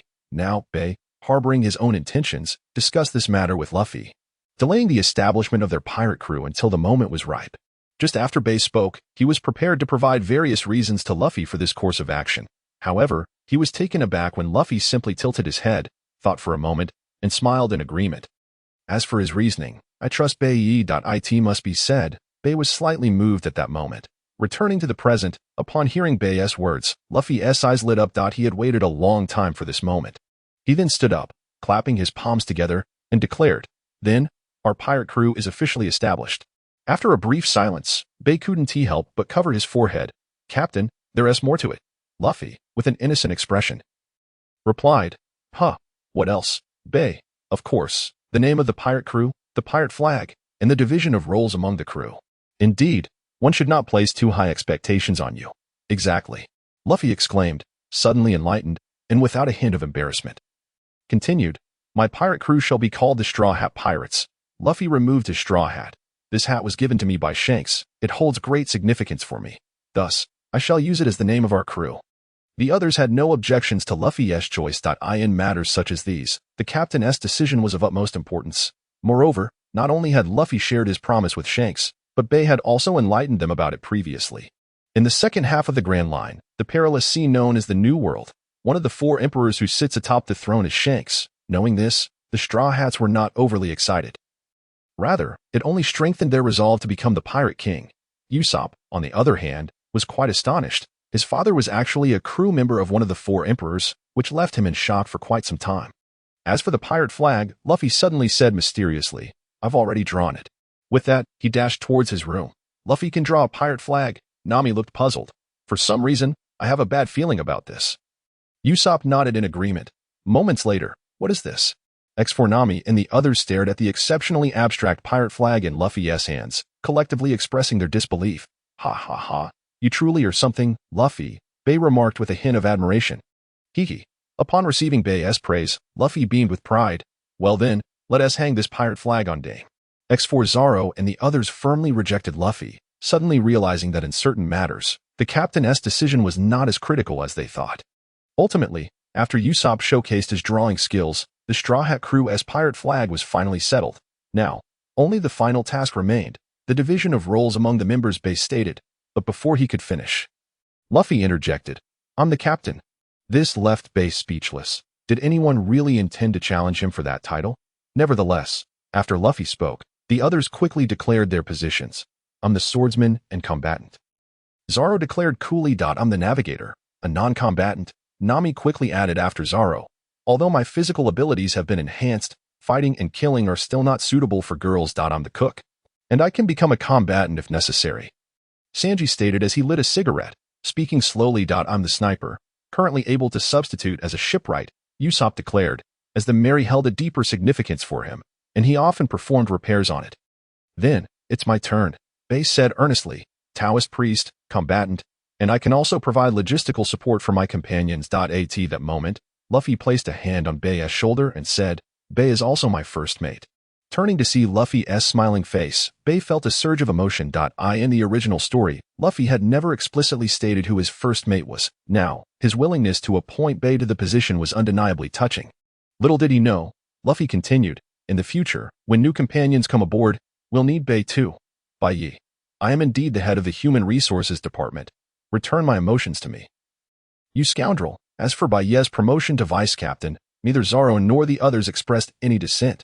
Thus, under such a light-hearted and joyous atmosphere, the Straw Hat crew, destined to gain fame in the world henceforth, was established. Subsequently, the newly appointed captain, Luffy, issued his first command. "Let us set sail towards the Grand Line. They must not be allowed to enter the Grand Line." A voice rang out in the Navy headquarters conference room. The speaker was Major Branu. The others present were also the elite of the headquarters staff. Today, they gathered for a singular purpose, to determine the bounty for the Straw Hat crew. He produced several bounty notices, displaying them one by one to the assembled in the East Blue, where the average bounty is merely 3 million berries. they had successively defeated formidable foes. Alvida with a bounty of 5 million berries. Buggy the Clown with 15 million. Kuro with 16 million. The East Blue Tyrant Krieg with 17 million. And the Dragon with 20 million berries. Major Branu's tone was grave as he unveiled several images, prominently featuring all members of the Straw Hat crew. Ladies and gentlemen, there is no doubt that the East Blue is about to witness the emergence of a notorious pirate crew, one destined to create chaos in the Grand Line. Major Branu suddenly turned to Brian and said, "Now, please introduce to everyone the details regarding this pirate crew." Brian, maintaining a calm demeanor, rose slowly. He recounted the events from Shell's Town to their victory over the Arlong pirates in meticulous detail. Thanks to Bai Ye's intentional disclosures, Brian also elaborated on the opponents each crew member had defeated. Finally, he revealed a crucial piece of information. Bai Ye had once clashed with Dracula Mihawk and had not been outmatched. The conference room buzzed with excitement. Is this information credible? Surely it's not a rumor. An officer could not help but question. The intelligence was reported directly by Lieutenant Hoboti, who witnessed it firsthand. Branu interjected, addressing the crowd's concerns. He then dropped another significant bombshell. The headquarters had previously inquired about this matter with Mihawk, and based on Mihawk's reaction at the time, Bai Ye indeed possessed the strength to contend with him. A brief silence enveloped the room. Ladies and gentlemen, Admiral Sengoku has instructed. At this moment, Brian stepped forward to reveal the day's main agenda. To elevate the bounty of the Straw Hat Pirates to the highest tier and mobilize forces to hunt them down. He then glanced at the images laid out on the table by Branu. The East Blue is the territory of the Navy. We cannot allow such pirates to enter the Grand Line. No one responded in the conference room. They gazed at the images of the Straw Hat crew, waves of apprehension surging within. Is another notorious pirate crew about to emerge in the East Blue? Although the East Blue had long been regarded as the weakest sea, many in the conference room understood the reason for the Navy's intense focus on it, all because of one man, the Pirate King. Gold. Roger. Aboard the Going Merry, Luffy stared in astonishment at the manual Bai Ye had produced. It was none other than the hockey training manual of the Pirate King. Roger. Sanji murmured in disbelief beside him. After confirming the establishment of the pirate crew, the group also set their sights on the East Blue's final destination, the legendary town of Logtown, the place of beginnings and endings. As they journeyed towards Logtown, Bai Ye began to explain the origins of hockey to everyone, ultimately revealing Roger's hockey training notes, much to their astonishment, when they learned that this notebook had been discovered aboard Buggy's ship. And that Buggy had once been an apprentice of the Pirate King. Along with Shanks during the same period, they were collectively struck with further shock. The sheer volume of information was overwhelming, and they struggled to process it all. Of course, this did not include Luffy. So, are you suggesting we train using the methods outlined in this manual to awaken hockey? Zoro was the first to regain his composure. Realizing that the crux of the matter lay in hockey, he turned to Bai Ye and asked, "That's only one aspect." Bai Ye replied with a smile, a golden light radiating from him as he continued. "The chi I cultivate is a higher level of Hakai. In the days to come, I plan to channel chi into your bodies, allowing you to experience this power. Coupled with Roger's training, I believe you will awaken your own hockey more swiftly." He openly explained the distinction between his chi and hockey, recognizing that those before him were comrades, not former adversaries like Smoker. However, when Zoro inquired if they could also cultivate chi, Bai Ye shook his head. Although Bai Ye's innate chi originated from a seed bestowed by the Taoist scriptures, the emphasis lay on his own foundation in chi cultivation. Internal energy and chi are inherently linked, thus, training them yields more efficient results. However, for the strong of this world to cultivate it, they would likely need to start from scratch. Moreover, Zoro and the others lacked access to superior techniques like the pure yang Wug Gong. In summary, the restrictions were numerous, rendering the endeavor counterproductive. Bai Ye was the sole practitioner of chi in this world. After receiving a negative answer, Zoro and the others did not feel disheartened, given Bai Ye's evident capabilities. It hardly seemed feasible for him to impart such knowledge. Thus, they refrained from pressing further, readily agreeing to Bai Ye's training regimen. Though it seemed absurd, as of now, the most formidable individual aboard this pirate ship was not Luffy, but Bai Ye. Bai Ye's prowess surpassed Luffy's, yet defeating him would not be an easy feat. Notably, upon hearing Bai Ye's devilish training methods, Usopp and Nami's timid natures resurfaced, prompting them to concoct various excuses to evade participation. Ultimately, Bai Ye dismantled their defenses through sheer force and monetary persuasion. Once training commenced, it proved as Bai Ye had anticipated. The pure-hearted Luffy, after Bai Ye channeled energy throughout his body, decisively awakened observation hockey and armament hockey. Zoro followed closely behind, becoming the second to awaken both types of haki on the ship, excluding Bai Ye.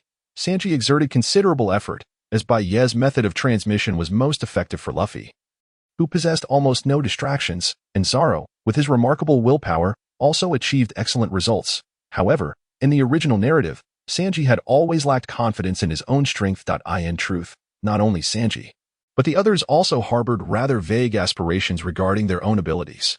Luffy aspired to be the Pirate King. Zoro sought to become the world's greatest swordsman. As for the remaining members, it wasn't until after the Marineford War, upon witnessing Luffy's brother's demise, that they developed a deeper yearning for strength. With this realization, Bai Ye understood the differing rates of progress among them.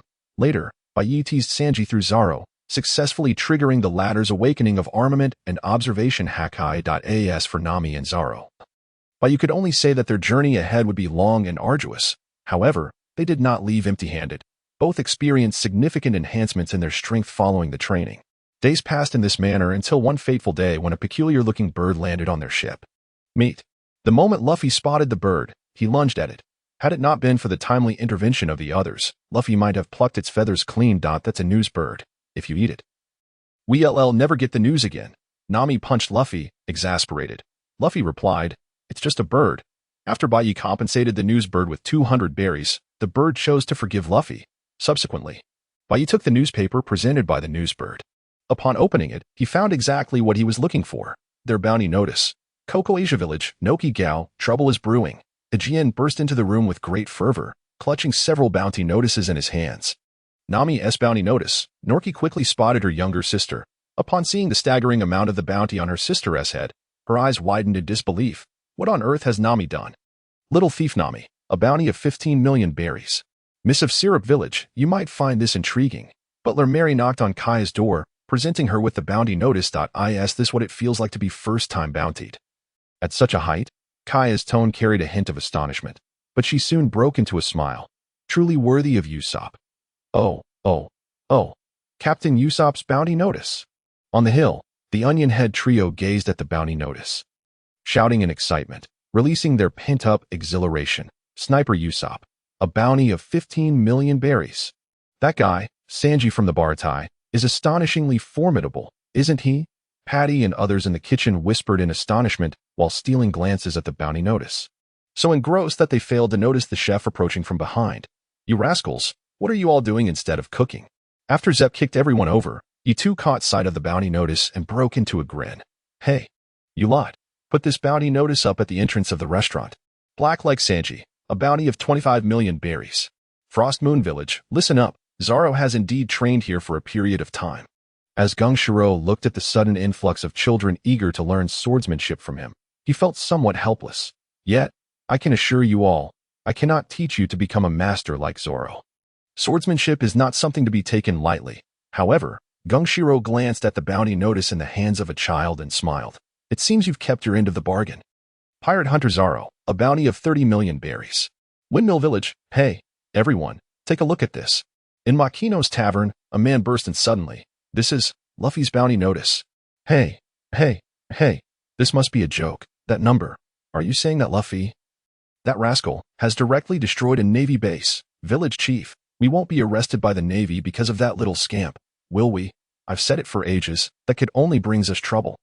The tavern patrons grumbled disdainfully about Luffy, yet in the end, they all raised their glasses in unison. To that little rascal Luffy, cheers.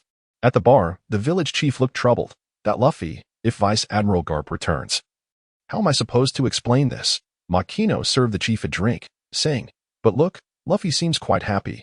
She glanced at the bounty notice, where Luffy's beaming face stood out prominently. Straw Hat Luffy, a bounty of 60 million berries. Simultaneously, Makino picked up another bounty notice, gazing at the youthful visage, unable to help but think that Luffy seems to have found quite remarkable companions. The Merry Ship, what a joke. Bai Ye's bounty must be a mistake. Nami and Usopp were both flabbergasted, for Bai Ye's bounty notice seemed to have far too many zeros. Ha, Bai Ye truly is impressive. Luffy clapped in approval, drawing a remark from Sanji beside him. Hey Luffy, Bai Ye's bounty is actually higher than yours as captain. No need to worry. Luffy's eyes sparkled with confidence. Bai Ye is my crew member, and soon I shall surpass him. Meanwhile, Zoro scrutinized Bai Ye's bounty notice. Comparing it with his own, gritting his teeth. It seems my training must double. Among all, the one most speechless was Bai Ye himself. He stared at his bounty notice, internally complaining. This must be that old Sengoku's doing. What is this? A form of retribution? The esteemed Marine Admiral, how petty can he be? Is it because of my battle with Mihawk? That shouldn't be, given Sengoku's mindset. How could he not ascertain the true nature of my duel with Mihawk? Damn, now I've become the target of everyone's scorn. Bai Ye had considered that his bounty might exceed Luffy's. After all, when the Navy determines bounty amounts, they not only assess strength but also evaluate the individual's threat level to the world. Bai Ye's prior provocations against the Navy likely elevated his perceived unruliness in Sengoku's eyes. However, Bai Ye anticipated that his bounty would only be 5 to 10 million higher than Luffy's. Yet he never imagined that his bounty would elevate the Straw Hat crew to a new echelon. Staring at the bounty notice in his hand, Bai Ye wore a bittersweet smile. Celestial Master Bai Ye, a bounty of 100 million berries. Total bounty for the Straw Hat crew, 245 million. 245 million. Bai Ye gazed at the bounty list, drastically different from the original narrative due to his butterfly effect. Feeling a tinge of pride, surely, it would cause quite a stir on the Grand Line. The Grand Line, Red Force. Hey, Captain, this is big news. That rascal Luffy has a bounty notice now. Like a tank, Lucky Roo strode forward with a stack of bounty notices. Oh, at this, everyone gathered around in curiosity. They were all familiar with Luffy. After all, he was the boy who had his captain gamble an arm. Luffy seems quite impressive. His first bounty is 60 million berries? Red-haired Shanks looked at Luffy's bounty notice, a smile of satisfaction gracing his lips. Wait a minute, this Usopp must be my son. It has to be. The long-nosed boy from Syrup Village must be the son of my Jesus Burgess. Suddenly, Jesus Burgess seized a bounty notice and exclaimed proudly. A bounty of 15 million, and a sniper too. Lucky Roo draped an arm around Jesus Burgess's shoulders. Your son seems to be doing quite well. Ha ha ha ha. Of course, Luffy has a good eye. Jesus Burgess laughed heartily in response. Luffy seems to have found some remarkable companions, especially the most composed member of the red-haired pirates, Ben Beckman, picked up Bai Ye's bounty notice. Astonished, Celestial Master Bai Ye, his bounty is even higher than Luffy's as captain. Nanny? At this, everyone turned to look again, and moments later, they burst into laughter. It seems the next time we see Luffy, we can tease him about this, haha.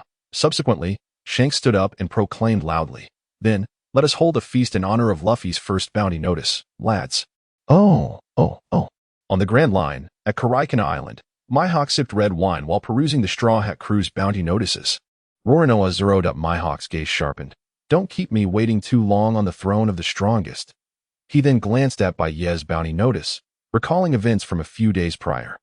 The Navy had contacted him, hoping to confirm whether Bai Ye was indeed a match for him in their previous battle. The aloof Mihawk casually responded, not BAD.in truth. He merely meant Bai Ye's swordplay was commendable, not his overall strength. However, upon hearing those two words, the Navy promptly hung up. Now, reflecting on it, Mihawk felt he contributed significantly to Bai Ye's bounty amount. What would you do, strange swordsmanship master? Mihawk took another sip of red wine. Choosing to ignore it.in Wano country, Kaido had recently noted the emergence of a rather impressive new pirate crew. After reviewing the bounty notice Jin had submitted, Kaido quickly lost interest. Without even a Zoan-type devil fruit user. How dull.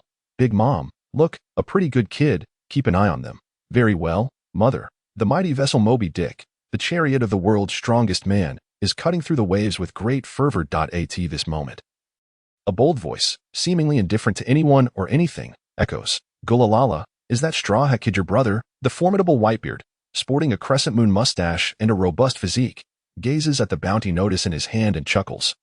He appears to be quite a promising lad.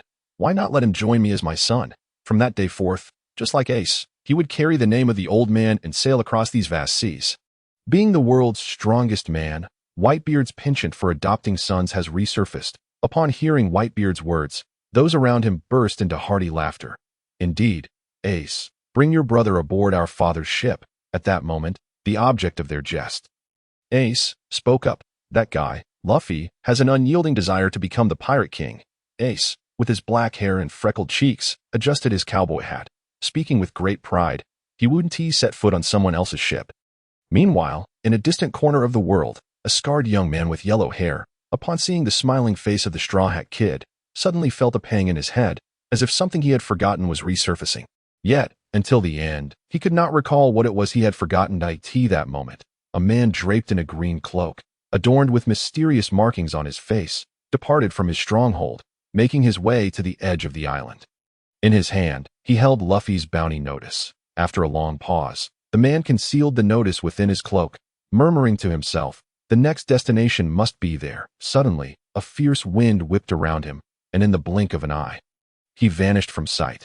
Thus, even before entering the Grand Line, the Straw Hat Pirates gained considerable fame across the world in the following days. "That it must be there," Luffy exclaimed, excitement palpable as he clutched the bow of the Mary. The town where the Pirate King Roger met his end.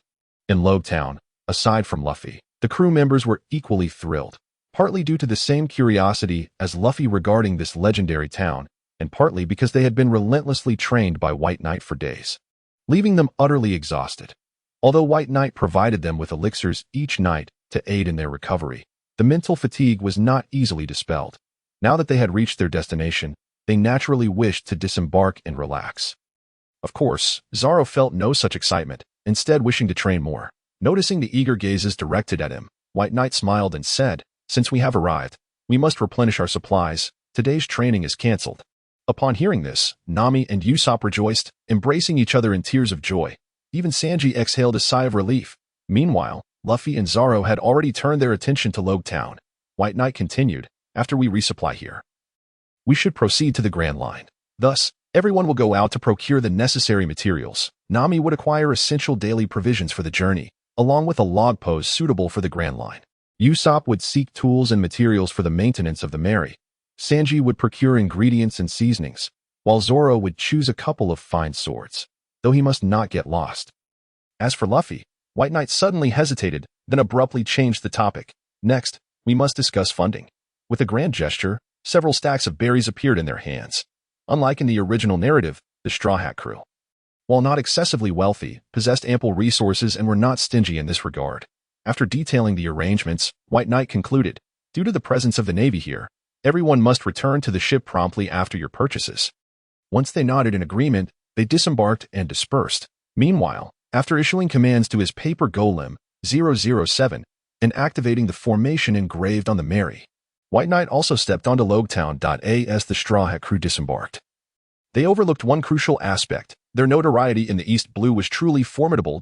In mere moments, news of the newly risen East Blue overlords, the Straw Hat Pirates, landing on the island spread throughout the town. Within a room in the town, a man with hair the same color as Zoro's sat contemplatively. Suddenly, someone burst into the room in a frenzy. "Boss, the Straw Hat Pirates have arrived in Town." The man stood, his expression tinged with excitement. "Let us go see what this 200 million berry pirate crew is truly capable of." This man was Bartolomeo, the notorious leader of numerous towns. Just then, Navy officer Tashigi rushed into the room. Anxious, "Colonel Smoker, the Straw Hat Kid and his crew have reached Town." Upon hearing this, Smoker quietly remarked, "Who are you talking to?" Tashigi was inadvertently addressing a pillar in the room. "My apologies, Colonel Smoker." Realizing her blunder, she quickly turned to apologize. Smoker paid her no mind, having grown accustomed to such occurrences. "The Straw Hat Pirates," Smoker murmured to himself. "I thought they would hurry directly to the Grand Line upon seeing their bounty notice. I never expected them to come here. Oh, they truly disregard me so." The image of White Knight surfaced unbidden in his mind, as if he sensed his involvement in this affair. Relay to all Navy personnel to swiftly locate the Straw Hat crew's position and evacuate the civilians. With a cold snort, Smoker issued his orders to Tashigi. "Yes, Colonel Smoker." Tashigi complied, though hesitated momentarily before mustering the courage to say, "Colonel Smoker, reinforcements from headquarters have yet to arrive. Should we? There's no time. They will likely head straight for Reverse Mountain after leaving Town. If we do not resolve this here, once they enter Reverse Mountain, capturing them will become exceedingly difficult." Smoker interrupted Tashigi, fully aware of the need for reinforcements, yet the current situation left no room for delay. Realizing Smoker's resolve, Tashigi hurried to relay his orders. At nearly the same moment, both the underworld and the Navy sought the whereabouts of the Straw Hat crew, unaware of each other's pursuits. On the other side, after leisurely wandering for a while, White Knight arrived at an underground bar named Gold. Roger. When he pushed open the door, the elderly bartender, who was polishing glasses, initially froze, then burst into laughter. "What day is it today?" Yet another prominent figure graces us with their presence, the one with a bounty of 100 million berries, the Master White Knight. Upon hearing the bartender call his name, White Knight was not surprised. Instead, he approached the bar and sat down, smiling. Since you say so, you must have met my captain before. Indeed, that lad has heard many tales of Roger from me. The bartender leisurely poured a drink and set it before White Knight. As he departed, he seemed to head towards the execution platform where Roger had met his end.at. The bartender, a former friend of Roger, reflected, "It's been ages since I've seen a pirate like Roger. This era is truly dismal. Nowadays, anyone with a modicum of strength clamors to set sail, conquer the Grand Line, and claim the One Piece. What nonsense! That's a feat only a man like Roger could achieve. The One Piece will not be obtained by such riffraff." Sensing the bartender's ire, White Knight shrugged and continued to drink. It's quite distant from my own aspirations. Just then, the bar, which the owner had already decided to close, welcomed its third patron of the day. Upon seeing the newcomer, White Knight was somewhat taken aback. "It seems you have come specifically for me. Indeed, as suggested by the intelligence, you seem to possess a wealth of knowledge." Upon hearing the inquiry from Bai Ye, Long realized that the other party was aware of his true identity and thus opted for complete candor. "Well, as a Taoist priest, it is only reasonable that I possess some skills in divining fate and glimpsing the future," he remarked. Bai Ye took a sip of his drink and replied in a half-serious, half-jesting manner. "The profound mastery of the Chi Manduinjia can indeed allow one to forecast the future to a certain extent. Yet it comes with considerable limitations and costs. Therefore, Bai Ye had yet to employ it until now. A Taoist, you say?" Long mused, not probing further, instead requesting a drink from the proprietor as well. This piqued Bai Ye's interest, prompting him to inquire, "Do you have something to ask me?" "Indeed," Bai Ye responded. "Why do you choose him?" Under Bai Ye's increasingly perilous gaze, Long set down his cup and posed the question, "What prompted your choice to board Luffy's ship?" Bai Ye chuckled lightly, "Because he extended me an invitation, for he is the protagonist." Long replied, "With your capabilities, you could easily form your own pirate crew." Bai Ye countered, "I have no interest in that. And besides, my captain is quite dependable, for he is the protagonist." Long pressed, "Do you have any ulterior motives?" Bai Ye suppressed a chuckle. Naturally, as a father, Long was inclined to probe into the company his son kept. Bai Ye assured him, "Rest assured, I harbor no ill intentions, if I were to have a motive." After a moment's contemplation, Bai Ye met Long's gaze and declared, "I wish to change this world, and I believe Luffy is the joy boy of this era."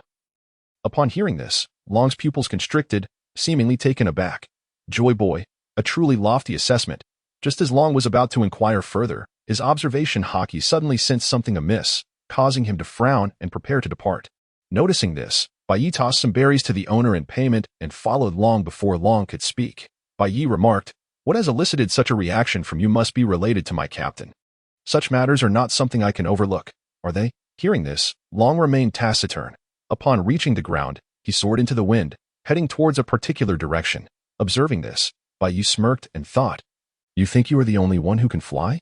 Soon Gua, command the winds." Is this where Roger met his end? In the square of Logtown, Luffy gazed up at the towering gallows, feeling a surge of excitement. Aspiring to become the Pirate King, he was naturally intrigued by the former Pirate King. His older brother, it must be him, the captain of the Straw Hat Pirates, Monkey D. Luffy. Unbeknownst to Luffy, as he arrived, Bartolomeo and his companions had also just located him. So, this is the Straw Hat Kid? Bartolomeo mused, sizing up the captain of the East Blue's most notorious pirate crew from a distance. Doubt crept into his mind. Does this fellow seem a bit slow-witted? Just as Bartolomeo pondered what was amiss, Luffy suddenly turned to him and asked, "Hey, Roosterhead, do you need something, Roosterhead?" Bartolomeo was initially taken aback by this moniker. After all, he was a notorious underworld figure who dared to address him thus. However, a moment of confusion followed. How did that guy notice him so easily? He should have been in his blind spot. If a formidable individual from the Grand Line were present, they would understand the answer. It was the observation haki. Though just newly awakened, the proximity allowed Luffy to sense Bartolomeo's scrutinizing gaze. "I am Bartolomeo, and I wish to witness the prowess of the East Blue's new overlord." Unable to fathom the answer, Bartolomeo approached Luffy confidently. "Is that so?" Luffy exclaimed, slapping his palm in realization and continuing, "So, who is this overlord?" "Of course, that's you, kid." Upon hearing this, Bartolomeo's composure shattered, and he retorted. Simultaneously, he couldn't help but think, this guy truly seems a bit slow. "What? It's actually me." To his surprise, Luffy displayed an even more astonished expression. pointing at himself and proclaiming, "You mean me?" Bartolomeo thought. Surely he must be an idiot. All right then, Luffy quickly accepted this notion and began to introduce himself. "I am Monkey D. Luffy, the man who will become the Pirate King." Upon hearing this, Bartolomeo felt even more disheartened. Another braggart, he mused. Suddenly, Luffy continued, "I want to go up there and take a look. Roosterhead, do you want to join?" Due to the earnestness in Luffy's tone, Bartolomeo instinctively began to respond, "Go up there. Don't be ridiculous. That's off limits." If you dare. Mid-sentence, Bartolomeo realized something was amiss and snapped in annoyance. "I just told you. Who calls me Roosterhead?" I clearly mentioned my name. Ignoring Bartolomeo's outburst, Luffy was singularly focused on his desire to ascend. "Roosterhead, are you not going? Then I shall go alone." With that, Luffy began to swing his arms. "You brat. Don't call me Roosterhead. And are you even listening to what others say? I already told you. It's forbidden to go up there. You best. Gum Gum Pistol." While Bartolomeo continued to complain, Luffy had already elongated his arm, grasping the wooden beam atop the gallows. Then, with Bartolomeo watching in astonishment, he leaped up and landed squarely on the execution platform. "A devil fruit user," Bartolomeo murmured, and coupled with Luffy's earlier perception of him, he began to form a rough estimate of Luffy's strength at that moment. The townsfolk in the square also noticed Luffy standing atop the gallows. Hey, is there really someone so fearless as to go up there?" It appeared he was still a youth. Perhaps he had ascended by accident? Wait a moment. Among the murmurs of the crowd, one passerby finally recognized Luffy's identity. "Isn't that the infamous Straw Hat Kid with a bounty of 60 million berries?" Just as the crowd began to swell, the Navy finally arrived on the scene. Rows of soldiers assembled beneath the gallows, aiming their firearms at Luffy. The leading officer shouted, "Straw Hat Kid, you are surrounded. Come down from the gallows immediately and do not resist." To this, Luffy merely plopped down on the execution platform. He resembled the late Roger in that moment. "Please, don't be so forceful, Navy Uncle." He chuckled, surveying the entirety of Logtown from his elevated position, arms outstretched to embrace the gentle breeze. He exclaimed, "Is this the view once seen by the Pirate King?" Luffy's grin broadened. "It truly is quite splendid." In the square, witnessing Luffy, who appeared utterly unperturbed and even relished the scenery despite being surrounded by the Navy, Bartolomeo felt a stirring within him for the first time. This fellow seems remarkably different. "Straw Hat Kid." Suddenly, a voice called from above Luffy's head. It was Smoker, who had officially arrived, jumping down from a nearby high building, ready to deal with Luffy in one punch. However, just then, Luffy, without lifting his head, uttered 4 words, "I see you." With a slight tilt of his head, he evaded Smoker's white fist. In an instant, he flashed above Smoker, delivering a punch of his own. Damn it. Smoker suppressed the shock within. And with no leverage in midair, he had no choice but to transform into smoke. But the next moment, boom. Having transformed into a wisp of smoke, Smoker was truly struck by a punch from Luffy. Crashing heavily onto the execution platform, the sheer force of the blow caused the platform to tremble violently. As Smoker regained his composure, a profound realization struck him. Just moments ago, Luffy, who had been oblivious to the very concept of hockey, had now awakened both observation and armament hockey. Although still somewhat immature, there was no doubt that he had indeed awakened. What a joke. Smoker couldn't help but curse under his breath, as the decades of experience he had amassed were utterly shattered by Luffy. This only solidified Smoker's resolve to capture them here. He must not allow them to enter the Grand Line. With that, he tightened his grip on his jit, and as Luffy landed beside him, he thrust it forward with great force, deliberately slowing his speed. Luffy, sensing no immediate danger, instinctively reached for the jit. In the next moment, he felt his body weaken and collapse onto the execution platform. Luffy defeated. How infuriating. His body suddenly felt devoid of strength. Luffy struggled incessantly on the platform, but no matter how hard he tried, he could not dislodge the jit that gently pressed against his chest. "Nanny." Bartolomeo in the square was taken aback, having just begun to regard Luffy more favorably, only to see him rashly captured. This left him momentarily speechless. Smoker slowly rose, observing Luffy's reaction, no different from that of any other devil fruit user, and couldn't help but breathe a sigh of relief. He had genuinely feared that Luffy was immune to Sea Prism Stone. With the scene before him, he resumed his usual demeanor, addressing Luffy, "Regrettably, your journey ends here. In this world, the Navy represents justice for the days that remain." "Straw Hat, you shall." Before Smoker could finish, Luffy's voice interrupted him. "My journey will never end here." Lifting his gaze to Smoker, Luffy spoke each word with earnest conviction. I am going to be the Pirate King. Despite being weakened by the Sea Prism Stone, he summoned all his strength to proclaim this statement. This scene struck Bartolomeo, leaving him momentarily dazed. Enough of your nonsense. Smoker yanked Luffy's collar, lifting him up. Pirate King? You are still far from it. Smoker's words stemmed from having witnessed Roger's execution firsthand.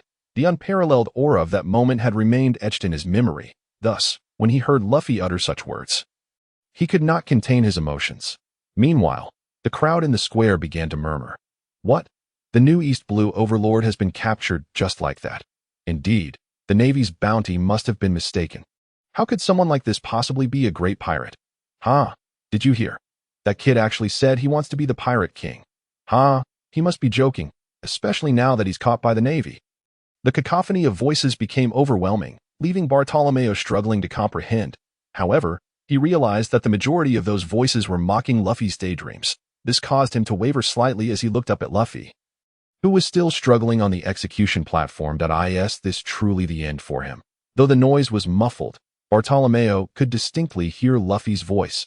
Awakened by the power of observation haki, Luffy was already suffering greatly from the effects of the Sea Prism Stone, and the incessant taunts only worsened his discomfort, igniting a desire to unleash his frustration. That a surge of energy began to build within Luffy's chest. As time passed, and the voices continued to flood his mind. The pressure intensified until it reached a breaking point, akin to a flood surging against a dam, ready to burst forth. Shut up! Luffy suddenly shouted. In that moment, a dark red aura erupted from within him. As those words left his lips, the energy he emitted reached its zenith. Bang! Bang! The crowd that had been standing in the square began to collapse in waves, stunned into unconsciousness by the sheer force of his aura. Yet, not everyone succumbed so easily. Bartolomeo knelt on the ground, straining against the overwhelming pressure, veins bulging as he struggled to lift his gaze once more to Luffy on the execution platform. To him, Luffy appeared as a legend in that moment. So, what was this aura? Naturally, it was Conqueror's haki. Watching from the sidelines, White Knight was taken aback. Not expecting Luffy to awaken his Conqueror's haki here. It seemed the plot had indeed spiraled out of control. White Knight couldn't help but marvel. One must commend Luffy for being the destined child. Bastard, Smoker, grasping Luffy's collar, found himself in a precarious position. Being closest to Luffy, he was struck hardest by the Conqueror's haki. Were it not for his strength, he might have already released Luffy. At this moment, Luffy met Smoker's gaze, his expression serious. I don't care if it costs me my life. I will become. With these words, Luffy's Conqueror's haki remained unchanged, yet the atmosphere above the square shifted dramatically. A fierce wind surged towards Smoker. Already reeling from Luffy's haki, Smoker finally lost his balance, stumbling towards the execution platform, his jits slipping from his grasp. Reinvigorated, Luffy immediately raised both hands, exerting every ounce of strength to release the final breath of energy pinned up within him. I will become the Pirate King. The wind intensified, swirling around Luffy, causing his clothes to billow as if in reverence to their king. Dark clouds began to gather overhead, threatening to unleash a storm. This miraculous scene undoubtedly caught Bartolomeo's attention. Luffy, you are incredible. At that moment, Bartolomeo seemed to find a newfound faith, imprinting Luffy's image in his heart. Unbeknownst to him, White Knight was experiencing a whirlwind of emotions. He glanced at Dragon, who was nearby, and murmured to himself, truly, he is your son. This display is a perfect performance for you as a father. I must give full marks. Indeed, what had just transpired was no miracle, but rather the handiwork of Luffy's father. With renewed enthusiasm, White Knight swiftly approached Dragon and said, let me handle the rest. After all, Luffy is also my captain. Without waiting for Dragon's response, he quickly formed hand seals. Thunderous judgment. Crack! A bolt of lightning descended from the sky, striking the execution platform directly beneath Luffy. With that single strike, the already precarious platform collapsed with a resounding crash, sending plumes of dust into the air. As the dust settled, Luffy, adjusting his straw hat, emerged before the crowd, a broad grin plastered across his face as he boisterously exclaimed, looks like I'm still alive. Huh. Ha ha ha ha. Snap. Luffy's triumphant appearance, emerging unscathed from the storm, was captured vividly in the moment. Hey, what just happened here? Hey Luffy, did you take down all these people? At this moment, Zoro, who had already dealt with Shuezo and Guache, along with Sanji, who had won a large fish prize in a culinary competition, arrived on the scene, regrettably missing the spectacle. Hey, Luffy, Sanji. Meanwhile, Usopp and Nami also appeared. Nami, carrying a large bundle, looked somewhat anxious. Everyone, we need to leave quickly. A heavy storm is about to hit. Luffy paused for a moment before asking, what about White Knight? Zoro chimed in. No need to worry about him. Sanji continued, indeed, Luffy, White Knight has also mentioned that everyone will gather on the ship in the end. After hearing their words, Luffy ceased his inner turmoil and swiftly reunited with the rest. Then, let us return. Back to the Merry. Hey. Surround the Straw Hat crew and prevent their escape. At that moment, a light drizzle began to fall upon the plaza. Wetting the cigar smoker had clenched between his teeth. He had leapt from the execution platform unscathed, though a fragment of the shattered platform had struck him, leaving him with a lingering discomfort. Yes, upon hearing Smoker's command, the dazed Navy soldiers immediately charged towards Luffy and his companions, who were preparing to depart. Straw Hat Brat, halt. As they rushed forward, the leading Navy soldier uttered meaningless words. Luffy, what have you done? Why are there so many Navy here? Usopp exclaimed in surprise. Despite their enhanced strength, fear still gripped him when it was warranted. There was no alternative. It seemed they had to deal with them first. Zoro said no more, drawing his swords, Wado Ikamanji, the newly acquired Shushue, and Sandai Katetsu, taking a stance for his three-sword style. At that moment, another figure with green hair suddenly appeared before him, causing Zoro to pause in astonishment. Barrier. Bang. Bang. Bartolomeo extended his right hand forward, and a massive barrier abruptly manifested in front of the advancing Navy. The startled soldiers, caught off guard, collided with the barrier. This unforeseen scene left not only the Navy flabbergasted but also Zoro and the others bewildered. Could this be an ally sent by White Knight? Zoro instinctively considered this possibility, but regrettably, he was mistaken. Bartolomeo turned his head, a look of deep respect on his face, and shouted to Luffy, Luffy-senpai, allow me to hold off these Navy for you. Huh. It's the rooster head? Luffy was momentarily taken aback but quickly broke into a grin. Got it. Thank you, rooster head. Such was Luffy's nature. Oftentimes, he would not inquire into the reasons but simply needed to know that someone was aiding him. Leave it to me, Luffy-senpai, Bartolomeo continued with uncontainable excitement, and to all of Luffy-senpai's companions, you can rest assured that I will handle matters here. Hearing this, even though questions lingered in their minds, they recognized that now was not the time for idle chatter. After expressing their gratitude, they turned once more towards the direction of the port. White Punch. Smoker had now arrived, and upon seeing his subordinates obstructed by Bartolomeo, he naturally chose to intervene. Impact barrier. In response, Bartolomeo swung his right fist, conjuring a barrier to deflect Smoker's assault. Are you obstructing the Navy from capturing pirates? Smoker halted and locked eyes with Bartolomeo, tightening his grip on his jutty. Ha! Bartolomeo's expression shifted. Adopting a brazen demeanor befitting a gangster, I am unaware of your intentions to capture pirates. I merely became separated from my subordinates and sought the Navy's assistance. This statement caused veins to bulge on Smoker's forehead. Just then, a man wearing dark sunglasses rushed in from a distance. Boss, I finally found you. I saw a straw hat. Bang. Before the man could finish, Bartolomeo's fist crashed down upon his head. Idiot, don't wander off again. Got it? Bartolomeo held his subordinate's head down in a deep bow. Now, thank you, Navy comrades. They have put in considerable effort to find you. Subsequently, Bartolomeo, dragging his bewildered subordinate, departed from another direction, all under the watchful eyes of the crowd. Colonel Smoker, a Navy soldier, approached him. Forget about them for now. Continue pursuing the Straw Hat Brat. Yes.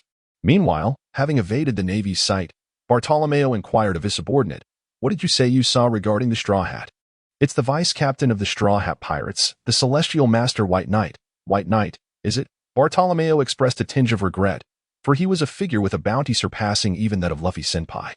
Missing this encounter, he pondered when he might have a second chance. Suddenly, an idea struck him, and he burst into laughter. Then I shall set sail myself. Bartolomeo praised his own notion.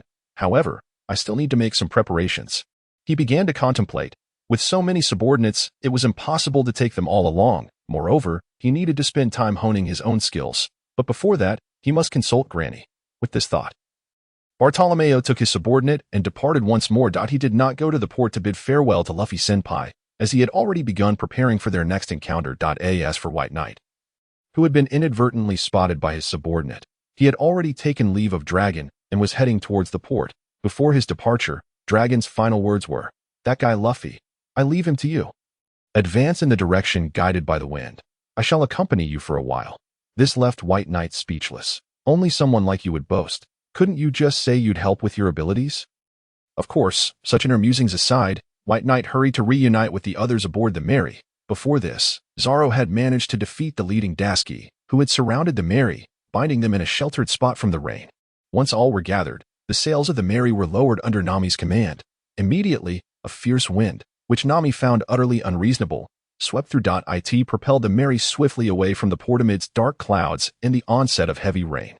By the time Smoker and the Navy arrived at the port, all they could see was a small black dot fading into the distance. Apologies, Colonel Smoker. Dasky, rescued by the Navy, stepped forward to bow towards the empty space beside Smoker. The soldiers of the Navy stood silent for a moment. Finally, Smoker spoke. Prepare the warship. We shall head to the Grand Line. Grand Line. Here we come. Despite the torrential rain overhead, Luffy's enthusiasm remained undeterred. He raised his hands high, standing at the bow of the ship, shouting with excitement. Then, Sanji fetched a wooden barrel and announced to everyone, to celebrate our imminent entry into the Grand Line. Let us have a launching ceremony. Sanji was the first to place his left foot on the barrel, cigar soaked by the rain, declaring, I am in search of Alabasta. Luffy, unable to contain himself, was the second. I will become the Pirate King. Zoro placed his foot on the barrel, his expression grave, to become the world's greatest swordsman, for the creation of the finest world map, for the sake of becoming a brave warrior of the sea. Finally, White Knight stepped forward, placing his foot alongside the others, to change the entire world. Now, everyone, set sail. With Luffy's resounding cry, the Mary, carrying them all, surged forth towards Reverse Mountain, riding the winds and waves. Attention, everyone. We are about to reach Reverse Mountain. Amidst the heavy rain and thick fog, the Mary pressed onward. Nami, gazing at the nautical chart in her hands, called out to the crew, we're finally here. Luffy appeared the most exhilarated. Indeed, but such events have transpired even before nearing the Grand Line. Sanji remarked, raising his gaze ahead, unable to suppress his thoughts. I wonder what else will occur within the Grand Line. It must be an incredibly thrilling adventure, don't you think? As Bai Ye approached him, an expression of anticipation graced his features. After departing from Rogatown, the group set their course toward Reverse Mountain. During this journey, in a bid to evade the Navy's pursuit, they were compelled to deviate from their intended path. Utilizing a fierce hurricane to shake off the warships. It was at this moment that Nami first showcased her remarkable ability to sense the weather. Consequently, Bai Ye concluded that Nami possessed at least the innate talent to awaken her observation haki. However, he could not afford to focus on training at that juncture, as the Mary had inadvertently strayed into the calm belt while shaking off the naval vessels. Following Nami's enlightening explanation, the crew bore witness for the first time to the colossal sea kings that inhabit this world. Faced with such formidable beings, even Luffy and Sanji set aside any thoughts of culinary pursuits. Ultimately, with Bai Ye employing both water and wind techniques, the Mary swiftly escaped the calm belt, leading them to encounter ABIs, who had just fled from the naval vessel, thereby initiating the original animated chapter. The Millennial Dragon Incident. Upon seeing the dying Millennial Dragon, Long Yi, Luffy eagerly chose to assist it in finding its lost homeland. Here, Luffy also revealed his ability to understand the voices of animals for the first time. In contrast to the original story, where their strengths were incomparable, the Straw Hat crew found it far easier and more enjoyable to contend with the antagonists of this event, Admiral Nelson and the Scythe Fruit user Eric. Bai Ye even reported to Brian about the Navy's indiscriminate arrest of civilians, prompting Brian to vent his frustrations towards the transponder snail, although he assured that he would escalate the matter. Eventually, the crew arrived at the Lost Island, which surfaces only once every 1,000 years, a place that signifies both the beginning and end of the Millennial Dragon. Every millennium, the Millennial Dragon migrates here from afar, bidding farewell to those about to depart from this world while welcoming new life into their kin. As for the legendary dragon bones said to grant immortality, they were merely statues formed from the many millennial dragons. Bai Ye, possessing alchemical knowledge, expressed disappointment, as these dragon bones seemed devoid of any life-extending properties, even tasting rather briny from prolonged exposure to seawater. Subsequently, after bidding farewell to ABIs and the crew on the battleship island, the Mary set sail once more, resuming its course toward Reverse Mountain. Reverse Mountain, an extraordinary and perilous peak, serves as the gateway to the Grand Line. It features 5 waterways, with a unique configuration that allows water to flow in 4 directions while exiting through one. 4 of these waterways lead to the summit, connecting to the East Blue, West Blue, South Blue, and North Blue, while the final one flows into the Grand Line. Indeed, as Bai Ye had mentioned, Usopp, standing on the lookout tower, felt a shiver run down his spine as he peered through the telescope. Reverse Mountain was no ordinary height. It was astonishingly towering. Just ahead, through the thick fog, a wall loomed high into the clouds. Its summit obscured, exuding an unmatched sense of oppression. Moments later, the Mary reached the entrance to the upward current. Observing the water flowing against the tide, Luffy's excitement bubbled over as he burst into laughter. This is so much fun. Ha! He then leaped onto his designated seat, one hand clutching his straw hat while the other waved enthusiastically ahead. Let us set sail. Boom. In the next instant, Luffy was unceremoniously kicked off the bow of the ship by an enraged Nami. You don't need to say that. Hurry up and help. Can't you see everyone is busy? Even if you're the captain, you need to contribute, you idiot. Seemingly unsatisfied, Nami delivered a punch that left a sizable bump on Luffy's head. Watching from the side, Bai Ye's eyelid twitched. Could it be that Nami has awakened her armament haki? While contemplating this, Bai Ye remained focused on his tasks as for the 007 paper dolls on board. They had already been put away by Bai Ye, not out of fear of rain, but because if left on deck, they would be swept away by the wind in no time. This realization sparked a thought in Bai Ye to further enhance them. After all, considering that Frankie had yet to install the soldier dock system, relying on just a few individuals to navigate the current Mary was indeed a tall order. With this thought in mind, the Mary successfully entered the upward current channel. Through everyone's efforts to eye in the blink of an eye, they reached the end of the upward flow. Whoosh! In the next moment, propelled by the countercurrent, the Mary surged skyward, even piercing through the clouds. Soon after, the ship began to descend gently. If all went as planned, it should land in the currents that converge from the east, west, south, and north seas, leading to the Grand Line. However, it wasn't too long before the crew sensed something amiss. Hey. At this rate, we're going to crash onto the red line, Nami exclaimed in alarm. Leave it to me, Luffy declared, clutching his straw hat as he leaped off the Mary. This startled everyone. Hey Luffy, Zoro shouted. Are you an idiot? What are you doing? Sanji added, equally terrified. Then, with a shout of rubber balloon, Luffy inhaled a significant amount of air, transforming his body into a round, buoyant balloon. Consequently, as the Mary landed atop Luffy, the elasticity generated by his rubbery form allowed them to bounce back onto their intended course. Luffy stretched out his arm and returned to the Mary. After enduring such turmoil, as they gazed upon the Grand Line materializing before them, the crew was filled with emotion. Sanji remarked, All blue is right there. Nami said, From here, I will chart my own world map. Usopp added, Father, he must be just ahead. After becoming a great warrior of the sea, I will finally meet him. Zoro declared, Hawkeye my hawk won't keep you waiting long. Bai Ye concluded, From here. Let us embark on our legendary adventure, Luffy exclaimed. Ha, Grand Line, here we come. I will definitely become the Pirate King. Yet, something seemed off. As the Mary descended rapidly from Reverse Mountain, Nami suddenly voiced her confusion. What's wrong, Nami? Usopp inquired. Logically, after coming down from Reverse Mountain, there should be nothing but the vast ocean. Nami pointed forward, her brow furrowed as she peered through the layers of fog towards the exit of Twin Cape. But how can there be a massive cave there? After Nami's words, the crew began to sense an anomaly.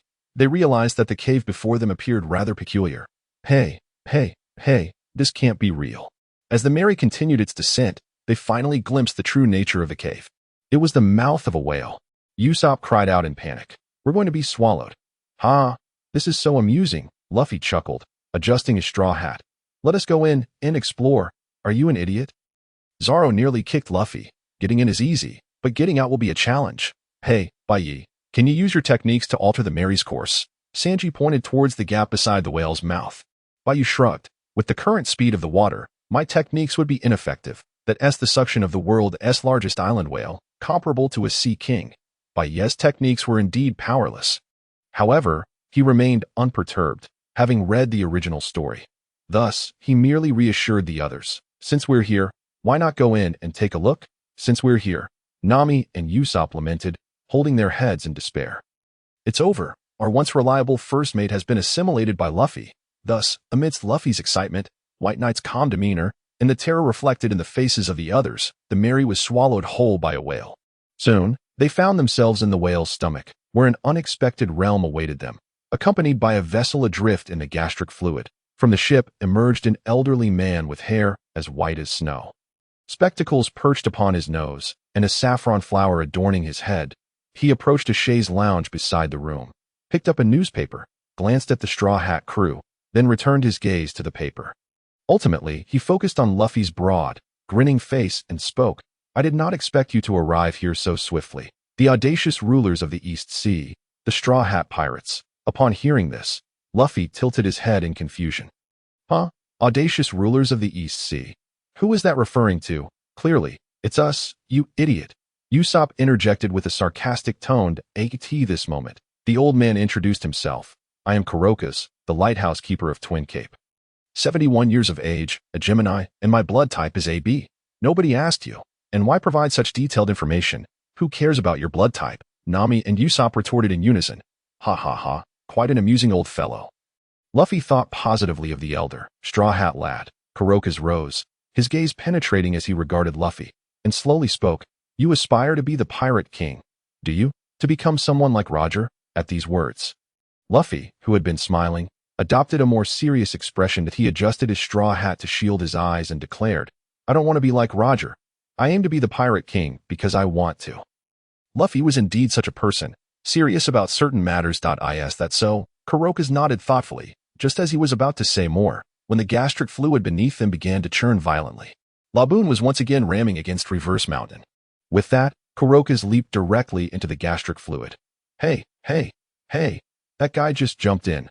Won't he get dissolved? Sanji exclaimed in shock. However, Kurokas was not harmed.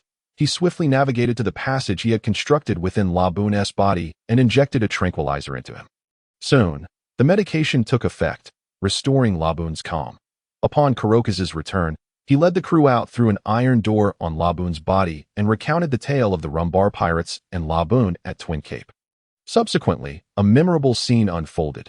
Since the Mary had sustained minimal damage, Luffy did not replicate the act of impaling Laboon with the main mast. Nevertheless, Luffy forged a new promise with Laboon, which brought great satisfaction to Kurokas, prompting him to engage in conversation with the crew. What, old man, are you a ship's doctor? Luffy asked with delight. Then, would you like to join me on the sea? Hey Luffy, I've told you not to invite just anyone. Nami pressed down on Luffy's head, saying, besides, we already have White Knight's medicine, right? With that, we needn't worry about falling ill. Not quite, White Knight interjected. My medicine only has healing properties. It cannot fully replace the role of a ship's doctor. At the very least, I cannot ascertain your current health conditions that I can only produce medicine when you fall ill, which would leave us quite passive on the sea. White Knight had never considered his abilities to be omnipotent, especially regarding medicine. While he possessed numerous medicines ranging from grade 6 to 9, the notion of traversing the seas solely with these was rather fanciful. Moreover, White Knight did not wish for his butterfly effect to prevent Chopper from boarding. On one hand, who could refuse a proud talking reindeer? After all, he had consumed the only animal-type devil fruit in this sea, the human fruit in its normal form. On the other hand, White Knight indeed harbored some speculation that he might require Chopper's assistance. If his guess proved correct, it could potentially unravel some secrets of the devil fruits. Returning to the main topic, I'm just an old man devoid of the thrill of adventure, Kurokas remarked while grilling fish at Twin Cape. Responding to Luffy, even back then, my journeys were rather mundane.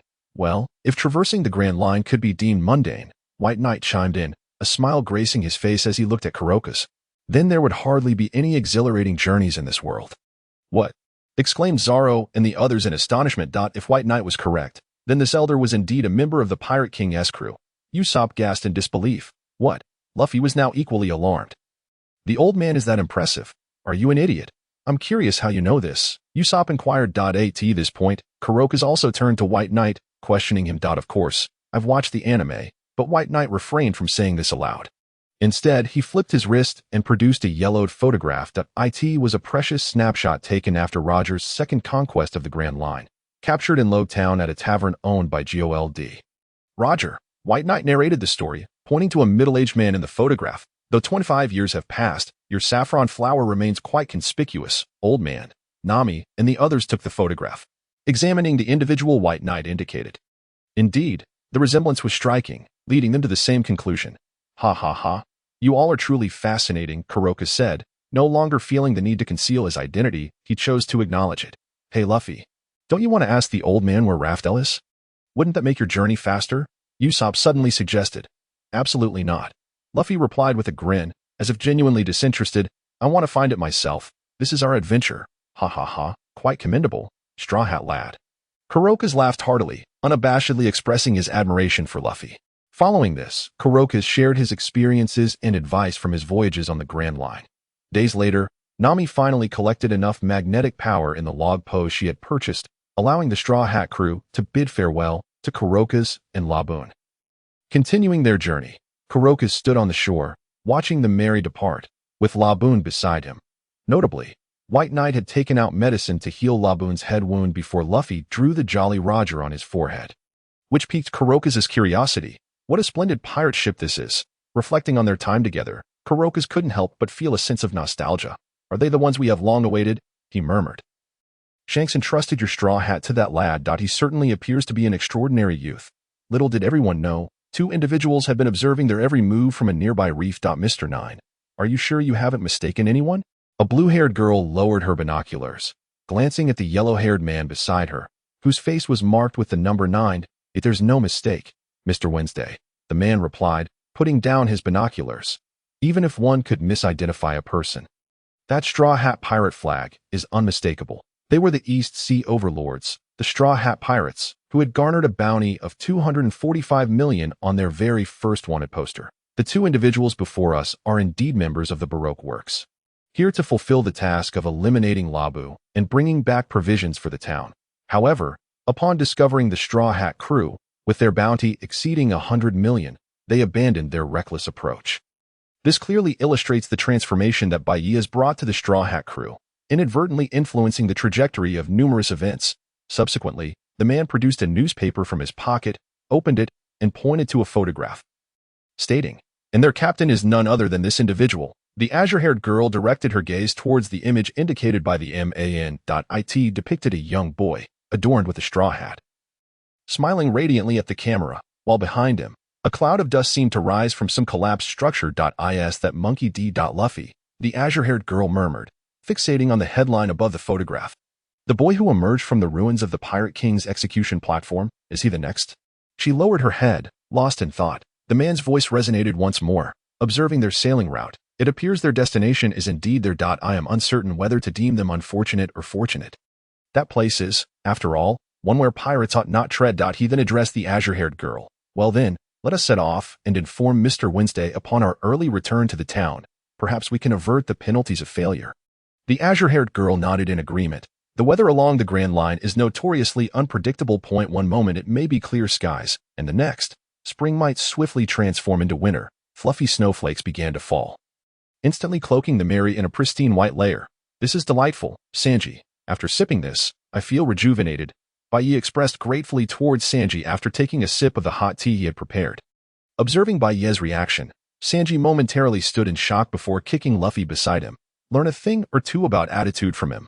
Perhaps in his frustration, Sanji even exuded a hint of hockey. Luffy responded, "Huh, why did you kick me?" At that moment, Usopp shouted towards Luffy, "Hey, look, behold my painstakingly crafted artwork, the snow sculpture, Snow Queen." Wow. Luffy instantly forgot about being kicked, his eyes sparkling as he approached Usopp. "You're amazing, Usopp," he exclaimed. However, the next moment, Nami raised her fist, forming a jagged shape, and admonished, "Get back to shoveling snow and stop this nonsense." Luffy and Usopp chorused, "1,000 apologies." At that moment, Zoro, stationed in the lookout, suddenly called out, "Hey, Nami, there's an iceberg ahead." "What?" Nami gasped in alarm. "Usopp, quickly steer the ship. Luffy, retract the sails. Hurry, hurry."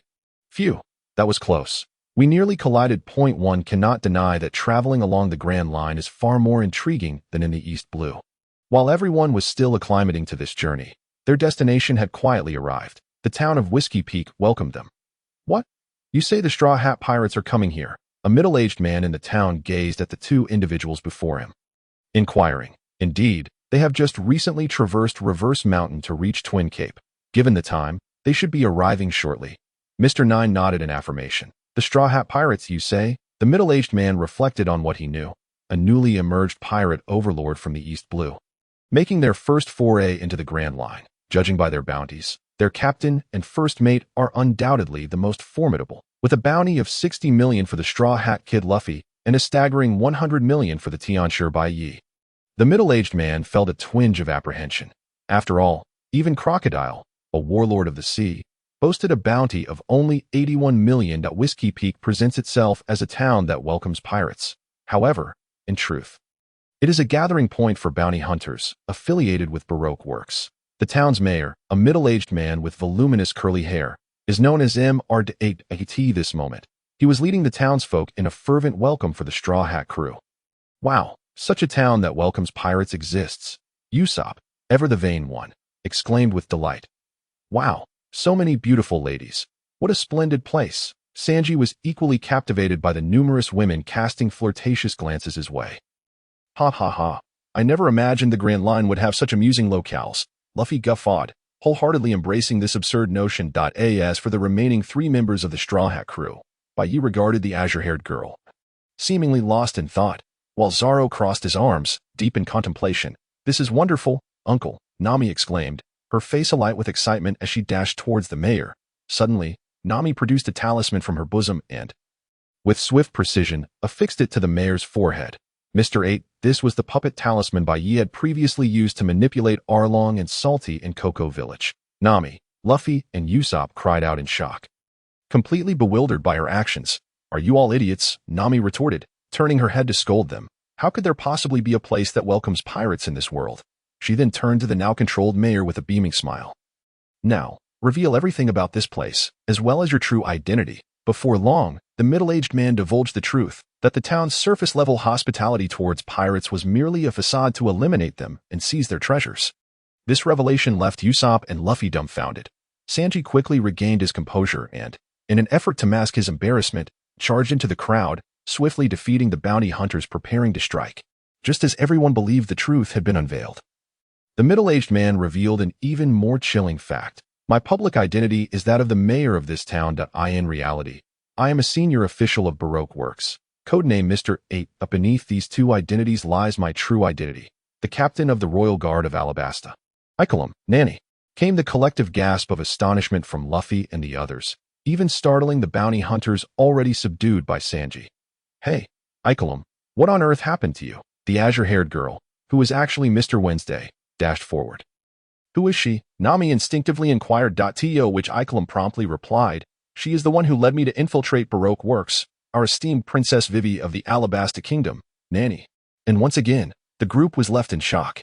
Within a mere 10 minutes, they unraveled a bizarre tale. When the Alabasta Kingdom was embroiled in civil strife, Princess Vivi became aware of the existence of Baroque Works. Determined to go undercover, she gradually ascended to the ranks of senior officials. Recently, they had come to understand that the so-called ideal nation envisioned by the mastermind behind Baroque Works was, in fact, a scheme to usurp the power of the Alabasta Kingdom. One cannot help but exclaim. Ha ha ha, how utterly fascinating. Who would have thought such a thing could transpire? Luffy was the first to voice his opinion. A conspiracy between the kingdom and the bounty hunter organization, Sanji mused, lighting a cigarette as he reflected. It seems we've stumbled upon something quite significant. Stop spouting nonsense, Nami interrupted. Anyone bold enough to usurp a kingdom's power is undoubtedly a formidable foe we cannot afford to provoke. Thus, we ought to gather our bearings and depart from here as swiftly as possible. Nami's assessment was undeniably astute. However, Uncle, who is that person? Luffy casually inquired. Do not. Nami gasped, reaching to remove the talisman from Icolum's head, but it was too late. He was none other than the warlord of the sea, the notorious Crocodile, with a bounty of 81 million berries. Icolum's voice rang out, melodious and resonant, echoing throughout the small town. At that moment, the bounty hunters, who had been in shock just moments before, suddenly bore expressions of impending doom. How strange. Why have they all transformed so abruptly? Sanji wore a puzzled look. I suspect it is due to those 2 individuals above, came the voice of Bai Ye, pointing towards 2 creatures perched on a nearby rooftop, a sea otter and a vulture. What an unfortunate combination. Princess Vivi's face was etched with despair. They were operatives tasked with relaying information to Crocodile. No sooner had the thought crossed her mind than the creature resembling a sea otter displayed several images to the crowd. Hmm, those drawings are rather impressive, Usopp remarked as he glanced at the portraits of the Straw Hat crew, but then he suddenly realized something. Wait, wait, wait. Doesn't that mean we're being treated as enemies too? We must stop them, Zoro. Just as Usopp prepared to draw his slingshot, the sea otter and vulture found blades pressed against their throats, cold sweat instantly beading on their foreheads. Zoro spoke up, could you refrain from moving? In truth, Zoro, having awakened his observation haki, had detected their presence the moment they appeared. It was this awareness that allowed him to respond promptly. Nami couldn't help but marvel. Sometimes, Zoro proves to be quite dependable. However, she then turned to Ikelim and said, is it truly only 81 million berries? Bai Ye has a bounty of 100 million, and Luffy's is 60 million. Are you saying that Crocodile is really that formidable? Ikelim, initially surprised by his recent experience of being overpowered, explained after hearing Nami's inquiry, it is not quite as it seems. Once Crocodile became a warlord of the sea, his bounty ceased to increase, which is why it remains stagnant. Moreover, he possesses the powers of the sand fruit, allowing him to summon colossal sandstorms and render himself virtually untouchable. Ikelim had anticipated that his words would instill a sense of dread in those before him. Yet, to his astonishment, they displayed no such fear. What? He's merely a Logia-type devil fruit user. Usopp, whose horizons had broadened significantly, replied nonchalantly, if that's the case, it's no wonder Crocodile's bounty is just 81 million. Ikelim and Princess Vivi exclaimed in unison, just 81 million. We should not be complacent, that moment. Bai Ye interjected, the emergence of the warlords of the sea was intended to balance power on the seas. They are recognized by the world government as formidable pirates, possessing destructive capabilities that rival nations, and are one of the three major powers alongside the Yonko and the Marine headquarters in the Grand Line. Only those pirates with significant notoriety or overwhelming strength are deemed worthy of being selected as warlords of the sea. Bai Ye did not intend to frighten anyone, nor did he wish to create a tense atmosphere. He genuinely believed that Crocodile's strength was far more formidable than portrayed in the comics. This is a real world, where individuals deemed comparable to the Yonko and the Marines by the world government cannot simply be vanquished in such a manner. It truly could have been a case of plot armor. Furthermore, later developments in the original work would vividly showcase Crocodile's prowess. First and foremost, during the Marineford War, Crocodile was shown to be evenly matched against Don Quixote da Flamingo, someone whom Luffy could only defeat after 2 years of rigorous training. Moreover, the information provided in the film Z revealed that Crocodile had gained notoriety in the seas after battling Baroque Works' former member, Baratie, at the age of 20, with neither side achieving a definitive victory. Ladies and gentlemen, that is Baratie we are speaking of. Considering all this information, Bai Ye prepared himself for the possibility that Crocodile's strength would far exceed their expectations. With this in mind, it seems we should indeed make haste to flee. After hearing Bai Ye's explanation, Nami was the first to voice her thoughts. Meanwhile, Princess Vivi began to contemplate her own course of action. She understood that even if the unfortunate duo were captured, it would merely delay Crocodile's knowledge of the situation. Although they were aware of his schemes, relying solely on Alabasta's resources might prove insufficient to thwart such a pirate. Lacking evidence, they could not report to the Marines. Perhaps they could seek assistance from pirates? This blue-haired maiden weighed her options, ready to take a gamble. Could you please help me? Vivi approached the Straw Hat crew, summoning all her courage to exclaim. Princess Vivi. Ikelim was taken aback, utterly bewildered by her plea. Vivi thought to herself, I must be mad, seeking the aid of a pirate to combat another pirate. Yet, despite her doubts, she continued to call out to them. I have witnessed your deeds at sea.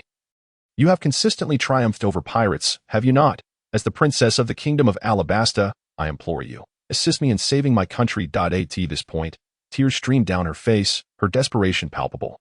I no longer know what to do. On the brink of kneeling to plead for their help, she suddenly felt someone lifting her up. Seeing a beautiful girl in tears tugged at Sanji's heartstrings.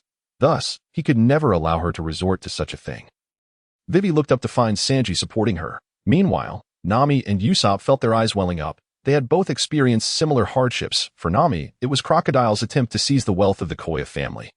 And for Usopp, it was Arlong's tyrannical rule over his village. Their shared experiences allowed them to empathize deeply. In light of this, let us allow our captain to make the decision. Bai Ye observed the expressions of those around him.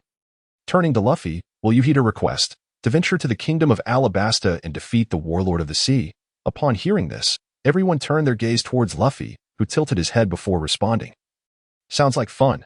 Then let's head to Alabasta and take down that Baroque works. Hope reignited in Vivi's eyes as she glanced at Luffy, then at Bai Ye, Nami, and the others, feeling their sincere gazes. Her heart swelled once more. This time, it was not despair but the warmth of hope. However, before setting sail, we ought to deal with those two miscreants lurking over there. Sanji, supporting Princess Vivi, suddenly turned his head to the side and said, "Ha ha, have we been discovered?" Hearing this, Miss Valentine, clad in a gothic dress and holding an umbrella, ceased to conceal herself. She was a user of the float fruit, capable of adjusting her weight at will. At that moment, she had lightened herself to a mere 0.1 kilograms, allowing her to float in the air. "Princess Vivi, I have news that may disappoint you," she declared, as Mr. 5 stepped out beside her. "The boss has uncovered your undercover identity, and we have been dispatched to eliminate you." He then turned to face the Straw Hat crew beside Vivi, stating, "Since you've discovered the secrets of Baroque works, we have no choice but to eliminate you here. Listen well, I am Mr. 5, a bomb fruit user. All I need is..." Before Mr. 5 could finish his sentence, the ground beneath their feet suddenly split open, swiftly ensnaring them as if they were prey. What? X2 both were rendered speechless as they turned to Bai Ye in shock. How could this person disregard the rules of combat? Shouldn't we wait until I have finished explaining my fruit ability? And then you reveal your information as well, so that both sides can be taken aback before resuming the battle. Do you not listen to others until they have finished speaking? Observing the bewildered expressions of the two, Bai Ye declared that he absolutely could not witness Mr. 5 picking his nose and using it as a bomb. How utterly disgusting. At that moment, Princess Vivi spoke up. "They are higher-ranking officers than I and Ikelam. Since they claim my identity has been exposed, it signifies that time is of the essence. Mr. Luffy, Ms. Nami, Mr. Bai Ye."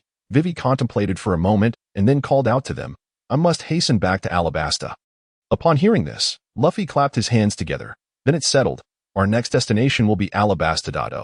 The group echoed in agreement. However, despite this decision, they needed to collect enough magnetic force for the record pointer before setting off. So they had to linger in the town for a while. Fortunately, there was an abundance of food and drink available. Princess Vivi, Ikelam, disguised in women's clothing, suddenly appeared before the group, nearly prompting Sanji to kick him for his flower-like appearance. "I have decided to masquerade as the princess and leave first. This way, I can at least divert some of the Baroque works pursuit." At that moment, Ikelam spoke earnestly, but Bai Ye abruptly interrupted. "There's no need for that. Old man, regardless of how many pursuers there are, let them come." Bai Ye smiled confidently. "We are indeed quite strong," Ikelam replied. "While that may be true, why does Lord Bai Ye insist on watching others speak?" Bai Ye retorted, "Are you not aware of how you appear?" "Mr. Bai Ye is correct, Ikelam," Vivi chimed in. "Why not accompany us back to Alabasta?" "No," Bai Ye interrupted once more. "While I said there was no need for the old man to sacrifice himself to divert pursuers, I never suggested that he should join us." "Ikelam, Vivi? Hey, Bai Ye, why not just finish your thoughts in one go?" Nami remarked, somewhat exasperated. "Ha ha ha, my apologies." Bai Ye laughed heartily and continued, "My thoughts are quite simple. Before we reach Alabasta to deal with Crocodile, let us allow the old man to return and resolve some of the crisis." "Vivi." Bai Ye flipped his wrist, revealing a brand new talisman. "I recall you mentioning that Alabasta is experiencing a drought." "Correct," Bai Ye stated. "That is indeed the case, Mr. Bai Ye." "What do you mean?" Upon hearing Bai Ye's words, Vivi questioned, somewhat puzzled. "Just call me Bai Ye, since my captain has decided to assist you. You are now a friend of our pirate crew." Bai Ye glanced at Luffy, who was picking his nose, and continued, "This talisman can be considered our Straw Hat crew's first gesture of assistance. With this, the drought crisis in Alabasta can be temporarily alleviated. After all, that sand crocodile fellow might very well take some action." As he spoke, Bai Ye handed the talisman to Ikelam. Vivi and Ikelam looked puzzled at the yellow paper, bewildered. "Don't worry, Vivi. Bai Ye's talismans are incredibly effective," Nami assured Vivi as she draped an arm around her shoulder. "Indeed, the one used on the old man earlier was one of Bai Ye's talismans," Usopp chimed in. "Ha ha ha, has Bai Ye brought out new treasures again?" Luffy exclaimed with curiosity, looking at Bai Ye with a grin. "Let me see it, Bai Ye." "Hey Luffy, that's meant for addressing the crisis in Alabasta. Don't speak so thoughtlessly." Sanji sighed, unable to contain himself. "Since the captain has said so, let us demonstrate it a little," Bai Ye said, looking at Luffy with resignation. Subsequently, Zoro stayed behind to guard the unfortunate duo who had been knocked out, along with the explosive man. while the others followed Bai Ye outside. The sky gradually darkened, and the group formed a circle around Bai Ye. He displayed no signs of tension, even appearing somewhat pleased. With a flick of his wrist, he produced the talisman. The rain-summoning talisman, as the name suggests, is capable of conjuring rain. In simpler terms, it gathers water elements from the air through the array inscribed on the talisman to produce rain. Bai Ye grasped the talisman and hurled it upwards with force. Rain-summoning talisman activate. Ha ha ha, it's really raining. Before long, Luffy jumped up in excitement, even opening his mouth wide to catch the raindrops, eager to taste if it might be delicious. Although Nami, Usopp, and the others already knew the answer, they were still astonished by Bai Ye's method. As for Vivi and Icolum, they had collapsed to the ground, not only in shock, but also realizing that Alabasta might genuinely be saved. Soon after, the group returned to the room, as no one was foolish enough to remain outside in the rain. Except for Luffy, who was dragged into the room by Bai Ye by the collar of his shirt. Once inside, a brawl ensued due to Sanji disliking Zoro for being drenched, ultimately resulting in Nami suppressing the commotion. At that moment, Vivi recalled Bai Ye's earlier words. Bai Ye, why did you say that Crocodile might take some action? Upon hearing this, Bai Ye shrugged and replied, just a guess based on your intel. To seize control of Alabasta, he has been lurking for years. Naturally, he wouldn't want his plans to fall apart, especially with your unexpected appearance at the last moment. Bai Ye paused before continuing. A character like him would surely dispatch assassins to eliminate you as a variable at the first opportunity. However, he would also prepare for contingencies if Vivi doesn't die or if others learn of his plans. Any leak could jeopardize everything he has worked for. Thus, he is left with but one choice: to eliminate you swiftly while advancing his plans. In fact, Bai Ye's words were speculative, based on the subsequent plot of the original work. What would he do? Usopp, captivated, eagerly took on the role of the comic relief that I'm not certain what specific actions he would take. Perhaps he would incite the royal army to join the rebel forces, or frame the royal family. In any case, to escalate the conflict between both parties without making a direct move, Crocodile will undoubtedly cause more casualties in Alabasta. Upon hearing Bai Ye's words, Vivi covered her mouth in fear. So you brought out the talisman to ease the tensions between the rebels and the royal family. Nami also grasped Bai Ye's line of thought. Exactly. Bai Ye nodded, continuing. It is also to give Crocodile a headache. In the Alabasta incident, Crocodile operates in the shadows while the royal family is in the light. Now, we are in the shadows while Crocodile is in the light. Once it rains in Alabasta again, it will inevitably arouse Crocodile's suspicion, prompting him to investigate. During this time, he will likely choose to hold back and observe the situation. Of course, this can only delay matters for so long.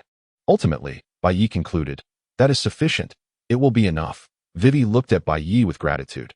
Perhaps following his plan could truly lead to success. That it was only at this moment that Vivi felt a slight sense of relief. Ha ha ha, that's right. Bai Ye's plans are always brilliant, Luffy said with a mouthful of meat, smiling at Vivi. Although Luffy didn't comprehend, it didn't prevent him from praising Bai Ye. Vivi then cast a deep glance at Bai Ye. Nodding, yes, Bai Ye is a very reliable person. Not only is he reliable, but he is also quite an intimidating figure. Suddenly, a mysterious female voice echoed from outside the room, with a creaking sound.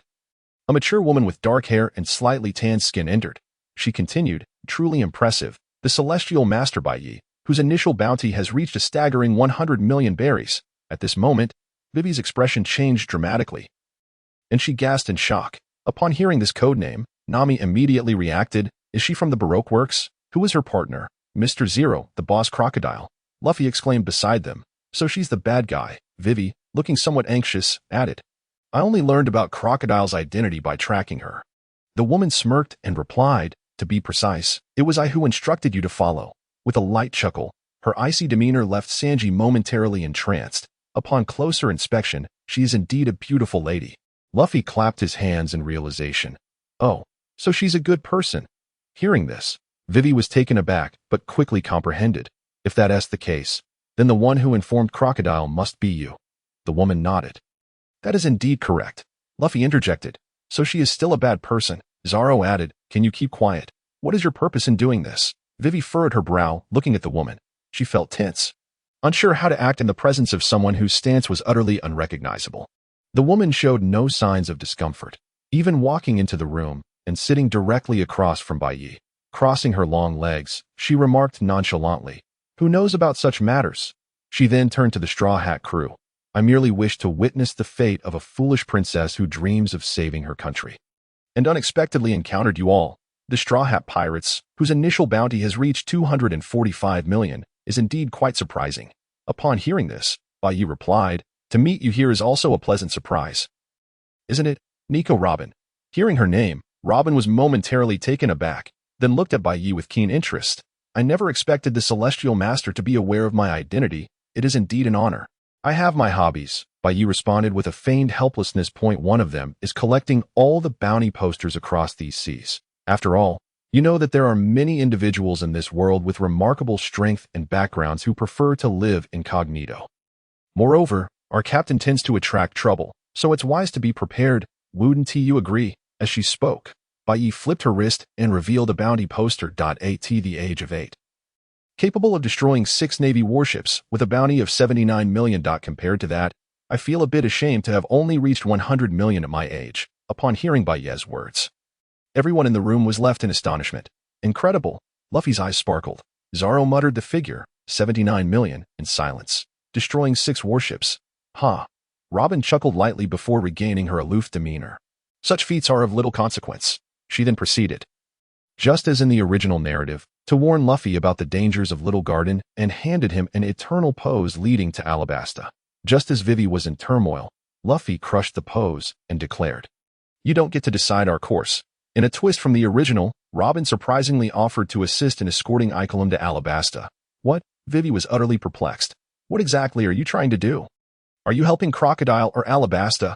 In response to Vivi's probing inquiry, Robin remained calm. Who knows? Perhaps I am simply acting on a whim. So, what will you choose? Robin turned to Bai Ye. I am aware of your plans.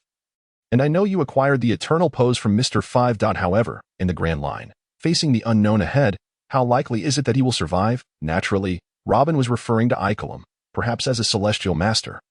You have a way, but it is unlikely to be safer than if I were to escort him personally. She fixed her gaze on Bai Ye, her eyes glimmering with an inexplicable expectation.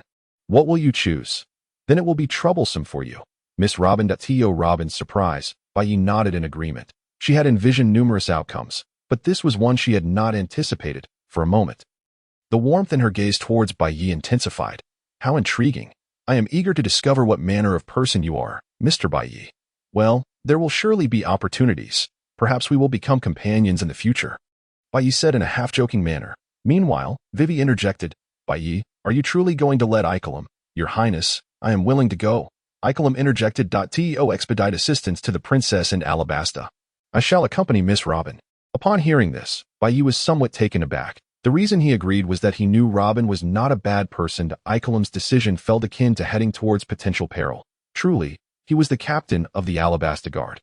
It was fortunate that the people of Alabasta were sufficiently loyal to their king. Otherwise, they might not have waited for Vivi to uncover the truth. Icklum, Vivi said, touched, as she embraced the burly man with the curly hair. Whispering, wait for my return. No problem, Your Highness. Soon after, they arrived at the port, watching as Robin and Icklum rode off on a giant turtle, prompting Luffy to exclaim in astonishment. After resolving these matters, the crew began preparing for their voyage. Nami swiftly cleared out the treasures of the small town. Although most had been handed over to Crocodile, her years of accumulation allowed her to uncover nearly 100 million berries, which thrilled the little thief for quite some time. As for Bai Ye, he still had some loose ends to tie up. First was the unfortunate duo, 2 peculiar figures synonymous with being elusive. While he could have easily dispatched them, Bai Ye opted to let them go. Of course, before that, he used puppet talismans for a bit of control. This way, Crocodile would only know that Vivi was not dead, without realizing the Straw Hat crew had provided assistance, which could sow seeds of suspicion in Crocodile's mind. Next, addressing the explosive man and his partner, Bai Ye followed a familiar routine. He had certain arrangements for these two. Once the pointer had gathered enough magnetic energy, the Straw Hat crew, along with Vivi and her pet Psyduck, Not, swiftly boarded the Going Merry. Are these even human? Upon boarding the ship, Vivi was momentarily taken aback, observing the paper figures bustling about, perplexed. These are paper figures, one of Bai Ye's treasures. Nami explained. Is this also one of Bai Ye's treasures? Vivi inquired, contemplating the remarkable entities from the puppet talismans to the rain-calling talismans, and now the paper figures. She couldn't help but ask, just how many treasures does Bai Ye possess? To Vivi's surprise. Upon hearing her question, the Straw Hat crew fell silent. Oh right. Luffy clapped his hands, exclaiming, I don't even know how many treasures Bai Ye has, and when can I get into that inner sanctum? Exactly. The elixirs, talismans, and these paper figures, how much more do you have hidden away, Bai Ye? Nami turned to him as well. Let us not forget about Bai Ye's golden glow. Usopp added, that is something that could awaken Luffy and the others' haki. I am more curious about how many spiritual medicines Bai Ye has. Sanji slowly opened his mouth. Now that you mention it, I am quite curious if you possess any finer wine. After being reminded by Sanji. Zoro also turned his gaze towards Bai Ye. Faced with several pairs of inquisitive eyes, Bai Ye clapped his hands and said, since that's the case, let's have a detailed discussion and simultaneously enhance everyone's combat capabilities. As I mentioned before, on the Mary, Bai Ye looked at the group seated in a row on the deck and declared, I am a Taoist and can provide logistical support for my comrades. Noticing several nods, Bai Ye continued, this is not mere chatter. My methods indeed offer numerous forms of support. With a flick of his wrist, several talismans appeared in his hand. First, we have the talisman technique. The most practical and versatile spell in my Taoist repertoire. Bai Ye pinched a talisman and tossed it towards the sea. Ice talisman, activate. An astonishing chill erupted from the location of the talisman, instantly freezing a section of the ocean. However, compared to the extraordinary techniques Bai Ye had previously employed, this was considerably less impressive. This was an offensive talisman. Next, Bai Ye again pinched a talisman and threw it towards Luffy. Body enhancement talisman. Activate. This time, the commotion was much quieter, yet still remarkable, as a faint golden glow enveloped Luffy. This is a defensive talisman, Bai Ye explained. Wow. Incredible, Luffy exclaimed, excitement radiating from him as he looked at the glow surrounding him. Hey, Zoro, come and chop me. Zoro, with a smile at the corner of his mouth, replied, I've been waiting for this day, Captain. Clang, clang, clang. Luffy's laughter and Zoro's exasperated voice echoed on the ship. Binding talisman, activate. Bai Ye, unfazed, flung two talismans towards Luffy and Zoro. In the blink of an eye, the two of them were rendered motionless. However, this state lasted only about half a minute before they regained their mobility. This was a supportive talisman. After the introduction, Bai Ye produced a stack of well-sorted talismans and distributed them to everyone. These are some of the most commonly used talismans I've compiled. Take good care of them. In future battles, if used appropriately, they may grant you an advantage. The crew accepted Bai Ye's generous gift without hesitation, feeling no qualms about receiving such valuable items from their vice captain. However, upon receiving them, Luffy immediately became eager to experiment with each one, only to be stopped by Nami's loving iron fist. Bai Ye then spoke again. Based on the characteristics of the talismans, I have also prepared some gifts for Nami and Usopp. Both Nami and Usopp exclaimed in shock. Although Bai Ye had mentioned enhancing everyone's combat capabilities, they had only assumed it applied to Luffy and the others. As they were the primary combatants of the crew to their surprise, he had also prepared gifts for them. Nami, Bai Ye called out, flipping his wrist to reveal a staff in his hand. Is this? My three-section staff. Nami instinctively remarked upon seeing the staff. In the original story, Nami's weapon was indeed the three-section staff, which later became the first-generation weather stick after being modified by Usopp during the Alabasta arc indeed, but I have inscribed some talismans upon it. Ice, fire, thunder, and wind. Bai Ye explained how to use it. He added, as a navigator, utilizing these elements to create various weather patterns for battle should suit you perfectly. After concluding, he handed the weather stick to Nami. This is wonderful, Bai Ye. It's exactly what I wanted. Nami exclaimed excitedly at Bai Ye. Observing the weather stick Bai Ye prepared for Nami, Usopp couldn't help but feel anxious, wondering what gift he would receive. Usopp, Bai Ye then looked at him, flipping his wrist again to conjure two exquisite pistols in his hands. These were not firearms from the skewed technological tree of the One Piece world, but rather pistols from Bai Ye's previous life on Earth. Of course, Bai Ye, having been a Taoist in his past life, had a limited understanding of firearms. He only knew of a version often seen in movies, the Desert Eagle. Therefore, he crafted these two elemental pistols as replicas. What is this? For me, upon seeing the pistols, Usopp's gaze was glued to them, captivated by their cool appearance. Although he typically preferred using a slingshot as a weapon, he couldn't help but think, this kind of gun is the greatest romance for a man. Seeing Usopp drooling, Bai Ye chuckled and continued, as the only sniper aboard, who else could these possibly be for? Bai Ye then explained, these two pistols function like ordinary firearms, firing upon pulling the trigger. However, there's a significant difference. These guns do not require bullets. Bai Ye elaborated on the principle to Usopp. I have inscribed 5 elemental symbols on the grip of this pistol. By activating the corresponding mark before firing. You can unleash elemental bullets. As for the power and combinations of these elements, you'll need to experiment and determine them yourself. After hearing Bai Ye's introduction, Usopp felt the spirit of a marksman awakening within him. Ideas began to swirl in his mind. For instance, if I combine thunder and fire, will it cause an explosion? Nami, Usopp, Bai Ye continued. While these gifts can significantly enhance your abilities, they may still fall short against formidable foes. Thus, training in Haki must not cease. You must at least awaken one type of Haki. The two, who had been elated by the gifts, suddenly felt deflated. However, Bai Ye was unconcerned. Next, let's discuss elixirs. Currently, the elixirs I can concoct possess healing and restorative properties, such as the healing elixirs Zoro consumed, the blood-restoring elixirs, and the recovery elixirs Koya took, among others. This time, Bai Ye refrained from presenting an array of elixirs for everyone to test. That would be utterly foolish. Instead, he confidently declared, in the future, when facing strong enemies, you will have plenty of elixirs at your disposal. Hearing this, Luffy and Zoro both broke into smiles, their thoughts unknown. Bai Ye then turned to Zoro, flicking his wrist to summon the Tai Chi sword he had used during his battle with Mihawk. Zoro, take a look at this sword. He handed the sword to Zoro, who, upon receiving it, immediately sensed its extraordinary nature through his keen perception of swords. Without hesitation, he began to test it, even comparing it to his own sword, Wado Ikamanji, as if assessing its unparalleled durability and sharpness. Indeed, Bai Ye affirmed Zoro's conjecture, this is what I can assist you with.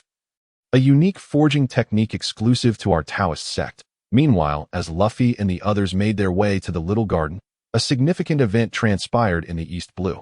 Monka seized the opportunity to strike down the naval hero Carp while he was asleep on his feet, thus earning the title of Axe King. Upon witnessing Carp standing and sleeping, Kebi recalled Luffy's words, it turns out one can really sleep standing up. Moreover, the names Monkey D. Carp and Monkey D. Luffy were strikingly similar. Subsequently, Carp, having recognized Kebi's determination, chose to take him under his wing for training. Vice Admiral Carp, I will definitely become a righteous Marine, Kebi declared. Carp, bursting into hearty laughter, responded, then prove it to me, kid. Then, in a tone of exasperation, he remarked that scoundrel Luffy really ran off to become a pirate. However, Carp thought of Bai Ye's name and Sangoku's assessment of him, meticulous and extremely arrogant. He couldn't help but grin. That little brat has indeed found a good companion. Thank you for the compliment, Captain. With a smile, Bai Ye addressed Luffy. Just moments ago, he had demonstrated on the deck how he could harness chi to merge 2 ordinary swords into one, eliciting applause from Luffy and piquing Zoro's interest. As the sole sword master aboard and a practitioner of the 3-sword style, Zoro undoubtedly had the greatest reliance on his weapons, although he was also adept in other styles, such as the single sword and no sword techniques. The 3-sword style remained his foundational strength. After all, he had conceptualized numerous impressive technique names. During his battle with Mihawk, he distinctly felt the disadvantage posed by having only 2 swords. Aside from the Kitetsu, had he wielded the swords he possessed now during that encounter, he might have lasted a second longer.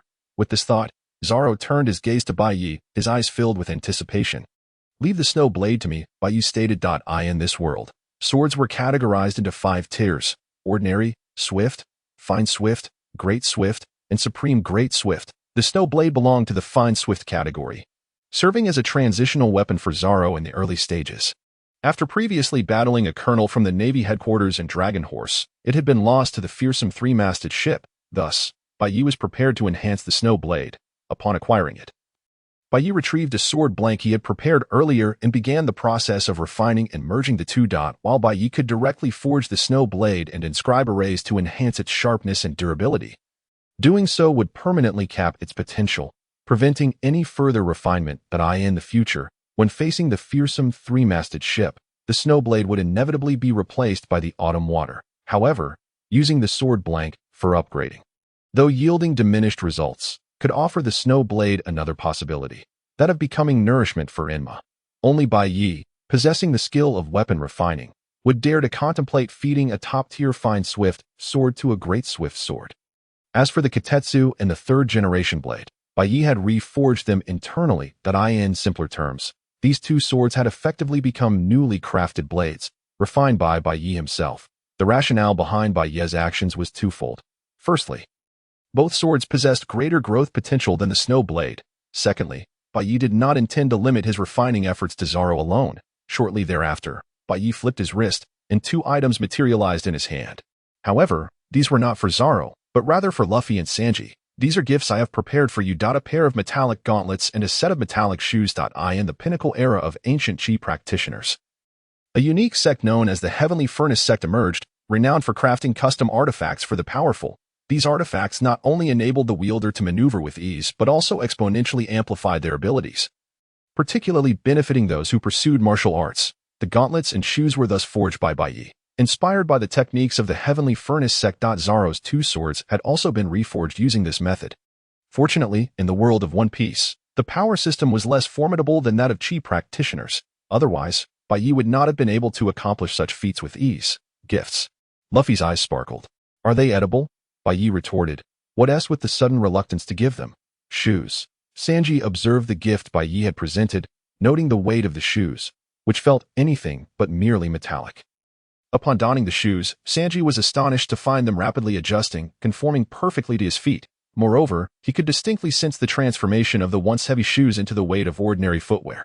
Though untested, he had a strong inclination that kicking someone with these shoes would certainly pack a punch. Meanwhile, over at Luffy's side, wow, amazing, he had already put on the gauntlets, which, like Sanji's shoes, instantly molded to the shape of his hands, allowing for remarkable dexterity at every joint. To Luffy's surprise, the gauntlets even adjusted to his movements. When he elongated his fingers, the gauntlets adapted seamlessly. This exhilarated Luffy, prompting him to joyfully dance, flailing his fingers.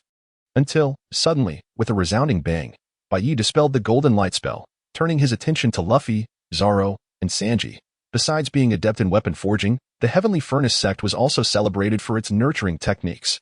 This method, as recorded in the Taoist texts, was known as the spirit cultivation method. In essence, it involved continuously tempering the weapon with one's own power, leading to infinite advancement or even the awakening of consciousness within the weapon. In Bai Ye's view, it was akin to a luxurious upgrade to the traditional haki nurturing method. After all, the latter merely involved using armament haki to nurture a sword into a black blade over time.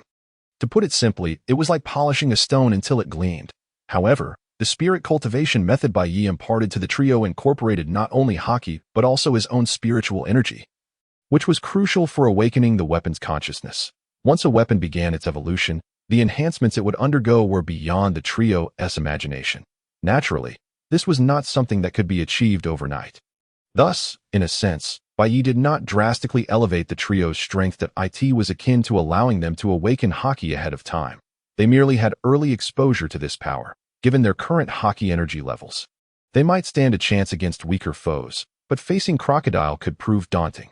This was an unavoidable reality, as the adversaries they would confront were seasoned veterans of the sea, having honed their abilities for decades, if not longer. Simply possessing haki and assuming they could contend with such powerful foes was indeed a fanciful notion.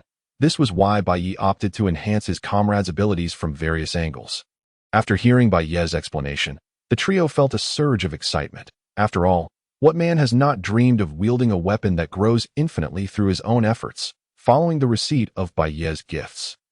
The Straw Hat crew was filled with exhilaration. Only Vivi appeared somewhat disheartened. Although she understood her circumstances, witnessing the joy of her companions stirred a tinge of melancholy within her. Yet, this feeling was quickly dispelled. She had more pressing matters to attend to. Unbeknownst to her, however, Bai Ye had keenly observed her change in expression. Just as he was about to approach her with words of comfort, he was interrupted by the need to address other concerns. Hey, Nami, stop playing with that stick and pay attention to the course. Luffy, Usopp. No fighting. Those are your weapons, not toys. Zoro, are you an idiot too? Sanji's wearing shoes. If you swing at his calves, they will definitely break. Focus, you lot. The punishment of the vice captain of the Golden Light spell awaits. Sorry, we won't do it again. The sight of his crew leaving with swollen faces left Bai Ye feeling somewhat exasperated. It was one thing for the others, but even Nami was being so reckless. It's all Luffy's fault. Huh. Observing the Straw Hat crew's antics, Princess Vivi couldn't help but laugh. The tension born from her concern for Alabasta had considerably eased. You really don't look like great pirates. Yet, they remained incredibly reliable companions, did they not? Bai Ye remarked with a smile, his gaze towards the crew filled with warmth. It was precisely for this reason that he had chosen to board the ship. Navigating the Grand Line is undeniably perilous. Within the brief span of a few days at sea, the Straw Hat crew encountered dolphins of a size surpassing even the Mary. They faced sudden torrential rainstorms and inexplicable whirlpools. Of course, such phenomena are not encountered at every turn. For the most part, the voyage can be rather monotonous. Luffy expressed a desire for White Knight to provide him with a treasure that would allow him to fish directly. White Knight, however, rejected this notion, asserting that if one could simply catch fish effortlessly, the joy of fishing would be lost. Subsequently, Psyduck, not really, made a swift exit, showcasing a comical scene in which it fainted after guzzling soda in front of everyone. Even Zoro could not help but be rated, resulting in a bite. During this time, White Knight took the opportunity to reflect on his current combat techniques. Firstly, he considered his two most frequently employed methods, the Golden Light Spell and the Chiman Art. The former is suited for close combat, while the latter excels in ranged attacks. In terms of the Golden Light Spell, White Knight has progressed from mere initiation to the level of Chi transformation. Moving forward, the Golden Light Spell must evolve in two directions. Point 1 is the degree of refinement. As the quantity of Chi increases, the Golden Light will become increasingly concentrated, ultimately achieving an invulnerable and omnipotent state. The other direction pertains to control precision. During his battle with Smoker, White Knight could only shape the Golden Light into the form of a stick, not out of preference, but due to his limitations in controlling its form. Thus, as his mastery over the Golden Light enhances, he will be able to wield the spell with greater efficacy, such as condensing it into a fine thread to directly restrain his opponent. All of these efforts are preparatory steps for the final stage of the Golden Light spell, which is its inward absorption and self-reinforcement. This represents the true function of the Golden Light spell. It is essential to recognize that Longhu Mountain is a premier sect devoted to the dual cultivation of life and spirit. The Golden Light spell has never merely aimed at creating a protective aura. Rather, it seeks to refine the Golden Light to elevate one's life cultivation. Naturally, attaining such heights will require White Knight to traverse a significant journey. As for the Chiman Art, it is undoubtedly the most challenging Taoist technique to master. Even with his exceptional aptitude, White Knight has yet to fully comprehend the entirety of the Foho Chiman. To this day, he remains unable to grasp the essence of the Chiman techniques represented by the Qiankuan hexagrams. Fortunately, his prolonged practice of the Chiman Art has significantly enhanced his temperament, making him acutely aware that such mastery cannot be rushed. He once calculated his fortune within the Chiman framework and discovered that the opportunity for him to break through the Qiankuan hexagrams lies within the Grand Line. Moreover, it is not the kind of breakthrough that occurs in a life-or-death scenario, which brings him considerable relief. Aside from the Golden Light spell and the Chiman Art, White Knight's remaining combat techniques are derived from his own Wudang martial arts. Among the numerous Wudang disciplines, he predominantly employs two. The first is the top-tier lightness technique, Wudang Tianzong, which can be compared to the Navy's 6 styles, the most practiced technique on the seas. Tianzong can achieve effects akin to shave, moonwalk, and paper drawing. In simpler terms, it allows for rapid movement and the ability to ascend, essentially a form of evasion. This technique could be taught to Sanji, whose skills predominantly rely on his legs, enabling him to learn it swiftly and significantly enhance his capabilities. The second is the Tai Chi method for body refinement, in comparison to the Navy's 6 styles. It may lack the distinctly unique effects of iron block, gale foot, or finger gun. However, dear friends, this is Tai Chi. The Navy's 6 styles are merely the most universally applicable martial arts in this world, whereas Tai Chi embodies the essence of the teachings of the esteemed Zhang. Moreover, White Knight harbors the intention of instructing Luffy in Tai Chi. Of course, this would only pertain to the techniques, devoid of any internal cultivation methods, as Luffy has not practiced the pure Yang Wuji skill. Yet, White Knight remains curious whether Luffy, who appears rather simple-minded but learns at an astonishing pace, can truly master the Tai Chi techniques of the Grandmaster. If he does succeed, it would be immensely entertaining. In future encounters with Kaido and Big Mom, if Luffy were to employ Tai Chi pushing hands, leveraging force against force, would this render the two physically formidable Sea Emperors defenseless? As for Zoro, White Knight does not intend for him to learn Tai Chi swordplay. Rather, he seeks to spar with him for mutual validation. However, those considerations are for another time. What they desperately need to enhance now is their mastery of Haki. To gauge their current capabilities, the most effective method is to engage in combat with a formidable opponent. Conveniently, White Knight is aware that their next destination harbors two potential hockey-wielding experts. The captains of the giant warrior pirate crew, who set sail a century ago, the blue demon Dory and the red demon Buggy. Although the anime does not explicitly state that the two possess armament hockey when they unleash the Elbaf spear during the show. Their weapons emanated with both blue and red hues. Furthermore, Dory had previously inflicted damage upon Luffy using his fists. Hence, White Knight speculates that these two pirates, who garnered a bounty of 100 million upon their debut, likely possess at least armament hockey. The next course of action is to visit Little Garden in Alabasta. Behold, another group of pirates has been driven away by Crocodile. Indeed, Crocodile is nothing short of a hero in Alabasta. If possible, why not have Crocodile serve as our king? That Kabura fellow. Silence. That is our king. Yet, he remains powerless to resolve our drought. Your information is woefully outdated. Just 2 days ago, the captain of the Royal Guard, Ikaram, returned to Alabasta and announced that he had found a solution to the drought. Following that, rain has begun to fall in many towns from the kingdom's center, and it will soon arrive here. Is that true? Long live King Kabura. At the port, Crocodile, who had just buried a band of pirates in a sandstorm, overheard the conversation of the crowd. In previous instances, he would feign interest and engage with the people at this hour. But today he felt no inclination to do so. Everything stemmed from that damned rain. Crocodile returned to his lair, Rain Base. Upon entering his chamber, a golden-scaled crocodile lay coiled within. However, upon seeing Crocodile for the first time, it made a desperate attempt to curl its body even smaller, for Crocodile's countenance was exceedingly fearsome at that moment. The creature, nearly the size of half the room, appeared comically pitiful as it endeavored to retract its small limbs. A sudden light laugh echoed within the room. Crocodile looked up to see Robin, sitting in a chair, and said with a grim expression, "You seem rather pleased, Miss All Sunday." Upon hearing this, Robin showed no sign of fear. Instead, she regarded Crocodile with keen interest. Propping her chin with her right hand, she remarked, "I merely witnessed something amusing. Yet you, Mr. Zero, seem far from cheerful. Is your plan about to falter?" "Humph," Crocodile snorted coldly, stubbornly declaring, "Just an interlude. Mere rainfall cannot save this nation. Unless the dancing powder is resolved, this country will remain in turmoil. At this juncture, Crocodile, cigar in mouth, peered at Robin through his golden hook. "And you, Miss All Sunday, truly know nothing of this matter?" Crocodile's gaze was sharp as a blade, piercing straight at Robin.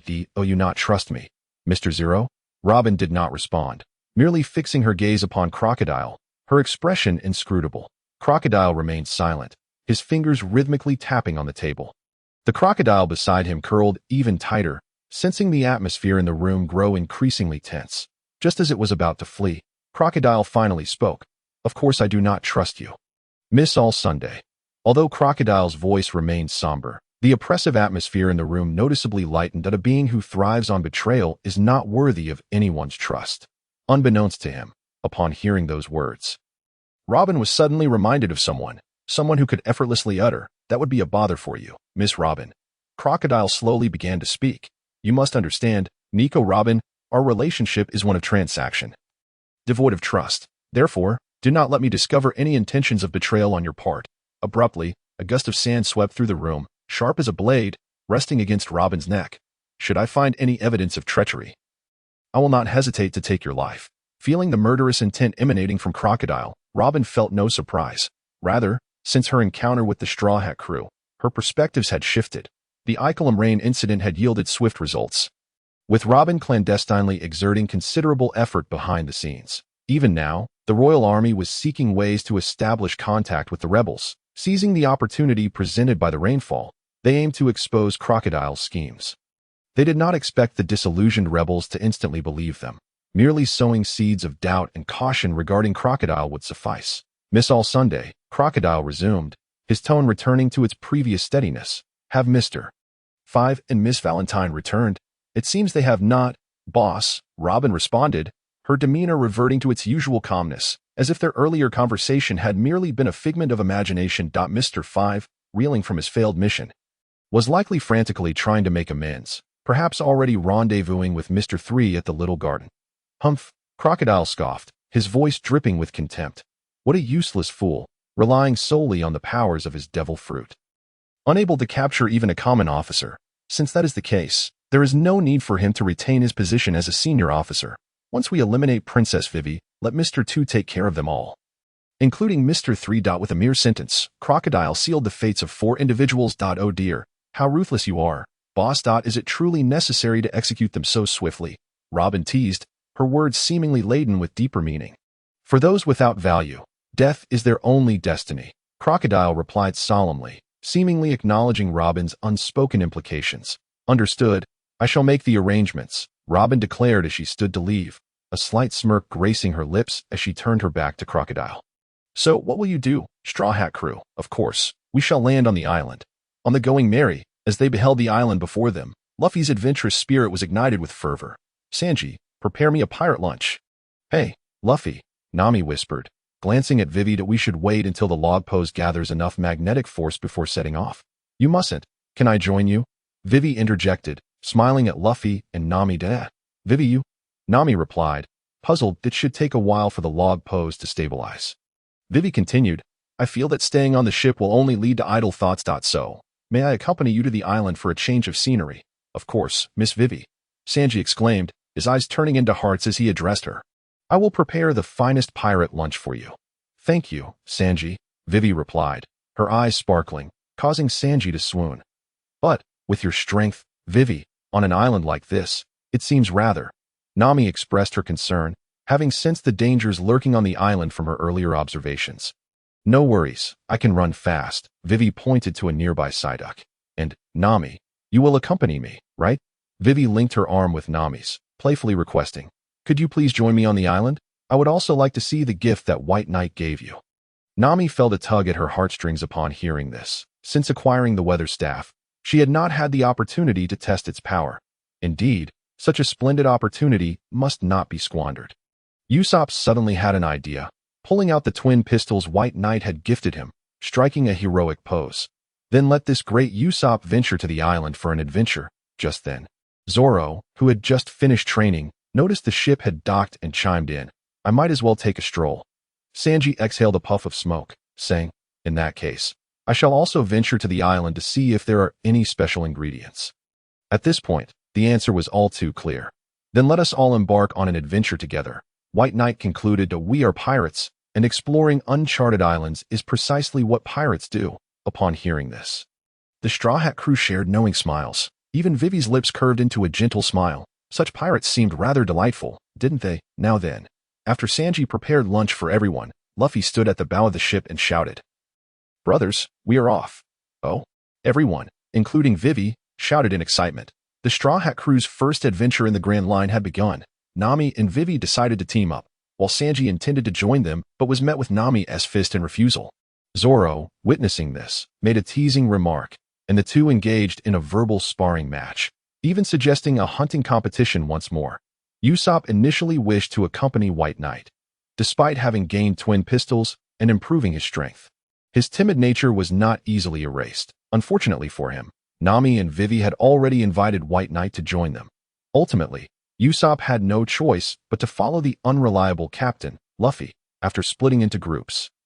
They all ventured deeper into the island. With everyone disembarked, the plot point about Nami discovering that they were on an ancient island was omitted. The so-called ancient island retained its prehistoric appearance due to the chaotic climate of the Grand Line.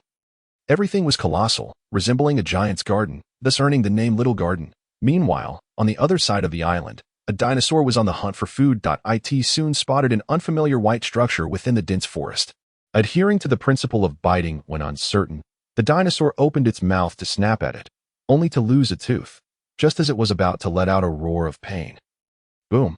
An explosion erupted beneath its feet, sending the creature flying. At that moment, two figures appeared before the white structure, Mr. 5 and Miss Valentine. Ignoring the dinosaur, they strode directly into the white cottage. The interior was quite simple, featuring a table and 4 chairs, and there were 2 individuals present. Point 1. A man with his hair styled into the shape of the number 3, leisurely sipped tea brewed just moments ago. Mr. 3, a senior officer of the Baroque works. The other was a young girl resembling a painter, her innocent demeanor fixated on Mr. 3, silent and watchful. She was none other than Mr. 3's partner, Miss Golden Week. Next time you want tea, could you fetch it yourself? Mr. Point 3, feeling uneasy under Golden Week's gaze, reluctantly handed over the teacup. Golden Week did not reply. She simply accepted the cup and sipped delicately, Truly impressive, Mr. 3, to maintain such leisure in constructing a place like this. Mr. 5 spoke up, though his tone seemed somewhat stiff. But let me be clear, this mission is ours. Do not interfere. Ha. Mission? Mr. 3's hair, shaped like the number 3, transformed into an exclamation mark as he mockingly replied. If I recall correctly, your mission has already failed. He fixed his gaze on Mr. 5, stating, currently, Vivi is our target. In an instant, the atmosphere in the room became somewhat stifled, leaving Mr. 3 in a state of bewilderment during the Golden Week. Just as she was about to employ her magical paints, Mr. 3 surprisingly softened his stance first. Ha ha ha. Don't be so serious. He gestured for the two to take a seat and even offered them freshly brewed tea before revealing his intentions. Let us join forces, Mr. 5. That as he produced a stack of bounty notices from behind him, he continued, when I laid eyes on the pirate ship carrying Princess Vivi, I was genuinely taken aback. The captain has a bounty of 60 million. The first mate 100 million. And the total bounty for the Straw Hat Pirates amounts to 240 million. At this point, Mr. 3 seemed somewhat contemplative. It appeared that after fleeing, Princess Vivi had encountered some remarkable figures. He then turned to Mr. 5 and remarked, if she had been with the Straw Hat crew back then, you would likely be dead by now. Ha ha ha. However, the two did not display any signs of anger upon hearing this. Mr. 3 found it peculiar, assuming they were merely putting on a brave front, and proceeded to say, moreover, there are additional surprises on this island. He produced 2 more bounty notices. When I saw those 2 fellows, I could hardly believe my eyes. The captain of the giant warrior pirates, the blue demon Dory, and the red demon Broggy, who had vanished a century ago, have been living right here in this little garden. Mr. 3 lifted the bounty notices to show the 2, exclaiming with excitement, each of their bounties has reached 100 million berries, and they are still valid. As he concluded, Mr. 3 seemed to recall something amusing and burst into laughter. Eliminating Princess Vivi would be a mere trifle, but if we can deal with the Straw Hat crew and those 2 giants, Mr. 3, like a cunning demon, whispered, the boss will not only forgive your past mistakes, but may even promote us. Ha ha ha. Upon hearing this, Mr. 5 and his companion remained expressionless, leaving Mr. 3 and Golden Week perplexed. At that moment, Mr. 5 spoke up, but can we truly handle them? Just those 2 giants alone would be beyond even your wax figures. Would it not? Fear not, Mr. 3 replied with a confident smile. Confrontation is the most foolish approach. With a little ingenuity, even the tallest mountain can be leveled. Wow. In a certain part of the garden, Luffy's excited shouts never ceased. Wow. Beside him, Usopp's cries of despair echoed continuously. The reason for this was simple. The 2 were leaping between several thunder lizards. Thunder lizards, resembling giraffes, were colossal dinosaurs with long necks. Upon spotting the thunder lizards, Luffy's eyes sparkled, and with a swift rubbery maneuver, he pulled Usopp onto the head of a thunder lizard. He then proceeded to use its neck as a slide, instantly provoking the ire of numerous thunder lizards, who opened their mouths wide to snap at Luffy. Usopp, caught in the midst of their massive jaws, felt utterly hopeless. If he were not bound, he was certain he would have shot Luffy for this terrifying escapade. What if he slipped and ended up in their mouths? Just as Usopp pondered this, Luffy inadvertently led both of them to be swallowed by a thunder lizard. Yet the next moment, they fell out from the lizard's neck, landing safely in the arms of a giant. What? Both Luffy and Usopp exclaimed, their eyes wide with shock at the sight of the giant. He, with a long beard, wielding a shield in one hand and a sword in the other. Dory laughed heartily. Such vibrant humans. It seems I have not had visitors like you in ages. Meanwhile, on another front, freezing airflow. Nami swung her weather stick, activating both ice and wind elements, instantly freezing several dinosaurs in place. Impressive, Miss Nami, Vivi exclaimed, her face lighting up with joy as she watched. Thank you, Bai Ye. This weather stick is absolutely perfect for me. Nami responded, equally delighted. As a navigator, possessing such a weapon was indeed marvelous. We are companions, Bai Ye nodded in affirmation. Just then, a hearty laugh resonated. It seems this island has welcomed new guests. As the voice echoed, a massive figure appeared before the trio. A giant wielding a colossal axe looked at them with a cheerful demeanor. By the way, do you have any alcohol? What is this? Both Vivi and Nami were somewhat startled. A giant, and it appears to be one of the great pirates from a century ago. Bai Ye then spoke up. I was not mistaken. One of the captains of the giant warrior pirates, the red demon Broggy. A giant. A pirate? Vivi and Nami were astonished by Bai Ye's words, yet they did not doubt their authenticity. For Bai Ye had openly admitted his penchant for collecting bounty notices. I never imagined that even after 100 years, there would still be those who recognized me. Buggy exclaimed, surprised, as he continued. It seems I must properly entertain you. Ah ha ha ha. So, I shall take charge of the drinks, Bai Ye replied. Then with a flick of his wrist, placed 10 barrels of liquor on the ground. Upon witnessing Bai Ye's display, Buggy was momentarily taken aback, then remarked, Our guests are indeed delightful. Ah ha ha ha. He. Thank you for the drinks. The dinosaur meat is already roasted, so please, do not hold back. After Dory offered to host Luffy and Usopp, he generously mentioned that there was alcohol aboard his ship, leading to the scene described above. Luffy and Usopp feasted heartily on the enormous leg of the dinosaur, prompting another round of laughter from Dory. At this moment, Usopp turned to Dory and asked, Uncle, why are you here alone? Is there no village? Hearing this, Dory's smile faded as he addressed the two. My village is called Elbaf. Located somewhere in the Grand Line. In our village, there are rules. If two people have a dispute, they must submit to the judgment of the god of Elbaf. The god of Elbaf eternally protects the righteous. After swallowing a piece of dinosaur meat, Dory continued, This island is now a battleground between me and a certain man. Only one of us will emerge victorious and live on. It has been 100 years. 100 years. Upon hearing Buggy's words, both Vivi and Nami were left astounded. Ah ha ha ha. Do not worry. Our lifespan as giants is 3 times yours, Buggy exclaimed, downing another barrel of Bai Ye's spirit. Feeling utterly content as he began sharing his experiences with the group. Even if you have 300 years to live, after a century, wouldn't your fighting spirit have waned? Vivi still seemed puzzled. What significance does continuing to fight hold? What is the reason behind your conflicts? Boom. Just as Vivi finished speaking, the volcano at the center of the island erupted violently. Upon hearing the sound, Buggy slowly rose. Young girl, you ask what significance it holds. Stroking his battle-scarred axe, he proclaimed loudly, Of course, it is for glory. Buggy shouted as he charged towards Dory. Reasons are something I have long forgotten. Bang. The two giants collided fiercely, shaking the entire island. Countless dinosaurs scurried in search of refuge. Still unable to comprehend, Vivi gazed at the battling figures, her expression distant. They were no longer merely fighting. Bai Ye's voice resonated. Victory has become their sole belief in life. He looked toward Nami and Vivi, stating, Let us go and watch. This promises to be an exceptionally thrilling battle. On the other side, Luffy and Usopp, brimming with excitement, made their way towards the battlefield. Meanwhile, deep within the dense forest, Mr. Point 3 chuckled and addressed Mr. 5, stating, Now is the time. Mr. 5. Go and deliver a little gift to our friends. I believe they will surely appreciate it. Ha ha ha ha. The forest echoed with Mr. 3's boisterous laughter. Fools who only know how to fight with fervor are truly easy to deal with. Ha! On the ancient island, the battle between the two colossal giants was nearing its conclusion. After a century of combat, they were intimately aware of each other's strengths. Ultimately, they both collapsed to the ground.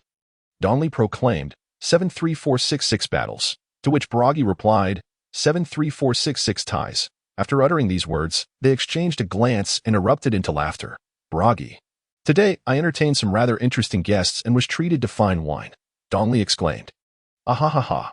I too encountered some intriguing guests today and enjoyed quite excellent wine, Buggy responded. Upon hearing each other's words, the two paused for a moment. It seems the guests we encountered must be our companions, Donley remarked. Then let us break the norm and host them together, Buggy added with a smile. Thus, the two giants, along with Luffy and his crew, gathered near the central volcano to commence a feast. Usopp scurried over to Buggy's side, eager to hear tales. Filled with inspiration, he decided to call both Buggy and Donley his masters. One day, I shall become a warrior just like you two, Usopp declared, a hint of bravado in his voice. However, this was met with Buggy's innocent inquiry, Young man, do you wish to become a giant? Which elicited laughter from Nami and Vivi nearby. Donley, eagerly downing the spirit offered by Luffy, couldn't help but laugh heartily. Brother Bai Ye's wine is even more delectable than what Luffy brought. Indeed, it is brewed personally by Bai Ye, Luffy said, unabashedly praising Bai Ye.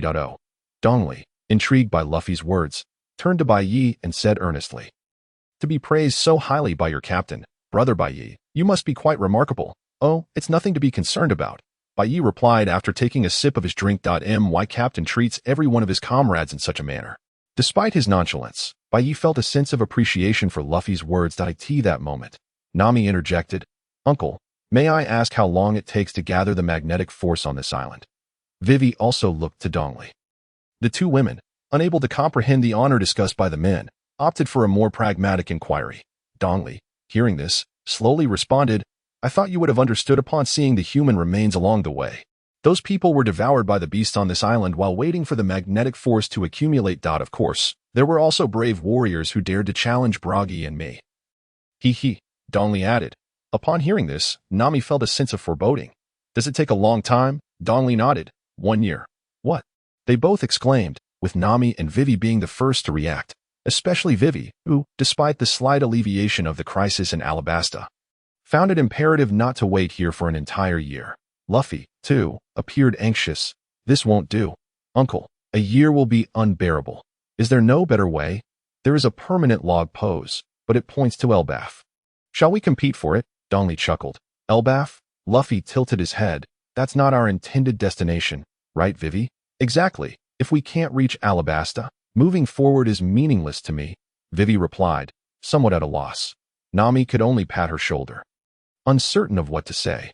Then how about we set sail and see what happens? Dongli mused before bursting into laughter. If luck is on our side, perhaps we can find our destination. Upon hearing this, Luffy genuinely considered it. Really? That sounds promising. Don't joke around. Luffy, do you know how slim the chances are of finding Alabasta without a log pose? Nami exclaimed, feeling exasperated as she contemplated giving Luffy a punch. Yet Luffy looked at her earnestly. It's possible, right? If there's a chance, we must try. He continued, staying here means we won't accomplish anything. Nami gazed at Luffy, momentarily at a loss for words. Bai Ye couldn't help but think. You truly are something, Luffy. Even Dongli laughed heartily. Young Luffy, you are indeed quite amusing. At that moment, Bai Ye spoke up. However, we may not need to take that step, as it seems there are others on this island besides us. Bai Ye's gaze shifted toward the dense forest. Luffy, you see it too, don't you? Upon hearing this, Luffy lowered his straw hat and replied, yes, quite clearly. Almost as soon as they finished speaking, a voice emerged from the forest, Chestnut Kick. Immediately after, a figure flew out from the thicket, landing before them. It was Mr. 3. Following him, Sanji emerged from the forest, fuming. Did you just say you want to kill Miss Vivi? Let us rewind a bit. Sanji, who had been engaged in a hunting competition with Zoro, was drawn to the sounds of the giants' battle. As he approached, he sensed Mr. 3 and Gold Week hiding nearby through his observation hockey. Seeing that the giants were nearly finished with their wine and were unharmed, he realized his plan had failed. Cursing Mr. 5's unreliability, he decided to alter his strategy and sought an opportunity to eliminate Vivi. This led to Sanji's furious response. In truth, Bai Ye and Luffy remained so composed because they had sensed Sanji's presence. Mr. 3. Upon seeing the man, Vivi immediately recognized him and exclaimed in shock, Miss Vivi. Please rest assured, I shall protect you as a knight, Sanji declared, attempting to take credit while glancing at Nami. Of course, that includes you, Miss Nami. This statement earned him only an eye roll from Nami. Since he is here, then Gold Week should be as well. Vivi anxiously inquired of Sanji. Sanji, have you seen a little girl with him? Yes, but she seemed like just a child, so I didn't pay much attention. Besides, I would never lay a hand on a girl, Sanji replied casually. She is not an ordinary child, Vivi said, her expression tense, and proceeded to describe Gold Week's ability to influence and even control people's actions through colors. This left Sanji astonished. Could it be some kind of devil fruit power? Not at all. Bai Ye's voice suddenly emerged from the forest. As the group turned to look, they were met with a rather amusing sight. A little girl was being held by the collar by Bai Ye, making her way towards them. Bai Ye himself was adorned with various colors, his face having not escaped unscathed. She is likely just extraordinarily gifted, Bai Ye remarked, a smile forming on his painted face. Ha ha ha. Several individuals were witnessing Bai Ye in a rather disheveled state for what might be the first time, unable to suppress their laughter. This left Bai Ye at a loss for words. As for Huang Jinzhou, he found no ill will towards her. After all, in the original narrative, this girl managed to reform several members of the Baroque works into good people. She even went on to work at a CAF. Furthermore, he couldn't bring himself to act against a minor at this moment. Huang Jinzhou was somewhat bewildered, as she had never encountered someone so impervious to her colors, whether it was the betrayal of black, the mockery of yellow, the fury of red, or even the green of the hat, an original concept. None could provoke even the slightest emotional response from him. Unable to contain her curiosity, Huang Jinzhou contemplated. Could this person truly be devoid of emotions? If Bai Ye were privy to the girl's musings, he would surely smile and say, "My apologies, but to cultivate one's spirit is paramount to cultivation itself. My resolve is not so easily swayed." Bai Ye had been traversing this world for quite some time. Within the confines of his time-manipulated surroundings, he had no idea how long he had been cultivating. His heart had become as unyielding as steel. How dare a mere splash of paint challenge him? Absurd. After confiscating all of Huang Jinzhou's pigments, Bai Ye turned his gaze toward Mr. 3, who was being thoroughly subdued by Sanjid in the original tale. Mr. Point 3's abilities were hardly formidable, relying merely on sneak attacks and the properties of wax. He was swiftly defeated after a few exchanges with Luffy. Now, with Sanji's superior strength and the application of haki, it was a simple matter to handle him. This time, Nami didn't even need to use the puppet talisman. The self-important Mr. 3, in a fit of humiliation, revealed his plan. Upon hearing that he intended to sow discord between the two giants and the Straw Hat crew by lacing their drinks with explosives, hoping to reap the benefits, Luffy and Usopp were the first to erupt in anger. A moment's thought revealed that regardless of what giant consumed the explosives, it would jeopardize their subsequent duel. Naturally, this infuriated Luffy and Usopp. Dongli and Buggy were equally enraged, not only because it would affect the duel but because if his plan succeeded, they might be forced to turn against their friends in the Straw Hat crew. A truly malicious scheme. Thus, the ensuing moments saw the two giants, along with Luffy and Usopp, unleash a relentless beating upon Mr. 3. Had he not been a user of the candle fruit, he would have surely met his demise. Ultimately, Bai Ye delivered the finishing blow. Mr. 5 and Miss Valentine were already under his command. In a fit of rage, Mr. 3 fainted instantly. At that moment, Nami suddenly posed a question that had been overlooked by everyone. Where had Zoro gone? Deep within the forest, the peculiar white candle house echoed with the sounds of a snail phone, as Zoro, lost and carrying a triceratops, wore a perplexed expression. How could such a strange house exist here? With Zoro's limited reasoning, he could not fathom an answer and decided to push the door open to locate the incessantly ringing snail phone. Upon connecting, he inquired, "Who is it?" The voice on the other end was ominous. "Don't play dumb with me. Ember.3.its me. Mr. 0. I've issued a task several days ago. Why have you not reported back?" Upon hearing this, Zoro's pupils constricted as he quickly pieced together the situation. This house was the base of the Baroque Works agents. The purpose of their visit was quite evident. "You and Miss Huang Jinzhou have completed the task. Haven Tu. Eliminate Princess Vivi." Just as expected, a slight smirk appeared on Zoro's lips as he casually replied, "Yes, the mission was quite successful." Crocodile nodded in satisfaction and continued, "Excellent, Mr. 3. I've dispatched the unlucky trio to your location with an eternal pointer to Alabasta. You should have seen them by now." Hearing this, Zoro turned to the two windows nearby, where a creature was perched. The unlucky trio had just arrived. Upon seeing Zoro, they froze in place, recalling the terror they felt when he had a knife to their throats. Moreover, Bai Ye had already used a puppet talisman on them. Thus, the otter promptly offered the eternal pointer with both hands. Zoro smiled and informed the snail phone, "I've got it. The pointer is in hand." Crocodile's lips curled into a smile as he paused and added, "Now, return. The final mission is about to commence." Zoro replied with a grin, "Oh, we'll be there shortly." After hanging up, Zoro noticed the candle house beginning to melt. He took the snail phone and the eternal pointer and departed.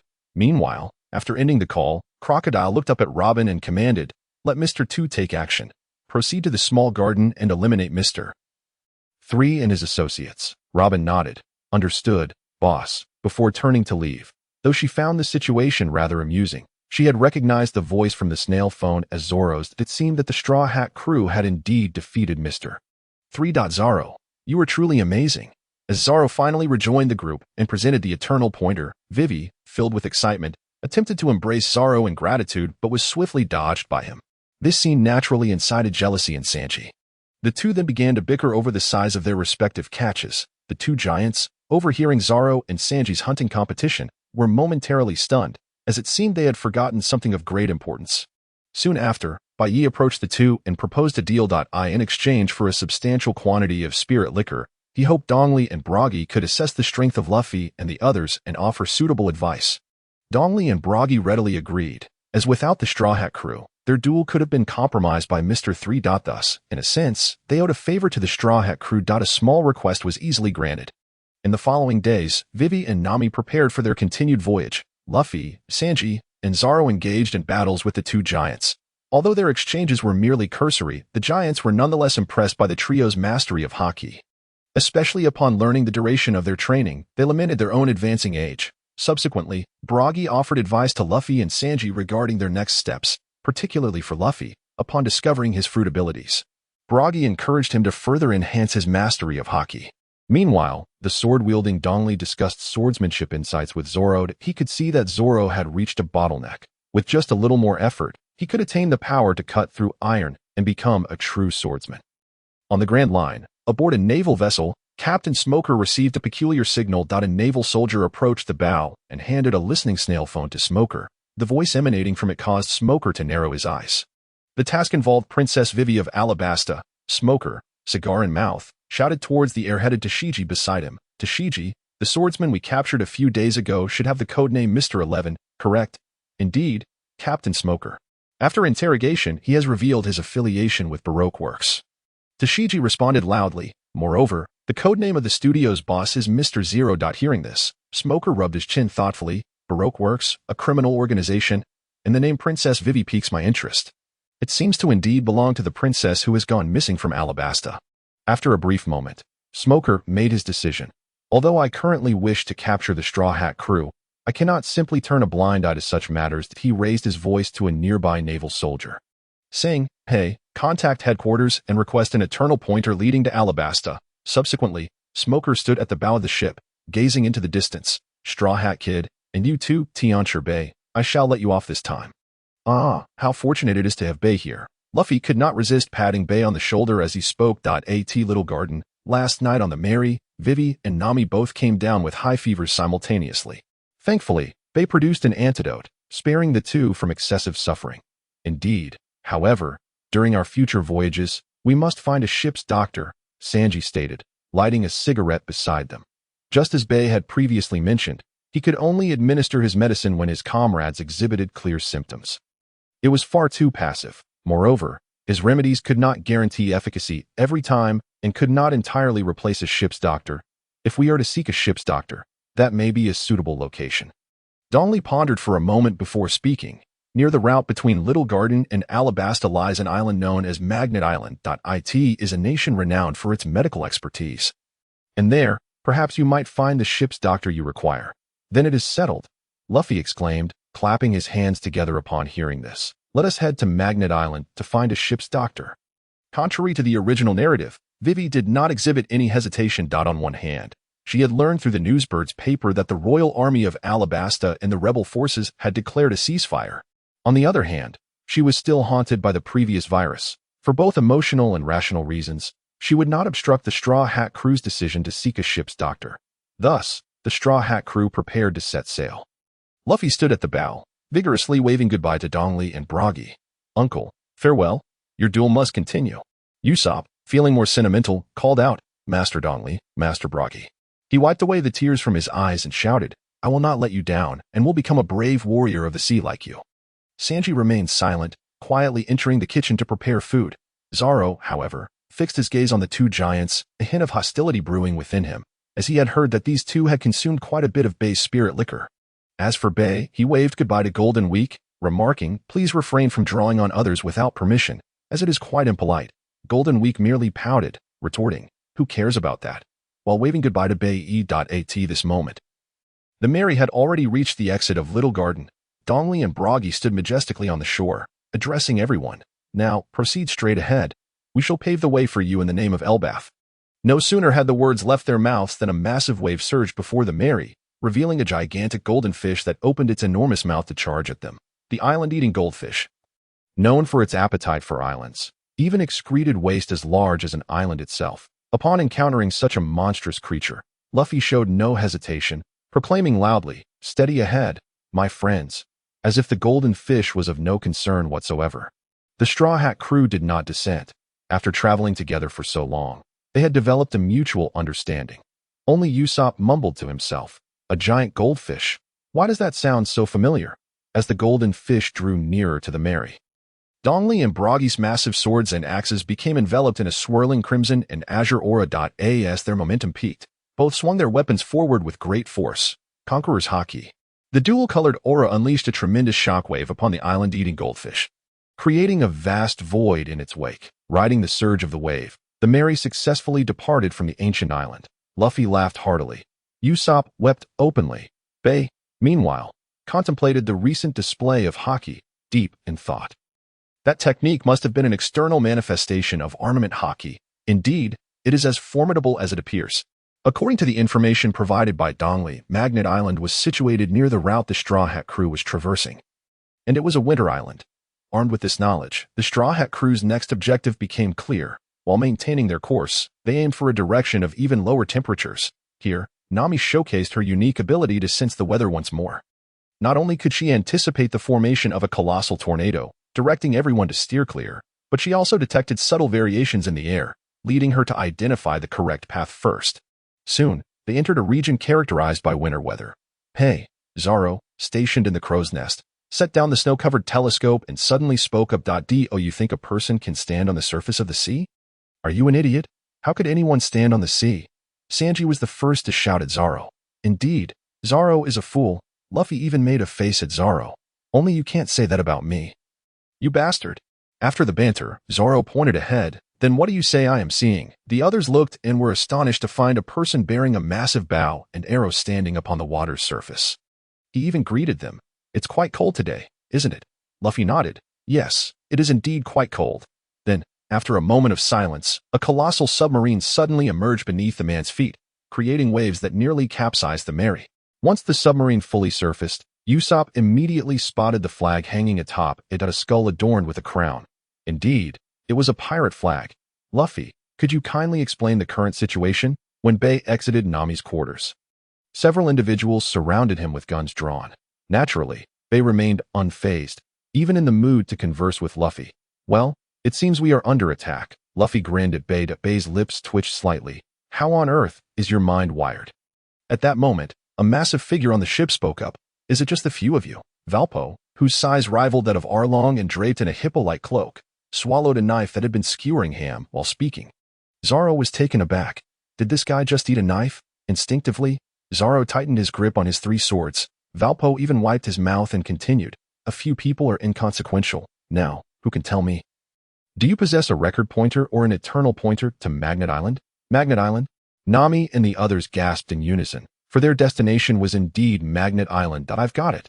At that moment, Vivi exclaimed loudly, You are Valpo, the king of Magnet Island. Upon hearing this, the group was even more astonished. The king? How could it be? If he were truly the king, how could he have become a pirate? Usopp looked utterly shocked. There is no mistake. Vivi stated solemnly, I once attended the World Conference with my father and saw him there. From the moment he started speaking about Magnet Island, I recognized him. Ha ha ha ha. Valpo laughed heartily. That's right. I am indeed the king of Magnet Island. But suddenly, he shifted the conversation. However, wait a moment, I'm feeling a bit hungry. With that, he lunged toward the Mary, chopping down a large piece of the ship's railing. Mary. Usopp was the first to react, drawing out his elemental Desert Eagle and taking action. Bullets infused with lightning and fire shot forth simultaneously, striking Valpo in an instant. It triggered an overload explosion, sending Valpo flying onto the surface of the sea. Meanwhile, the Straw Hat crew simultaneously sprang into action, bringing down all the intruders on the ship. It was about time this happened. Zoro sheathed his sword with a hint of exasperation and remarked. As for Luffy, he picked up another blade that had been discarded when Walpole was sent flying. To everyone's astonishment, he bit into it. The next moment, he spat it out, exclaiming, How dreadful, with a face full of disdain. Are you an idiot? Usopp, taking on a sharp-toothed demeanor, quipped at Luffy. That guy is undoubtedly a devil fruit user. And you dare to call it inedible? Shouldn't it be considered inedible instead? Upon hearing this, Sanji chimed in. It must be the power of the Goma Gomu no Mi. Having perused a devil fruit encyclopedia in his youth, he made an educated guess. Let us haul him up and interrogate him. Bai Ye stood at the edge of the ship, which had been damaged by Walpole, feeling a pang of sympathy. He silently resolved to inscribe a long-lasting activation array on the ship, covering it from bow to stern. He then clasped his hands together, declaring, Kenkwashue Long In. Moments later, Walpole, nearly drowning, was hoisted aboard the ship by a water dragon. Subsequently, he received another round of beatings from Luffy and the others. The reason being his destruction of the Mary.